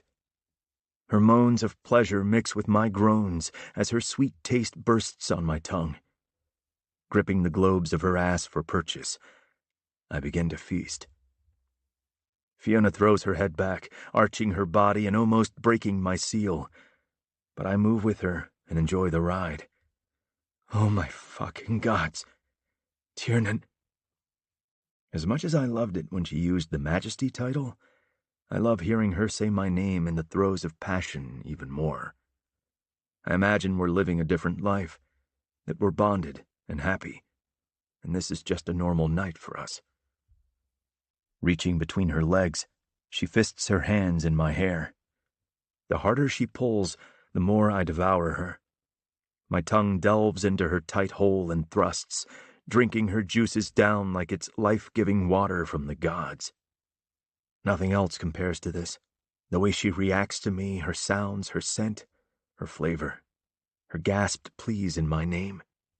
Everything about her is fucking sublime, and I will never want another female like I want Fiona. Never. Tiernan, please. I growl against her flesh and answer, making her cry out and clamp her thighs around my head as she rides the waves of her first orgasm of the night. Gods, Fee, you taste so fucking good. I lift up enough to dip 2 fingers into her tight pussy. I twist them, then drag them back out, satisfied when they come out coated in her. I hold her blue gaze as I suck her cum off my fingers, moaning at how good she tastes. Come up here, she says, pinching her nipples. I don't have to be told twice. This is one time I'm happy to take an order. Climbing up her body, I brace myself above her and let her do the honors. She reaches between us, and my gaze follows her movement as her delicate hand wraps around my engorged cock, making me hiss. Fuck, I grind out through clenched teeth. She starts to stroke me from root to tip and back again, slowly with a firm grip that drives me wild. Sweetheart, if you keep that up, I'm going to finish on your stomach before I even get inside of you. Well, that won't do, she says softly, because there's nothing I want more right now than to feel you deep inside me. I want to lose track of where you end and I begin, Tier. Angling my cock down, she lines me up at her entrance. At the first kiss of her heat on my sensitive crown, I suck in a breath and use every ounce of restraint I have to hold my position. She reaches up and pulls my face down for a passionate kiss, then stares into my eyes and whispers, Make love to me, Tiernan Varen, future rebel king of the Dark Fae. My throat tightens with truths I can't bring myself to utter. Not in this almost perfect moment with this more than perfect woman. So for possibly the first time in my long life, I don't say anything. Then I push my hips forward, groaning as I invade and stretch her hot pussy inch by punishing inch until I'm fully seated. Resting my forehead on her shoulder, I focus on my breathing and wait for her to adjust. Her breasts press against my chest as she takes a deep breath of her own, then relaxes beneath me, her body's version of saying, green. We move as one, as though we've made love 1,000 times before. I know it would be wrong, but the desire to sink my fangs into her and share my blood with her is almost overpowering. The animal inside me is God's damned selfish, and it wants to mark her, brand her, claim her. But I fucking can't. Not tonight. Not ever. Shoving those morose thoughts aside, I focus on this time I do have with her, and thank Rhiannon for each blessed second. Kissing her deeply, our hands roam over each other's bodies, nails scoring, fingers flexing, tongues tangling. Eventually we break apart to lock eyes as I continue to slowly pump into her. On every withdrawal, her slick pussy squeezes my cock in the sweetest of death grips, threatening to send me to the other world well before my time. Remember this night, Fiona.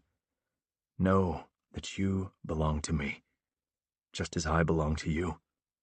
Now and always, no matter what.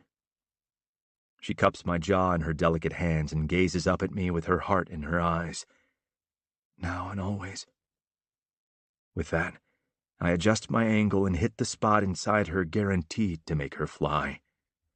On my next thrust, she cries out a keening, "Yes, oh gods, right there." Keeping the pace slow and steady, I thrust home, again and again, each time driving us toward the crest of a mutual climax. Fuck yes, little red. Come with me. Want to feel... Oh, gods. Tiernan? Light flashes behind my eyelids as her pussy grips me like a vice and hurtles me over the edge with one final drive home. My cock pulses in time with her heartbeat as I empty myself inside her, painting the swollen walls of her sex with my seed. Branding her one last time the only way I can, just as she's branded herself on my soul. Tiernan, Her blue eyes mist over as she splays her fingers into the hair at my nape. I stop her with a kiss before she can say it, because I'll hurt her when I don't say it back. I can't. You're fucking perfect, Fee. I whisper to her as I tuck her hair behind the rounded shell of her ear. Whether Fae, human, or other, everything about you is and always has been fucking perfect. Lying next to her, I pull her back against my chest and hold her to me with my body curled protectively around hers. We don't speak as we stare out at the view of Vegas, the city of sin that carries on every night as though it's the last night it'll ever have. It's hard not to draw a parallel between that and this. Soon her breaths even out, her body sags into the mattress, and I know my time is up. Everything changes for me, for us, the minute I step out of this room. And I've never resented something more. Careful not to disturb her, I disentangle from her hold and slip out of the bed to pull my sweats on. Blinking back the moisture pricking the backs of my eyes, I press a kiss to her adorable ear and make my way quietly to the door. Just before I go, I allow myself one last look. Then, leaving Fiona and my broken heart behind, I give up the life I want to accept the life I have. Chapter 27. Tiernan. What do you think our odds are that this flashy thing works? I ask Romanov, who's sitting with me in the bar area of the Nightfall ballroom we always use for night court events. The large space is completely empty except for the two of us. Crystal chandeliers hang from the ceiling around a huge skylight that slides open to allow the night and Rhiannon's moon inside for the Dark Fae ceremonies and celebrations. Tonight, however, this opulent ballroom will be ground zero for our showdown with the Day Court King and the new Purity Order. We're here early, so I grabbed us bottles of Redbreast whiskey and Beluga vodka, and we've been pouring ourselves drinks while we wait to take the edge off our nerves. Luckily, others have incredibly high tolerances, or we'd be smashed by now. Dmitri frowns. What is flashy thing? You know, from the movie Men in Black. Will Smith calls the thing that wipes people's memories the flashy thing. The vampire lord gives me a blank look. You know, for a guy who's been around for fucking ever, you know very little about the world you live in. He shrugs and pours himself another shot. I know what is important for me to know. And now I know fleshy thing is another way of saying boring plan. The Russian was plenty vocal about his opinion that there wasn't enough bloodshed for our plan. Since he's only here as support, his vote didn't count. Believe me, I think they're getting off easy, too. I say with barely restrained rage. But slaughtering them would only prove we're the monsters they say we are. They might not be stellar examples of the human race, but chances of them becoming murderers were probably nil until Deviant brainwashed them into thinking they were doing it to save humankind. Romanov grunts, then takes a shot. 50-50. What? Chances of the fleshy thing working. I give it 50-50. I pause in lifting my glass of whiskey and look over at him.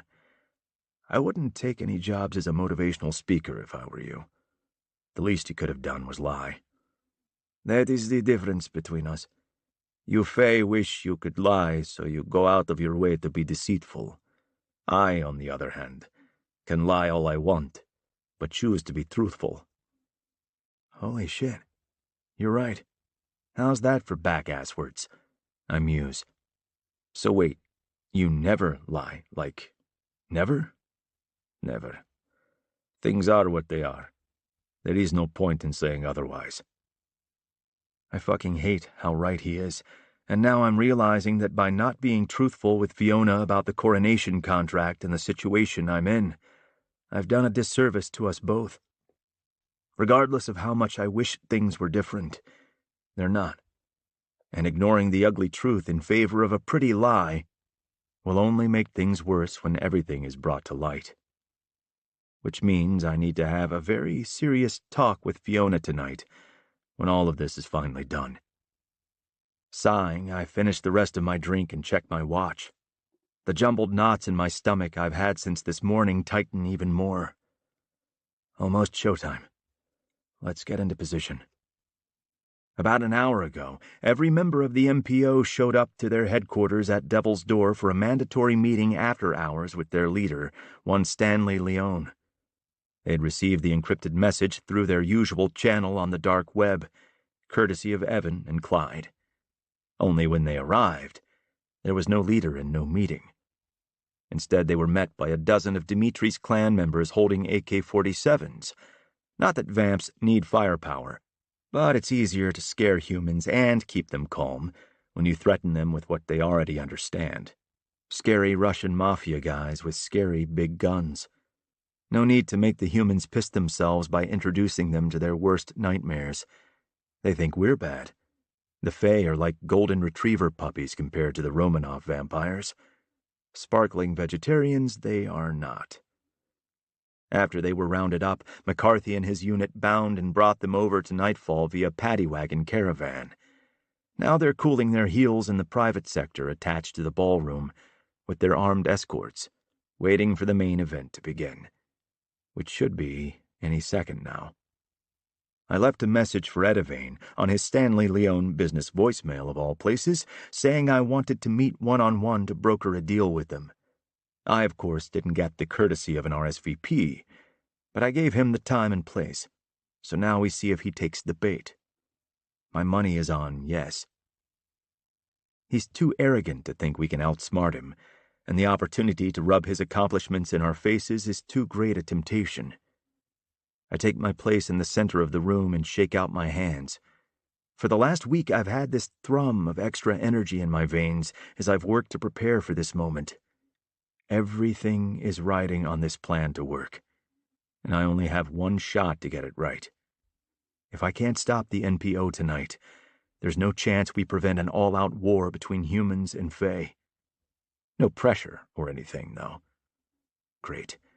Now my heart is pounding like a fucking jackhammer. Relax, comrade. You will do fine. My eyebrows shoot up as I look over my shoulder to where Dimitri is standing. Did you just call me your comrade?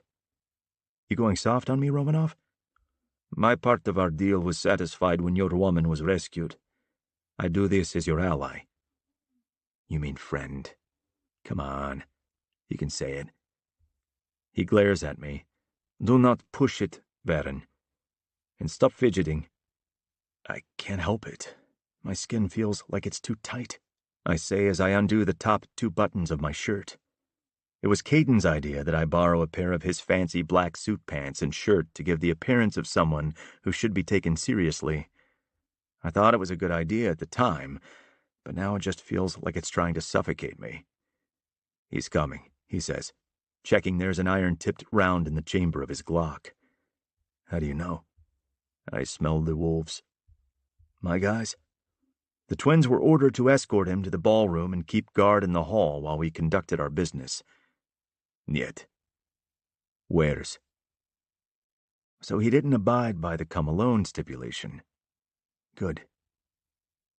The double doors swing open.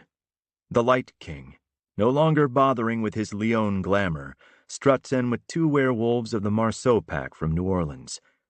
As soon as they're inside, Connor and Connell nod that they've got all the exits covered just in case, then pull the doors closed behind them. Edivane, why am I not surprised to see you have a hard time following instructions? I bet you're not real good at coloring inside the lines either, are you?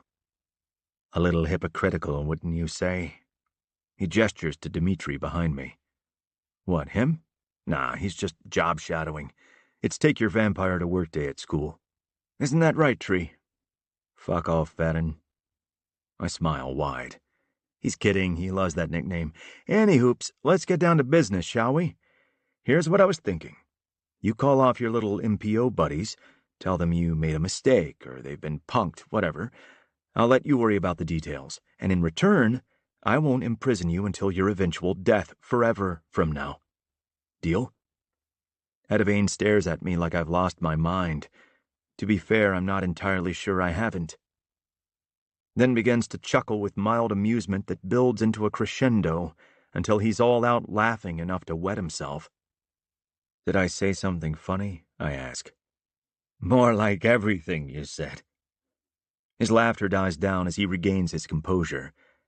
I can't believe your brother abdicated his throne to you. You're not king material. You're nothing more than a joke, just like the ones you so enjoy telling.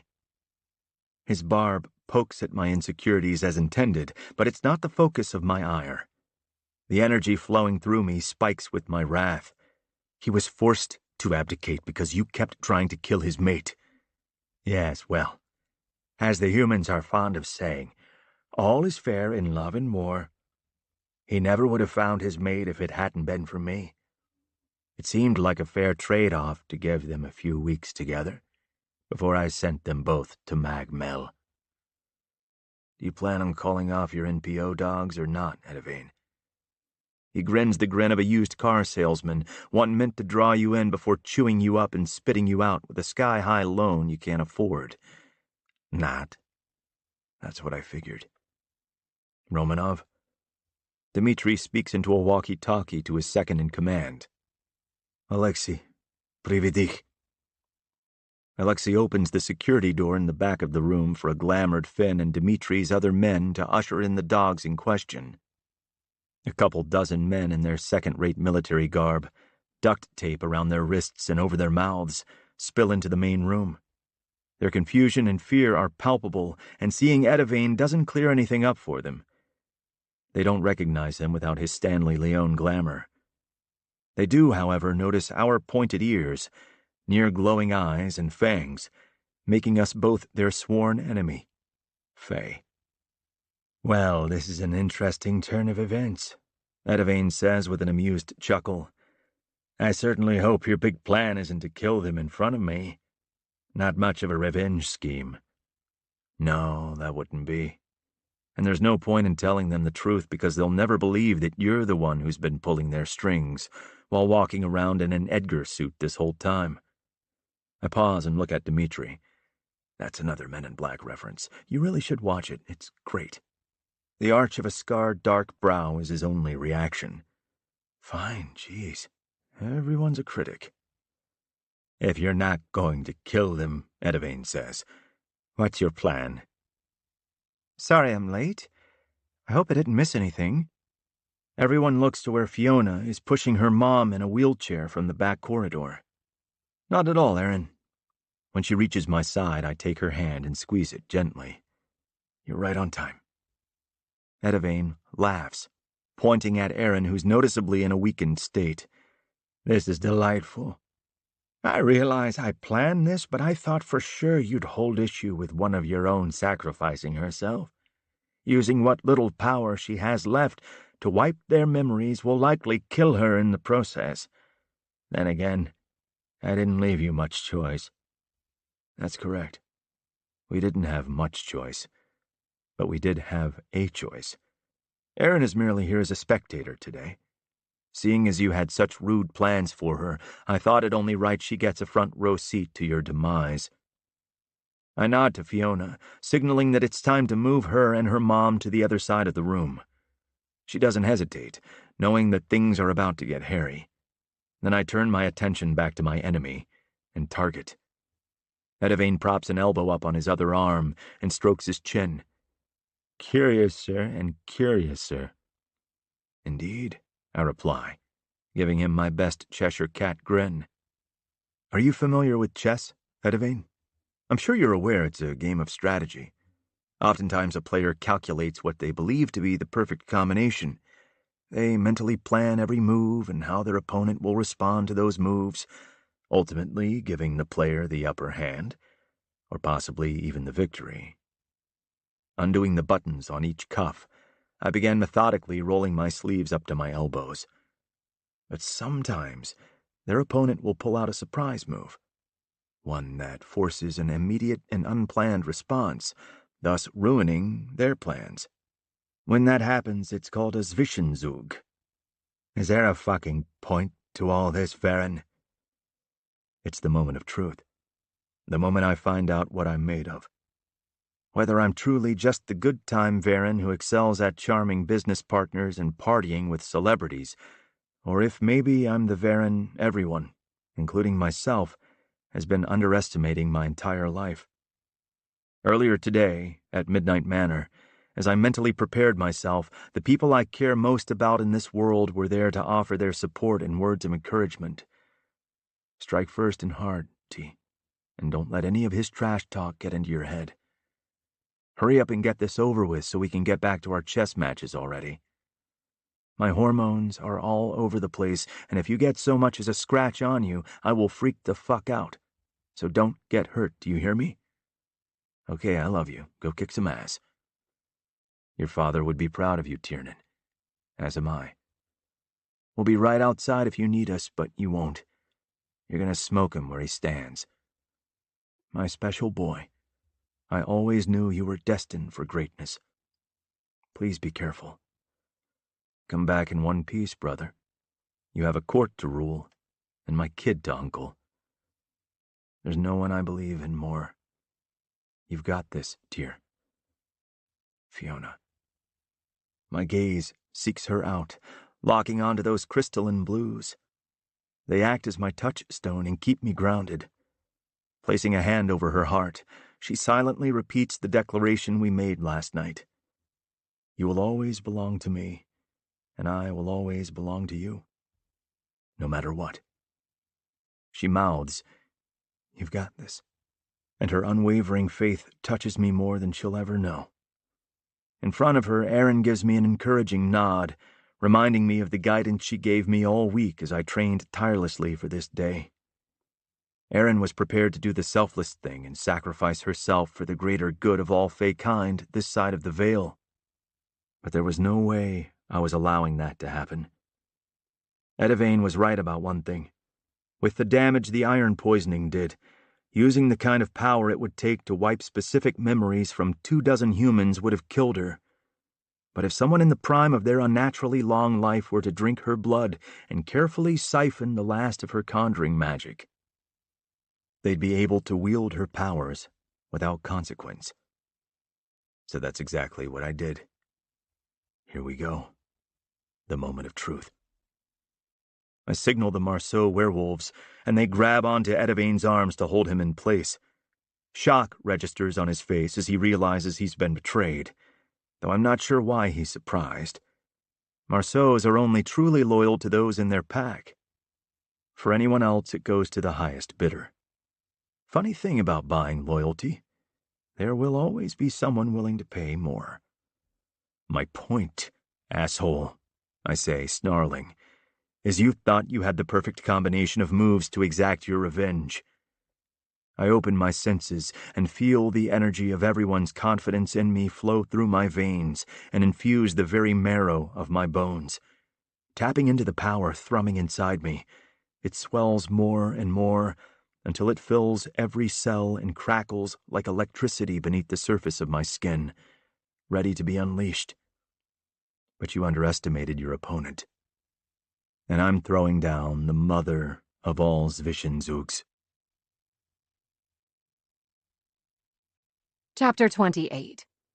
Fiona.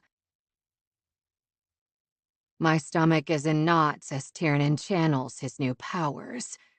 Powers he acquired by siphoning through the act of drinking a conjurer's blood. An act forbidden under penalty of death in Fairy. An act that stripped my mom of all her conjuring magic. An act that ultimately saved my mom's life. The air in the ballroom feels charged with electricity, the tiny hairs on the back of my neck standing on end. I'm so nervous I think I might get sick. There was no way for Tiernan to test this plan to the extent he'll need to do it now. The amount of magic this spell will take to pull off at this magnitude will burn through everything he was able to get. If this doesn't work the first time, it won't work at all. I reach down, and my mom instinctively grabs onto my hand, squeezing it tight. "He's going to be fine, Fiona," she says. "He can do this." "Right, I know." I nod, mostly to myself, because no one else is looking at me. Then my focus is drawn to where Deviant is thrashing around. Oh, wow. Bad guy is pissed. I'd say so, yes. Talik the Tyrannical, as I've come to call him, has turned 5 shades of red since the Nola guys switched teams. He struggles to get free from their grasp, but winds up looking ridiculous. Fae are strong, but one Fae isn't nearly as strong as 2 werewolves, especially ones from the Marceau pack. Those guys are just built different. "What the hell do you think you're doing, Varen? You think you can use her powers to stop me? You have no idea." One of the wares takes a kerchief from around his neck and shoves it deep into Deviant's mouth with a muttered, "Finally." Tiernan angles his body so he can see Deviant and the group of NPO members, who are now visibly shaking in their combat boots. Energy crackles above him as he slowly raises his hands and builds enough power to, hopefully, erase all memories and knowledge of Fae existing from the humans. As for the Light King, he's getting his memory of the night Bryn was born removed. If he doesn't remember killing his cousin and his mate over their newborn being taken and hidden away, then he won't remember his search for Bryn or his revenge against my mom. And if we're really lucky, wiping those memories will end his desire to either rule over or destroy the Night Court. Finally, with his arms stretched out to the sides, Tiernan chants the spell he spent all week learning forward and backward. "Tríd unveil ne ichin tu onhela, ni misha, agus ni einachuin, glacum de chuid cuivni keen, din darmund cada totoij, glacum de cuivni keen, agus quorum gedernach iad." Through the veil you no longer see, not I, nor we are known to thee. I take thy memories, forget what's past. I take thy memories and make it last. The humans all cringe and groan like someone is giving them massive headaches. I've never had someone suck out my memories, but I imagine it's not fun. My mom says it won't take long and that when it's over, they'll most likely fall unconscious from the toll it takes on them. However, Deviant isn't cringing with pain. He's shouting like he's pissed as hell and trying to disrupt Tiernan's chant. I hope to gods he's too focused to hear the ranting. If the spell is interrupted or messed up in any way before the process is finished, it's all over. How long will he have to do this? I ask my mom, squeezing her hand a little tighter. She has to practically shout to be heard over all the noise. He's able to feel for the memories he's targeting while saying the spell. When he no longer feels them, he'll be able to stop. It shouldn't be much longer. He completes the chant 3 more times before stopping. As predicted, the humans crumple to the ground in boneless heaps, seemingly unconscious. Tiernan's arms drop before he bends at the waist to brace his hands on his knees, like he's in danger of collapsing after completing his first marathon. Tiernan! Getting the all clear from Finn, the Wolf brothers come in to handle Edivane as planned, but I rush over to Tiernan, my heart in my throat at the thought of him being hurt. Kneeling in front of him, I search for any signs of discomfort or physical damage. We had no way of knowing how wielding a power as strong as conjuring would affect him, especially as the royal line hasn't had more than basic Fae magic since the exile. Hey, are you okay? Are you hurt? Perspiration dots his brow, and his eyes remain closed as he tries to catch his breath. Concern drops like a brick in my stomach. Caden and Bryn are tucked safely away in their penthouse upstairs, waiting for us to join them after everything is done. But if he's hurt, we need to get him to Bryn now. Brushing the damp hair away from his face with trembling fingers, I try again.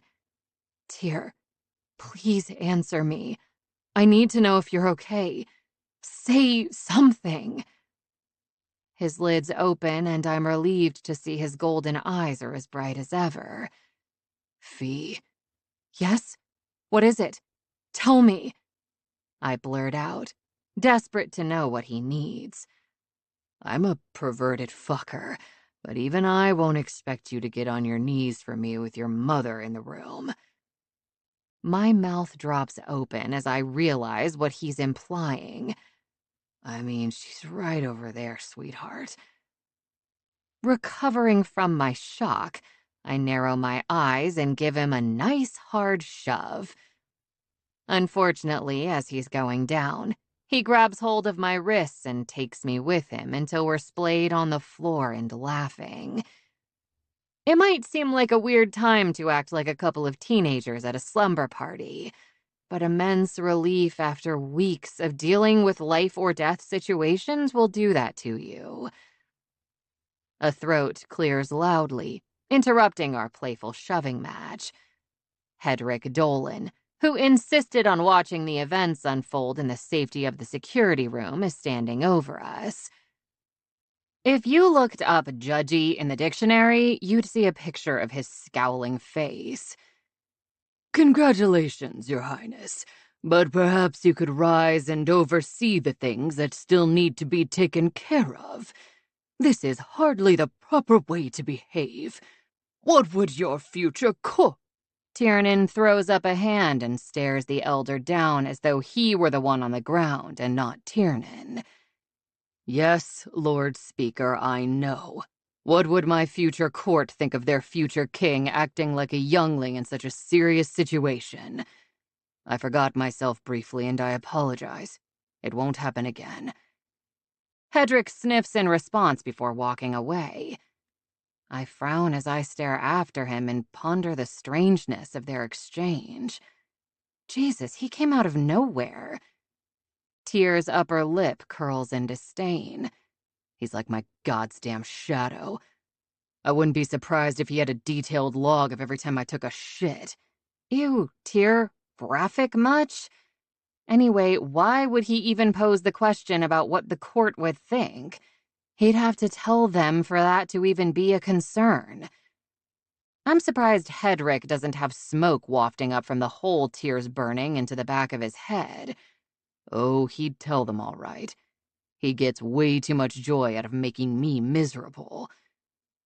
Something in the tone of his voice sounds off, but when I look over at him, he flashes his signature lopsided grin at me and winks. "So, how'd it look? Was it awesome? I should have had you record it. Wait, the security cameras. We'll have footage from every angle. I'll have Bryn edit it like a movie trailer." I can't help but laugh. Slow your roll, Scorsese. Let's wrap things up here before you start writing your Oscar speech. "That's fair. Come on, Little Red."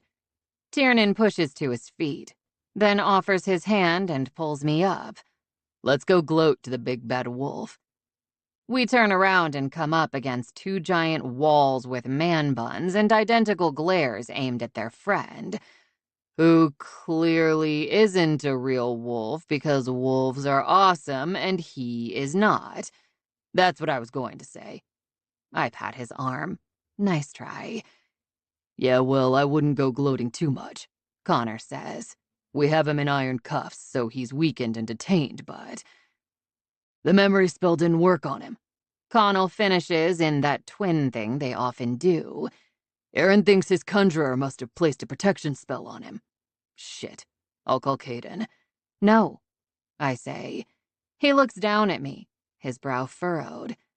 "Tyr, it's fine to ask him if you truly need his guidance, but Caden isn't on the throne anymore. In a matter of days, it will be you. Trust in yourself the way I trust in you, the way we all do." Something flashes across his face I can't quite read, but if I had to name it, it would be sad gratitude. But that's a strange combination and doesn't make any sense. "She's right, bro," Connell says. Connor claps him on the shoulder. "Say the word and it's done." Tiernan scratches the stubble on his jaw as he thinks. "It's not the outcome we wanted, obviously, but we can't release him into the wild if he's going to continue to be a threat. And we can't kill him because of Anya's fun with curses." "And because, unlike him, we are not cold-blooded murderers," I add. "Right, that too," Tiernan says. "Let's go talk to him, shall we? His fate will depend on him." As we walk toward where Finian is guarding the Light King in the far corner of the room, I finally take in the scene around us. The Marceau boys are nowhere to be seen. Since they had no dog in this fight, once their part of the deal was done, the mercenaries for hire probably hightailed it out of here, eager to get back to the bayou and their pack. Over by the group of NPO members, McCarthy oversees his part of the operation. They're implanting a tiny tracking chip into each person in the back of their neck, right at their hairline. They'll be closely monitored for several months to make sure the spell sticks and they're not causing trouble. After that, they'll only get checked on occasionally, with an alarm set to go off on McCarthy's phone if more than two of them ever gather in the same place. Once they're tagged, the VPD will transfer them to the waiting vehicles out back and drop them off at their respective residences in the middle of the night. They're all getting planted evidence that makes it look like they're coming off one hell of a Vegas bender. Regardless if they've mentioned Fae to anyone, the members will have no idea what they're talking about. Eventually, it will all turn into mere stories that were told, just like the rest of the fables and fairy tales. Mom is graciously pretending to listen to Dolan's inane chatter while keeping a close eye on the bastard who tried to orchestrate her suicide. Knowing her, she considers that the very least of his crimes. Kidnapping Faye, ordering her daughter beaten, multiple attempts on her niece's life, and murdering both her niece's adoptive and biological parents, who were also Mom's sister and brother-in-law, are far more serious crimes to her, and he's gotten away with all of them. Until now. Tiernan's plan worked, and as a result, Talik the Tyrannical will finally answer for everything he's done. "There he is," Edivane says from his place on the floor.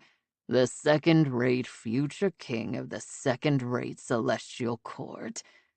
Tiernan's lips peel back in a feral grin, fangs glinting. Says the king shackled in iron at my feet. He gives a half shrug. A temporary setback. Tiernan crosses his arms over his chest and glares down at our captive. The spell didn't work on you. Is that because of your conjurer? I'd have to be pretty stupid to come to a meeting with my enemy without a little extra protection, don't you think? I didn't know the weremercs could be bought off so easily, not with what I was paying them. I should have known better than to work with a bunch of backwoods greedy fucks. That was a miscalculation on my part. How much did you offer them? That's between me and Gage Marceau. Edavain's eyebrows shoot up. You spoke with the Alpha. I'm impressed. He's harder to access than the Pope. Got any more revenge plots you care to share with the class? No. No, you don't have any, or no, you don't want to share. I'll tell you what, he says with a smile. You take these cuffs off me and let me walk out of here, and it'll be a surprise. Yeah, that's what I figured. Since I can't kill you, we'll do my second choice. How does life imprisonment with no possibility for parole sound? Where? In the state prison? Something tells me it'll cause a lot of suspicion when one of the prisoners actually lives for the several hundred years he's been sentenced. That's true, it would. Which is why my father had the foresight to build several cells beneath our temple. Very nice. Made of iron. Fit for a Fae king. Finian grabs Edavain by the arm and hauls him up to his feet. I'd be happy to escort our guest to his new quarters, brother. In fact, I'd consider it a personal favor to be the one to lock him up and throw away the key. Ah, Finny, you know I've never been able to say no to you. You're my favorite brother. Don't tell Caden. Edavain grows somber. Remember this moment. You're going to regret it. Tiernan matches him in tone, his expression hardening. You could say that about a lot of moments in my life, but this moment isn't one of them. Finn rips a piece of duct tape off from a roll and slaps it over the prisoner's mouth before hauling him out of the ballroom. Within the hour, the one responsible for so much pain and so much death will be behind bars until he takes his last breath in this realm. I wasn't prepared for the deluge of emotion that would overtake me the minute it became real. I exhale a shuddering breath as tears stream down my face. Hey, Fiona, baby, what's wrong? You're supposed to be happy right now. I am, I say between halting breaths. I'm so happy and relieved, and I don't think my body knows how to handle it. I try laughing, but it isn't easy through the sobs. Come here. Let it all out. This is way better than being numb. You cry all you want, sweetheart. I've got you. He holds me against his chest, and I do let it all out while he rubs comforting circles on my back and whispers sweet things against the top of my head. Being in his arms is like the icing on our victory cake. Nothing could make me happier than being with him like this right now. Your Highness, congratulations on apprehending the Day Court King. I pull out of Tiernan's arms and swipe at the wetness on my cheeks, trying to compose myself in the presence of the Speaker of the Dark Council. Once again, Hedrick Dolan has managed to ninja out of nowhere and ruin a moment between us. Thank you, Lord Speaker, Tiernan says.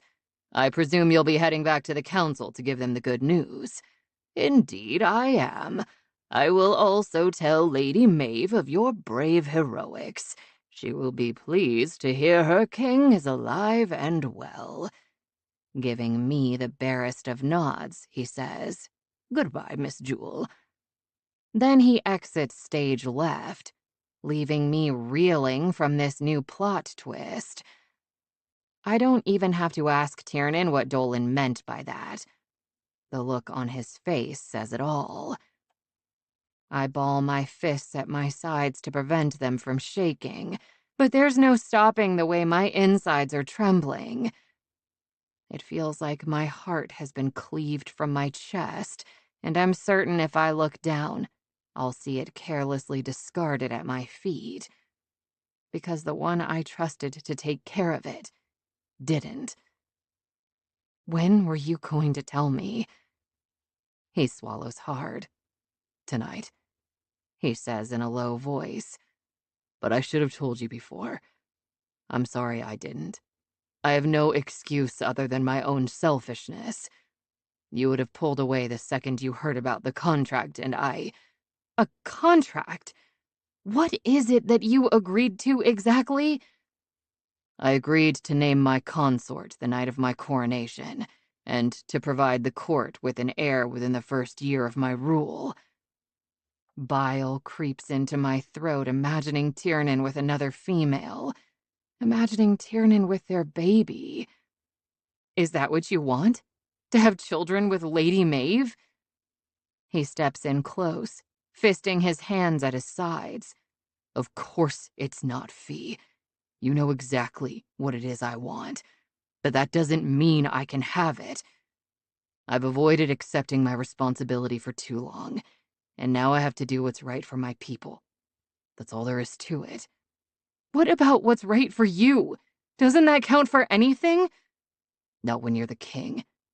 Frustration makes the muscle in his jaw tick. I wouldn't be the male you care about if I didn't do the honorable thing. That's true. But sometimes the honorable thing isn't what you think it is. Just because something always has been doesn't mean it always should be, Tyr. Believe me, I fucking know. But what I think doesn't matter. The council has me by the balls, and if I don't abide by their rules and contract, millennia of Varen sitting on the Midnight Throne will come to an end, and there's no doubt in my mind it'll be the Dolan line that gets appointed as the new Night Court Royals. You know I can't let that happen. My heart breaks for him. It breaks for us, and for the life we'll never have. But mostly I'm pissed as hell. At the Dark Council, at antiquated laws and bigoted views. And I'm pissed at Tiernan for not fighting for us, not even a little. I do my best to hold the angry tears at bay and take a step back to extract myself from his magnetic pull. You know, this is probably for the best. I think we started confusing great sex for other things. I mean, what do we really know about each other? Not much when you think about it. For example, you don't know my middle name, and I never thought the rebel prince would roll over for a bunch of geriatric blowhards trying to run his life. Fee. He steps forward, but I retreat another step. Fisting his hands at his sides, he speaks low through a clenched jaw. God's damn it, Fiona. What would you have me do? Find another way. There isn't another one. Then I guess there's nothing left to say.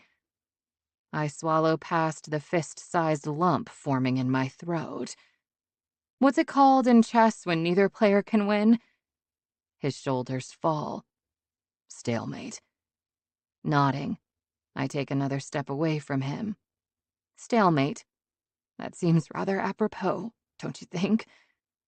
Tiernan moves like he wants to follow me, but the warning look I give him stops him cold. He rakes a hand through his hair, making it stick up in different directions and giving him that boyish appearance I love so much. I will never stop wanting you, Fee. Not for as long as I'm breathing. Wanting. Not needing. Not loving. I might be a Vegas girl, but not even I would take that bet. I say with a wry smile. Goodbye, Your Highness. Then I walk out of the room and shoot my mom a text to let me know when she's ready to leave so I can come and help her. Until then, I'll go out to the car and wait. Much like I'll be waiting the rest of my life for my heart to be put back together again. Chapter 29. Fiona. It's been 4 days since our victory over Edivane and the new Purity Order. So far, every member has gone about their lives business as usual, with no mysterious meetups or strange rants about supernatural beings. There's been no chatter on the dark web, no propaganda videos popping up, and no one carrying hagstones. Tiernan's plan worked, and my mom was spared.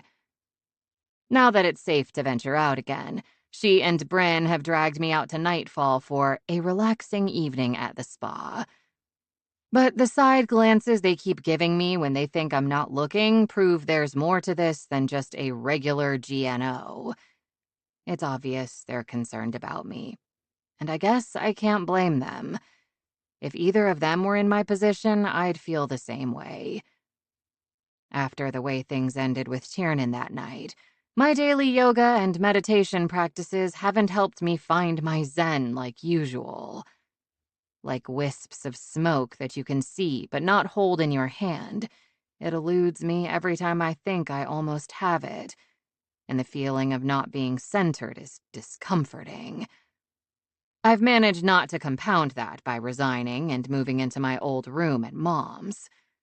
Unfortunately, the lack of physical proximity hasn't lessened how much time I spend thinking about the future king and what we've lost.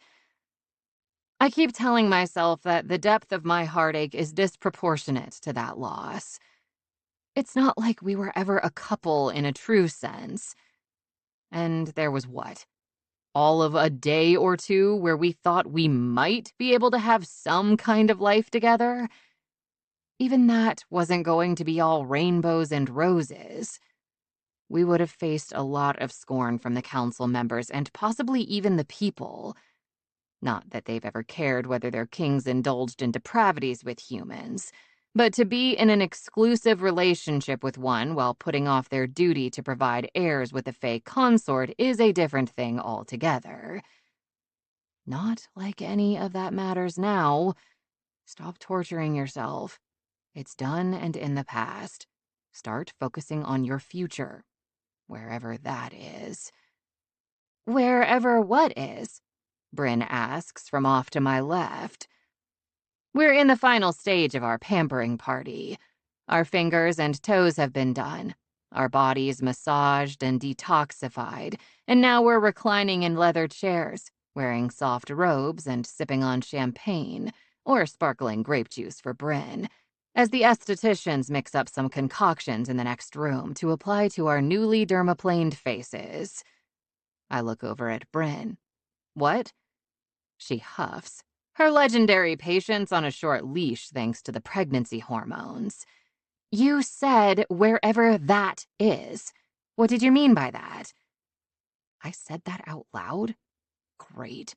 Now my internal monologue is on the fritz. Even if I did say that, and I'm not saying I did, I didn't sound like an angsty teenager when I did it. Unhelpfully, my mom answers from my right. Yes, you did, on both counts. Arching a brow in her direction, I quip. You're supposed to be on my side here. I am, Mastorin. Her amber eyes soften on me. We both are. It's why we're worried about you. Bryn tags in. You haven't wanted to talk about what happened between you and Tyr. You told us what was said, but not how you're feeling about it all. And I know sometimes it's easier to try and convince ourselves that we're fine, but that only lasts for so long. It's like this sparkling juice, she says, picking up the green bottle from the bucket of ice between us. The cork might be on there super tight, but if you shake it up enough, all those teensy little feelings bubbles will pop that sucker off and erupt into a huge mess. There's a long silence as Mom and I stare at her with twin expressions of confusion. That was a horrible analogy, I finally say. What's the expiration on that bottle? I think the juice is fermented.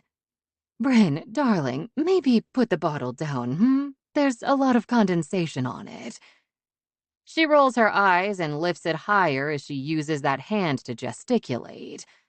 I don't know what you guys are so worried about. Shit. The bottle slides out from her grip and plummets to the floor. I squeeze my eyes closed and angle my body the other way to protect myself from flying glass. But the crash and ensuing spray of shrapnel never comes. Turning back, my eyes grow round as all three of us stare at the bottle hovering in mid-air, inches from the floor. Auntie Erin, you have telekinetic abilities you didn't tell me about? That's not me, sweetie. I think it's you, my mom says, her tone full of wonder. Or rather, the baby using powers through you. My jaw drops. Try lifting it back up, Bryn. She scrunches her brow in concentration. Then the juice slowly rises until it reaches her outstretched hand. Grabbing onto it, she carefully places it back in the bucket. That was so cool, I say. Try moving something else.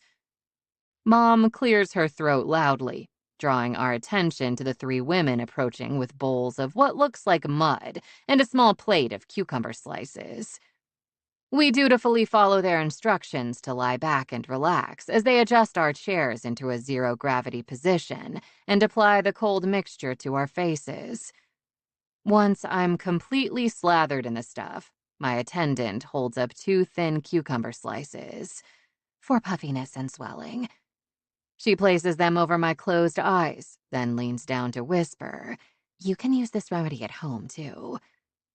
I lift the corners of my mouth in a tight smile. Good to know. Thank you. Yep. Nothing like getting subtly told by a beauty professional that you look like you've been crying for the last 72 hours.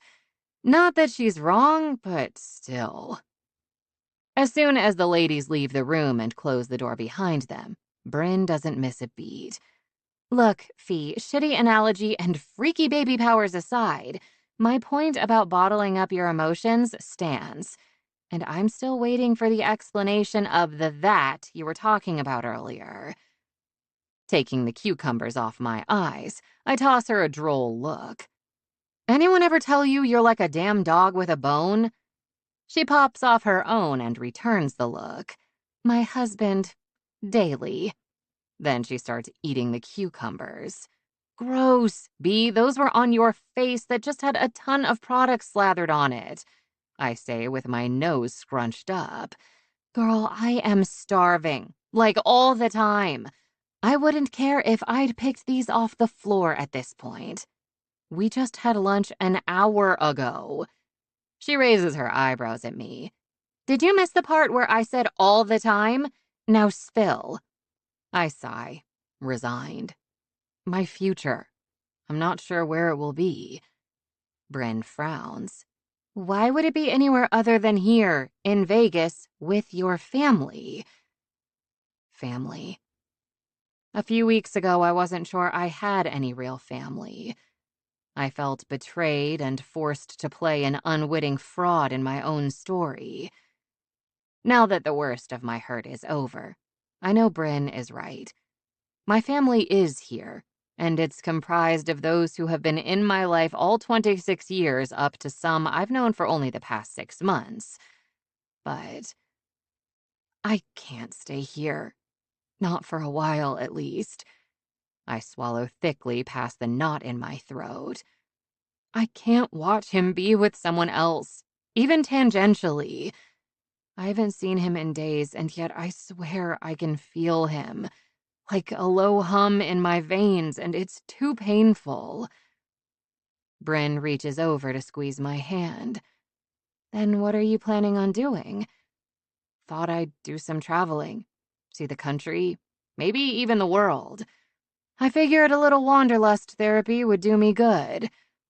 I can't believe you want to go on a walkabout right when I'm turning into a hormonal and apparently magical, she says, giving her belly the stink eye. Catastrophe waiting to happen. What about the baby shower? You'll come back for that? Visions of celebrating something I'll never have with Tiernan cut me too deep. It depends on where I am, Bee, but I'll definitely visit when the baby's born. You'd freaking better. I don't want to have to show them their baby book someday and answer the question of why their godmother isn't in any of the pictures. My jaw drops, cracking the mud on the lower half of my face. Godmother? Oops. I was supposed to wait for when Caden and I could speak to you together. She waves her hand dismissively. Whatever, I'll blame it on pregnancy brain. I don't understand. Why me? Her brows pinch together. You're my best friend, Fee. There's no one else I want as my baby's fairy godmother. Also, never in my wildest dreams did I think I'd get to say that with a straight face. 6-year-old me is legit dying right now. Bryn, I'm so touched, but... Emotions swell in my chest and my eyes get misty. I don't think it's a good idea. I'll only be around for a fraction of their life. You should choose someone Fae. Bryn's expression softens. Fiona, regardless of time, you will give them 1,000 times more love and guidance than anyone else can. We may not be related by blood, but you're my sister in every way that counts, and you're going to be the best aunt our baby could ask for. There is no one else. Only you. She's right, Fiona. Of course I'm right. I mean, who should I ask instead? Lady freaking Maeve? As if. She can take a long walk off a short... My mother clears her throat loudly and gives her niece the look I know so well. Bryn rolls her lips between her teeth to keep from finishing her thought out loud, then mutters, My bad. I get a bit hangry. I press my fingers to my mouth so Mom doesn't see my struggle not to smile. Hormonal Bryn is kind of fun, except when she cries, which is frequent lately. So, okay, she's sometimes fun. And hearing her go off about Maeve is more satisfying than I want it to be. There's honestly nothing wrong with a highborn female. From what I know, she's very lovely. But I can't help hating her a little just knowing she'll have the life I want. Although, that's not entirely true either. Maeve will be Tiernan's consort, not his wife or his mate. She won't live in the same house and won't sleep in the same bed. For all intents and purposes, they will be partners in parenting and nothing more. A fact that almost makes me sad for her, and it definitely makes me sad for Tiernan. It must show on my face, because the mood is somber again when Bryn speaks. I'm going to miss you, Fee. Where will you go? I don't really have a plan. I've never been out of the Vegas area, though, so there's plenty out there to see. I hesitate only a moment before adding, I'd like to go visit Jack and Emily's graves, if that's okay with you. Tears fill her eyes as she gives me a watery smile. It's more than okay. I hate that they were taken before you had a chance to know them. It's not fair. It's no different than Uther and Kira being taken from you. That wasn't fair either. My mom grabs my hand and squeezes. Then I do the same with Bryn, connecting us all. You were both robbed of knowing your parents in this world, but that doesn't mean you can't ensure you'll be with them in the next. I turn to Mom and frown. Can we do a remembrance ceremony this late? She nods. There are no limits placed on connecting with our ancestors or loved ones. My heart warms in my chest for the first time in days. Bryn sits up in her chair so she can see Mom better. What's a remembrance ceremony? It's a mix between a funeral and a celebration of life.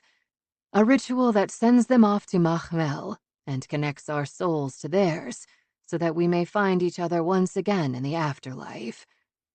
She gives me a pointed look. But they are always performed on new moons, which means you'll have to stay until the end of the month. I know that my mother truly does want to perform the ceremony for us, but part of me can't help but wonder if she didn't think of it as a way of keeping me around a little longer. I suppose I can't blame her for that either. Okay, I say. I'll stay until after the ceremony, but I'm not going to the coronation tomorrow night. There's only so much pain a girl can take. Chapter 30. Tiernan. I finished my 500th lap in the pool at Midnight Manor and braced my arms on the edge to catch my breath.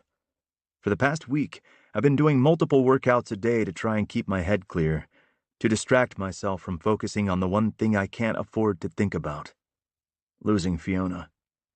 At this rate, in another month, I'll be bigger than Finian. At least then maybe I can beat him in an arm wrestling contest for a change. Tomorrow is the full moon, which means Sea Day is already here. It's funny. I always thought Caden was being dramatic about having to take a consort.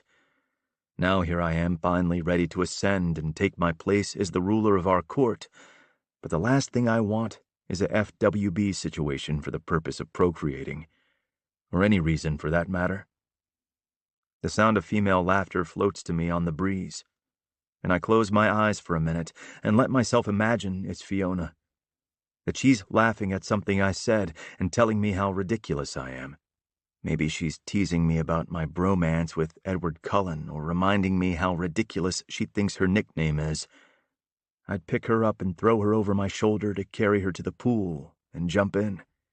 She'd get feisty and threaten my manhood, but then we'd start making out like wild animals. You know, if wild animals made out. Dearest and wise brother-in-law, would you be so kind as to come over here and settle an argument for us? No fair using flattery, beauty. I know it doesn't seem possible, but his ego can get bigger. It has no limit. Pushing up on my hands, I hop out of the pool and walk to where my brother and his beautiful bride are sitting in a lounge chair, facing the view. Taking a seat on the chair next to them, I push my wet hair back and force a good-natured smile onto my face. I'd like to say that's a lie, but obviously it isn't. What's the argument? My highly intelligent, usually logical, Caden interjects. Don't forget uncommonly sexy. husband, Bren continues while giving him the stink eye. says that our baby should start sword-wielding lessons at the age of 3. Can you please tell him how completely asinine that is? For you, I can absolutely tell him how asinine that is, I answer carefully. But she's been in our world long enough to catch on to Fae speak. She narrows her eyes at me. You can say the words, but would you believe them? She asks. I press my lips together. A smug grin creeps onto my brother's face. Told you. That's how we were raised. Every Varen child picks up a sword by their 3rd year. A small sword, mind you, but a sword nonetheless. He speaks true, of course, but that doesn't mean Bren still can't win this fight. She looks between me and her mate, then back at me, her hazel eyes scrutinizing. Catching her gaze, I raise my eyebrows, letting her know she still has a move she can play. Finally, her green and golds light up and she addresses me again. Tiernan, sweet brother-in-law of mine. I grin wide. Yes, Brinny Bear. Do you support Caden's insistence that we should carry on the incredibly dangerous and highly unnecessary tradition of teaching our toddler to wield a sword? Or... She pauses for dramatic effect for my brother's sake, because he already sees the writing on the wall. Do you support my insistence that there is absolutely no reason why our baby would need to learn how to sword fight before learning their ABCs, and therefore we should abolish that ungodly tradition? Why, Brenny, I'm so glad you asked. Since it is my choice on who I support, regardless of personal experience and/or beliefs, I do believe I will support you, I say enthusiastically. She raises both arms overhead and whoops in celebration. I laugh and clap, proud she was able to best my brother in a Fae game of world gymnastics.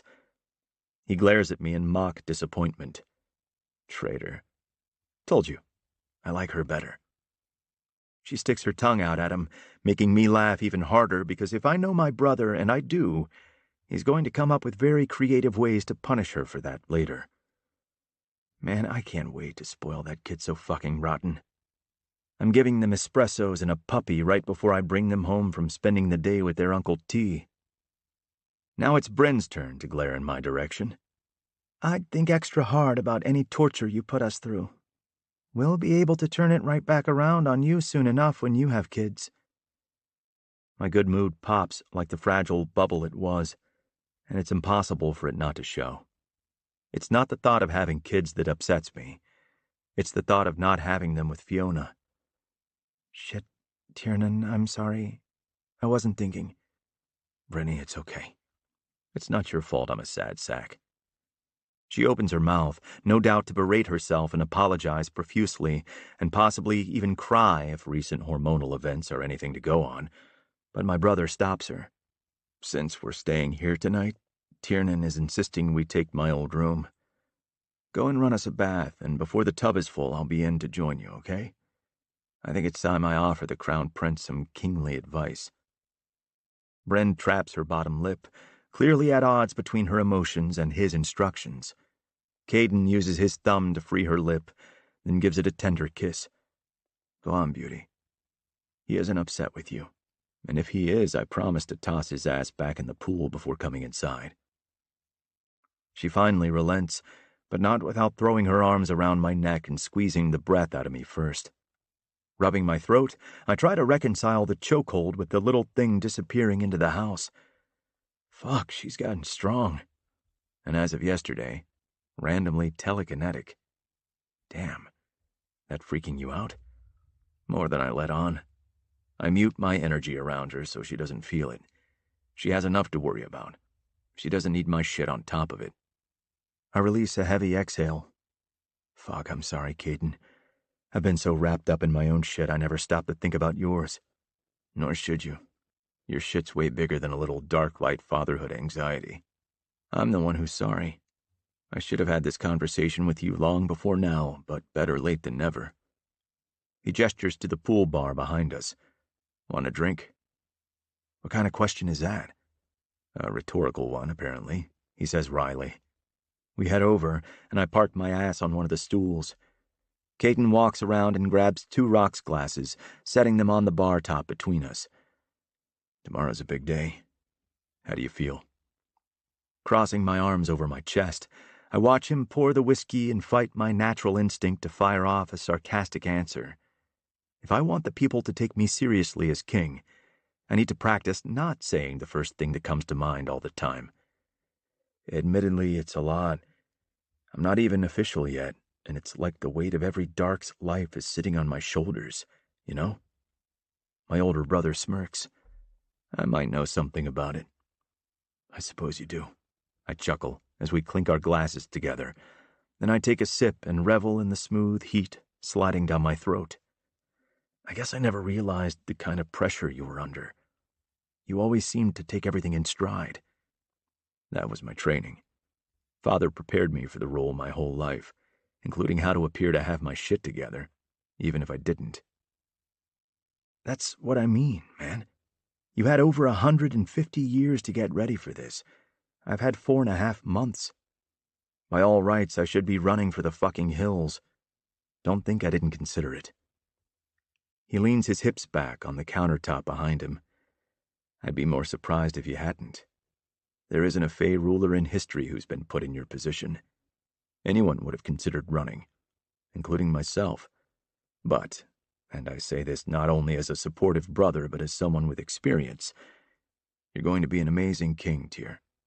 Better than me or our father. I snort out a self-deprecating laugh. Yeah, I'm every Fae's dream king. I'll be lucky if they don't run me out of town within the first year. I hold out my glass, and he pours me another 2 fingers. What is it that has you so worried? Come on, Caden. I'm nothing like you or Dad. I'm not professional, I rarely think before I speak, and sometimes I enjoy being contrary just for the fun of it. Nothing about me says kingly, not even the way I dress. Bottom line, no one wants a rebel for a king. Let me tell you something. If I'd still been king when all this was going down with the NPO, I probably would have let Erin go through with her plan because while tragic, it was the most logical solution to lose one versus all. We would have gotten the same results.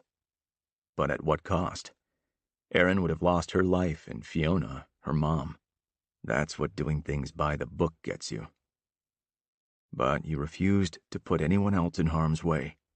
You said fuck the book and thought outside the box to come up with the better way.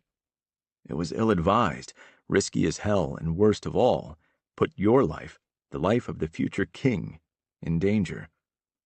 And it worked, Tyr. You saved Erin's life and the lives of all our people by stopping Edivane and the NPO your way. So if you ask me, sometimes a rebel king is exactly what the people need. He raises his glass. Cheers, brother.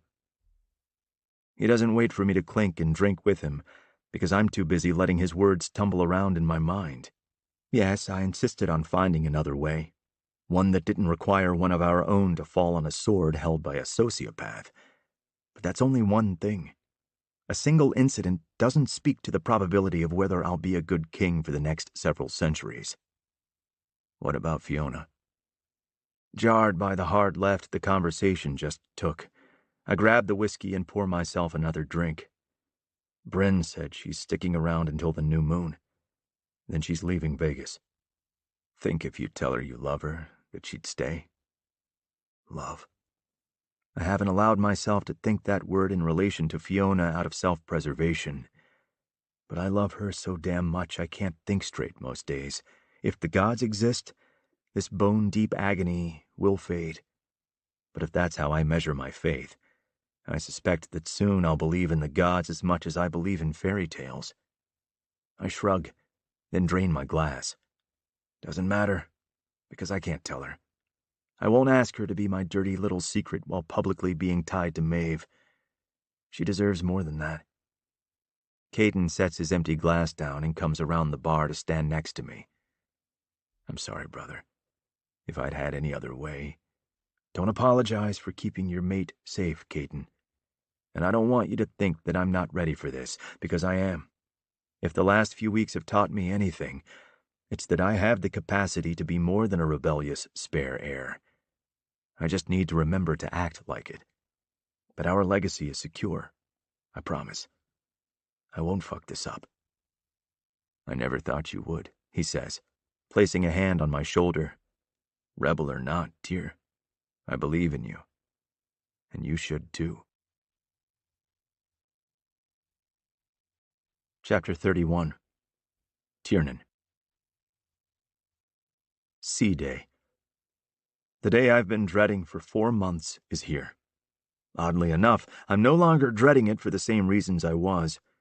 I used to think being the king of the Dark Fae was the worst possible job someone could have. All the responsibilities, the pressure, the necessary events and appearances. None of it sounded like a good time to me because that's all I used to be concerned about. A good time. But over the last few weeks, something shifted in me, and last night's talk with Caden only helped to solidify my newfound confidence in my ability to rule. I no longer fear the responsibilities or pressure that come along with being king. What I fear is the half-life. Caden was right not to want a consort. I never put much thought into our parents' relationship, but the more I look back on it, the more I remember things that were missing. Like affection and companionship, love. Those were things my parents couldn't have with each other, not if they didn't want to activate the blood curse. But even more than hating the half-life, I hated that I hurt Fiona and forced her into the same situation because of my selfishness. Because I refused to face reality in favor of believing we had a chance. Bryn told me Fiona plans on traveling after the remembrance ceremony at the end of the month. I'm hoping I can see her as much as possible, even just as friends, before she leaves. Unfortunately, she's avoiding me so far, and I don't know if she has any intention of stopping that. The ballroom at nightfall is full of our subjects of every age and walk of life. I meander through the crowd, followed at a respectable distance by Connor and Connell. I stop and talk to those who wish to speak to me, listen attentively, and respond appropriately. I'm charming and sincere and gracious. But all the while, I'm searching for a crown of red hair, adorably rounded ears, and straight, white teeth. inside a brilliant smile that lights me up inside. Your Highness, may I say that you wear my mate's design well? Declan, the husband of Caden's tailor we lost in the attacks, says with his head bowed and hand on his heart. I am humbled and grateful that you wanted to honor Killian's memory. I place a hand on his shoulder, the familiar gesture encouraging him to lift his gaze and speak freely with me. It's me who's humbled and grateful, Declan. That he was already working on a design for me means a lot. I only wish he was here to see how great he made so many of us look tonight. Thank you for putting out that call. I don't think I realized how many people at court frequented the shop, but it's amazing to see them wearing his designs tonight. And the tribute patch you requested. I have no words, Your Highness. He's referring to the patch I asked him to make and sew onto the left breast pocket of my coat. It features Dark and Dapper's logo, Killian's name, and the words Shiahan Sadorchadas, Peace in Darkness, which is our version of Rest in Peace. And that's not the only tribute in place tonight. Every single Fae we lost to the NPO attacks has a banner on the wall with their picture, name, date of birth, date they passed on to Mag Mel, and their family Armas. It was my first order of official business. It's important that everyone know we will not forget them. He deserves the recognition, I say to Declan. He served the court well with his talents. He would have loved seeing all his work on display at once like this. Of course, his ego would have gotten too big to fit through the doors, so he probably wouldn't have seen it anyway. Declan laughs with tears in his eyes, and I offer a comforting squeeze on his shoulder. I hope you'll consider taking over Dark and Dapper and continuing the contract with the court. I'm flattered you would ask, Prince Tiernan. However, I must be honest with you.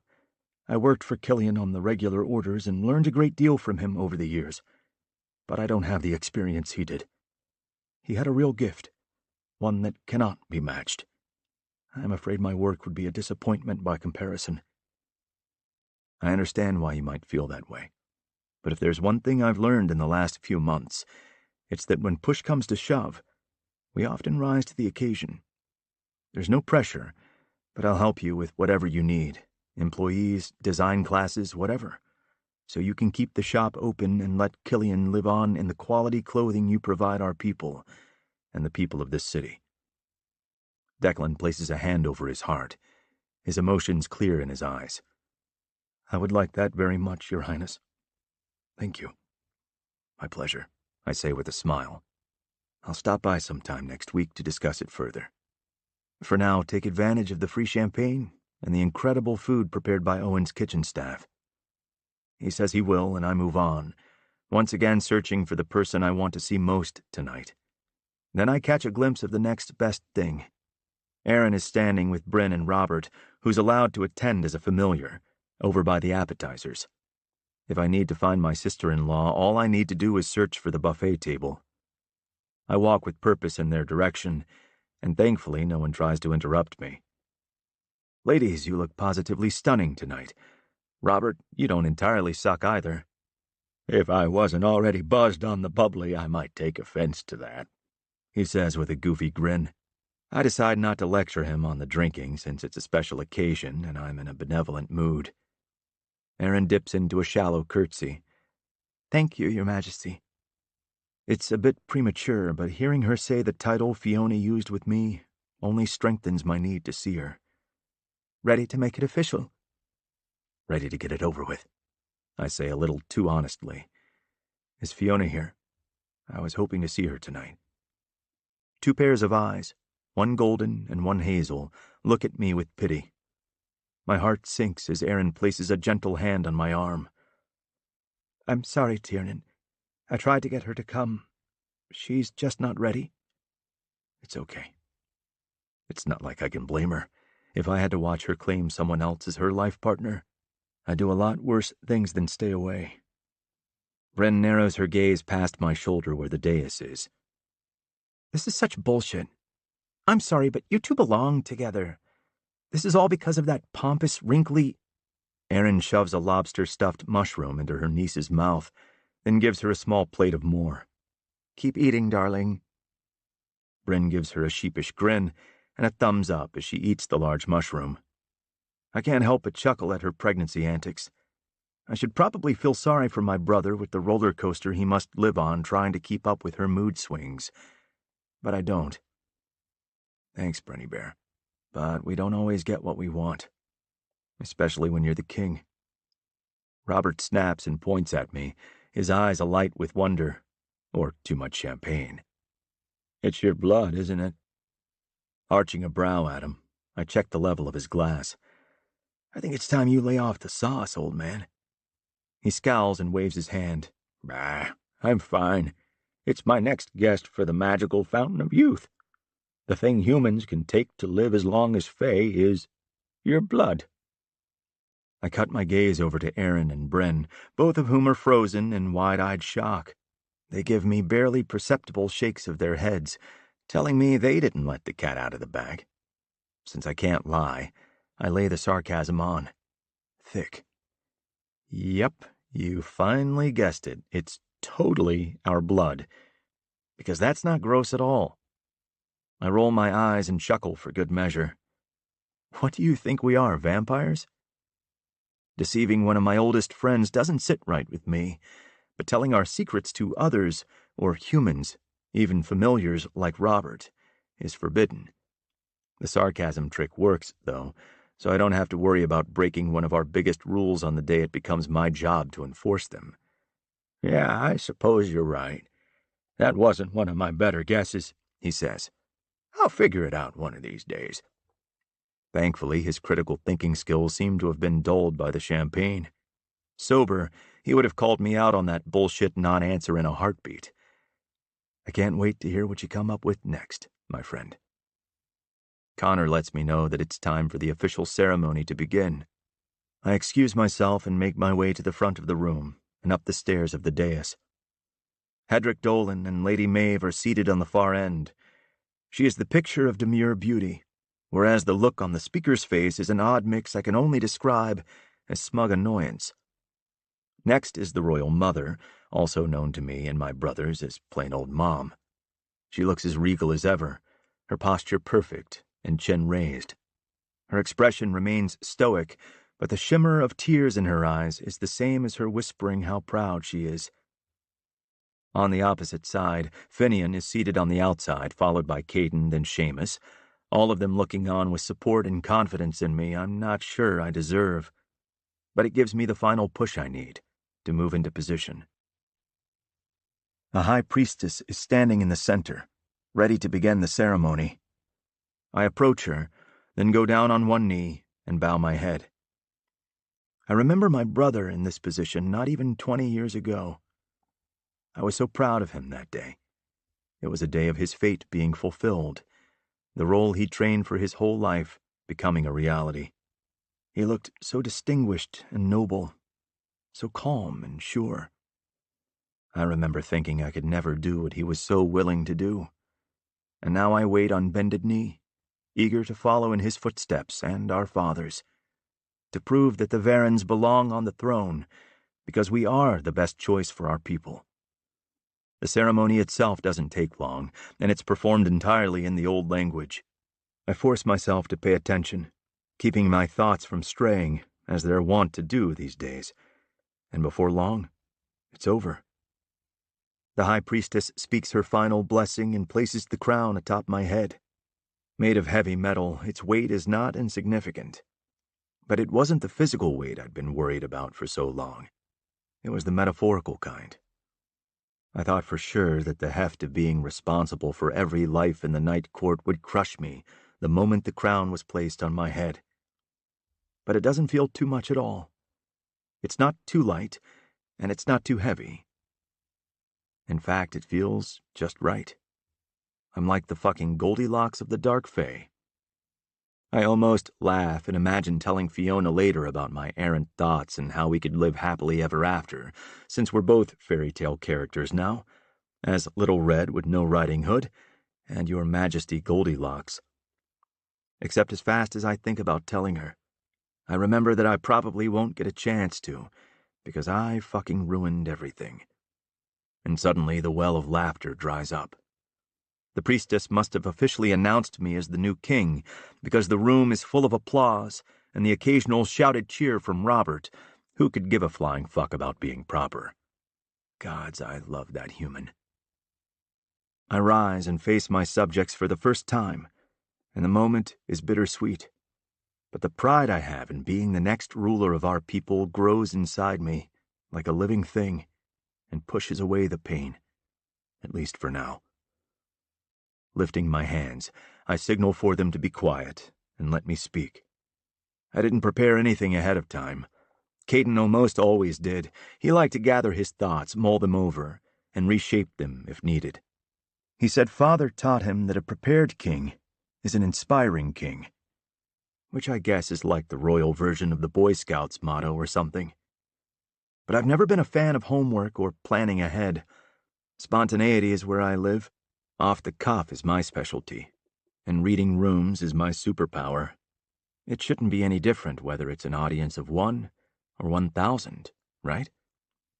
Let's fucking hope not. Thank you, everyone, and thank you for joining me on this cool February evening to witness my coronation. I promise to make this short so we can get back to the food and festivities. However, since this is my first time doing this, it probably won't be all that pretty. So I'd appreciate it if you go easy on me. My safe word is pineapple. Ah, that's a good one. Well, at least Robert gets my humor. Apparently he's the only one, though. A quiet murmur ripples through the crowd, their collective uncertainty coating the back of my throat and making it dry. I'm almost tempted to pull a 180 and do my best to emulate my father to put them at ease. But my conversation with Caden last night made me realize that to do that would be disingenuous, and I won't spend the rest of my life pretending to be someone I'm not, someone who's formal and stiff and regal to a boring fault. That doesn't mean I won't take my role seriously. It just means I'm going to keep the mood light and fun while I do. Let me start by stating the obvious here. I'm not like any king you've had in the past. Hell, you're the ones who dubbed me the Rebel Prince before I was 2 decades old. So if you're unsure of how this is going to go, I get it. As far as royals go, I'm kind of a wild card, and betting on me probably feels like risky business. But if there's anywhere in the world that knows how to beat the odds to win, it's in the city we built. Lots of nods and murmurs of acknowledgement. It's an improvement. I'll take it. I know I wouldn't have been your first choice to ascend after my brother, and I can't blame you for that because not even I would have chosen me. But thanks to the Dark Council's gracious offer to give me time to acclimate to the idea of being your king, I've grown and learned a lot these past months. I may not have been born for this role, but I have one very important thing that's in your favor. I'm a Varen. No one else in this court has more love for the Dark Fae than the Varen family line. Our duty to you is ingrained in our very DNA. You are not in service to us, it's us who are in service to you. It's why the king sets time aside every month to meet with you in person, to hear your complaints, to celebrate your wins, to grieve your losses. But I'm far from perfect, people. I mean, like, seriously, God's damn far. So if at any time you feel that I'm not living up to the legacy of my family, I want you to call me out on it. You don't even need to wait for a special meeting at the tour. See me in line at a food truck? Tell me you have a bone to pick with me. I'll listen to you, right there. And then I'll buy you lunch, so we can discuss how I can do better over some tacos and a beer. On the flip side, if you think I'm doing something well, toss those comments my way too. If I don't hear about it, I won't know what to keep doing. Also, I can always use a good ego stroke. Laughter floats to me from the now smiling faces, boosting my confidence. Except now I have to do the part I've been dreading. Looking over to the right, I see Lady Maeve sitting next to my mother, perfectly poised, beautiful, and everything someone could want. Unless that someone is me. Dolan gestures for me to continue, and it feels like he's pointing a gun at me while snarling, or else. I'd like to shove all 10 pages of that contract up his ass, but I take a cleansing breath and remind myself what happens if I don't play his fucking game. Too bad we're not playing my game. I'd smoke him at chess. Turning back to the crowd, I reluctantly make my next move, forced as it is. In my first official duty as king, I'd like to announce that I've chosen a consort with whom I'll provide the court heirs to continue the Varan legacy as kings or queens of the Night Court of Faerie. Sounds of intrigue and surprise ripple through the room. As I wait for it to die down, a flash of burnished red in the back pulls my gaze. My heart stops. Fiona is there, with her hair pulled up into a bun, and wearing an olive green sweater, dark jeans, and Uggs. Definitely not coronation attire, but she's never looked more beautiful to me. Seeing her standing by herself next to the double doors reminds me of the last time we attended a party in this ballroom.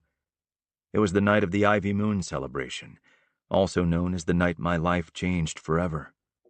We met up in a closet down the hall to have sex, then snuck back in together as Caden was giving his speech and announced he was abdicating the throne. It was the first time Fiona referred to me as Your Majesty. It had been said in jest, but knowing what it eventually turned into brings up a lot of complicated feelings anytime someone uses it, which is going to be a problem now that it's my official honorific. Thanks to my preternatural sight, I can see her clearly from this distance. The sadness swimming in those twin crystalline pools puts me in a chokehold. It gets worse when she spins on her booted heel and disappears through the doors. It's like watching my heart walk away, and I'm helpless to stop it. God damn it. What good is being the king if you're bound by antiquated laws that don't or shouldn't have any relevance anymore? Wait, why am I bound by them? The king doesn't have to answer to anyone, not even the Dark Council. I was so worried about needing to act a certain way and follow the path of every Varan king before me to be a good ruler for our people that I didn't pay attention to what everyone's been telling me. Just because something always has been doesn't mean it always should be. You said fuck the book and thought outside the box to come up with the better way. The thing humans can take to live as long as Fae is your blood. I think about the contract and the language it uses, the heir apparent. But I'm not the heir apparent anymore. I'm the king. And since the new king has the power to void any previous contracts or rulings as they see fit for the benefit of all Dark Fae, I'm no longer bound by the very contract I signed before I ascended. Holy shit. Everyone, I'm making a change to today's program. Not that we have programs, but bear with me here. Dolan shoots to his feet, his face turning 10 shades of red. Your Majesty, this is highly unorthodox. Please continue with naming your consort for the court. You're right, Lord Speaker, this is unorthodox. But the court needs to get used to it because that's going to be my style of ruling. Addressing the crowd again, I say, if you'll all excuse me for just 1 minute, 5 at the most, there's something I need to do. Then I'll be back to wrap things up so we can get to the fun part of the evening. I jump down off the dais, and the crowd parts down the middle for me. Connor and Connell step from their positions to follow me, but I wave them off. I'm not going far, guys. I'll be in Ryan's sight outside. I hope, anyway. Then I start jogging toward the exit. Your Majesty, please! You cannot do this! I stop at the doors where Robert is now standing, holding a fresh glass of champagne. He gives me a questioning look, silently asking if I'm all right. I answer with a wink, then turn back to face the fuming lord standing at the edge of the dais. Are you familiar with the game of chess, Dolan? Hedrick purses his lips together and continues to glare. Robert takes a sip of his drink. I don't think he is. No worries, I say, loud enough for my voice to carry throughout the room. While I step out for a minute, Robert here can tell you what a Zwischenzug means. My friend and chess mentor bursts into uproarious laughter. It means you're fucked. The attendees have a multitude of reactions, running the gamut from amusement to shock. I hold back my own laughter, barely, and do my best to give Robert a stern look. "You're cut off." Still laughing, he says, "Worth it." I really do love that human. Shaking my head, I push through the double doors and go in search of my queen. Chapter 32. Fiona. Shit. Speed walking down the hall, I berate myself for not sticking to my original, or second, or third, plan of staying far away from the coronation ceremony. The prick of hot tears blurs my vision, and the lump in my throat is making it difficult to breathe. Up ahead, I see an oasis, somewhere I can let myself break down and put myself back together before facing the world again. Thanking Rhiannon for the reprieve, I duck into the utility closet and press the lock button so I have a warning if anyone in maintenance tries to get in. Flipping the light on, I sit on a stack of upturned 5-gallon buckets and sag in relief against the wall. I close my eyes to stem the tears and focus on dragging in slow, deep breaths through my nose. Gods, he'd looked so amazing on the dais. Bespoke in a custom-tailored ceremonial suit, a black shirt and pants with a fitted royal blue vest featuring wide lapels and a black brocade, finished off with a dress coat that molded to his muscular frame and split into longer tails in the back.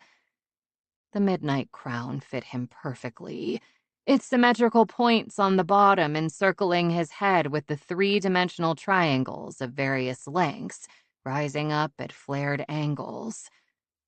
Magnificent and commanding, he appeared every bit the king he is. But unlike his predecessors, he abandoned the stiff professional demeanor for naturally charming and approachable. He was still just so him. He was perfect. I knew watching the coronation wouldn't be easy, but I couldn't stay away. I told myself I was only coming to support him like I would with any friend of mine. As soon as the ceremony was over, I would leave and that would be that. But then he started speaking, and hearing the deep timbre of his voice soothed me as nothing else has since the night he made love to me. So I stayed. Big mistake, because part of that speech was announcing Maeve as his consort. Even then, I tried to be the mature adult I am and suck it up. But I lost that battle the second our gazes locked from across the room. Then I fled. Knowing another female will have, in part, the life I want with Tiernan hurts like hell. And the piece of me that loves him couldn't witness their big announcement as a non-couple couple. Except the piece of me that loves him is also so fucking proud of how far he's come since last October, when Caden announced Tiernan would become the new ruler. 5 minutes before that, Tyr told me, in this very closet, he never wanted the kind of responsibilities his brother had as king, that he was perfectly content being the rebel prince. But sometime in the last month, he grew to embrace his new destiny and rose to the occasion. And I've never loved him more. Fiona? I shoot to my feet and stare wide-eyed at the door like I can see him standing on the other side of it.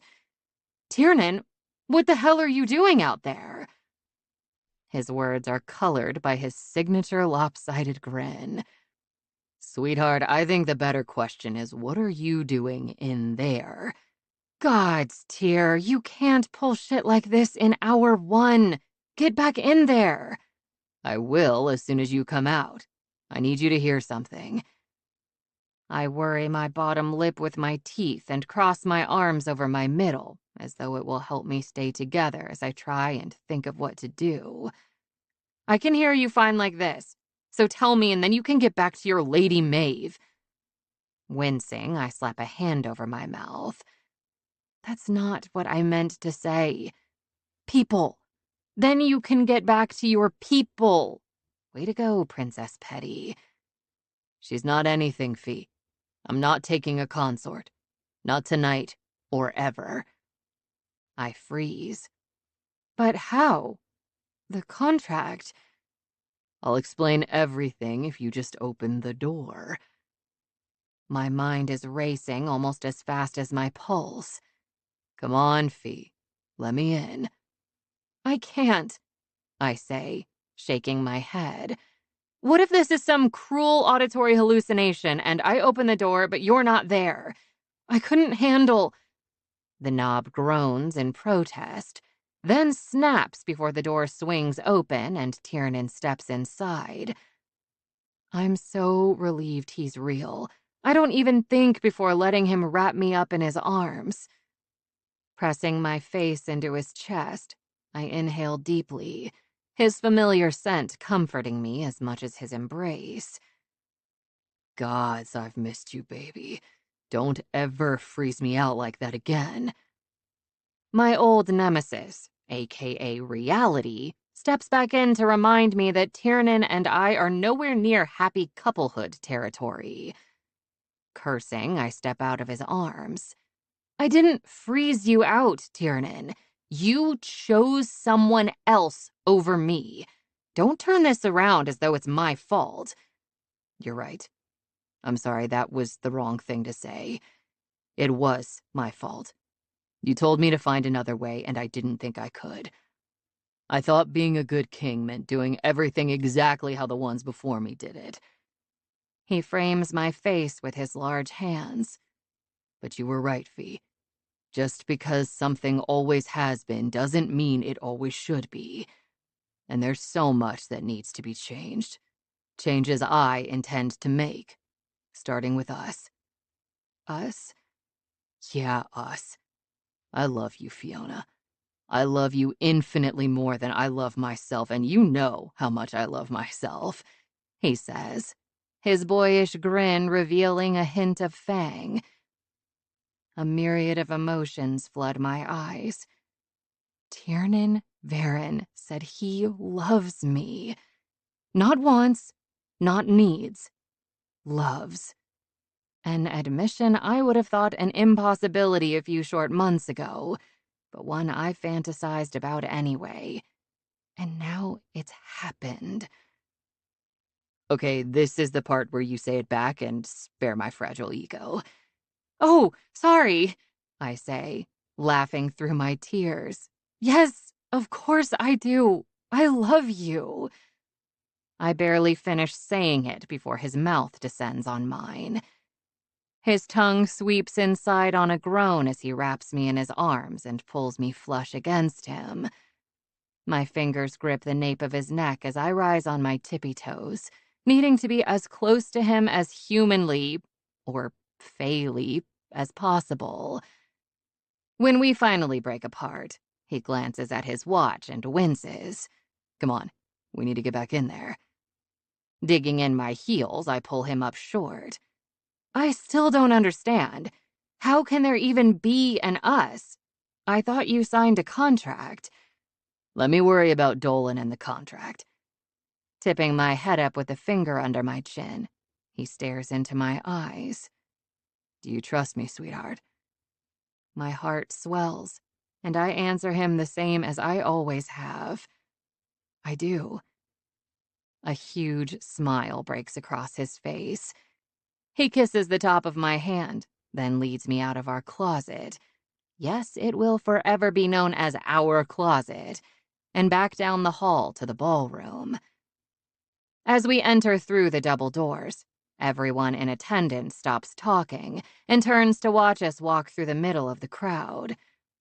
I feel incredibly self-conscious and underdressed, but there's nothing to do about that now. Tiernan leads me up the stairs and onto the dais, never once letting go of my hand, even as he begins to address his subjects. Hi there, everyone. Thanks so much for waiting. Before I ran out of here, I told you I was going to be naming my consort, who was obviously going to be Lady Maeve, as she's already up here.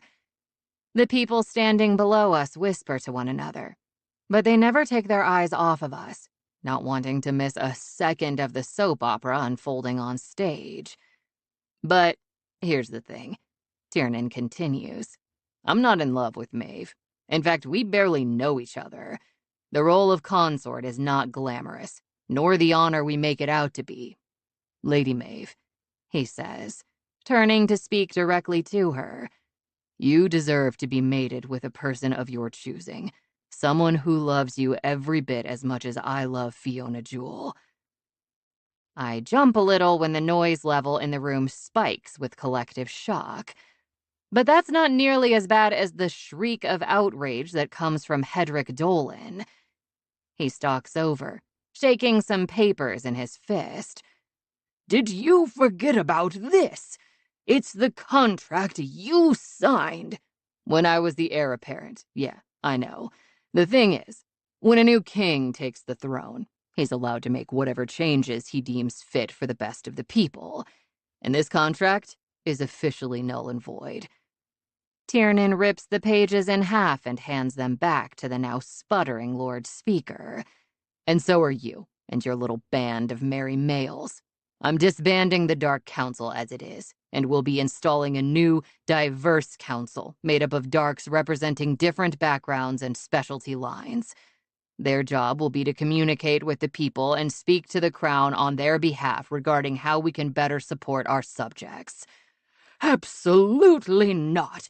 You cannot do whatever you want! This is preposterous! Hey, Dolan, I have a riddle for you. What do you get when you ask a rebel prince to ascend to the midnight throne? From the crowd, a familiar gravelly voice shouts, You get a rebel king! Tiernan doesn't take his eyes off Dolan as he points in his friend's direction. Robert gets it.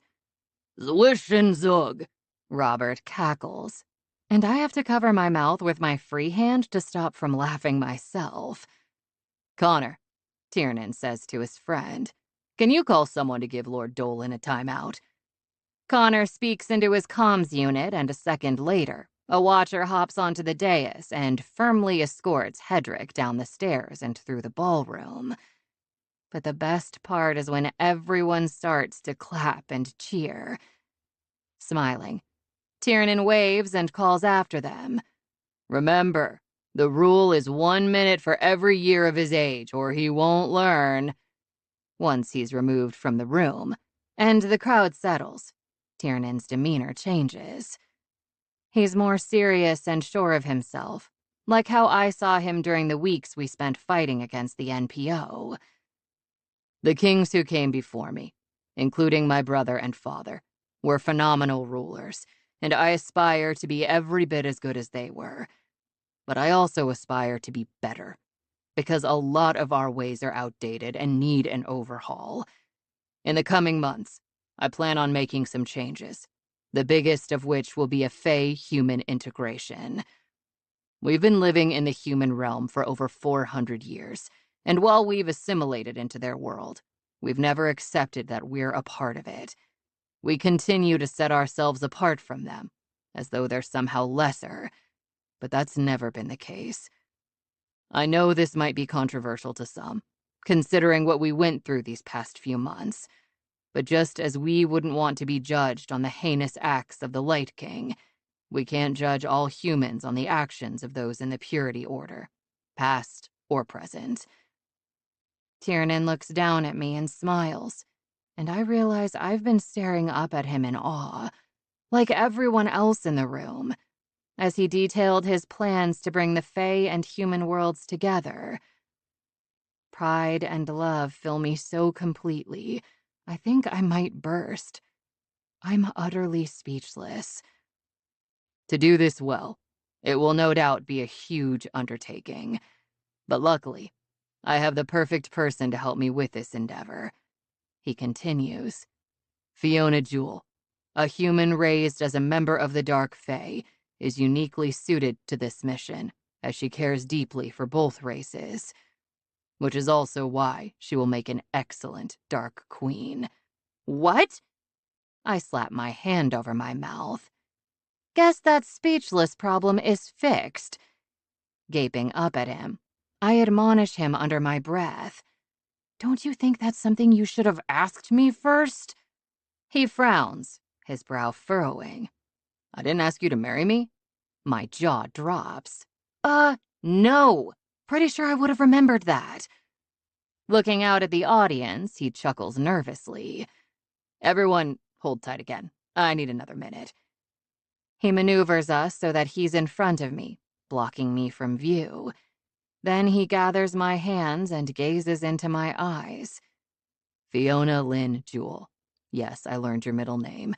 There is no one else I want to walk through this life with. You belong to me, and I belong to you, now and always.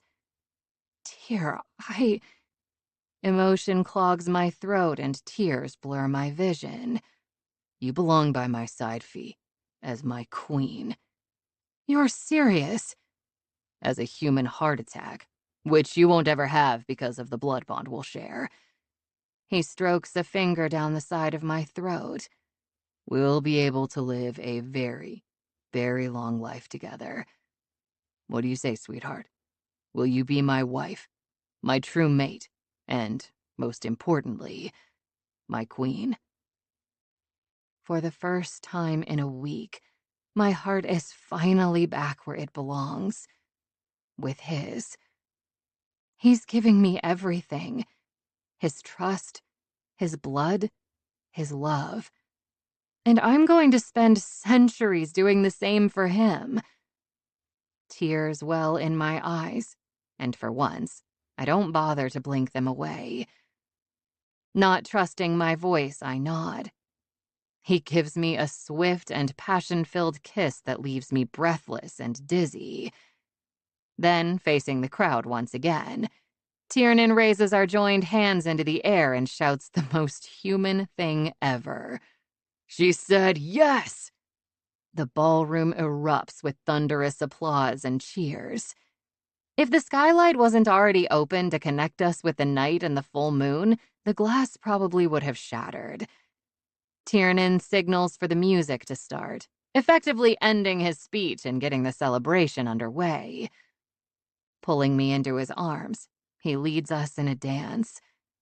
Gazing down at me, he smiles wide, showing a hint of his sexy fangs. He looks so pleased with himself, I can't help but laugh. What are you thinking about? He asks. I'm thinking it's not a bad first day for someone who didn't want the burden of responsibility or power. I've learned that neither is a burden when used for the forces of good, he says with a wink. Plus, I plan on delegating most of it. I need to free up my time for pleasuring my queenly wife mate. I laugh again. Your what?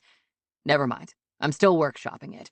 My point is, I hope you don't have any plans for the next 100 years or so, because I don't think I'll be ready for us to come out of the manor's dungeon until then. So many whips. So many delicious ways to inflict pleasurable pain, Little Red. Tiny, winged fairies take flight in my belly as I imagine all the possibilities. Looking forward to it, Your Majesty. As he effortlessly changes our direction, I'm struck by the magnitude of my love for him. I'm so proud of you, Tiernan. You're going to make an excellent king. Dipping his head, he kisses me tenderly. In chess, the king is useless without the queen, and the same is true in life. I'm nothing without my queen by my side. As long as we're together, we can't lose. Epilogue 1. Fiona. Thank you. I say to Robert as he hands me a glass of whiskey from the tray Tiernan is passing around for everyone. Then he reaches for his own glass, but Tyr pulls it away at the last second. The doctor told you to quit, old man. Shut it, Your Majesty. We're here to celebrate life, so that's what I'm gonna do, and I'll be drinking the good stuff like everyone else while I do it. Tiernan rolls his eyes and hands the glass to his friend. The small crowd gathered with us in Joshua Tree snickers at the casual and utterly unaffected way Robert addresses the king. I've grown to adore Robert in such a short amount of time, and it's going to be hard when we eventually lose him. One of the first things Tiernan implemented after he ascended was a system in which Fae could request that certain humans be made trusted familiars and brought into the Night Court fold. If accepted, they're given the choice of whether or not they want to use a blood bond as a means for living a much longer life. Tiernan was so excited to finally offer Robert the Fountain of Youth he'd been asking about for decades. Tyr never dreamed his friend would turn him down, explaining that he's lived a good life and is more than satisfied with the time he's been given. It's been hard for Tiernan to accept, but he respects Robert's decision. The only thing that's changed is that now Robert is free to come and go at the manor as much as he wants, which means more chess matches and more shit-talking, just as it should be. The new moon in February is a symbol of healing for the Fae. It is a beacon that assures us that spring is just around the corner, bringing with it new life. It is also a night of immense power for the Darks, which is why we've chosen tonight for our ceremony. Though Bryn and I have been looking forward to today, now that it's here, we've both felt a bit somber, so the levity Robert provides is appreciated. Seamus clears his throat and signals Tiernan. I watch as all the people most important to us gather in a circle surrounding me and Bryn, my sister in all the ways that matter. Aside from Tiernan, Seamus, and Robert, Caden, the Wolf brothers, Finian, and my mom have all joined us to celebrate the lives of our parents, both Fae and human. Once everyone is in place, Seamus begins the remembrance ceremony. Istus nui aibos, sechan, sedarahatus. Death is a new beginning. Peace in darkness. The second birthday, as the Fae refer to it. Though long-lived, Fae do die, and when they do, it is believed that it's the beginning of a new life in Machmel, the paradise of the otherworld. It's where we all go to one day be reunited with our loved ones. The ceremony Seamus is helping us to perform today is one as ancient as Fairy herself. It's one that will connect both my and Bryn's souls to Kira and Uther, and to Jack and Emily, so that one day we will find each other again. Hopefully in about 400 years or so, when my and Bryn's second birthdays are celebrated by our loved ones, we'll finally be reunited with our parents in the afterlife.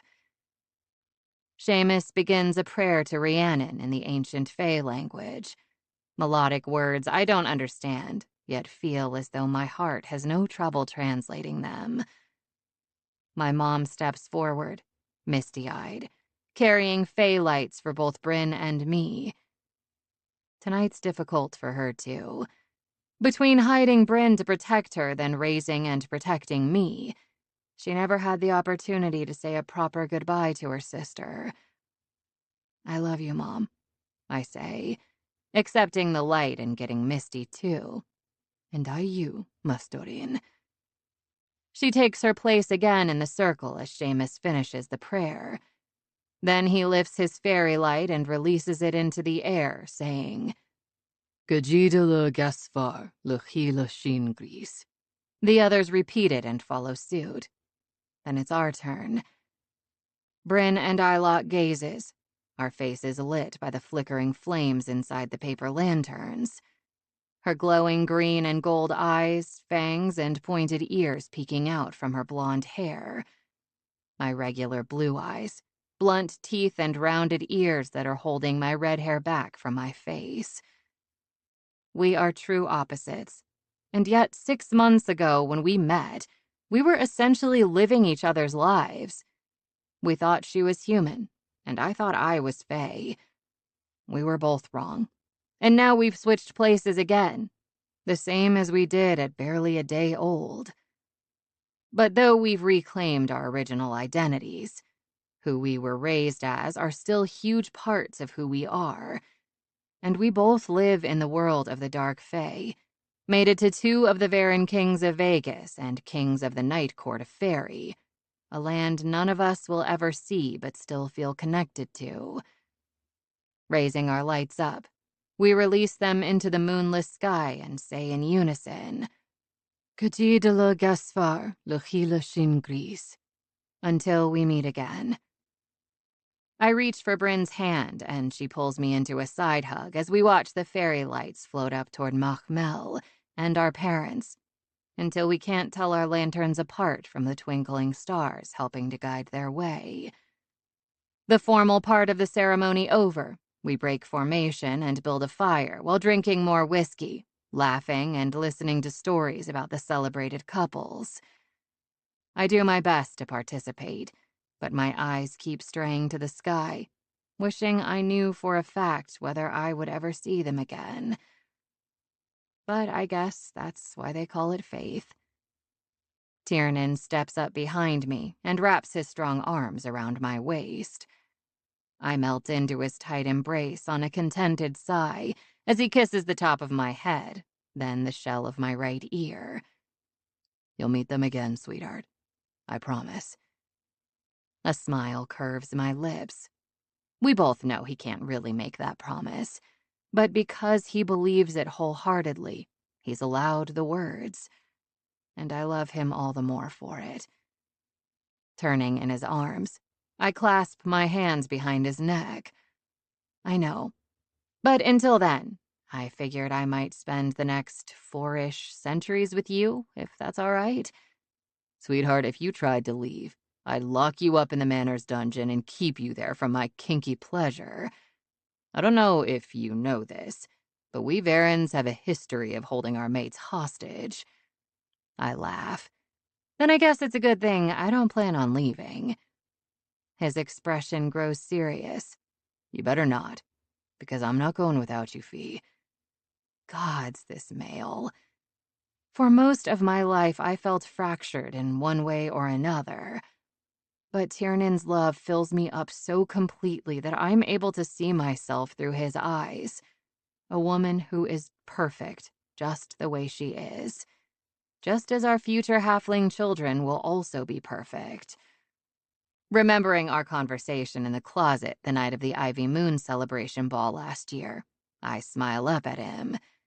So, to clarify, you're saying Playboy Rebel Prince bad, but mated Rebel King good.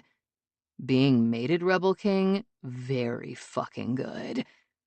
Laughing, he lifts me up against his body so our faces line up.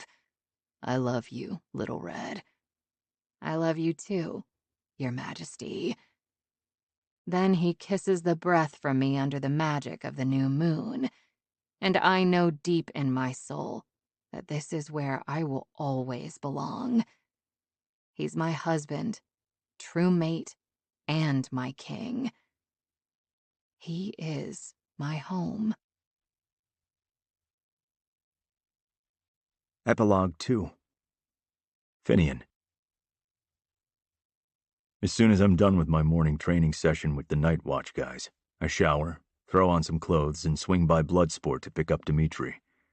We're following up on a lead about his sister tonight, but first we're making a pit stop at the Tor, where we're keeping Edivane for the rest of his supernatural-born life. Since we can't kill him, and we can't hire anyone else to kill him, the only thing we can do is imprison him. From the passenger seat, Dimitri slips his sunglasses on when the sun peeks out from behind the clouds. Daylight usually fries vampires on contact, but not the Romanov clan. Somehow, they're able to tolerate it. Glancing over at my new friend, I say, "You gonna tell me your secret of how you and all your comrades can stand to be in the sun yet?" "What is the popular human saying? I could tell you, but then I would have to rip your throat out and drink you dry." I make a face. "That's not what they say." He shrugs. "Close enough. Tell me what you hope to accomplish by seeing the Light King." My hands tighten their grip on the steering wheel. Everyone has been on cloud 9 since we outmaneuvered Edivane and beat him at his own game. But something about it doesn't sit right with me. I can't explain my unease, so I've kept it to myself.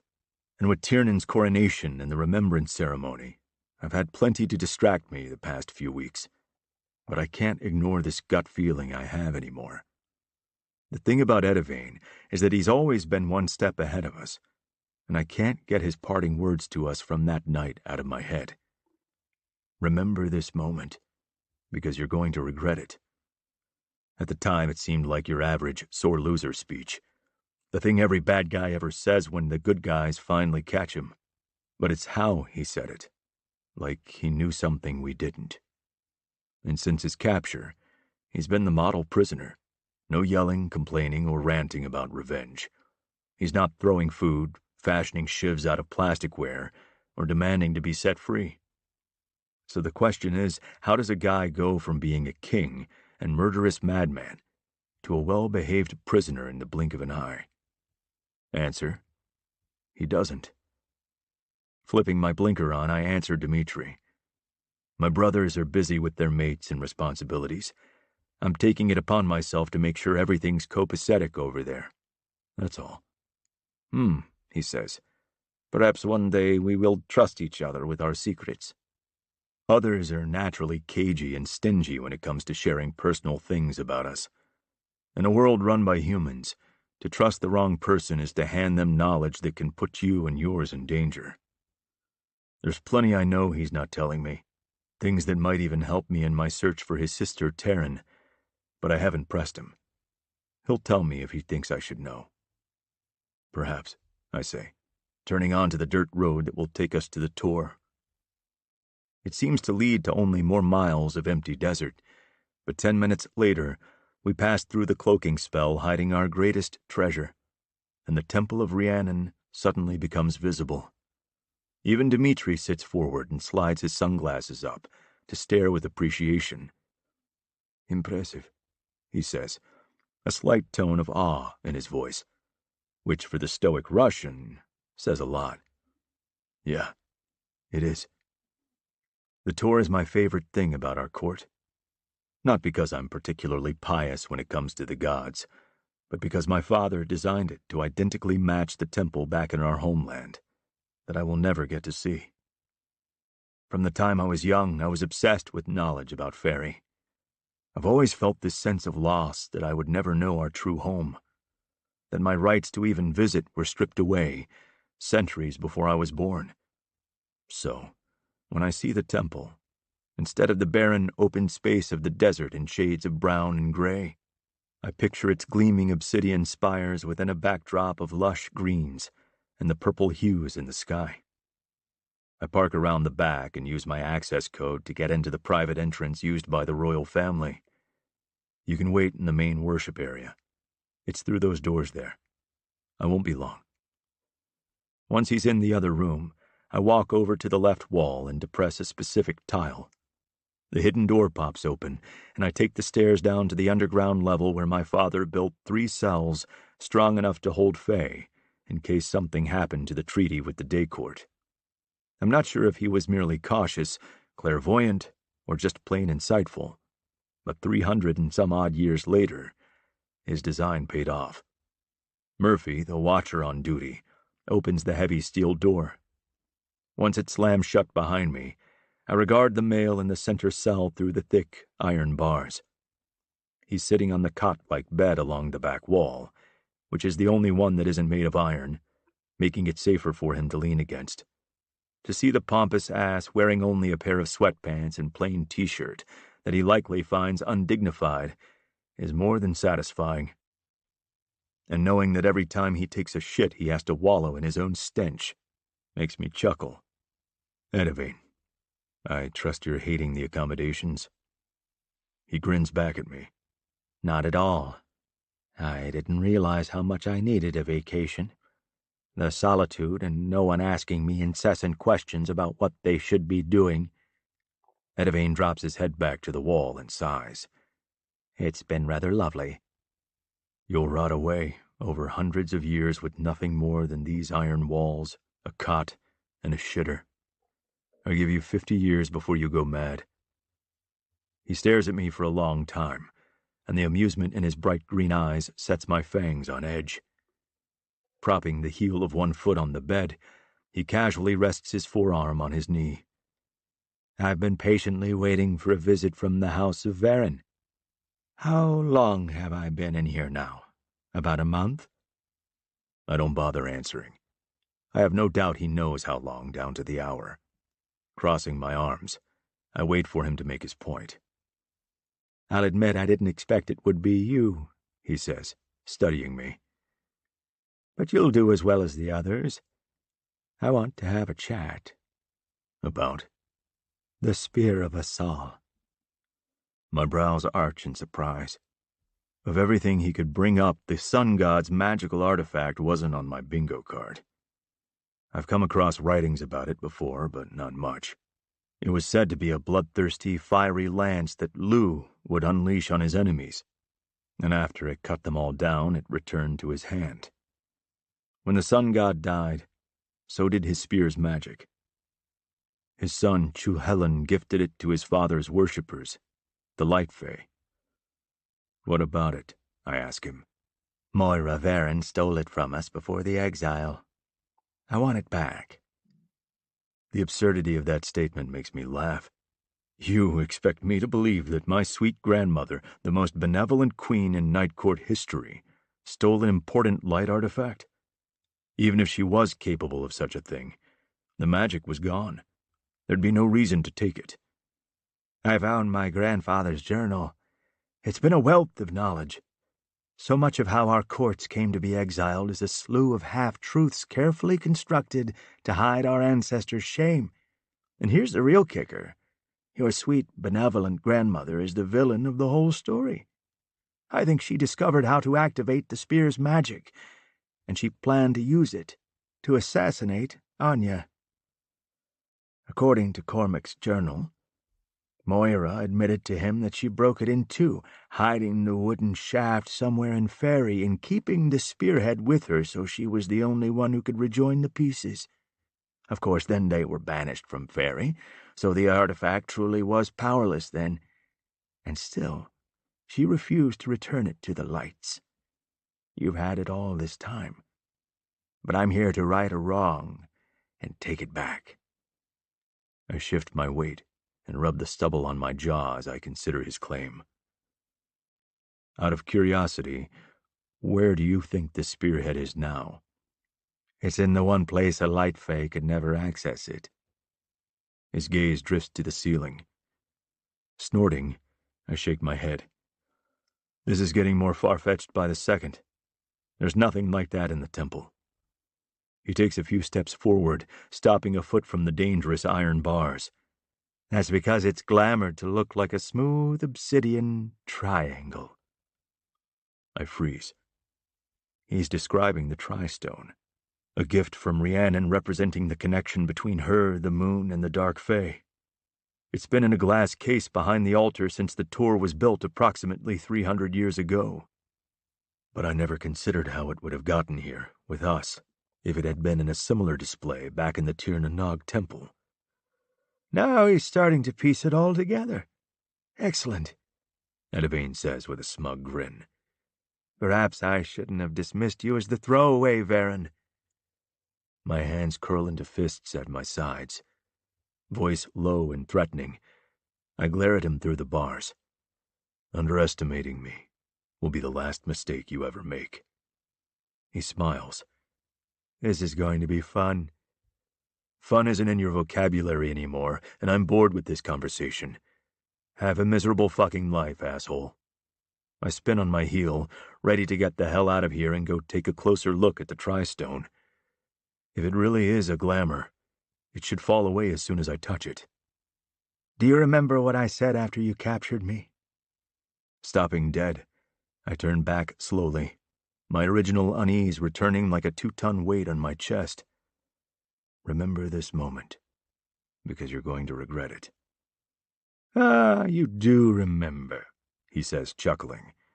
It's been bothering you, hasn't it? Silence is the only answer I can give without admitting he's right. I see now why it's a mistake to underestimate you, Finian.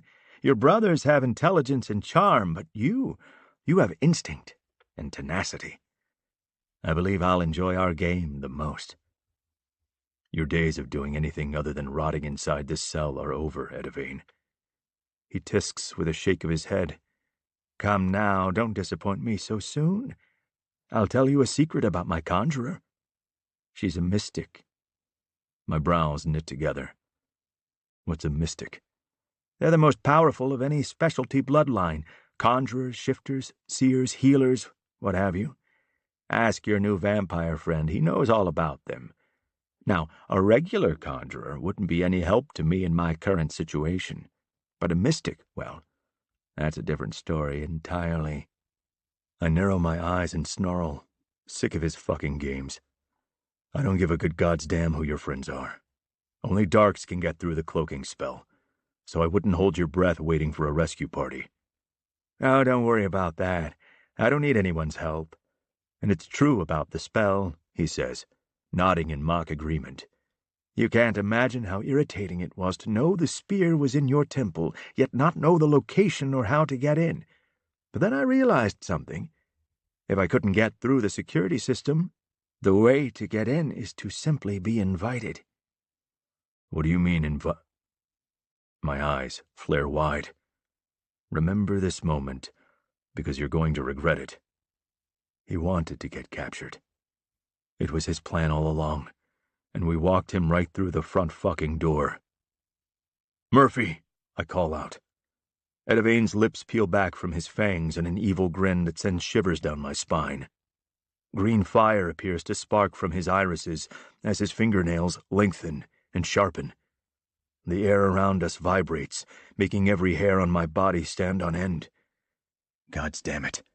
We need to get Edivane in iron shackles and get him the hell out of here. Pressure builds in my temples, and my skull feels like it's about to implode. I turn around to bang a fist on the steel door, but my shins run into the metal frame of the bed.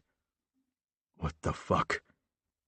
Whipping around, I find myself staring at the iron bars again, but from the inside. Somehow, I've switched places with Edivane, and he's nowhere to be seen. Murphy! Murphy, get in here!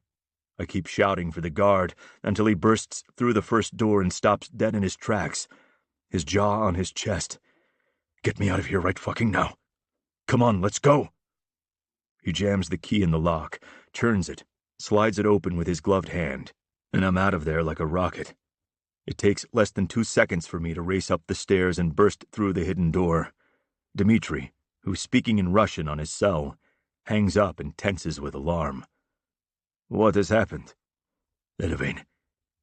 It's all I get out before running through the double doors of the worship area and up to the obsidian altar.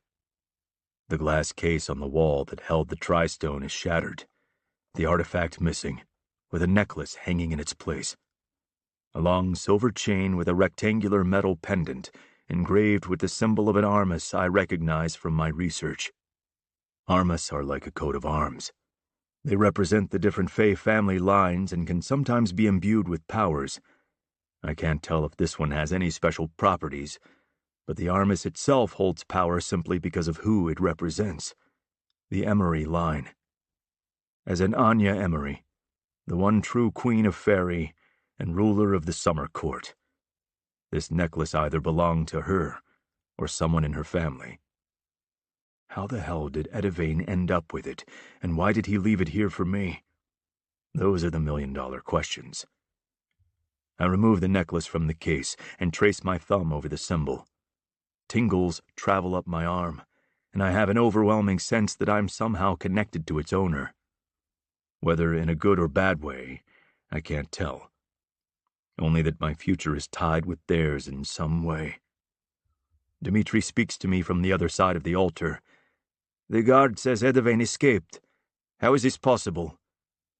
I clench the pendant in my fist and turn to face him, a cocktail of anger and foreboding roiling inside me.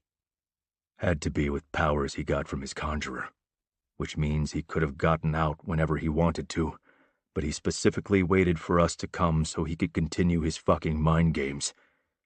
God damn it. As I walk around the altar, his gaze fixes onto the chain dangling from my closed hand. What is that? His ominous tone makes me leery, and red is spilling into the ice blue of his irises.